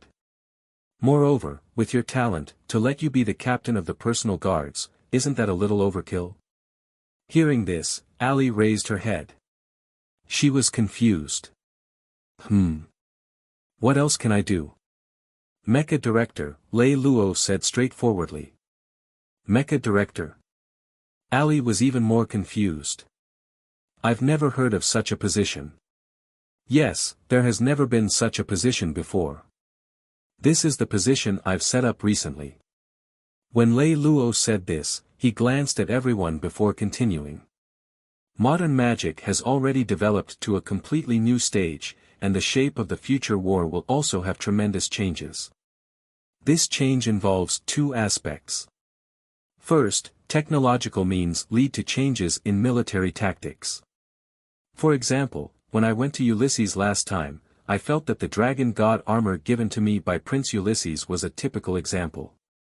The dragon god armor's air-to-air combat ability was very strong, and its speed was also fast. The biggest problem was that its defense and survivability were too low. However, this could be made up for by its low cost and the fact that civilians could pilot it. I calculated that based on the normal production process, the time needed to produce one heavy battleship was enough to produce 100 dragon god armors. And if one heavy battleship met with 100 dragon god armor alone, then there was absolutely no chance of winning. But if it was 100,000 dragon god armor against 1,000 heavy battleships, then the former wouldn't be able to gain any advantage. And although the dragon god armors can be piloted by civilians, an ordinary civilian will need at least 3 years of training before he can pilot it. Even people who can serve as low-level officers in the military will need at least a year to become proficient in piloting it. The dragon god armors have been lost. It's easy to rebuild them, but training will be a very troublesome thing. You have to know that the death rate of the dragon god armor is very high. It's not that easy to recruit soldiers. When he was in the holy city of beauty, Zack Ken had also been very infatuated with the dragon god armor and had conducted in-depth research. But later, after careful research, he came to the conclusion that in a large-scale battle, the disadvantage of the dragon god armor was extremely obvious. Lei Lou nodded and said, "That's right. I've also calculated that under normal circumstances, the critical point of comparison between the dragon god armor and the heavy battleships is about 12,000 against 120. In other words, under the situation where the fleet commander was only of average standards, 12,000 dragon god armor still maintained an advantage over 120 heavy battleships." What did this mean? This meant that as long as we kept the scale of the battle to the scale of 12,000 dragon god armors against 120 heavy battleships, then we would be at an advantage. In the past, most of the wars depended on the outcome of one or two major battles. But now, with the dragon god armors, we can at least have more means, right? Everyone present was silent as they carefully considered the meaning behind Lei Lou's words. In addition, as for the problem of the high death rate of the soldiers that you mentioned, this is also what I'm worried about. If the death rate of the soldiers is too high, not only will it increase our training costs, it will also weaken the quality of our soldiers, and also reduce the willingness of high-level warriors to join the ranks of the soldiers. This is also why I want to set up a mecha director. I plan to change the structure and combat style of the dragon god armor so that soldiers can fight in mecha. Once the situation is disadvantageous, under the authorization of the commander, the soldiers can set up the dragon god armor to fight automatically and then fly the mecha to escape the battlefield. And once the dragon god armor is hit, the soldiers can also abandon the mecha to save themselves. I've conducted a simulation. If they receive sufficient training, then the survival rate of soldiers of the same quality in the dragon god armor will be slightly higher than that of the soldiers in the battleship. Speaking up to this point, Lei Lou turned his face to look at Ali. Assuming that you can impart the secrets of the East God to strengthen the human body, coupled with the mecha, then the survival rate of the soldiers will be even higher. Given enough time, after the baptism of countless battles, the quality of our soldiers will become higher. At that time, our dragon god fleet will definitely be a formidable force. Our attacking spirit, our speed, our agility, and our fearlessness will cause the enemies to be startled awake in their dreams. And whether or not all of this can be realized will depend on the results of your training. Hearing this, Ali seemed to be very excited. She nodded her head heavily. I don't dare to say anything else, but I'm still confident in training mecha warriors. Seeing Ali's excited expression, Katz pressed her lips together and asked, other than the dragon god armor, what's the second benefit of training mecha warriors? Lei Lou glanced at Katz and said, the dragon god armor is just the beginning. I believe that in the future, there will be more and more types of warriors, and their levels will be higher and higher. Katz, don't underestimate it. Katz scratched his head in embarrassment and said, I was just thinking for a moment, and you actually saw it. I just haven't seen the dragon god armor with my own eyes. And I haven't seen its combat effects, so I'm just a little empirical. Since you say so, then I understand what you mean. I'll study it further. Okay. Lei Lou nodded. As for the second aspect, there will be changes in the form of rule after the war. Based on the hundreds of years of war, the war basically has nothing to do with the civilians. The civilians don't care about the war between the lords. However, since our battle base has changed from military commanders to soldiers, our rule base has directly penetrated into the civilians. In the current situation, even under the same lord, each city's politics, taxes, and so on are basically independent. And this is not allowed for us. Every city we occupy must be unified under the same political system, tax system, and financial system. This will inevitably touch the interests of many people, thus bringing about turbulence in the civilian world. Under such circumstances, the current civilian police system is not entirely reliable. We must train a large number of mecha warriors to carry out comprehensive control over unstable areas. At this moment, Ali said loudly, "Hi, if the Senate really wants to deal with us, there are already enough crimes. How is there still one more? Finance Director, Military Law Director, Mecha Director, Intelligence Director," Morton muttered to himself as he read through all these positions. He hesitated for a moment. If it's a political system that doesn't rely on the Senate at all, just these few positions don't seem to be enough, right? Hearing Morton say this, Lei Lou immediately laughed. I would like to create a few more positions, but we only have a few heads right now. What's the point of creating too many people without anyone to do it? After another moment of hesitation, Morton said, I do have a candidate, but I still can't figure him out. Oh. Who is he? Tell me. He was someone that even a person like Morton couldn't figure out. Just this alone was enough to pique Lei Lou's interest. His name is Charlotte, or rather, he calls himself Charlotte. Come to think of it, he's only 25 this year. Just like you, I don't know much about his strategic index. As for his past, he didn't tell me in detail. He only roughly told me that he came from a military family in the 4th Sea region. Among his elders and older brothers, more than a dozen of them had already become high-ranking generals and had their own armies. As the youngest member of his family, he had high hopes, but he was lazy by nature and couldn't stand strict training and guidance. When he was 18, he ran away from home and wandered around the empire. Hearing this, Lei Lou clicked his tongue and said, It sounds like a fabricated resume. Have you investigated his past? Of course. Morton nodded. But I couldn't find anything. I spent a lot of money and used all the connections I could, but I still couldn't find any information about him before he was 18 years old. This is very similar to you. Oh. Lei Lou's eyes widened slightly. Then how do you know him? 4 years ago, when I was about to give it my all with Trump, Charlotte happened to wander to Morton Trading Company and became a security guard. Ali's mouth was wide open in shock. Such a mysterious person actually became a security guard. Yeah, I was surprised too. I happened to see him downstairs when I entered the office. All the security guards were respectful to me, and only he gave me a brilliant smile. His smile was really brilliant. It made people feel that nothing in the world was worth worrying about. It was a kind of charm that was difficult to describe with words. It made people easily feel that he was reliable and safe. If I wasn't sure that I didn't have S*Zul urges, I would even suspect that there is something wrong with my S*Zul orientation. Morton laughed when he said this, and the others also laughed. Lei Lou also smiled faintly, then pursed his lips and said, "Continue. Before I started the war with Lu Yen, I was already prepared for failure. So I transferred about 7 million gold coins in my name to Charlotte's general account."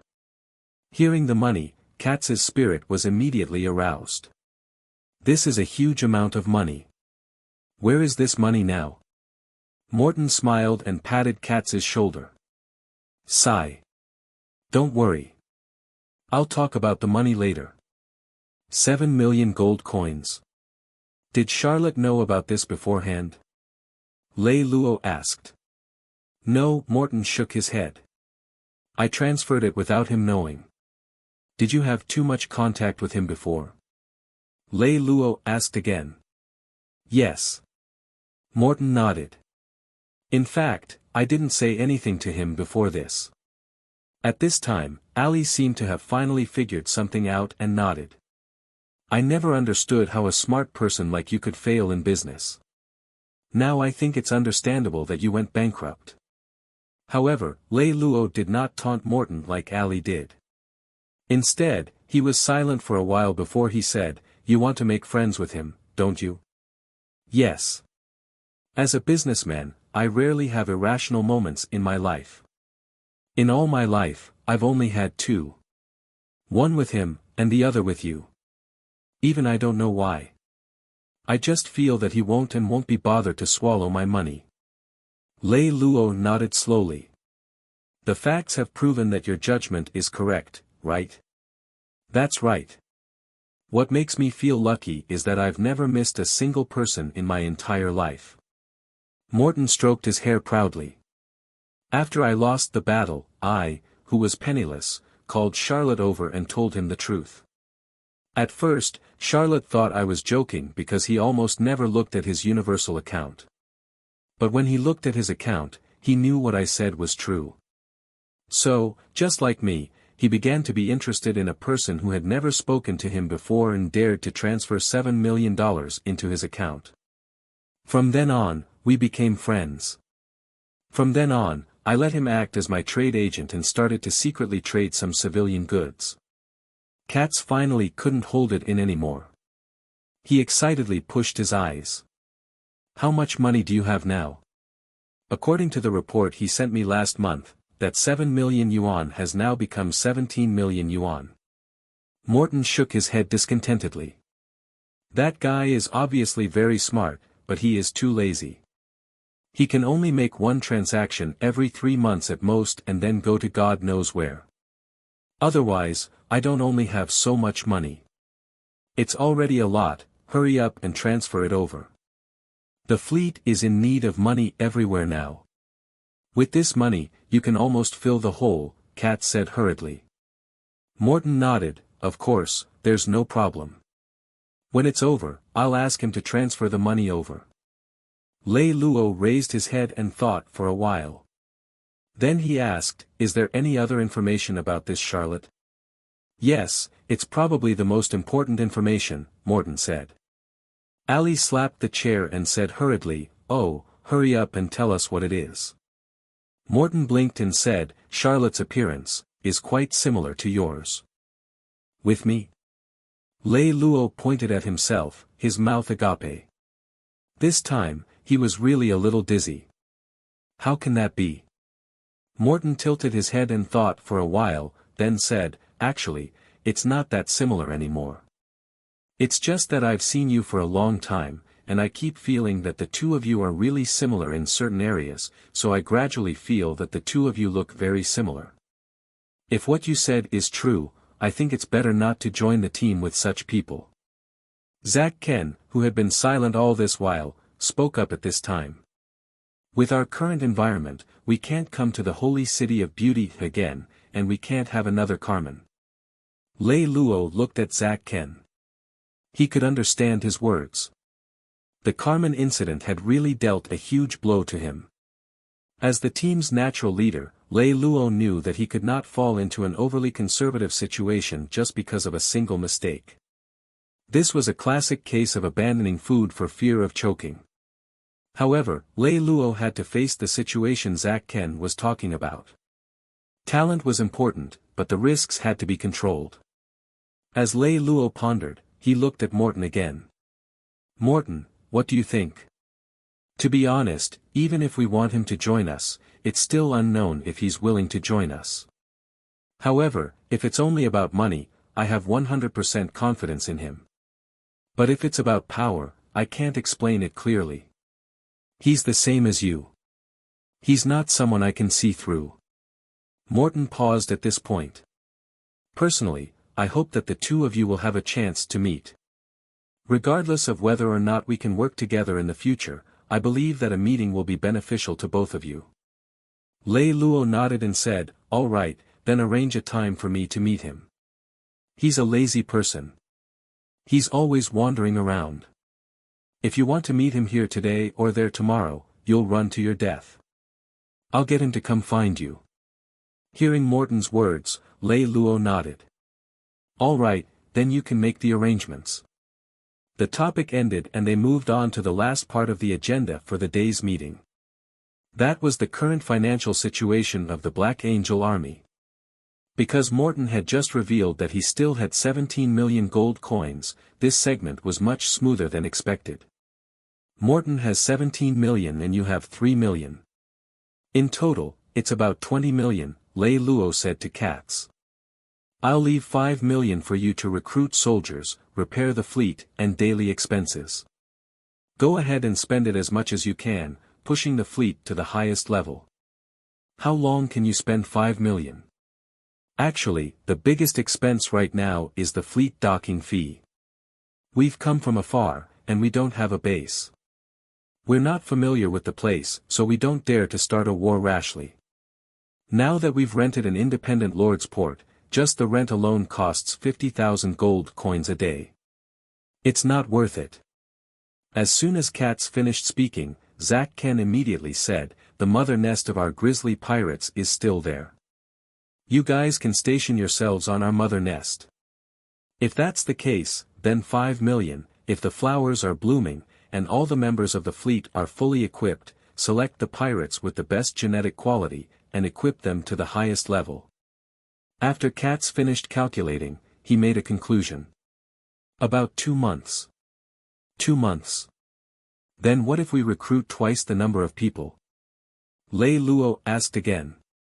"Twice as many people? You mean, we'll recruit twice as many people as the largest member of each ship?" Katz asked. Lei Lou nodded, "Yes." "Do we need new hands or experienced hands?" Katz asked again.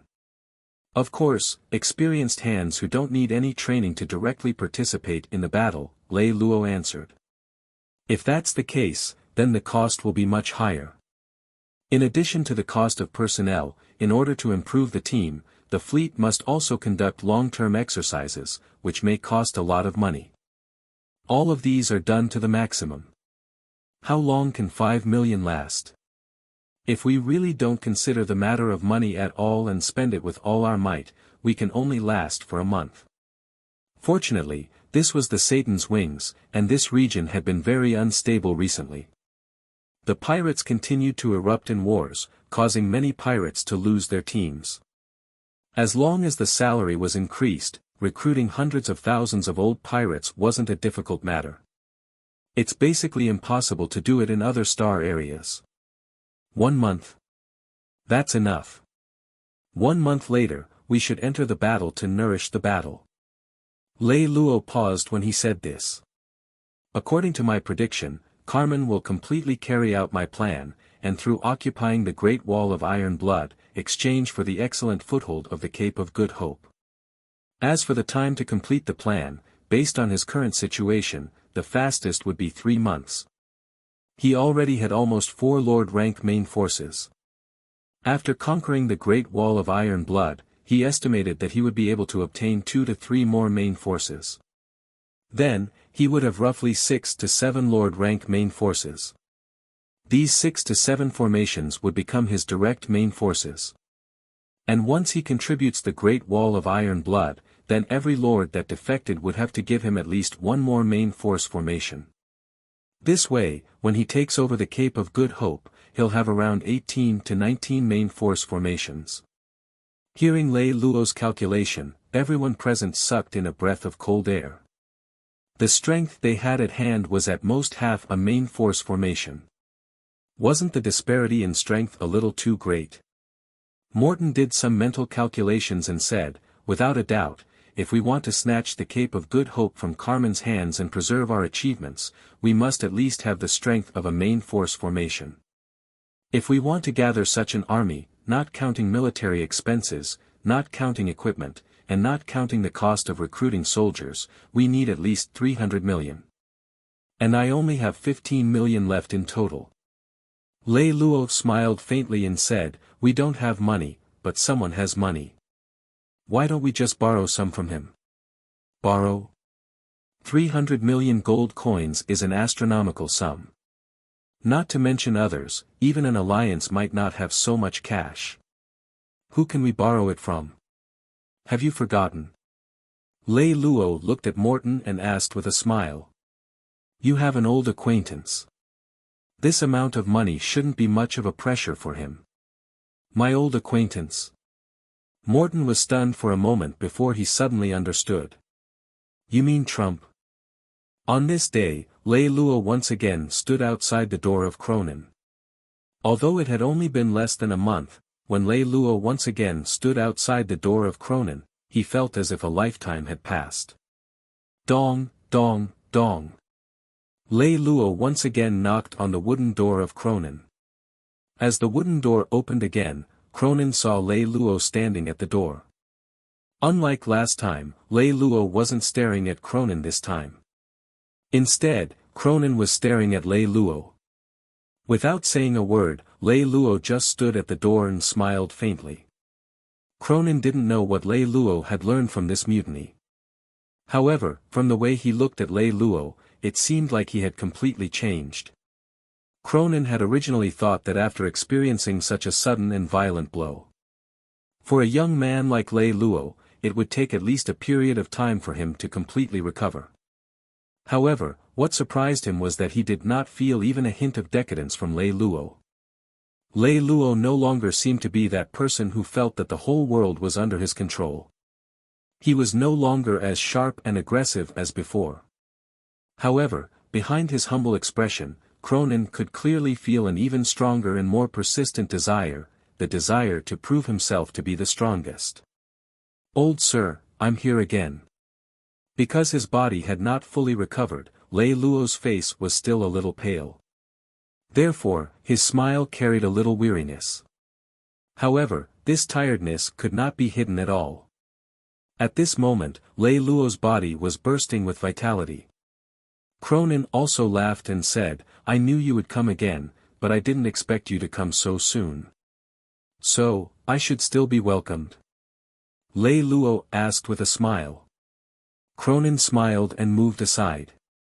Of course, always. Please come in. The two walked into the room and sat down. Cronin went straight to the point and said to Lei Luo, Carmen contacted me. What did he want with you?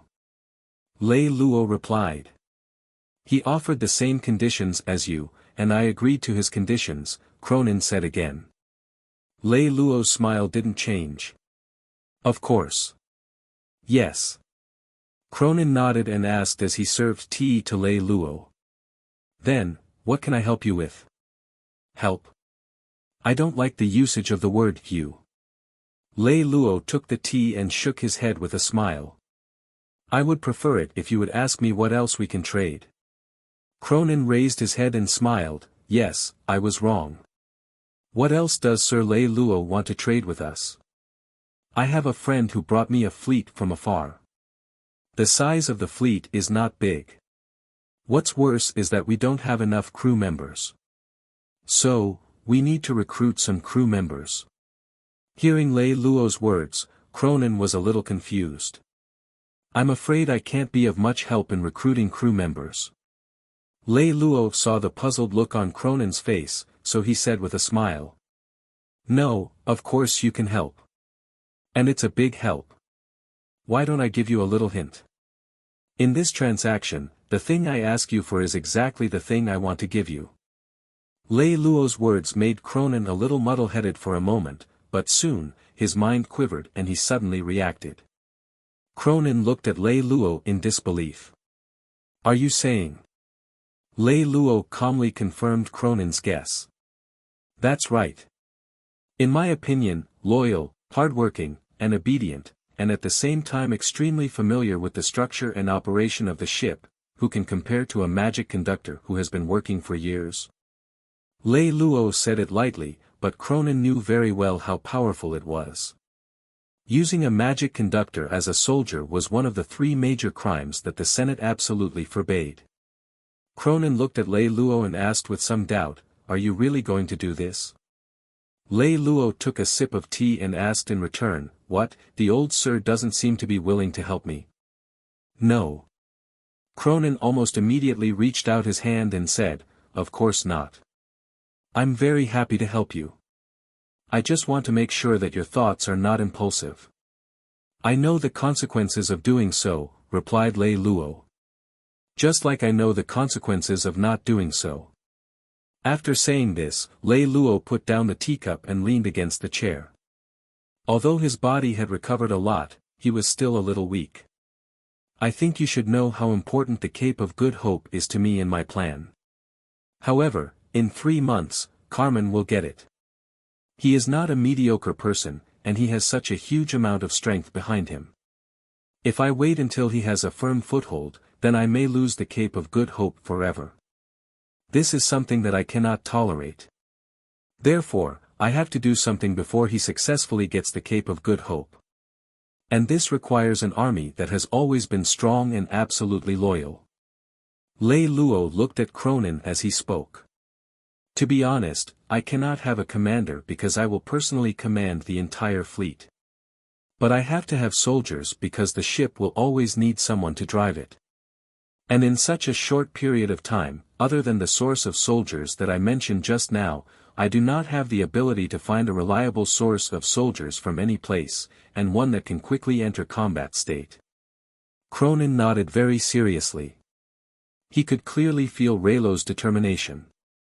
After the two of them were quiet for a while, Cronin said again, aren't you worried about your fleet becoming a magic conductor? Aren't you worried about us usurping your command? Of course I'm worried. Very worried. Lei Lou smiled. After the holy city of beauty, I'm afraid that anyone will usurp my command. Therefore, I'll ensure that you won't be able to usurp my command. First, my goal is to form 10 Lord-level main force formations within 3 months. I will form 4 of these formations into main force fleets, under my personal control and command. The soldiers of these 4 formations will all be acted by the magic conductor. There will be no ship commanders, and all will be under my direct command from the flagship. As for the other 6 fleets, I will split them into 2 auxiliary formations, under the command of my military law director and intelligence director respectively. Cronin pondered for a moment and said, these 6 fleets all use pirates as crew members. If it's 4 Lord-class main forces, we will have to provide you with almost 3 million working magic shooters. This amount is a bit large, and it will be difficult for us to gather them. I think you might have misunderstood me, Lei Lou said with a smile. Well, Cronin was confused again. I don't need one person from you. At this point, Lei Lou shook his head again. Oh, no, to be precise, we only need one person from you. One person? Cronin thought for a moment and pointed at himself. Do you mean, me? That's right. Lei Lou smiled. 3 million sounds like a big number, but in the entire 3rd province, it's as small as a speck of dust. Cronin asked in disbelief, don't tell me that you're going to kidnap magic conductors. Wouldn't it be more touching to use a different term, like liberation? Lei Lou asked. At this time, Cronin finally understood what Lei Lou meant. You want me to follow the army and convince those magic conductors that you kidnapped to join your army? Yes, I believe that a wise man like you is very good at thinking. More importantly, you are a magic conductor yourself, so your words are more convincing. My plan is to capture 60 to 80 million magic conductors within a month, and then choose about 3 million of them as soldiers. As for the rest, we will send them back to where they came from. We will never harm a single magic conductor. All magic conductors who become soldiers will enjoy the same salary, promotion, and pension rights as the other soldiers of our Black Angel army. Treat magic conductors and natives alike. Sir Lei Lou, is what you said just a temporary measure, or will this policy be implemented forever? Cronin's expression was extremely serious. It was as if he was an envoy of war between the two countries. It can be considered a temporary measure. Because in the beginning, for the sake of safety, I will appoint any magic conductor military officer. All magic conductors are treated equally and do not report to each other. In addition, considering the soldiers' acceptance, the native and the magic conductor groups could not work together in the beginning and have to be separated. However, after I successfully obtain the base, I will try to unite the native and the magic conductor groups under the same command system. At the same time, the magic conductor will also produce their own officers. Before Lei Lou could finish, Cronin couldn't help but interrupt him. Let the magic conductor and the native be completely equal. Sir Lei Lou, I want to ask you one last question. Is this your true faith in your heart? Lei Lou silently raised his head and looked at Cronin for a while, then said indifferently, whether it's your true faith or not, this is not important. I will always do as I said just now. The reason is very simple, because I have already realized that if you want to dominate the empire, this is the path you must take. Cronin nodded, frowned, and stood up, pacing around the room. After a while, Cronin asked, didn't you say that you only have a small fleet now? How did you expand it to 10 main forces in such a short time? Even if your method can solve the problem of your troop source, where did you get so many warships? As far as I know, all your money was exchanged for the fleet and fell into the hands of Carmen. You don't have to worry about this, old man. I will think of a way to solve it, Lei Lou replied. Cronin walked to Lei Lou's side and looked at him. He said in an unquestionable tone, tell me your plan. Lei Lou's brows raised. This isn't convenient, right? No, you have to tell me. You have to. Cronin's insistence surprised Lei Lou. However, after thinking for a while, he felt that telling Cronin would do more good than harm. Therefore, Lei Lou told Cronin about his fundraising plan with some reservations.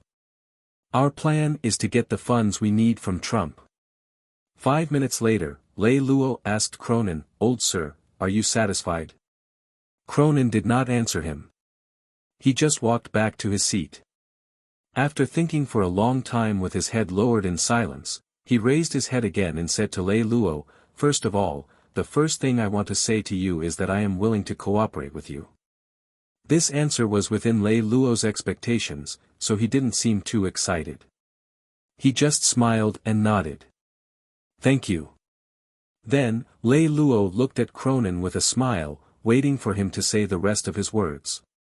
His intuition told Lei Lou that Cronin's next words would be more important.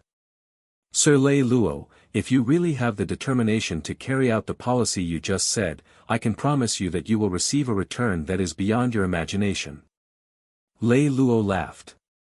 Old sir, your words sound like the temptation of a mystic, however, as far as my personal interests are concerned, I am more willing to be tempted by some more realistic temptations. Cronin looked at Lei Lou and asked. I wonder if the legendary war god's weapon is considered a more realistic temptation. War god's weapon? Lei Lou smiled at Cronin. Could it be that the old sir actually knows the secret of the legendary god-made weapon? No, I don't. Cronin shook his head.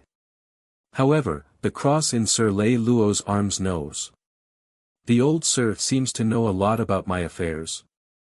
Lei Lou, who had been smiling the entire time, slowly retracted his smile.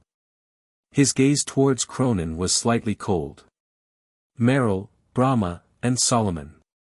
In the past, these three people had never done anything spectacular. However, Emperor Victor had once set up a department called the Blood Guard to monitor these three people. The reason was simple. He believed that in this world, only these three people could shake his ruling position. Cronin and Lei Lou looked at each other. However, the one who ultimately killed Emperor Victor was his most important assistant, Godrian.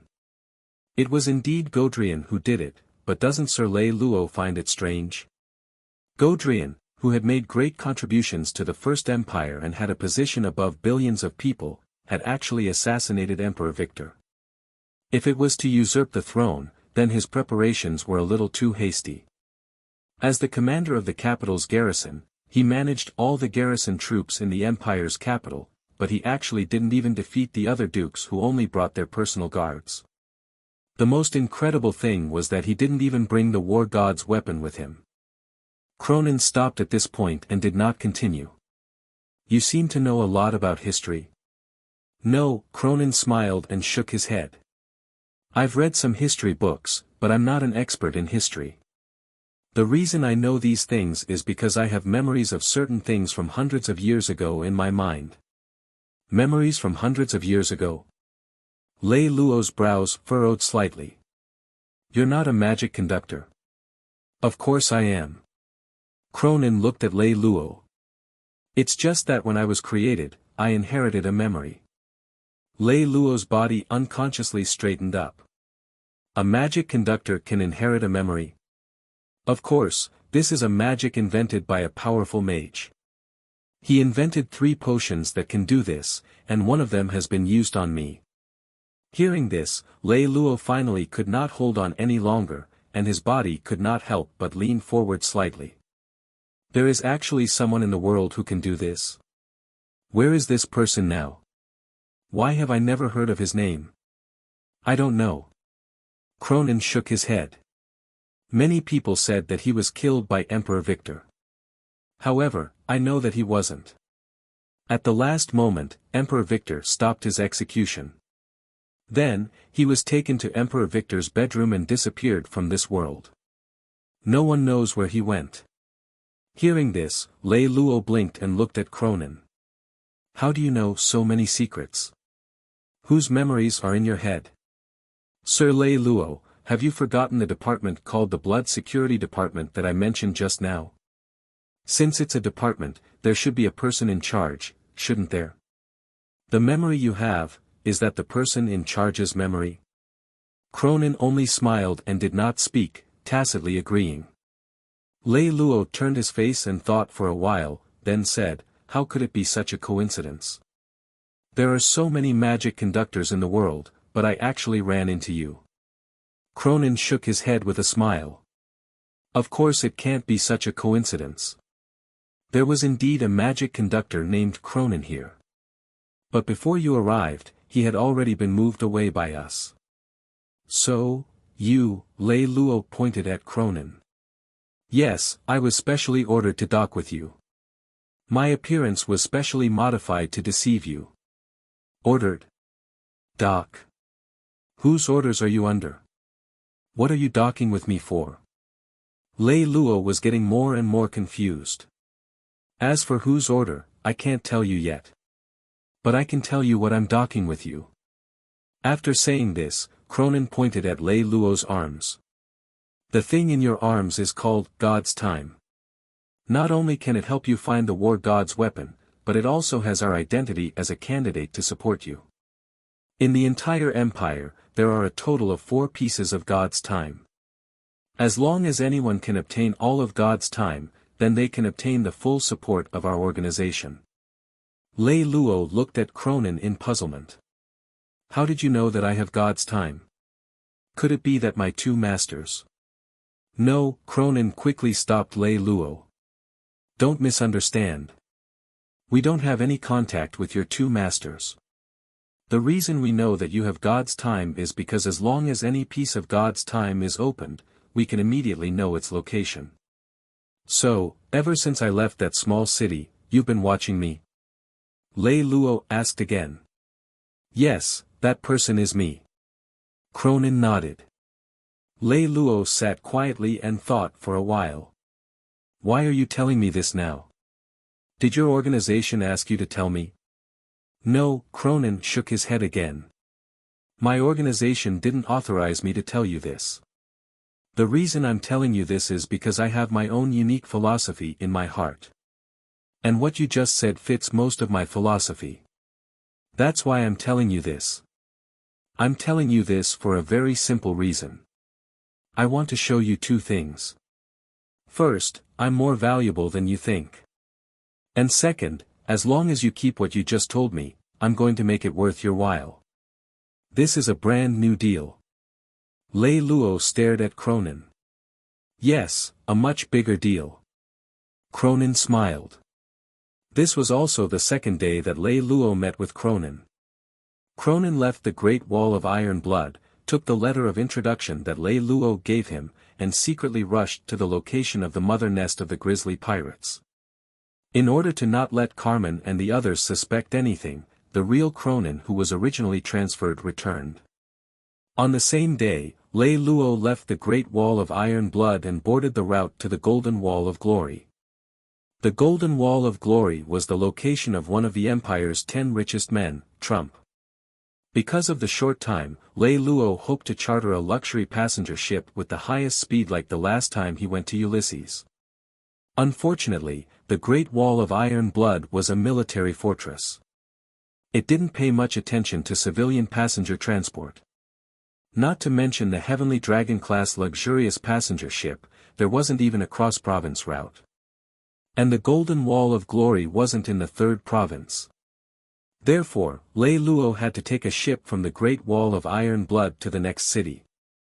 Then, he would transfer to another ship to travel across provinces.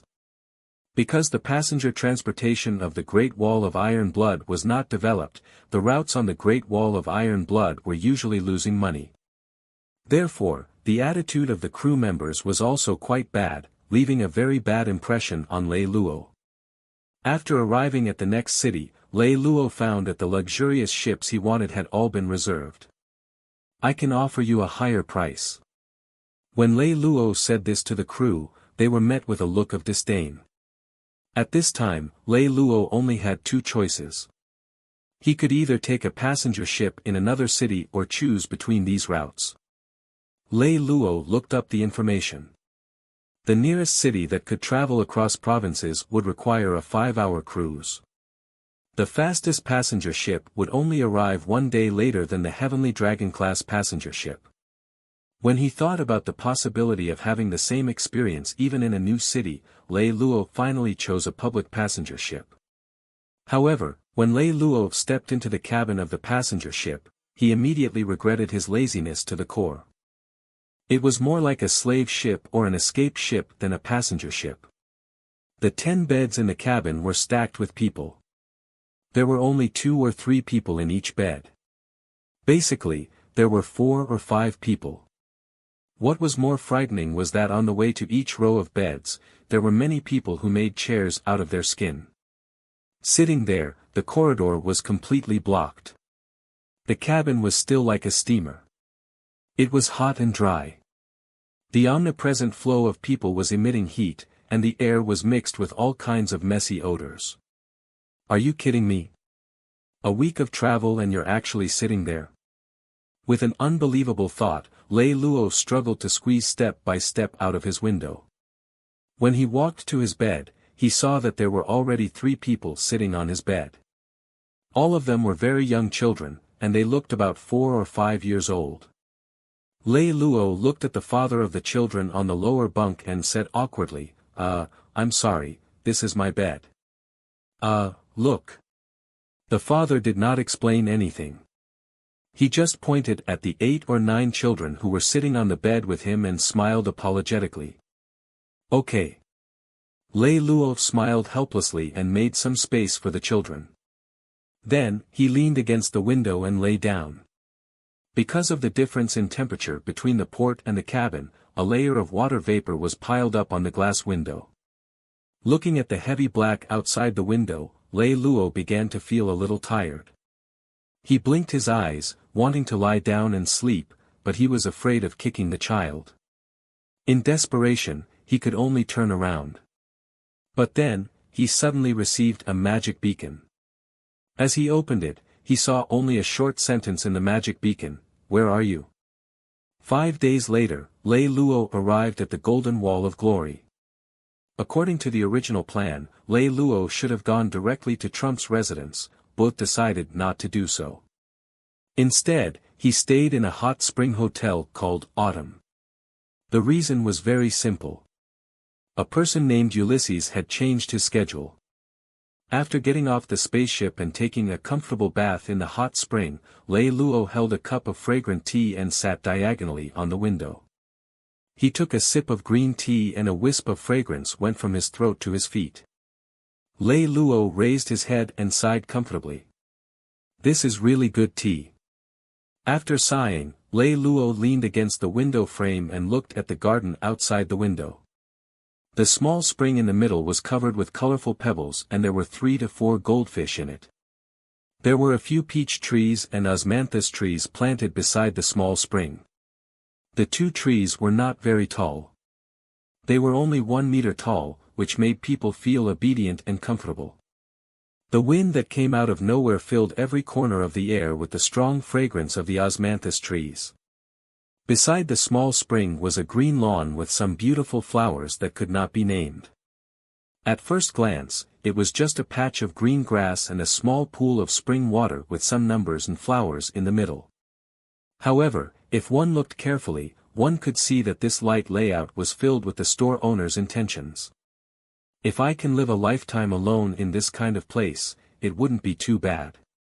For some reason, this thought suddenly appeared in Lei Lou's mind. However, when this thought appeared in his mind, even he himself found it a bit funny. If everything in the world could be done as one wished, then what trouble would there be in this world? Just as Lei Lou was repeating this in his mind, he suddenly heard a burst of laughter outside the door. "Brother Lei Lou, your life is very carefree." Without turning his head to look, just hearing this voice, Lei Lou knew who this person was. If a person is truly free and unfettered, every place is a fairyland on earth. Because of a momentary obsession with the situation, people who can't help themselves are just pretending to be free and unfettered. After Lei Lou finished speaking, he raised his head and drank all the tea in his cup. Then, he slowly got down from the windowsill. Seeing that Lei Lou's movements were somewhat slow and his complexion was not very good, Ulysses asked him with concern, "Have you not fully recovered?" Only then did Lei Lou turn around. He saw Ulysses who had just entered the room and also saw a woman beside Ulysses. Although he knew that this was not polite, Lei Lou could not help but stare at the woman's face for a moment. When Lei Lou looked at her, she had just turned around from outside the door and seemed to be on guard. When she turned around and saw that Lei Lou was looking at her, she smiled politely. At this moment, the light source outside the window just happened to shine on her face. The smile reflected by the light changed Lei Lou's stunned look. Lei Lou only saw that on her fair and delicate face, her gem-like eyes seemed to be beating. Her lips were slightly thin, and her exquisite nose floated on it. Everything seemed to be natural. If it was just her appearance, she could not be considered a top-notch beauty. She was roughly on par with Ali. However, unlike Ali's direct and frank beauty, the feeling she gave off from her eyes and expression always had a soul-stirring hint and temptation. "This is my personal guard, Diana." Ulysses was a very meticulous person. Although Lei Lou's stunned expression only lasted for a moment, it was completely noticed by Ulysses. However, he did not mind and introduced it generously. Lei Lou nodded slightly at Diana and said with a faint smile, "Oh, so that's how it is." His daze just now was already too impolite. If he was still too enthusiastic now, Ulysses would probably be displeased. Diana nodded with a smile again. "The two of you can talk here. I'll keep watch outside." As Diana spoke, she walked out of the room. After Diana walked out, Ulysses sat down and said apologetically, "I'm really sorry. Although we're personal guards, we grew up together, so we don't pay much attention to etiquette. It doesn't matter. I'm not from a noble family, so I don't care too much about it. I think it's good that she's like this." As Lei Lou spoke, he sat down beside Ulysses. "You must have been in a hurry. Have you eaten yet?" "Yes." Ulysses smiled and patted his stomach. "I don't think so. I feel hungry now that you mention it." "All right. I just ordered some food. Let's eat some together. To be honest, I just got off the ship, so my stomach is empty too." Because they did not want to be interrupted in the middle of the serious discussion, before the owner of the restaurant served the food, Lei Lou and Ulysses continued to chat. At first glance, the two of them looked very relaxed. They did not look like one who had just lost his father and brother by murder, and the other did not look like he had just suffered his first major setback in his life. After the dishes were delivered and Diana confirmed that the area was safe, Lei Lou's expression became slightly more serious. "What exactly happened?" "Everything was instigated by Strachey. From the beginning to the end, I had no idea."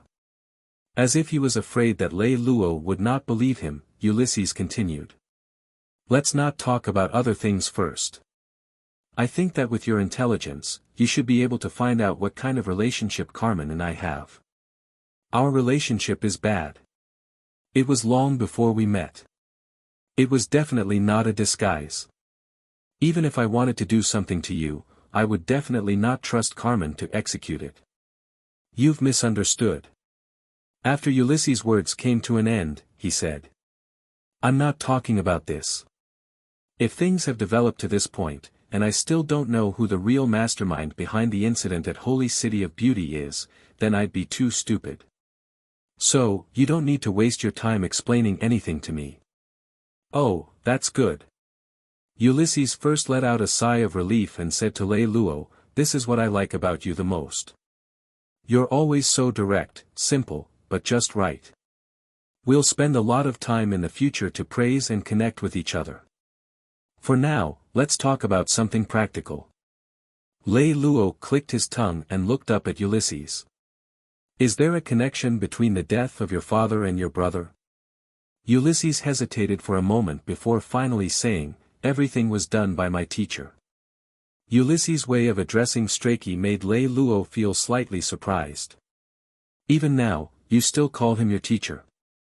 Ulysses raised his head and glanced at Lei Lou, revealing a bitter smile. "Calling your enemy who killed your father and brother your teacher is a little unbelievable, isn't it?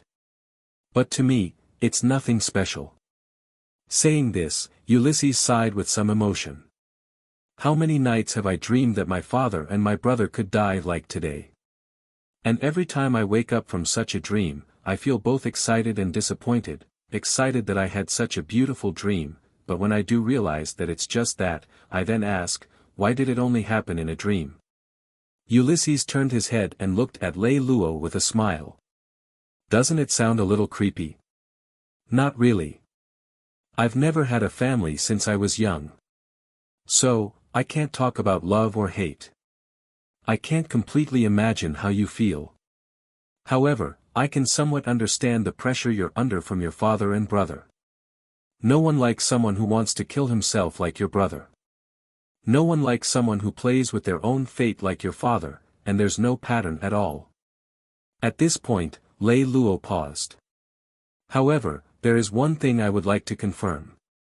Is your judgment based on your intuition or some concrete evidence?" "Both," Ulysses replied. "Only my master has the authority to take the medicine without going through the pharmacist." "If that's the case," Lei Lou's chopsticks shook slightly in his hand. "Why did you come to find me?" "Your father and your brother, the two people who caused you trouble, were all eliminated by your teacher. Because of your brother's death, some of your brothers will also have covetous thoughts towards the throne, but as long as you cooperate with your teacher, the throne will be yours sooner or later." "Yes." Ulysses nodded. My teacher promised to make me the crown prince. Lei Luo's expression froze. After a while, he asked, make you the crown prince? You mean? Yes. My teacher has already told me publicly that he intends to usurp the throne of Baichen. Ulysses nodded affirmatively. How is this possible? Lei Luo shook his head in disbelief. How can the other dukes just sit back and watch this happen? Do you still remember that I once told you a piece of information which I said was very crucial? Ulysses asked. Lei Luo turned his head. Which one are you talking about? Ulysses replied, Caliseo was killed by the rebel army because of the magic conductor rebellion. Lei Luo nodded. I remember. Is this information related to the matter we are talking about? Of course. After Caliseo died, the throne fell into the hands of a retard. His more than 100 sons were either killed, fled, or chose to submit. Ulysses's words made Lei Luo's mouth open slightly. You mean, the king has fallen into the control of a powerful minister? Isn't it obvious? Ulysses spread his hands. Speaking up to this point, Ulysses leaned closer and said to Lei Luo, there's another thing that's the scariest. It's also the thing that made me decide to come and find you. What is it? Papa Philin specially wrote a letter to my teacher, inviting my teacher to discuss the secret alliance with him. God, Lei Luo was completely dumbfounded. He shook his head speechlessly. So, Papa Philin has already admitted to your teacher's usurpation. The matter won't be so pure. Ulysses smiled coldly and shook his head. In my opinion, my teacher's relationship with Papa Philin is definitely not a 1 or 2 day relationship. Lei Luo thought about it and agreed, so he asked again, how did you know about this? Ulysses looked out of the window. Diana found a way to get the information from one of my teacher's confidants. Lei Luo followed Ulysses and looked out. Seeing Diana's back reflected on the door, he knew very well what Ulysses meant by away. But at the same time, Lei Luo instinctively felt a little uncomfortable about Ulysses using Diana to do such a thing. As if he had seen through Lei Luo's thoughts, Ulysses explained with a smile, things are not as dirty as you think. There is no need to degenerate to the point of using physical means to seduce a person. Papa Philin, the strongest of the 12 dukes, and Strachey, who is about to usurp the throne of Baichen, does Papa Philin want to regain the throne of Emperor Victor? As Lei Luo said this, he suddenly thought of something and looked at Ulysses and asked, I want to ask you, why didn't the Senate do anything when the Doomsday Dusk destroyed the East God? Was it Papa Philin who helped the Doomsday Dusk settle the higher-ups? No. Lei Luo originally thought that Ulysses would answer that he didn't know, or that it was, but he didn't expect Ulysses to answer with a no. Lei Luo was very surprised. If it wasn't Papa Philin, then who was it? It's Phillips, Ulysses replied. Phillips? Lei Luo frowned. Phillips won the position of prince with the identity of Emperor Victor's favorite nephew. When Emperor Victor passed away, Phillips was only 100 years old. When he fought against Godrian, he didn't have any outstanding battle achievements, so he didn't attract much attention. As Ulysses said this, he clicked his tongue and continued, however, there was once when we had a family dinner. When Morse and I were both present, my father seemed to have unintentionally or intentionally mentioned that out of the 12 kings, the most terrifying one wasn't Papa Philin, but King Phillips. Even now, I don't know if my father was just casually saying this or if he had other intentions.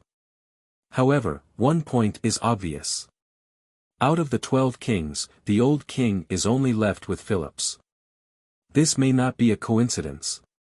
Lei Luo said, yes, when you say that, I also remember. Ever since Emperor Victor married his wife and died, he never remarried, so he didn't have any children. Back then, when Phillips ascended to the position of King of the Kings, he already had the potential of becoming the crown prince. With his position, for so many years, he has never revealed himself. He doesn't have any outstanding records, nor does he have any records of being muddle-headed. This kind of ability of the middle way is not something that an ordinary person can play with. If our conjecture is correct, then among the 12 feudal lords, there are at least two major forces. One is Papaphyllon, and the other is Phillips. As Ulysses said this, he turned his head and looked at Lei Lou. And we will become the third force. Lei Lou was stunned for a moment, and then he laughed. Your Highness, I only have a few hundred heavy patrol ships and battle columns under me now. Aren't you afraid of scaring me to death by pulling me to such a high position all of a sudden? All right. Stop pretending to be innocent in front of me. Even if I let you be the emperor, you won't be scared to death. As Ulysses spoke, he smiled and glanced at Lei Lou before saying, now that we have a general understanding of the situation, don't talk so much nonsense. Let's start talking business right now. Looking at the current situation, my teacher will use my name to completely settle those useless brothers of mine. It will only take 2 to 3 years. After that, he will usurp the throne. In other words, I have at most 3 years, at least 2 years. Lei Lou smiled and shook his head. He looked at Ulysses and said, I thought it was strange. Didn't you say that your teacher promised to make you his heir? Since that's the case, even if he usurps the throne, what's the big deal? He's more than 700 years older than you. When he dies, won't you still be King Bachan? I will never be anyone's son again. These words almost came out of Ulysses' mouth. When Ulysses said these words, his expression was also a little angry. Lei Lou saw that his joke had gone overboard, so he quickly raised his hands and begged for mercy. I'm sorry, Your Highness Ulysses. I was speaking nonsense. Then tell me, what do you want me to do? Ulysses glared at Lei Lou and continued, I need you to do 2 things. First, grow as fast as possible and form a ruling level power in the 3rd province to be my backing. Second, as early as 10 years ago, I had secretly established a military academy in a remote city. To this day, that military academy already had more than 100,000 students. These people could all serve as fleet officers. So, I don't lack officers. What I lack are soldiers and fleets. And I need your help to turn this officer corps into a powerful fleet and become my direct force. Before I need to use it, I can transfer all these officers to you. But you can't keep them for yourself. Hearing this, Lei Lou asked curiously, let's not talk about other things first. I want to ask something. 10 years ago, you were only in your teens. How could you possibly have the ability to organize a military academy of this scale? How did you manage to maintain such a large-scale military academy without anyone knowing? My father helped me establish it. At that time, I didn't have a lord's title and I didn't have my own independent city. But one day, my father suddenly called me over and said that he wanted to give me my own independent city as a foundation. He gave me a troop of 1,000 officers. He asked them to pledge their loyalty to me. My teacher was with me at that time. However, while my teacher was busy training these officers, my father sent me to a city called Eye of the Future. There, I saw a military academy with about 1,000 instructors and 20,000 cadets. I accepted the loyalty of these people there. My father didn't specifically tell me not to tell my teacher. But I thought that it was better not to tell my teacher about this. So, even today, my teacher doesn't know that I still have such a team of officers. Lei Lou was a little confused. What does your father mean by doing this? Could it be that he had long expected Strachey to rebel? If that's the case, why didn't he just get rid of him back then? I don't know either. Ulysses shook his head helplessly. My father often does such contradictory things. I actually always suspected that my father was suffering from schizophrenia. Many of the things he did were difficult to deduce with normal logic. What a mystery. Lei Lou patted his head. I hope that one day, we will be able to figure it out. I understand what you mean. Your current capital is the magic data you have and this army of 100,000 officers, right? To be more precise, it is the capital that I can let you know. That's all. Ulysses gave a sly smile. Yes, that's not a problem. Lei Lou nodded. I do need magic information. It can save me money to develop magic. But, as an officer, I don't need it now. You should keep it for yourself. I haven't found my own fleet yet. How can I have time to build a fleet for you? There's no need to rush now. We'll talk about it when you've got your feet firmly on the ground. Ulysses said with a smile, I won't let you do it for free. Oh. What else can you give me in exchange? Lei Lou smiled like a businessman. First, just as you said, I'll provide you with all the technological information that I have in secret. Second, before you have the same title as me, I am willing to share with you the throne of King Bachin and all the power that comes with it. The second one surprised Lei Lou. Although it's just empty words at the moment, aren't your conditions a little too generous? You've already said it. Now, everything is just empty talk. If we don't make a bigger bet, how could you be tempted? Ulysses said with a smile. Lei Lou thought for a moment, then asked again, I really want to know, what exactly will you give me? All of King Bachin's direct troops, you and I will each get half. All of King Bachin's direct city's taxes, you and I will each get half. Every year, the Senate will give King Bachin half of the dividends, you and I will each get half. In short, everything King Bachin has, including the concubines that my father left behind, will be split equally between us. At this point, Ulysses paused for a moment, then continued with a smile, but then again, this is on the premise that you will not become a duke. Once you get a new dukedom title and earn benefits, you'll have to return everything to me. Everything you've said is just a pie to satisfy your hunger. Lei Lou bit his lip. But this pie is really King big enough. Just as Lei Lou was getting aroused by the big cake drawn by Ulysses, back in the holy city of beauty, Carmen was furious. Are you not sure whether he's dead or not, or his body hasn't been found, or has he been found and lost again? Hearing Carmen's roar, Pandino, who was cowering, couldn't say a word except give an unlucky look on his face. After the mutiny 20 days ago ended, Carmen issued many orders, one of which was to confirm Arthur's life and death. Because there were too many orders, Pandino never took this order seriously. After a week, Carmen asked for confirmation again. Pandino then asked the adjutant to confirm. The adjutant went out to confirm with the grassroots. The grassroots reported that Arthur's body had been found. The adjutant told Pandino that the body had been found. Pandino then told Carmen that the body had been found. A week later, Carmen asked Pandino to give the body to the army for confirmation. Pandino asked the adjutant to do it. The adjutant asked the grassroots to hand over the body. 2 days later, the grassroots shyly said that the body had been lost. The adjutant told Pandino that the body had been lost. Pandino then relayed the news to Carmen. Then, they began to investigate where the body had been thrown. They searched, and yet the body had never been found. Some said that Arthur might not be dead, and some said that the body had just not been found. They searched until it had already been 20 days.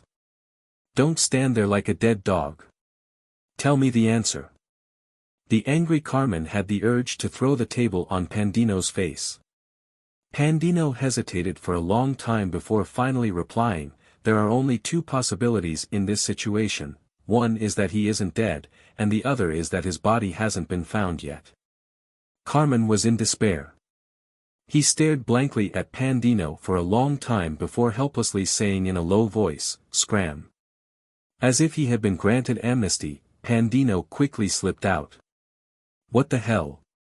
Arthur is so big. Did he really turn into ashes? The fleet did not attack the defense center. Carmen turned around and muttered to himself for a while, shaking his head in disbelief. Did he really not die? It can't be, right?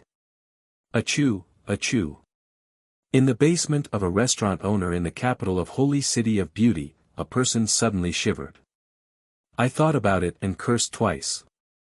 Could it be that this son of AB*TCH, Carmen, is cursing me? He should think that I'm already dead.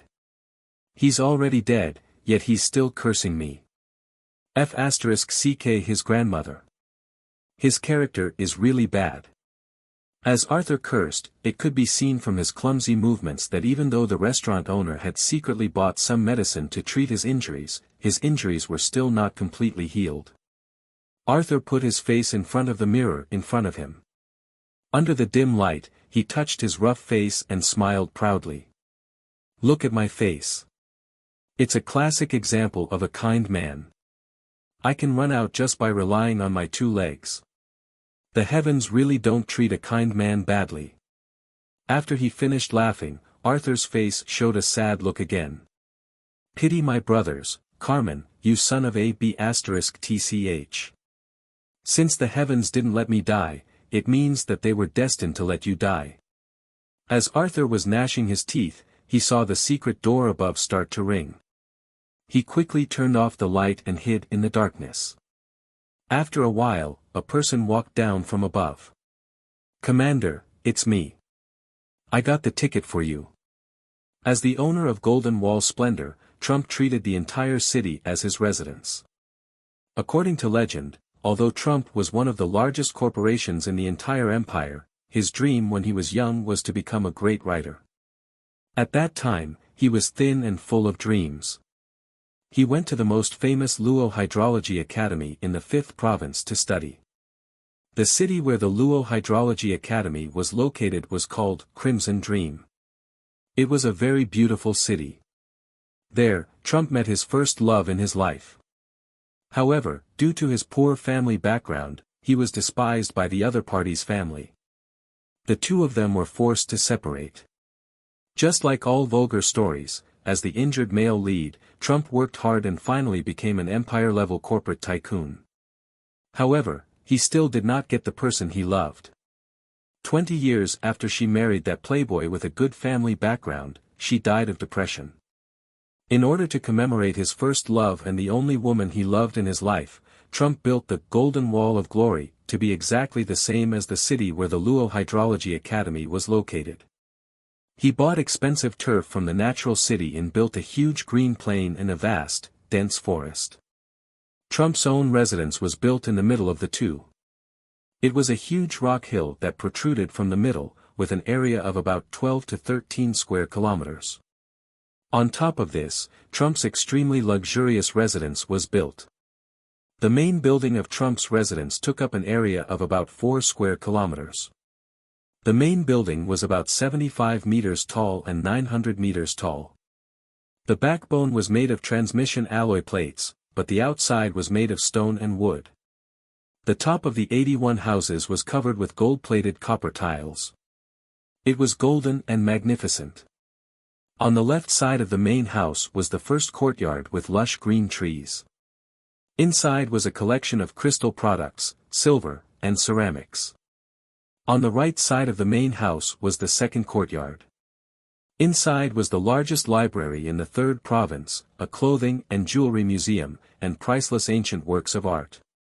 However, whether it is the main residence, the first, or the second courtyard, they are all places that Trump uses for diplomacy and handling matters. The real resting place for Trump was the 2 to 3 story high villas behind the main residence. There were a total of 81 villas. Each villa came with a beautiful wife and 18 beautiful maids. The faint red light was like the warm eyes of a god, gazing at the beautiful land. The feeling of dusk brought by the light slanted into Trump's huge meeting room. Trump himself was still very energetic, but he saw that the hundreds of regional presidents who attended the meeting all looked a little tired. So, he stood up and said, "Let's call it a day. Everyone, take a rest. Let's do this last bit of work tonight." The regional presidents all stood up as if they had been granted amnesty. After bowing to Trump, they left the office. After watching the regional presidents leave, Trump slowly walked to the floor-to-ceiling window and looked at the beautiful scenery that he had bought inch by inch with real gold and silver. President Trump. Trump turned around and saw a tiger mask with wings. It was Tolly. A year ago, ever since Lei Lou and Byron had a bet, Byron had not brought Tolly with him. Instead, he left him at the Golden Wall of Glory. Over the past year, Tolly had been learning business that he was not familiar with from Trump. At the same time, he was looking for the whereabouts of the person who made a bet with his master. Tolly, why do you always like to wear a mask? This question had been stuck in Trump's heart for a long time. Today, he finally could not help but finally ask. Because I don't want to put on a fake expression. Tolly answered as he walked towards Trump. Trump smiled and shook his head. A man always likes to wear a mask. It always feels a little too strange. Masks are often more real than expressions. President Trump, after a longer period of time, you will slowly get used to it. Tolly walked to Trump's side. Not long ago, Katz, who had just made a comeback, suddenly gave up all his achievements in the Free Sea and led some of his most loyal fleets and soldiers to the Third Province. What kind of person is worthy of him doing this? As Trump spoke, he looked at Tolly with a smile. Rather than saying that he was asking a question, it was more appropriate to say that he wanted Tolly's approval. Yes. Tolly nodded. Only a life-saving grace would make a person make such a huge sacrifice. So, after following Katz for so long, there's finally a result. Are you sure it's that person? Trump's eyes revealed an expression that was rarely seen on him. It seems so. Before he led his troops to the Third Province, he had been in contact with that person. That person was a magic expert. He had taken very good precautions and was almost unassailable. But Katz was far from that. Through his magic stone, we saw all the content of their conversation. This is a magic replay of the last hotel we had in the past. After Katz settled down his fleet, the first thing he did was rush to the past. And the person who brought him into this hotel is precisely this person. Trump picked up the magic fragment of the two of them entering the hotel. After looking at it for a while, he frowned slightly. Why does this person look so familiar? He is the one who is rumored to be the ghost strategist. His name is Lei Lou. Tolly softly reminded Trump of his memories. Trump immediately remembered and gently patted his forehead. Wings of Heaven asked me to organize his information. He seems to be a guy who made a lot of noise in the Third Province, right? Yes, he tricked a pirate fleet to help him take down Holy City of Beauty, which is a very strong military fortress. Then, he tried to use diplomatic means to keep his achievements, but it seemed to be a setback. Lord Carmen, who came from the Fifth Province, has taken over everything. After hearing Tolly's detailed account of the entire incident, Trump smiled faintly. You seem to be very interested in this person. Although he's a little too frivolous and arrogant, he's indeed a very imaginative person. He's much better than those mediocre people who are nothing but dead meat. As he said this, it was as if he was defending Lei Lou. His luck isn't very good. Originally, a week before the incident, Katz was about to arrive at the Holy City of Beauty. But because of a large-scale sea storm, he had no choice but to change his travel date. Otherwise, it's really hard to say who will win in the hands of that city. After looking at the footage of the magic crystal recording again, Trump clicked his tongue in disbelief. Are you really sure that this person is the one that your master and I have taken a fancy to? I can't be wrong on this, Tolly replied. It's written very clearly in the email. Moreover, according to the video of the hotel, there are a total of 4 men and a woman in the room. They are Lei Lou, Katz, and 2 other men. Among these people, Lei Lou is the leader of course. Katz must have come here to seek refuge with him. How could it be? Trump crossed his hands behind his back and started to walk around the French window in confusion. From the looks of that person's gambling, he doesn't seem to be such a hasty person. How could he make such a low-level mistake? Did your master and I misjudge him? Trump clicked his tongue once again and shook his head slowly. No, it shouldn't be. If it's just 1 or 20 rounds, it's understandable. But the time we've been paying attention to him isn't 1 or 2 days, but thousands of gambling rounds. We couldn't have made a mistake. As Trump spoke, he turned to look at Tolly. Have you tracked down where he is now? No, Tolly shook his head. This person seems to be born with the habit of hiding himself. Tracking him is a very difficult thing. Then where did you find him last? Trump asked again. Tolly replied, he was on a ship heading to the Great Wall of Iron Blood. After that, we could no longer track him. The Great Wall of Iron Blood? Trump reached out and touched his forehead. What is that place? How come I've never heard of it? The Great Wall of Iron Blood is an even more extreme military fortress than the Holy City of Beauty. There is almost no commercial activity there, and it is not surprising that you do not remember it. At this point, Trump paused for a moment and then continued. It can be said that this place is the key to the decision of the Phoenix Alliance and the Immortal Economic Cooperation Alliance. I don't believe that Lei Lou is going there to travel. Then why is he going there? Trump asked Tolly. I don't know. Tolly shook his head. I don't have enough information. Trump rubbed his chin and said, there's no reason he can't stay in hotels. My hotels are almost everywhere in the 3rd province. Maybe one of the hotels has his whereabouts. No, not a single one. Tolly shook his head again. I checked all the records of our hotels in the 3rd province, but I didn't find anything. As soon as Tolly finished speaking, the president of Trump's casino ran in. When he came in, he saw that Trump was talking to Tolly, so he quickly walked out again and knocked on the door. Trump turned around and looked at the president of his casino. John, what's the matter? President, there's someone called Lei Lou who wants to see you. The president of the casino's answer made Trump feel a little surprised. First, he was surprised that Lei Lou suddenly came to see him. Then, he was surprised that the person who came to tell him the news was his casino president. John, when did you become my messenger? Trump asked with a smile. He almost won all the cash of our casino number 1. Trump owned tens of thousands of casinos in the entire empire. In order to facilitate management, he made a number for each of his casinos. Casino number 1 was a casino on the Golden Wall because the main function of the Golden Wall was to receive guests who wanted to do business with the Zhonghen Group, as well as Trump's own residents. Therefore, Trump did not deliberately develop the business in this city. As for the casinos, they were just a place for the guests to relax. They did not have the responsibility to win huge profits. Therefore, casino number 1 didn't have a lot of cash reserves.